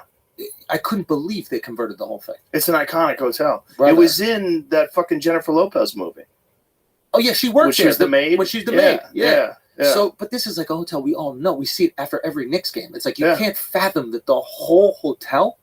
Yeah. So, and also that system that was set up for the homeless was already operating at capacity. And then you increase the amount of migrants into the city by 50%. I think it went up 50% in the last couple of years. Of course, there's going to be this insane overflow, and it just can't handle it. Nuts. It just can't handle it. But they're taking advantage of something that's not for them. So I understand the frustration about it. But is there any kind of pushback to try to put a stop to that? 100%. What are they doing? Nothing. Yeah. Joe, everybody's doing what benefits them, and the politicians are shrewd. Like Adams is shrewd. He told the governor Hochul, I think her name is. He was like, listen, I think we're going to have to shut down a new recruitment class for the police. We don't have any more money because we got all these migrants. Man, you guys got to do something about that. You got to give me some more money. He got some more money. He didn't shut down anything. So he got more money, and now he's funding everything that he needs to fund. And I don't know if anything is changing. So everybody's playing politics as well. It's well, wasn't he involved in some sort of a thing where they were giving the debit cards to the immigrants? Oh yeah, the illegal migrants, and 50 Cent they called were him all out. getting a piece. 50 was like, "Yo, what the hell is going on with this?" 50's the best. Yeah, 50 is. He's the best, bro. We gotta hang with 50 sometime. I only met him once. I met him at the UFC. He was cool as shit, dude. Back in the day, I interviewed him. Wait, really? Yeah, for the UFC.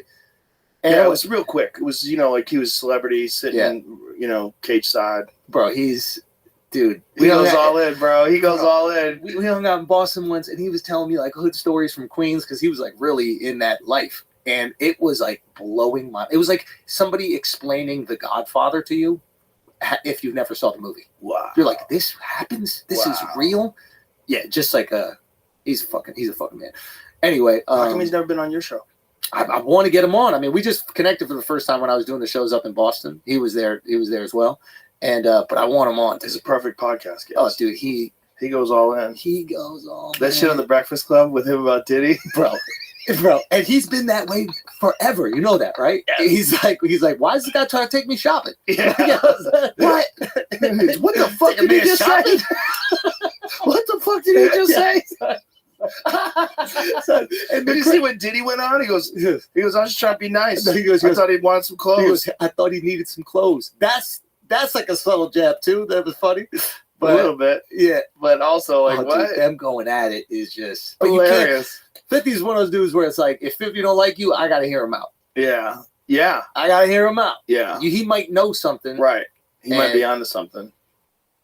Yeah. He's wild. Yeah, we gotta go to dinner at 5th. Yeah. He's wild. I like when they were going after him for some financial support or something like that. He said, I'm bankrupt. Yeah. He's like, I don't got it. I don't got it. $400 million deal for fucking vitamin water. The next fucking Instagram post, he's got a Bentley. He's smart, dude. He'll play the system. Yeah. He knows how to do it. Yeah. It's hilarious. Let him write all the articles. Oh, 50's broke. Whatever you want. Whatever. And he's got his dudes from day one with him still. That's something I always think is really cool. Yeah. Like, that's important. Yeah. When are you coming back to New York, man? I don't know. I'm going to be there for the UFC in Jersey. All right. That's in June, I guess. Okay. Yeah, I'll be there for a little while. Okay, good. You don't miss it at all? Mm-mm. Any place you miss? Nope. Not a single place? No, I'm not like a misser kind of guy. What about foreign, like a place that you want to go back to? I like going to visit places. Yeah. Yeah, I like visiting places. But it's like, I love Texas. Yeah. I love being right here. Yeah. Like right away. I was like, ooh, this is it. This is the spot. Yeah. It's a perfect balance for me. Yeah. I love it. Yeah. I really do. I miss what LA used to be, but I think we've done that and more at the mothership. Yeah. What LA was for me was my friends, it was the life that I lived, the people that you communicated with all the time, and, the Comedy Store. And you built that out here. And we built that out here. Yeah. And we made it even better. Anything from LA that you still want to bring out? Besides Joey Diaz. Joey's in New Jersey, but Joey's been coming out. But he's from LA for you. Yeah, he's fell from. But Joey was sick of it before anybody was. Yeah, Joey was sick of it before anybody was. Yeah, when I left the Comedy Store in 2007, Joey was like, "Good, fuck that place." Joey's a burn the bridges kind of guy.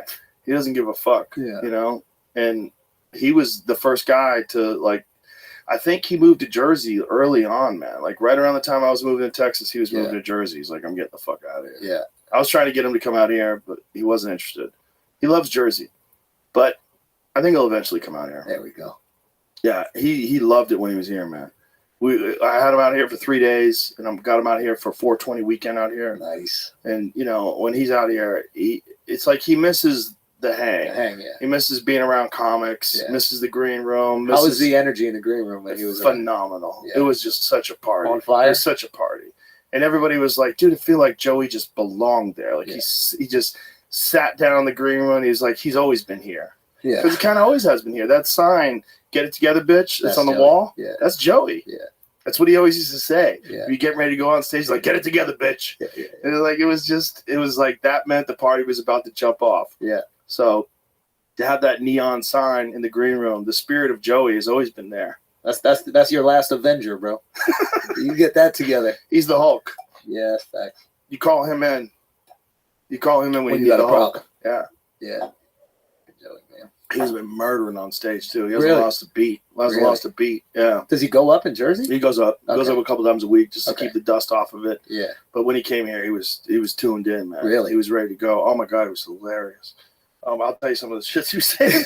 He's so crazy. Wait. He's so wild. I don't want to give up his bits, but oh my God, he's so wild. Yeah. He's so fun, man. And it's always fun. It's fun with him. Everything's fun. Yeah. Everything's good times. Everybody gets hugs. He loves you. He tells everybody he loves them. Yeah. He's the party.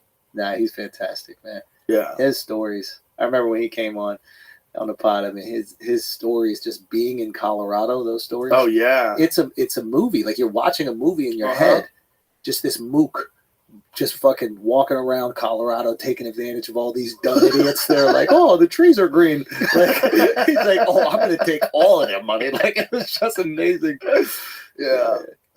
And the fact that he gets into stand-up comedy and he's just such a character, man. There's no Joey Diaz other than him. So I don't know anybody like him. Yeah.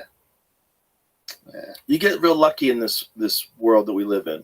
That you get to be close to these exceptional human beings. Yeah. That are just different. Yeah. They're just different than anybody else you know. You collect a lot of these guys, I've noticed. Yeah, like a lot of your friends, they're like they're these unique personalities, especially like the non-comics, but they're these like kind of misfits that I've noticed. Like even your buddy, was it Tommy, who plays pool? Like every one of your guys that I meet, like within 15 minutes, they're telling me a story that like just blows my fucking mind. Yeah. And it's really interesting. They're unique in their own right, but they are these characters that should be in movies. Yeah. Yeah. Yeah, it's a cultivation of extraordinary humans. Yeah. Yeah. Yeah, life's more fun that way. Yeah. It makes your life richer. You enjoy it. Yeah. And when they win, you win. Everybody wins. Yeah. Everybody's having a good time. Yeah. And that's possible. That can be done. Yes. Yeah, it's just, but you have to cultivate it the same way you cultivate a garden. Yeah. And you got to root it out too. You gotta have some bad apples in there. Yeah. Get them out. Yeah. Got to get them out. Yeah, that can be tricky times. Yeah. Yeah. I miss Joey. I got to call Joey. He'll be out here soon. Yeah. I got to drag him into the city. I wish he'd come. I mean, he's kind of far. Like, where is he? In like Cherry Hill or something like that, right? He's in like down there. Yeah, so he's not like come in from the he's night. an hour from the city. Yeah. Yeah. That's the thing. It's an hour. If he's 20 minutes, then, Yeah. He does a lot of Jersey rooms. He'll do the Stress Factory. Yeah. He'll fuck around down there. Yeah. Do a lot of local gigs. There's gigs now. There's a lot of places you could work. Yeah. Just to fuck around, just to keep the dust off. Yeah. No. Yeah. Yeah, him coming on was just fucking great. Yeah, we're lucky we know all these people, man. We're very lucky. There's people out there that don't have any exceptional people in their life. And they live through these conversations that we have with those people vicariously. Yeah. Because those people become a part of their life too. Like, oh shit, Schultz is on. And they get excited. I will say that's the cool thing about people knowing you from podcasting is that they probably know more about your life than like even some of your friends do. Oh, yeah. Because they're hanging out with you for hours a week. So when they meet you, they're meeting this person they know a lot about, not this character from a TV show that is not reflective of you at all. Right. You're not Ross from Friends. Right. Because Ross might be completely different than Ross from Friends. Right. And I can understand like why you might resent people loving you for a character you play when you know you're not that character. But if people appreciate you for what you do, either in stand-up or even podcasting or whatever, it's like they're appreciating this thing you really care about and a true version of yourself. Yes. So the love feels worth it. It feels. That's justified. also why it's very difficult to like cast someone in an unfavorable light that people already know. Yeah. Like the Huberman thing, where you try to take a distorted version of that person and say this is who they really are. He talks to them 4 hours a week. Yeah. You're not going to change the way that they feel about him. He also talks to other people like you or me where we're fucking around, joking around, you get to see the real him. Yeah. It's not just the distribution of information. Yeah. It's also like, this is the guy. Yeah. This is who he is. Yeah. He's going to be okay. Oh, he's be better than ever. Yeah. Yeah, he's fine. Yeah.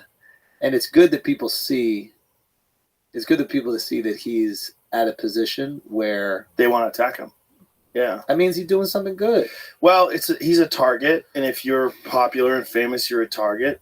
And if you're going to be the type of person that goes after those people, that's a dark path. It's not a good path. And you become a target too. They find you. Well, that's, what we were saying is I think it's important that when these people are writing these clearly biased hit pieces, that they're also recognized for what they've done. Yeah.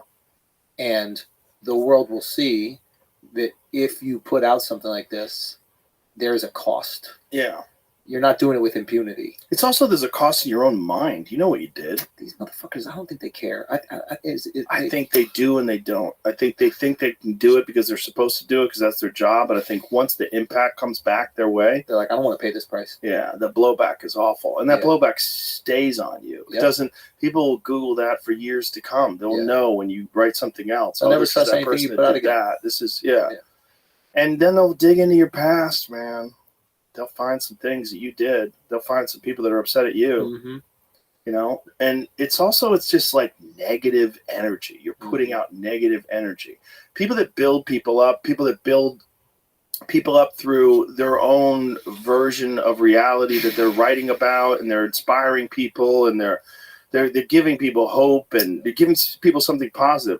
That's a great blowback. The response to that is like this beautiful thing that everybody's helping everybody advance through this bizarre existence. Yeah. But if you're the person that's just always knocking people down, always attacking, you live in that negative space. Yeah. Even like, dude, when I had that whole thing with Mencia, even that, which I knew A, had to be done, and B, I was one of the only people that was in a position where I could do it. Yeah. And even though I experienced a lot of blowback, even career blowback. I lost my agency. I got banned from the store. And even me at the time, who was doing well, knew that, like, oh, this is why people don't do this. Because this is the real reaction to someone that steps up and says something about something that has to be said. But even the negative shit that I would get, this is back in the I read the comments days, the negative response from his fans. It was awful. Yeah. It was awful. You don't want that in your life. Even though I knew it was the right thing to do, I remember saying to myself, like, I'm not going to get involved in one of these again. Wow. I'm done with this. Wow. Like, this is gross. Yeah. It's like you're at the center point of this nasty, negative thing. Yeah. And even though for the art form, it was positive. Yep. Like the negativity that I experienced, even though it was overwhelmingly positive, just the small amount of negativity so absorbing is not worth it. Yeah. It felt bad for a long time. Yeah. I didn't like it. And I didn't even like all the people that were constantly and consistently attacking him. I don't like it. I don't like any of it. I don't like that every time he makes a comment, like every time he posts something, did you steal that? Yeah. They like you've opened the door to the lowest version of the vibration that humans give, which is attacking, breaking you down. I can kick you because you're down. Yeah. And they just kicking him, and in a lot of ways he deserves it because that's what he did. That was his legacy. That's what he did. He stole material from comedians and created a career off of the back of other people's work. Yeah. And in every other business, that's theft. Yeah. In every other business, you get penalized. You go to court if it's 100%. music. You lose all your money. Yeah. And in this one, for whatever reason, our business, people don't take intellectual copyright as nearly as seriously. It's not. Yeah. Jokes are thought of as like not an important thing. Yeah. It's not like literature. Yeah. It's not like plagiarism. They don't realize we pay the bills with this. Yeah. This is what we do. And that's how we feed our fans. And it is creative work. Yes. It's difficult to do. It takes hours. It takes months. It takes years. Some bits takes forever to construct to make them. Well, you really can just good? rattle them off. Yeah. There's some bits that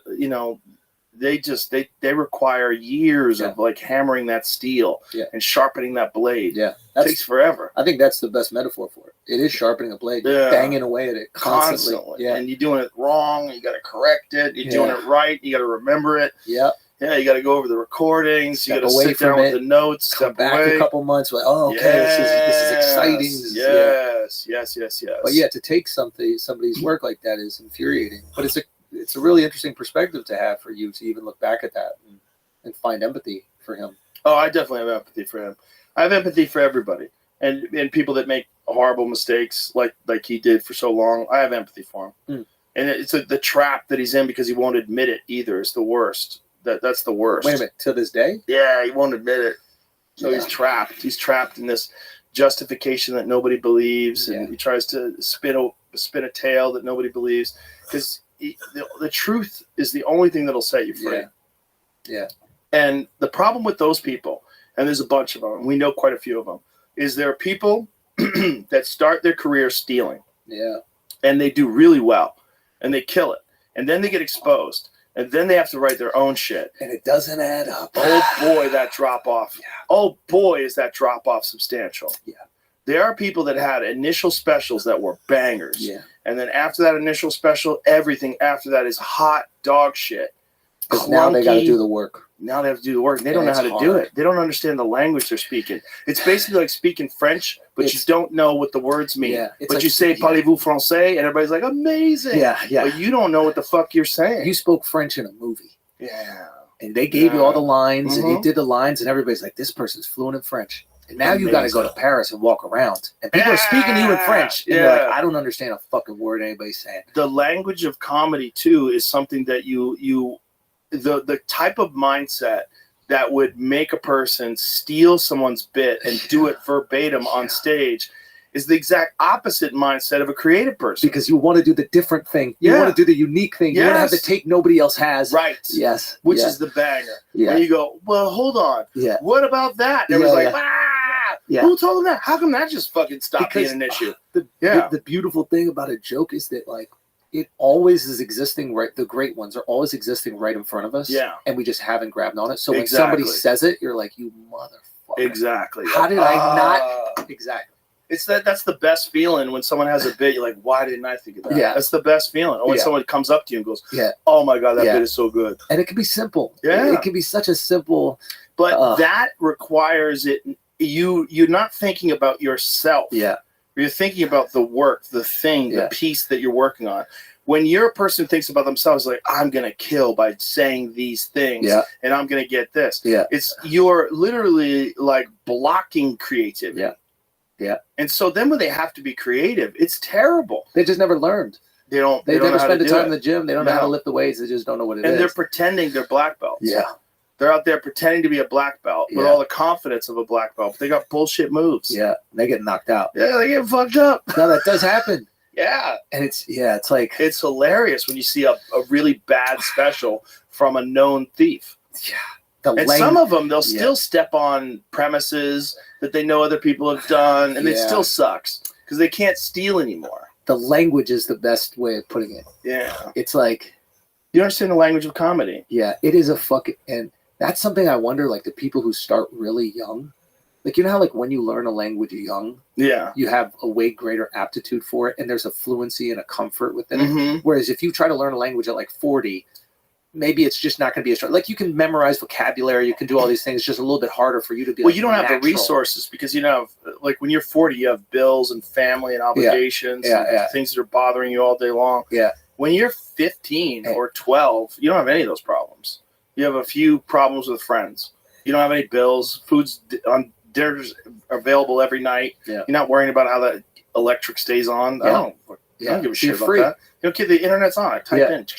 Explore. You're free. You have so little resources that are being allocated to all these different things that when you're a person, you have a family, a mortgage, a fucking business, responsibilities, this and that, and neighborhood, homeowners association, fucking human resources at work, and taxes, and you don't have the time to learn French. Yeah, you better learn it before all that. Yeah, it's much easier if you learn it before all that, because otherwise you're just not going to have the time to obsess about a thing.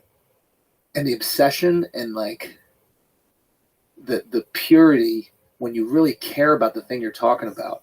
Like, I don't know if you went through times in your stand-up career where like there wasn't something you wanted to share.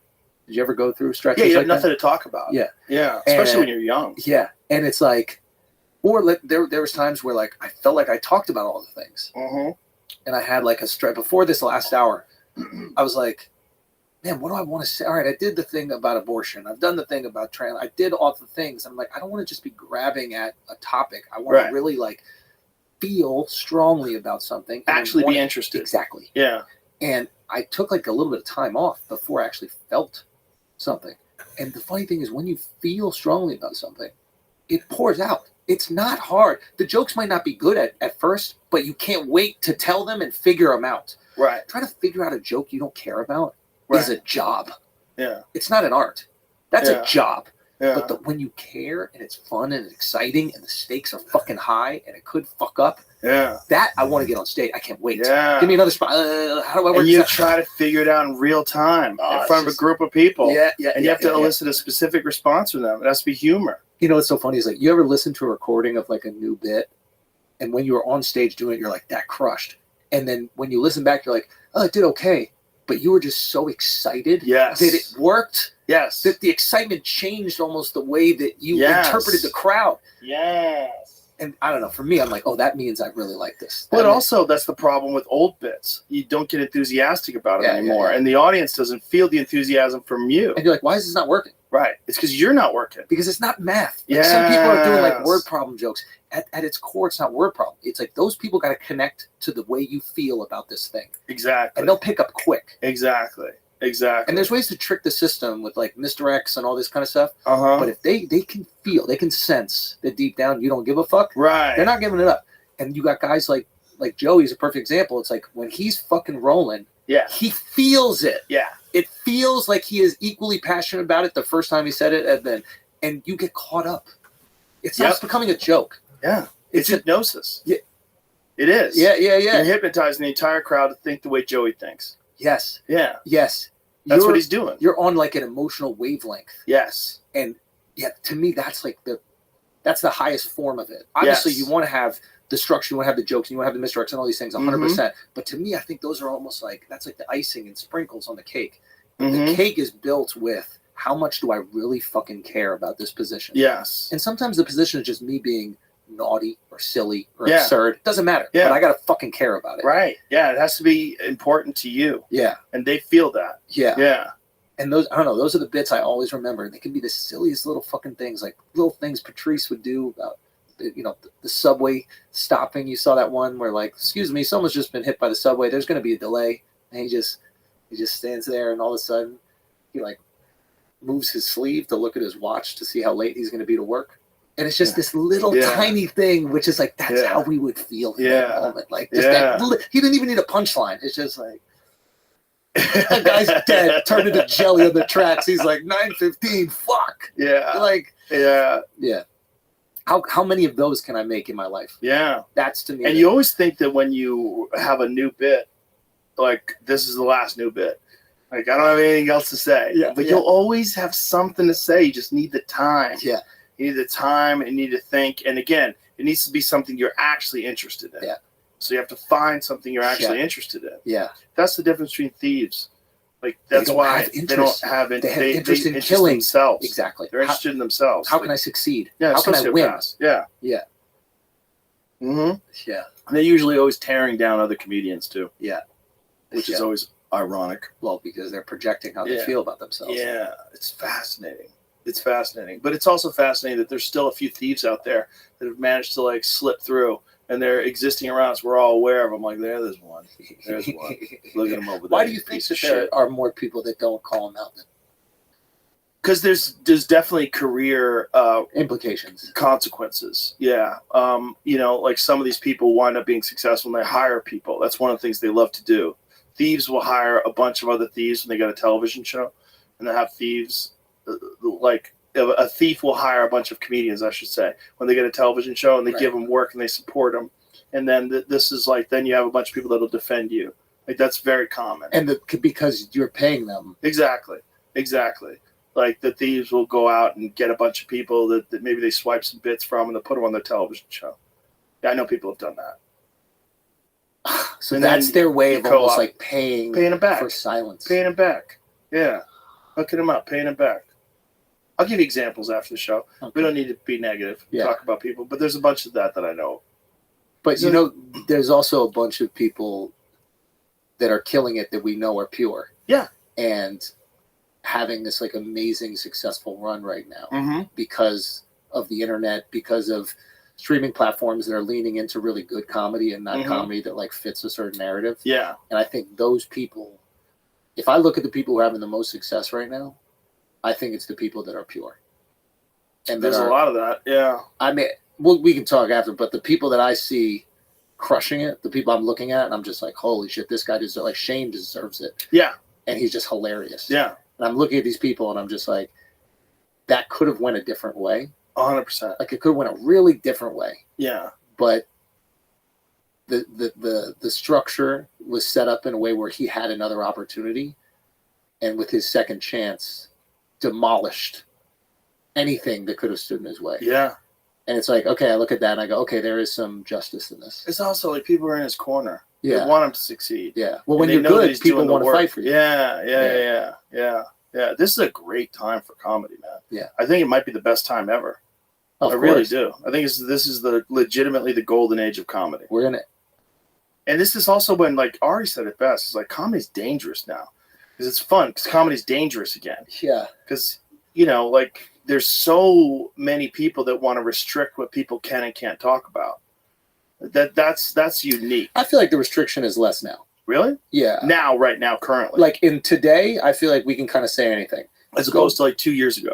5 to 2 years. Like now you're like, oh shit, this joke is wild to say. Well, it's also people are wanting you to go out there. They get excited. Like when you did that Diddy bit. Yeah. Like people wanted you to go out there. They're like, oh, he went right in there. Oh, Jesus Christ. I remember I got to LA a day early and I was trying to like work out some like local stuff. Because sometimes it's fun to just, you know, you're in a city, Right.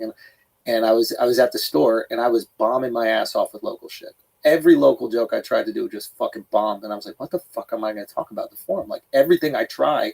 And I thought that they were like aware that like the city was, you know, in a different state than it used to be. And I'm trying to write all these jokes about like what's happened to the city. And people in LA don't really feel the city's changed that much. That's like an outside perspective. Mm. So I'm saying it and they're kind of laughing, but they're like, or they're aware and they don't want to admit it. Right. And I remember I was just in the green room. I'm just like, fuck, maybe the joke is about Diddy. That's the only thing everybody's talking about. That's what's on our minds. Yeah. That's what's happening. Yeah. And then, bro, this is how funny 50 is. I'll share this. Can you? Yeah. I'll tell you the full thing after, but I got FaceTime from 50 and he's like, yo, next time he goes, yo, next time I come see you, bro, I'm gonna come out on stage with a Maltese cat.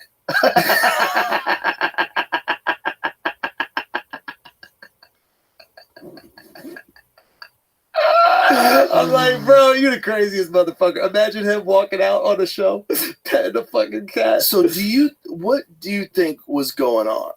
With who? Meek and Diddy? I don't think Meek's gay. I don't think anything's happened with them. I think that was just like a funny rumor that happened. I even said that when I first did the Meek joke. I was like, I don't think he's gay. He just handled the accusations poorly. Yes. Like he just handled them. He said, I love pussy.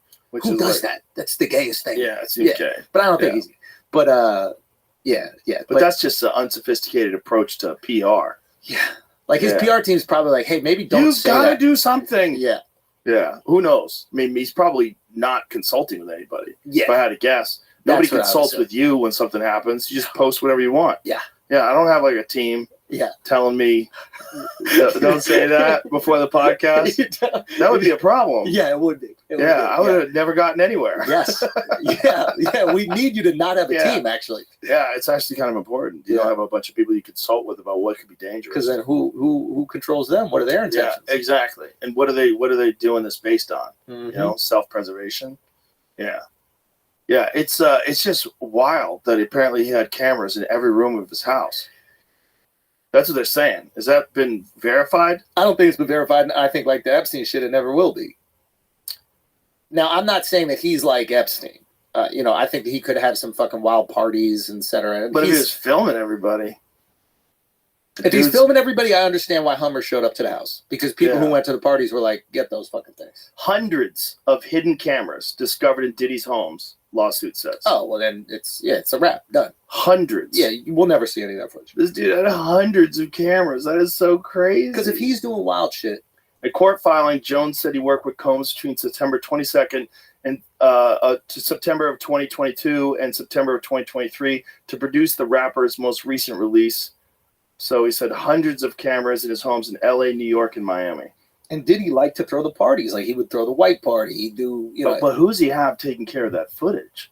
I mean, you can get people. Wow. Powerful dude. He's a powerful dude, and I think he really enjoyed power. The underage people implicating people in crimes by bringing underage people to them.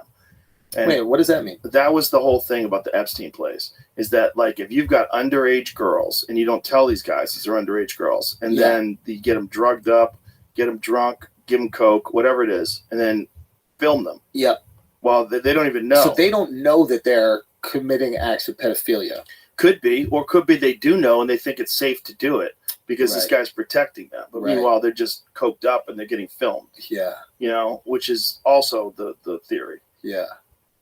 But it is, you got to think. When someone becomes like a wild billionaire character, you're like, well, where's the pussy? Yeah. Where's the shit that I got rich for? Imagine you went to the Where's island. all the fun? Yeah. I need to, like, how do I get the fun? And then someone comes along like, you need to get connected with my friend Jeffrey Epstein. He takes care of everything.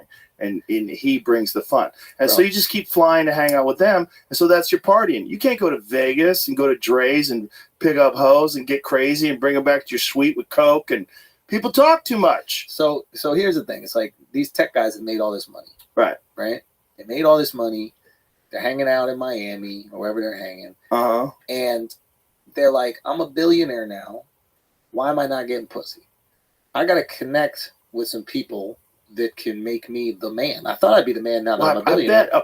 I bet in like the CEO world and in that world of country clubs and fucking Skull and Bones, there's dudes who know how to get the hookers. Oh, here's the thing. It's not even the Skull and Bones guys. Right. Because that's like old WASP shit. Right. I'm talking about the nerd from Even Silicon nerds. Valley. The nerds know prostitutes. So the nerds have coke. It's not even the nerds. They have a guy it's their job to fixer. throw the parties. It's the fixer. Yeah. Now, you know, like these like jet setter crews. My boy was explaining how this thing works to me. So you have these like events around the globe that like wealthy people go, like Davos. But not even Davos. More just like New York Fashion Week and the U.S. Open. All happens around Labor Day in New York, right? So everybody who like comes from money and all these like rich socialite people from around the world, they all come to New York for that week, right? And they go to the nice parties and they do all the things.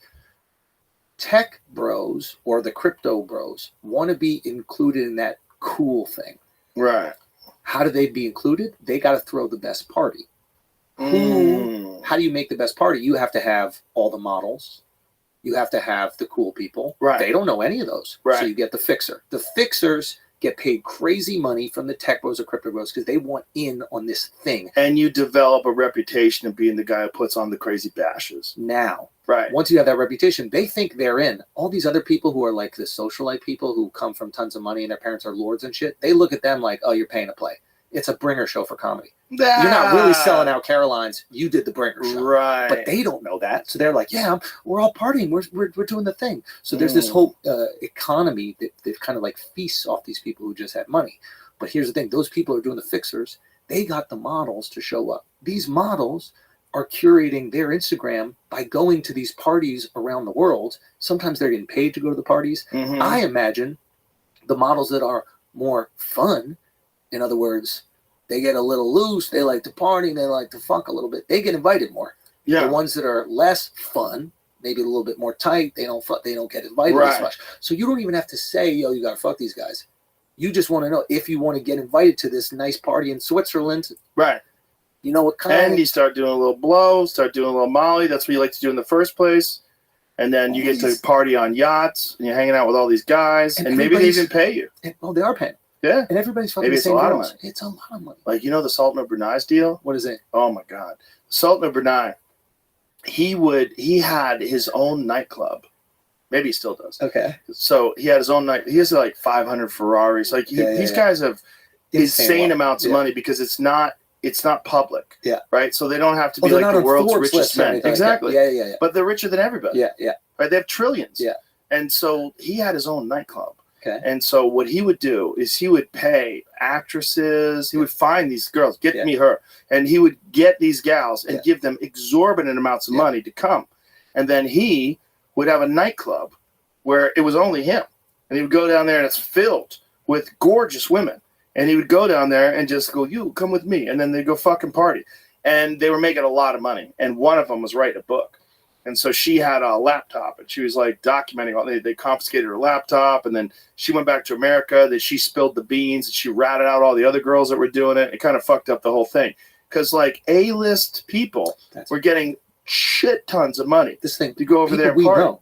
Yeah, I don't say A-list, but no. People that you models. know. Yeah, There's like people you know of. And if you go yeah. there, you get millions of dollars. Bro. Like this lady had gotten millions of dollars in jewelry from him. There's a service that apparently that where like I love that word. Yeah, apparently, right? Where Allegedly. like billionaires can fuck like Sports Illustrated models and shit, like Victoria's Secret chicks that we've seen, and it's costs a lot of money, and they do it because it's like, hey, it's easier than going to do these shoots. Right. It's the easiest. And money. they don't want to tell anybody that they did it. They don't, and also they're getting to fuck billionaires. They're not fucking some random crackhead. Right. They're gonna already fuck the billionaires, so I might as well make some fucking money doing it. And it exists now. And you know about this? Allegedly? Allegedly, I may know people who have partaken. So it's like, and this exists. Bang, like cover of Maxim. I don't know the cover. I don't know what's going on. Just some hot ladies that you are aware of. But they're not just hot chicks that come from Russia, right? We're talking about famous people that you would never think would even need to do that. Right. So it's just these are like the ecosystems that exist out there. Well, it makes sense if you're worth $200 billion and you give someone $1 million to fuck you. That is nothing. You make that in 5 minutes. So remember, I spent. Okay. In 2001, Jeffrey was forced to auction off his personal possessions after using the country as a piggy bank, spending an average of $747,000 a day for 10 years, on top of the $17 billion in gifts to friends and family. The Sultan's true vulgarity was exposed. His brother also treats the country as an ATM, and it remains a crime in Brunei for anyone to ever discuss how the royals spend their money. When you don't work for your money, how can you value it? Like if it just comes right out the ground, like how do you really think $10,000? Bro, this dude is spending. How much was he spending a day? I was into the math. That's so crazy. He lives in a palace with 1,788 rooms, 257 bathrooms, 5 swimming pools, a mosque, a banquet hall that holds 5,000 people, and a 110-car garage. When he turned 50, the Sultan built a stadium, invited Michael Jackson to perform in it, and paid him $17 million for 3 concerts. Jeffrey, 59, maintains a separate pleasure palace and once owned a 150-foot yacht called the Tits. Called the Yacht Tits. Nice. He named his fenders Nipple 1 and Nipple 2. Love it. And he could never understand why others found that juvenile and crass. Here and abroad, the brothers are infamous for their sex parties and their harems composed mainly of underage girls. That's crazy. Wow. Wild.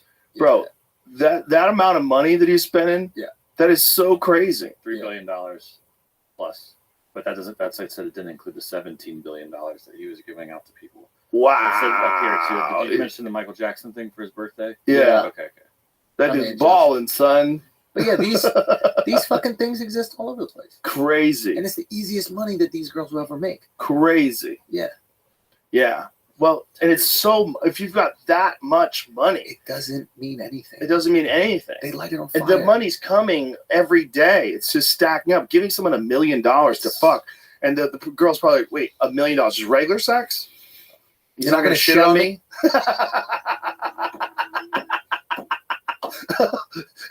He's not going to give me the Cincinnati top hat? Or whatever the fuck. Yo, I was asking, because when I was out there in Abu Dhabi, it's like I was trying to understand some of the cultural nuances, but I had a joke about it, but I was asking about the Dubai shit. Did you send me that or you sent me the, I did a joke out there.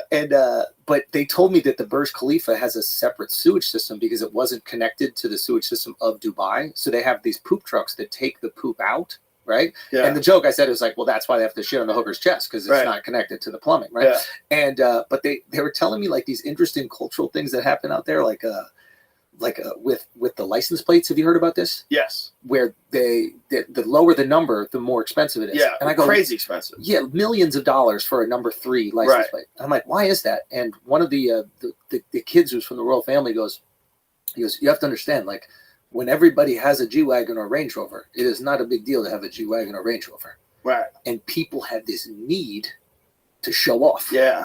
But if everybody got the expensive shit, how else can you flex? Right. License plate. Yeah. Wild. Also, crime over there, almost non-existent. Yeah. Go to Dubai and commit a crime. See how that goes. Yeah. Go to Abu Dhabi and commit a crime. They've compartmentalized society. But yeah, they're strict, but it's also like anybody there who's working has been, there's a working class of people who do not really operate outside of working within the society. Right.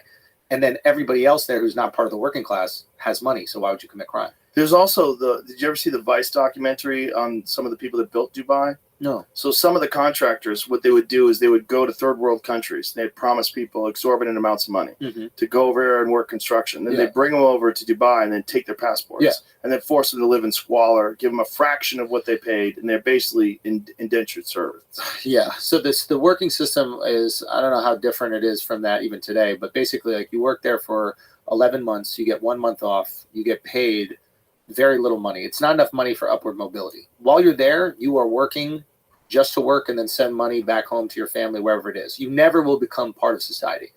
So they have really curated a system where those people have no upward mobility. Now, I imagine the advantage of that is there's no crime. Because everybody who's poor there is working. And they know their place. They're in danger. It's not simple. It's not like you just get away with we're taking you things. from destitute poverty where your family would die. So they're like, yeah, we're giving you an opportunity. These people are like, well, if I fuck up here, my whole family dies back home, or my whole family starves, or my whole family is going to go through some horrible situation. Yeah. So I'm the lifeline for my family. So they are taking advantage of that desperation. Yeah. 100%. But yeah, I guess what they would dictate, they would say the benefit of that is no crime. But there is a social cost of that. There is a subclass of people that are there. There's always going to be a social cost when you have monarchies. Yeah. Yeah. Yeah. Yeah, and then you have people with exorbitant wealth and all the power. And then, some of them turn bad, like Saddam Hussein and his sons, which were famously some of the most evil motherfuckers that ever existed. Yeah. I mean, they would feed women to dogs. They would find women that were getting married, steal the woman from the marriage, rape her, and then feed her to dogs. Jesus Christ. Yeah, man.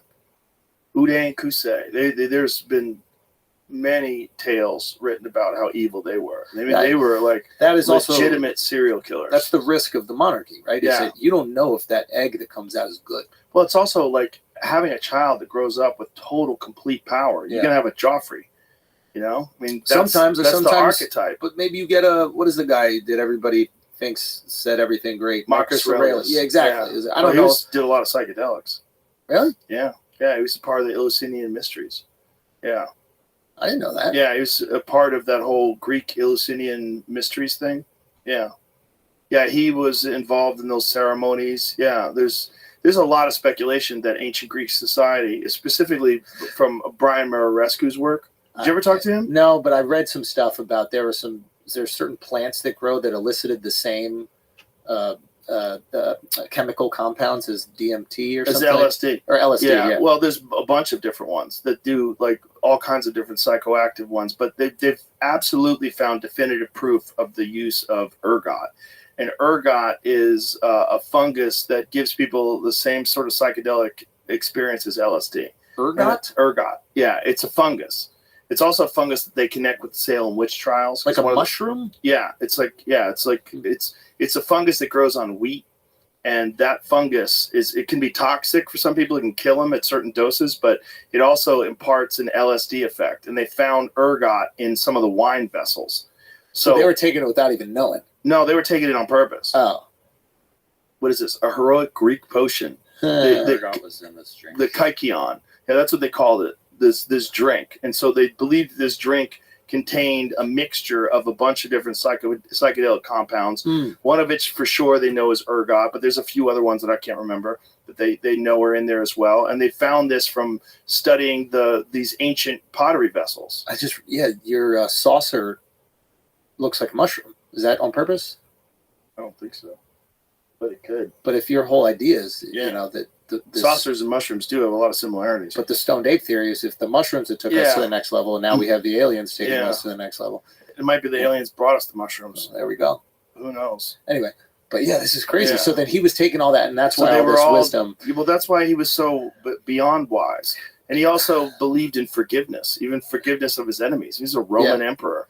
No, he was very compassionate. He has all these great quotes. I guess what I assume is like in the same way that somebody is writing Obama speeches, people were writing his stuff. So I imagine that his stoicisms or whatever are the collection of the greatest ideas of the time, and the way to disseminate that information is to be like, yo, it's from the emperor, it's from the top boss.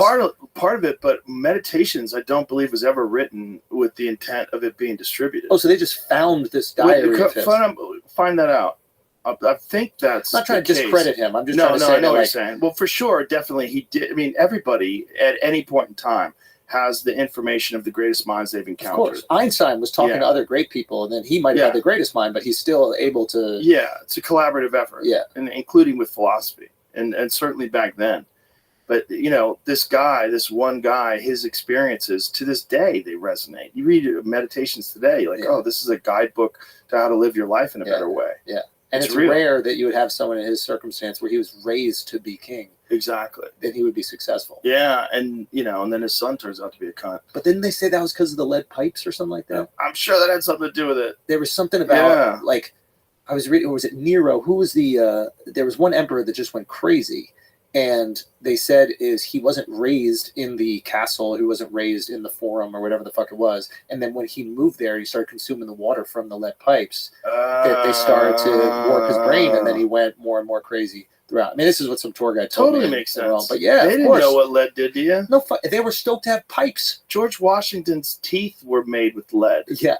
That's that Shane Gillis bit. It's a great bit. It's a fucking banger of a bit. I love that bit. Yeah. But that's true. Yeah. The literal mold that his teeth were fitted into was lead. He carried lead in his mouth all day. Yeah. It's nuts. Wild boy. Wild boy. Yeah. But the country was founded by wild, crazy people. You kind of need a crazy motherfucker to found a country. It's not like the most sane thing to be like, yo, let's just thwart the whole system, do something completely different, we'll do it on our own. Not only that, but have this fail-safe method that exists today to keep someone from becoming a tyrant. Oh, to relinquish the power. Yeah. That was the greatest thing. Yeah, I think that might have been the greatest thing a leader has ever done. Yeah. To set in motion this idea that you are not going to maintain this power after you have it. Yeah, no one can. What a fucking... Pretty amazing. They had the foresight. Did he write about it at all? Is there a moment where he regretted it 2 months later? He's like, man, I should have kept that shit. Like he's got to deal with a parking ticket or something. He's like, fuck. After he gets out of office, this is bullshit. I could put my horse here. Yeah.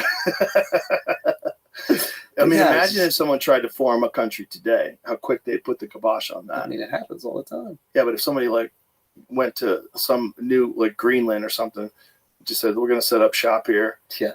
The powers that be go, no. No, the chance. Are you going to have weapons? Yeah. What? Fuck that. You're going to make an army? Yeah. The fuck out of here. Yeah. We're going to find a reason why you guys are whatever you are. Yeah. Pedophiles, I think you're racist. Yeah, whatever the fuck you are. Yeah, we're going over there. Yeah, we got to stop this. Yeah, we got to figure out a way to invade. When are we going to take Greenland already? Or buy it? Wasn't Trump talking about buying it? He made a tweet, I promise I won't do this. And he had a giant Trump tower there that said Trump on the ceiling. But it sounded like a cool acquisition. Yeah. Don't they have all these minerals and stuff? And there's all these great... Also, if the world does warm up, that's a good spot to go to. Yeah. Well, throughout history, when the world's gotten colder and warmer, people have moved away from the places where you can't live in and moved to the places where you can live. So we got a nice little fail-safe. Yeah. A little something. Imagine. A little something. We're just all in Greenland. Well, there was discussions about Trump buying Greenland. Yeah. Because it's got a lot of... I don't know. Why didn't that happen? I think Greenland shut it down. Isn't for sale? Isn't Greenland owned by Denmark or something like that? Everything for sale. Yeah. Come on. Are you sure? I just didn't get the right offer. It might be the offer. Yeah. But we've made some good deals. Like that fucking Louisiana Purchase was a good deal. What a crazy deal. I mean. How about Alaska? That's a crazy deal. Yeah, Alaska was nuts. Since 1867, the United States considered or made several proposals to purchase the island of Greenland. From Denmark, yeah. From Denmark. Who did it with the Danish West Indies in 1917, while Greenland remains an autonomous territory within the Kingdom of Denmark. A 1951 treaty gives the United States much control over an island once partially claimed from exploration. There's got to be all kinds of shit up there that they could use. Yeah. What do you think about Antarctica? Well, did you ever see that one guy that was on the Sean Ryan show that claims that there's like a direct energy weapon out of Antarctica? Boy, that guy seems overconfident. Yeah. That he knows what he's talking about. He's a fireman. He's not a scientist. So I had access to everything. Yeah, there's something about that doesn't sit right with me, but I don't know. Yeah. I mean, also, it's so hard unless you have evidence. Like, unless you could show that they could turn this thing on. Right. And what is it? It's a neutrino detector that also can be used as a directed energy weapon. That's it. Directed energy weapons is what they're saying. Yeah. I mean, listen, that's a concept that existed for a long time. I'm sure they probably have something like that. Yeah. They definitely have things that were just theoretical. They have a rail gun now, and this rail gun can go through multiple layers of steel. Have you ever seen the railgun in operation? No. It's crazy. Railgun, just like from Quake. This thing sends this bolt through, like, I think they did like 10 giant steel plates in a row, and it just went through all of them like it was hot butter. But is it a laser? What is the material it's actually going through? I don't know exactly how it works. So this is the thing. So this is the rail, this bolt going through all this steel. Jesus. Look at this. It just goes through everything. Goes through all that shit. So what look at it going through it. Just going through everything, man. Look at that. I mean, it's like total science fiction Star Wars type shit. Yeah. So they've got some wild shit, and I guarantee they're working on direct energy weapons as well. Now, what they've been able to accomplish versus what is theoretical, that's the real question. And if it did exist, if there was a direct energy weapon, would they tell us? I don't think they would. No. Why would they tell us? No. I mean, the conspiracies out there get wild. Like, there's pyramids there. You've seen that one, I'm sure. Yeah. But if you also start digging, they say nobody can, like, dig under the ice. Like, don't mess with the ice out there. I think there's, like, a treaty across all, like, countries that have somehow, like, taken apart or claimed a part of Antarctica. But I think the tricky thing is, like, if you start digging and you find animal remains, like, humans tend to follow animals wherever they go. Yeah. So are we going to find some humans over there? And then how does that distort the historical timeline? Well, they find a spaceship down there. Oh, Joe, now we're getting into Well, that was the thing. One of the things that Lazar said is that one of the vehicles was a part of an archaeological dig. But they found it in an archaeological dig. But not in Antarctica. No. It was in North America, He right? didn't say where. Oh. He didn't say where. But he said that one of the ships they recovered from an archaeological dig. And they think these things have been around for a long, long, long time. So the people that work with them, like Diana Pasulka, who wrote, what was it, Encounters? She said that they refer to them as donations. These crashed UFOs, they don't even necessarily think of them as crashed. They think they kind of like let it crash. They're donations for us to back engineer, that we're supposed to take them and go figure this out. And that this is something that helps our technological evolution. And there's a lot of people that point to like the creation of fiber optics, that it all kind of happened right after Roswell, and that there's these descriptions of fiber optics that existed in the crafts they found at Roswell. So they're looking at us like we're looking at the orangutan. Yeah, here's a stick. Yeah, he's figure out figuring how to it fish. Go fish with that stick. Yeah. Well, I mean, that would be a good way to accelerate technologies, to just introduce something to them and go back engineer that. Yeah. Figure that out. I mean, isn't that how we do it now? Yeah. Well, that's what Lazar had said they were doing with him in Area 51 and S4. He was saying, but they didn't know exactly how these things worked. They didn't know how to recreate it, and they wouldn't let the scientists talk to other scientists. Yeah. He's like, science doesn't exist in a vacuum like that. Yeah. You need a collaborative effort of a bunch of different people. And also different scientists that were working on the thing weren't allowed to talk to each other. That's a military thing, right? For privacy? Exactly. A compartmentalization thing. Yeah, for top secret clearance. Yeah. But he was the guy that was saying that they were also telling him that we are a farm of souls. Yeah. And this is the thing that the people that know about it say you can't tell people because they would freak out. Yeah. There'd be riots in the streets. I mean, that was just, someone just recently said something like that. It was one of the recent conversations between some top official. They're saying if real disclosure happened and people knew exactly what was going on, there'd be riots. People would be freaking out. I think we'd be okay now. Well, who knows? I think we'd be all right. If we found out that we really are just vessels for souls and that we're being farmed by some super intelligent species that we will eventually become. The farm thing is tricky, but that we're being groomed Yeah. to become the super intelligent species, and it takes time, and we have to get there slowly. Yeah. That makes sense. I like the theory. Yeah. That tracks that you would just kind of let us figure it out and let us go just in the right direction. Yeah. There you go. And that the aliens would show up once we started detonating nukes. Because it's like, whoa, that's a different direction. Yeah, okay, guys, stop that. Don't do that anymore. Yeah. Yeah. You can do all your nonsense and do all your regular conventional warfare, but as soon as you start going atomic, we're going to start talking. Yeah. We're going to let you know. You're not the boss. Quite benevolent, these aliens, huh? Well, also maybe recognizing that this process has to take place and you can't hold their hand, you know? Teach a man to fish. He'll fish for the rest of his life. Yeah. Give him a fish. He eats for a day. Yeah. Yeah. Teach him.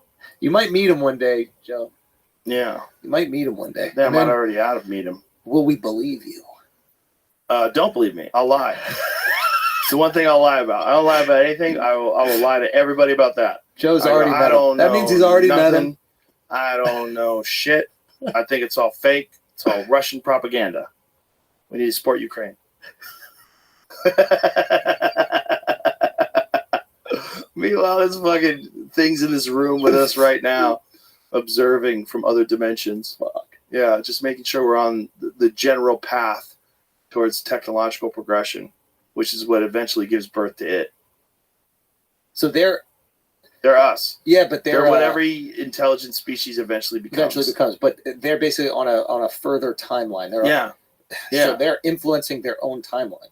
They're influencing a similar species to evolve to hit their level of technological and they feel like that is their duty. I think that's just what happens. Yeah. That's probably what happens in the universe, you know? Yeah. I mean, look, when we go to visit primitive societies, we bring the wells. Oh, that's true. We start creating electricity for them. We teach them how to farm.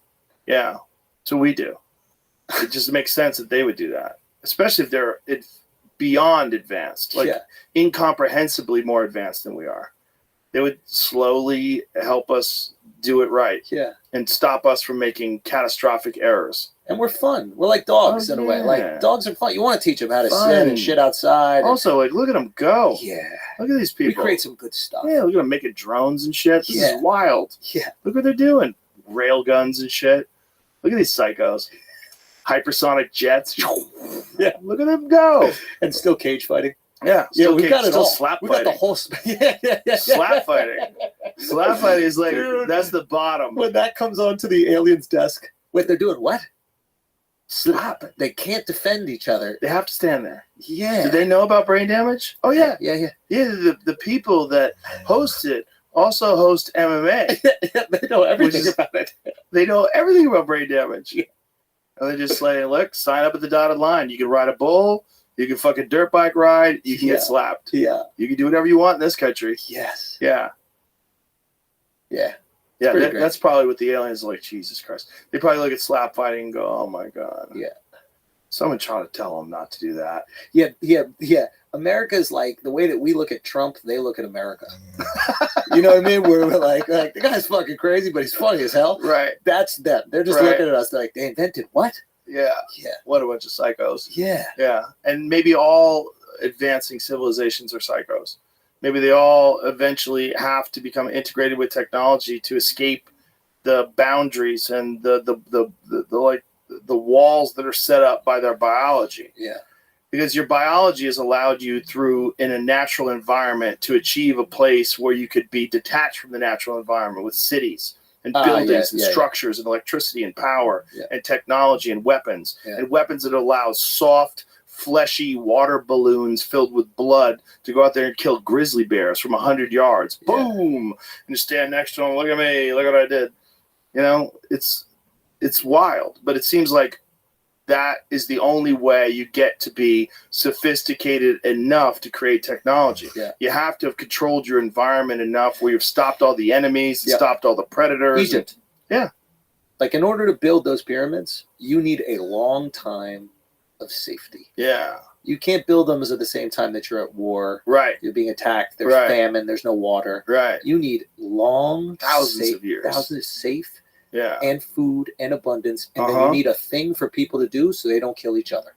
Keep them busy. Yep. Keep them busy. built. Keep them from fighting over power. Yeah. What if it was that simple? Who knows what it was with those folks? Because I think they were probably more sophisticated than we are today. It's just the only thing that makes sense to me, that they were able to get these multiple ton stones down from the mountains with no road system. That's the tricky thing. What is it? The Aswan Valley that they got the stones from for the pyramids in Giza. That is a really tricky. It's all tricky. Thing to consider. Some of them were from 500 miles away. Yeah. They were 80 tons. Yeah. they got them out of the mountains. They moved them down. They cut them perfectly. Yeah. Like, what did they do? How did they do it? What were the machines? Yeah. What was the technology? Was it no technology? Really? Are you sure? Is it just based on what? Our understanding currently of what happened 12,000 years ago, which is like not that good? Yeah. No, we have a piecemeal understanding, like a very just minute understanding of what was possible back then, based on the evidence of the result of what was possible, which is the pyramids, which is bananas. And we're also trying to explain it with theories that we've kind of accepted to be fact that are really not that much. Like this idea that it was all done with like the chisels and stones. I don't necessarily subscribe to that. Yeah, says who? Yeah. All they would have to do is find one piece of machinery that didn't exist before they could understand. And they found things before that they didn't know existed and they couldn't understand. Like, what is that mechanism? The antitheric, what is it called? There was a computer that they found, this computer in gears. It was in a Roman ship that it sank to the bottom of the ocean. Yeah. Was the Antikythera mechanism. Yeah.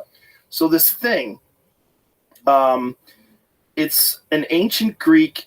Go back to that, please, so I can read that. It's an ancient Greek hand-powered orrery, a model of the solar system, described as the oldest known example of an analog computer. It's used to predict astronomical positions and eclipses decades in advance. It also could be used to track the 4-year cycle of antithetic games. Give me a little larger. Athletic games, similar to the Olympiad, the cycle of the ancient Olympic Games. The artifact was among the wreckage retrieved from a shipwreck off the coast of the Greek island of Antikythera. How do you say it? Antikythera.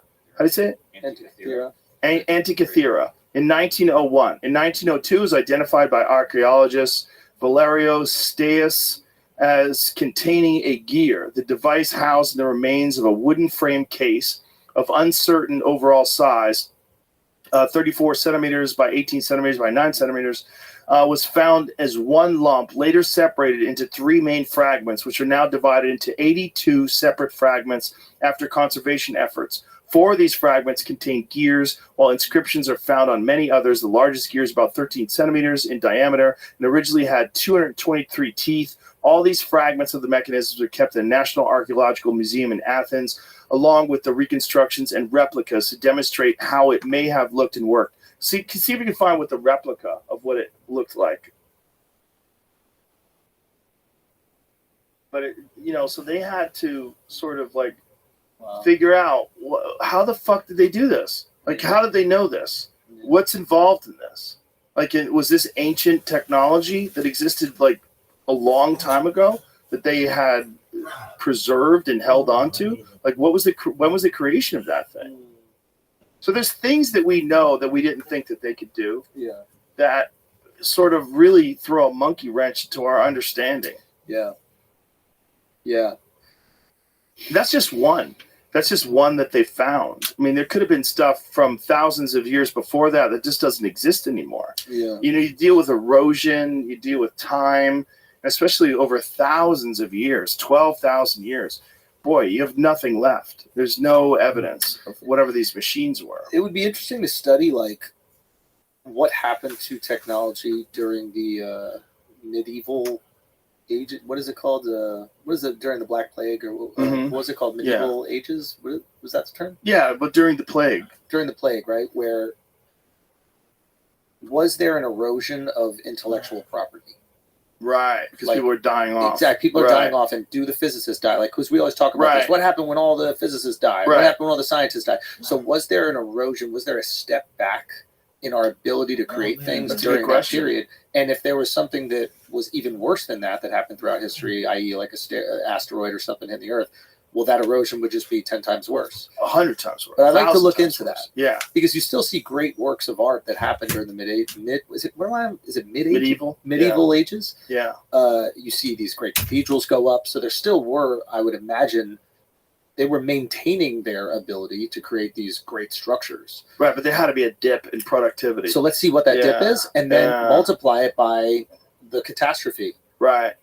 Well, I think people were just like knocked back into the Stone Age. I think that's probably what happened. That makes and sense. That's why you see the emergence of written language and all these different things from Mesopotamia. Like that's 6,000 years later. Yeah. After the impacts, probably. So it took that amount of time. Yeah. To recover. Yeah. And build back the knowledge set. And keep in mind, like the knowledge set isn't maintained with the efficiency that we have it now, right? Like you get a couple books that get destroyed, and that's a wrap. Physics gone. That's the Library of Alexandria. Right. They burned the Library of Alexandria, and like everybody's like, "What happened?" Yeah, I don't know. The knowledge. Take a guess. Yeah. Yeah. How'd they build this shit? We've burned it. Sorry. Yeah. It is vulnerable. We take it for granted. It is incredibly vulnerable. Oh man, we're even more vulnerable now because everything's on hard drives. You know, so all it takes is the power going off, and we're fucked. Yeah. And how long would it take before the power gets back on? Boy, asteroid impacts, kills the whole grid. Everyone's knocked into the Stone Age for a couple hundred years. Yeah. Bro, you ain't getting into them hard drives. Yeah. You're never going to figure it out. And although the hard drives will rot, the moisture in the air, the erosion, they'll slowly evaporate. Yeah. And if somebody handed you a hard drive 2,000 years later, you would just think it was a piece of plastic.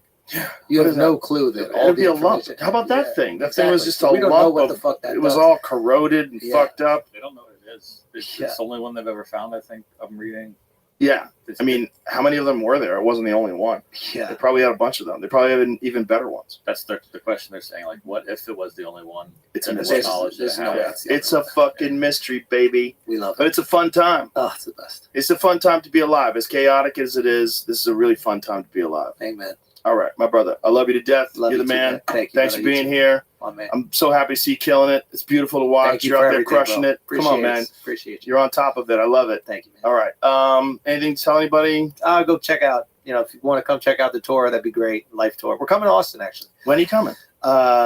April 16th, I think, or something like that. Doing the Moody. Nice. Yeah. Beautiful. So, beautiful. That'd be awesome. Come out. All right. Thank you so much. My brother. Thank you. Bye, everybody.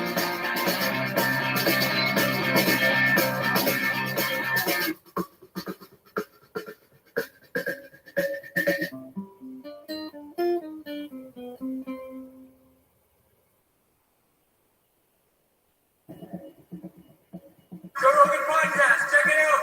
The Joe Rogan Experience. Train by day, Joe Rogan Podcast by night, all day. Hey, fella. Hey, Let's buddy. crack a lackin'.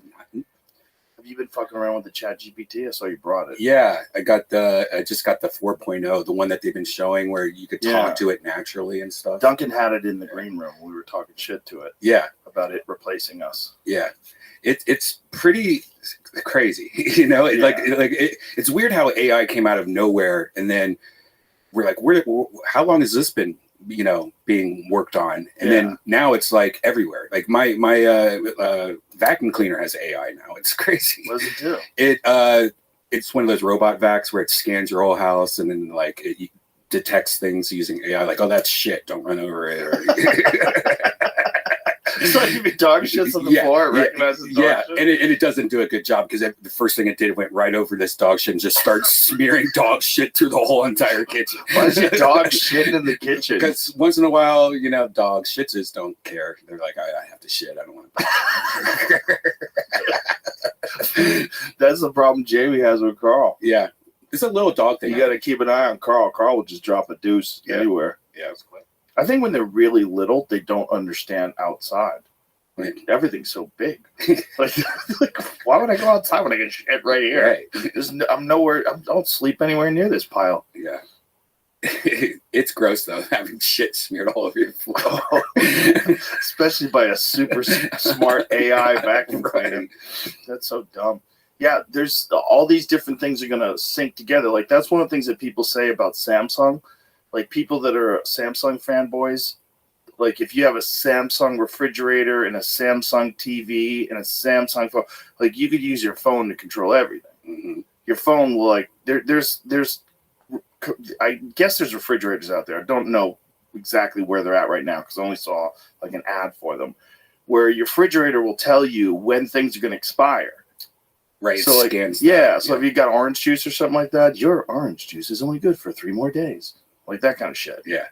That's only if you place the orange juice with the date facing the camera, probably, you know. Yeah.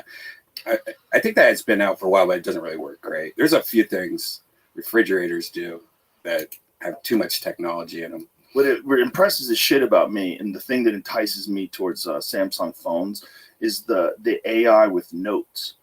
That's a big deal to me. The fact that it can record your podcast for sure, but also you can record a set and it'll transcribe the set and then put this and then summarize into, like, different parts. Like, this is where you're talking about sucking your own dick. Right. Like, this, Yeah. this is where you talk about UFOs. I asked Red Ben, he didn't see this. Did you see this, Joe, going around on Twitter? What? This feature called Recall on Windows. What? Yeah, let me play this for you. It's pretty great. It's great. We introduce memory, right? Photographic memory into what you do on the PC. And now we have it. So it's called Recall. It's not keyword search, right? It's semantic search over all your history. And it's not just about any document. We can recreate moments from the past, essentially. Here's how it works. Windows constantly takes screenshots of what's on your screen, then uses a generative AI model right on the device, along with the NPU, to process all that data and make it searchable, even photos. I got to try it out. I searched brown leather bag. It came up in visual search. There's no place on this page that it says brown leather bag. It just knows because it sees this brown leather bag. There could be this reaction from some people that this is pretty creepy. Microsoft is taking screenshots of everything I do. Yeah, I mean, that's why that it can only do it on the edge, right? So this is like, you have to put two things together. This is my computer. This is my recall, and it's all being done locally. Yeah. Texas is going to ban my recall. Like, they're not going to let me, like, it's going to be porn. I don't trust you at all. Yeah. I don't trust you at all. It's all done locally. Oh, I'm sure there's no way the government's going to have access to every keystroke you make and be able to see. Oh, well, that's ridiculous. And it's going to summarize everything you do. Well, not only that, it's not that difficult, especially for government organizations, to get into your fucking computer. Are you connected to a secure Wi-Fi? Are you even using a VPN? Are you what are you doing? What kind of firewall do you have? How many people are sophisticated enough to set it up so that you can't look at everything they do? It's like your friend's phone yesterday or 2 days ago. That's a straight up virus that he was downloading. People are saying it's not. People are saying it's just like if you have your case on improperly, it's pressing 2 buttons at the same time. Or was his phone on the table, Jamie, or was it in his bag? I do not remember. I don't remember either. I think if you're on some of these Android phones, if you're pressing 2 buttons at the same time, it reboots, right? So there's a bootloader mode. That's why you can do different things to your phones. But that bootloader screen does not look like it looks so cheap, dude. I was like the arrow that was in it. I was like, I've seen this arrow. That's clip art. Like, I think it even said Getty Images on the side of it or something. And then there's a barcode. Like, why does it have a barcode? What are you buying? Yeah. This is not for sale. Right. Why does it have a barcode? Right, and how are you going to scan that barcode with the phone that you're holding? Like, oh, it's got a barcode. It must be legit. Right. Yeah, that seems so fake. That was look at that. Look at all that Chinese writing too. Let's get the fuck out of here. I guess it's Korean because it's Samsung. Do not disconnect USB cable during software update. So it's saying downloading, and it says it in Korean. So it's doing something. That does not look official. The thing is, my point was, it took a while. And what if he broke his leg? Right. What if he just fell on his bike and broke his leg, and now all of a sudden he's got a call for an ambulance, and he's laying there with his fucking shin bone poking out of his calf, and he's got to sit there while his stupid phone does that. That's why it can't be real. Can you reboot that? Can you stop that? Is that possible? That's what I had circled. It said that you could cancel it. You can cancel it. Well, that's why when you posted that video, I texted you, tell them to hold down the power button and the up arrow, like reboot your phone. Stop doing whatever It it was is too doing. late by the time you sent me that. I always worry about that with Windows because Windows will start updating my laptop in the middle of nowhere. Yeah, that's the worst. It's like I'll open the laptop, super inspired, ready to write, and it's like, oh, we have to upload your software. This will take 20 minutes. Like, what? Yeah. This is stupid.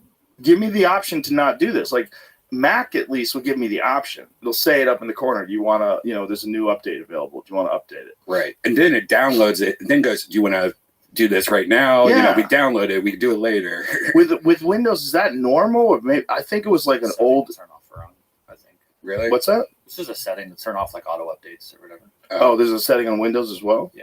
Oh, okay. I must have had it on just so I don't have to deal with it. Unless it's a Office thing or something you're dealing with that's not like no, Windows update. Office gives you a tiny notification at the top of a file that'll say a new update's available, but you can click out of that easy. You just wait. Yeah, but the problem is like I have automatic updates on Mac and it'll download it and go, hey, we got this update for you. It won't just like in the middle of doing something, just start like reboot my laptop. Yeah.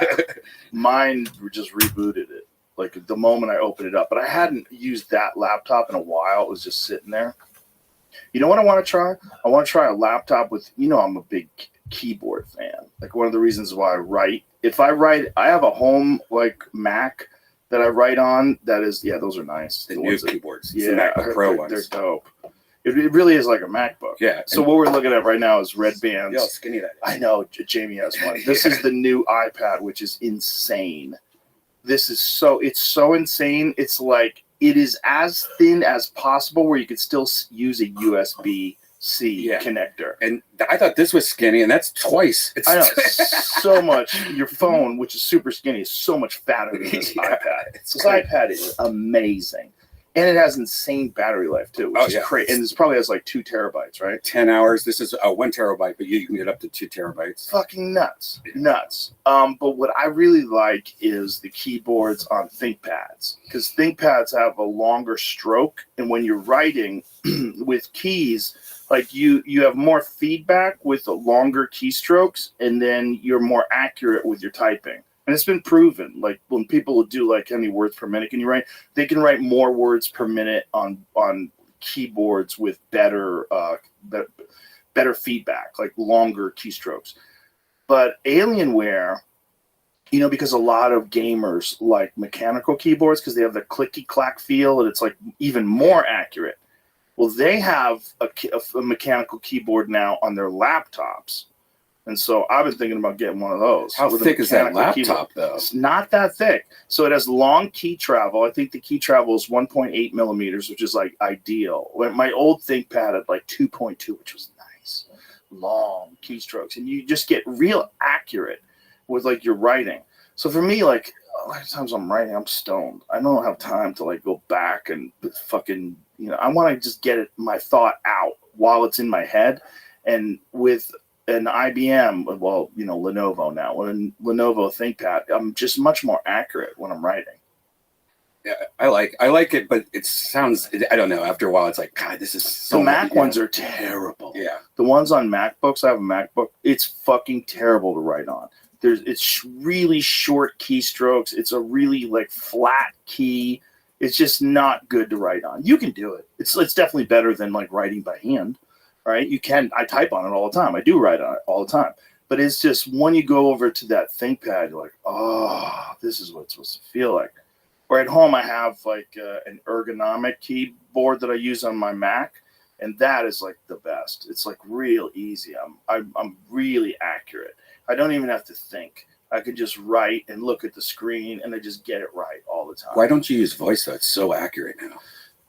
I don't want to be talking in my house.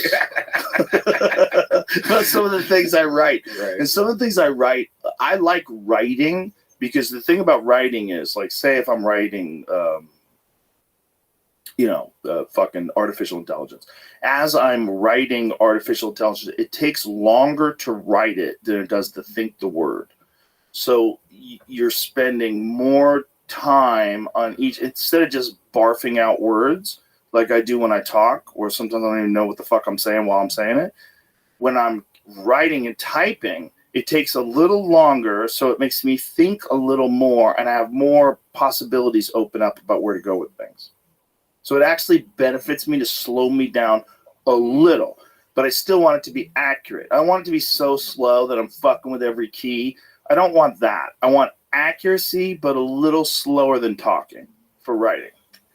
Yeah, my problem is like I'll just start writing like an idea or a joke or whatever, and then halfway through I'll look up and I'm like, I fucked up some word, or it auto corrected something, and it makes everything not make sense. And I've had it like, fuck, like I wrote this all down, and now I don't understand any of it. Like just one word spell checked. Like, yeah, that's true. Well, notes are the best for that.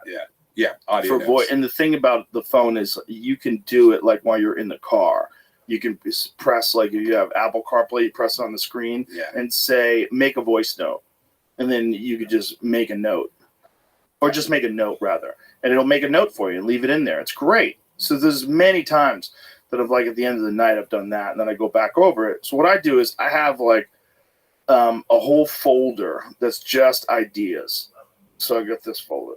Yeah. These are just ideas. Yeah. I got and some of them, a lot of them have become bits. And some of them, I'm just like, maybe one day I'll have something. And so when I write, I go back, same thing. I go back and I look at those and I'll see if something comes into my head. I'll say, like, because when you start writing, you're just staring at that blank screen, like, what am I writing about?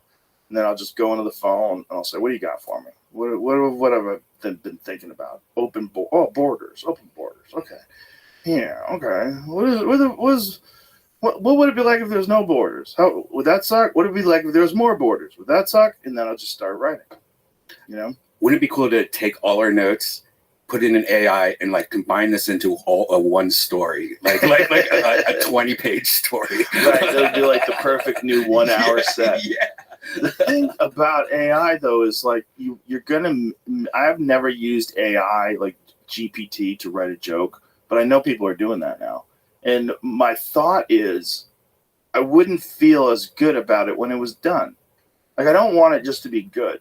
I want it to be good, and I want it to have come from my head. You know what I'm saying? It's not. That's the one thing. It's not there yet. It can't write a good joke. Like all this like shit where he's like Louis C.K. or not Louis C.K. but George Carlin and stuff. That's somebody writing that and just doing it in that George Carlin voice. Yeah. So it's not good at writing the jokes. Because I like to I've experimented like trying to find like a tag for like a joke already. Like this is the scenario, and it's still like dad jokes and Laffy Taffy bullshit. Like a cow walks into a bar. What I think it would be though, so like how like a lot of really good comics hire writers, and generally the writers aren't even as good a comic as them. But like with the way Chris Rock does it, I haven't talked to him personally. I've heard him talk about it, and I've talked to people who work with him. So one of the things he gets accused of unfairly, people say that he has writers who write for him. Chris Rock writes his own material. What he has is the writers. He bounces the ideas off them. So they come and watch him do the set.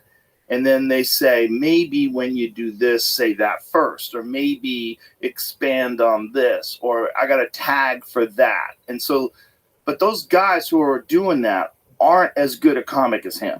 So sometimes you just need other ideas. Yeah, it's like the green room. That's what, green room, that's what, that joke, you should have had this, or, That happens. So the green room is amazing for that. There's so many times in the green room that we're all trying to work out a bit, and then like Tony will chime in or Brian will chime in, like, that's it. And then you figure it out. I mean, we rewrote David Lucas's entire fucking act in that green room.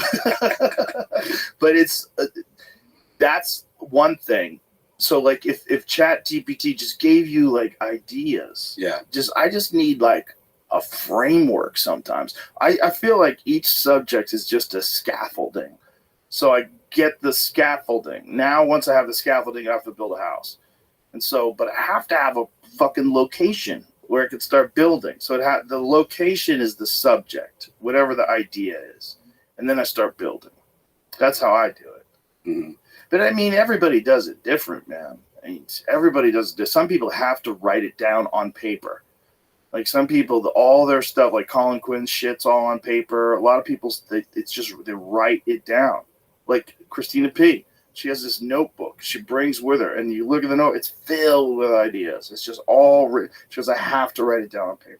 Mark Norman, like his back pocket's like a turtle, you know, of how many. Insane. He's the most insane. Yeah. Because he has a phone. He has a phone. He knows there's notes in the phone. You don't have to have that. You have both things when you can only have one thing. Like, this is so unnecessary. He's so silly. And he's just sitting on it like a second wallet, just breaking his back every night. Could totally gonna fuck his back up. Yeah. Like one of them cab drivers that has a bum back because, like, you have a fucking wallet that's 2 feet thick on one side of your ass. Yeah. If he just took those notes and transcribed them into the notes on his phone, then he would have it. He's always worried about losing them. But this way, you would never lose them because they would be in the cloud. Yeah. Take a picture. So yeah, you can take a picture, transcribe it, it's done. Exactly, right? Over. And with a lot of these things, like that's the other thing about Samsung, you can write with the stylus on the screen, and then it would convert that into print. You could do that on the iPad too. Really? Yeah, it's great. With the pen? Yeah. The iPad with the pen? Yeah. Why don't they make that for the iPhone, you fucks? The pen? They can't admit that Samsung was right. Yeah, I think they have apps, or there's a way to do it in the Note app, maybe on the phone, like where you just use your finger, you know, and just do. Yeah, but I want the pen. Yeah, it is silly. Or it's also silly, like the new pen that just came out. You can't use it on last year's model, and like it's like they do all this Apple dirty gets shit, dirty. dude. They get so dirty. They're so bad. They're so dirty with their USB-C cables. Oh yeah, I'm glad now that it's just Yeah, it's nice. But meanwhile, I have AirPods, and they all charge with regular Lightning. Well, the new version has. Yeah, they have a new version. Oh, I got to get a new version. Yeah, you can buy just in case. Just never let you go, and their shit is just good enough so that you keep going down that path. Yeah, Apple Vision Pro is very depressing. By the way, is it? Yeah, you done? I think like a lot of people, were so in. I'm so in, and it's still amazing. But then there's just nothing you can do. Like watching 3D movies is the best experience you'll ever have, even better than a movie theater. Really? Sitting there watching Avatar, like it's a big IMAX in your bedroom. It doesn't bother you that the thing's over your face? No, I of course I use it more, but it's so comfortable. How much EMF radiation are you getting? Oh, that's why my eyes are so bad. Like, like my eyes are getting worse every day. Like it's crazy. You're cooking your brain, son. And it fucks your dreams up, and it kind of fucks your brain up a little because I think your brain starts thinking that's real. So when you're like dreaming and shit, I don't know. Like was it you that there was this fighter pilot, and he's just like he's like one of the top fighter pilots for the Air Force or something like that, and I asked him if he's ever done like any of the VR flight simulations. He's like, I can't. It will throw off my inner timing and stuff like that because it will fuck with his inner timing. And I'm like, I never thought about that for a real jet. Yeah, and I'm like, whoa. What does it do to normal people? Those guys are all on the way out. They're all on the way out. When Mike Baker was in here, he was showing us how they have AI fighter jets now that out dogfight like actual piloted fighter jets 100% of the time. Yeah. They always win. It's like Sky Teslas. It's over. It's over. It's over. They're gonna. Yeah, it's so smart. Yeah, you got no chance. They're just too smart. They're too smart. No matter how clever you think you are, you think you're Maverick. Maverick's dead. Okay. Fucking Zero just killed Maverick, and Zero kills everybody because Zero isn't a human. And Zero doesn't get nervous, and Zero doesn't make mistakes. And Zero has all the data of every single dogfight and every single dogfight training mission that's ever been done ever in its database with the exact correct timing on when to launch missiles and where to be and where to avoid. And you're fucked. We're fucked. We're all fucked because then everybody's going to have the same thing, and it's just going to be nonstop word. We might be the only people that aren't fucked. Right. Because we talk shit. Professional shit talkers are always going to be necessary. Like to make sense of and to give you some entertainment through all this. I require them. Look, if I wasn't a comic and I wasn't around guys like you and Tony and all the people that we're around with all the time, I don't know what I'd do. If I had to talk to normies all day about how fucked things are and not laugh and not have fun, I'd be depressed. Like we're always laughing and talking shit and having fun, even though things are crazy. Like we are, 4 years away from artificial people telling us what to do, and everybody's like ushering it in our own demise, buying things constantly, we're going to have artificial life forms that are far superior to humans in like 4 years. And everybody's like, whatever. What do you think about Drake and Kendrick? I'm on Team Kendrick. Of course, everyone is. Everyone seems to be on Team Kendrick. Yeah. Drake slings too much dick. People are a little upset about him. He's a little too handsome. Yeah, but all the podcasts that every single comedian's ever done is going to be fed into AI, and they're going to be the shit talkers. You know? I honestly don't know anything about the Drake and Kendrick beef. Every time people talk to me about it, my eyes glaze over. I just can't pay attention. I can't pay attention to grown men beefing with each other publicly. It's just like sexual tension between those two. That's all it is. My feeling is always like, damn, you guys busted out 8 songs that are bangers, shitting on each other. You could have been just writing amazing rap songs, like elevating human beings, elevating life, you know. And once you write one diss song about somebody, it's not enough. And then you have to go back and forth and back and forth. Like, come on. I don't even like listen to old school ones. You know, that's why I fucked your bitch. Like, you go back and listen to Tupac and Biggie. Like, I love Tupac and I love Biggie. Like, how come I have to choose? How come? How come there's a fight? What's going on? Those songs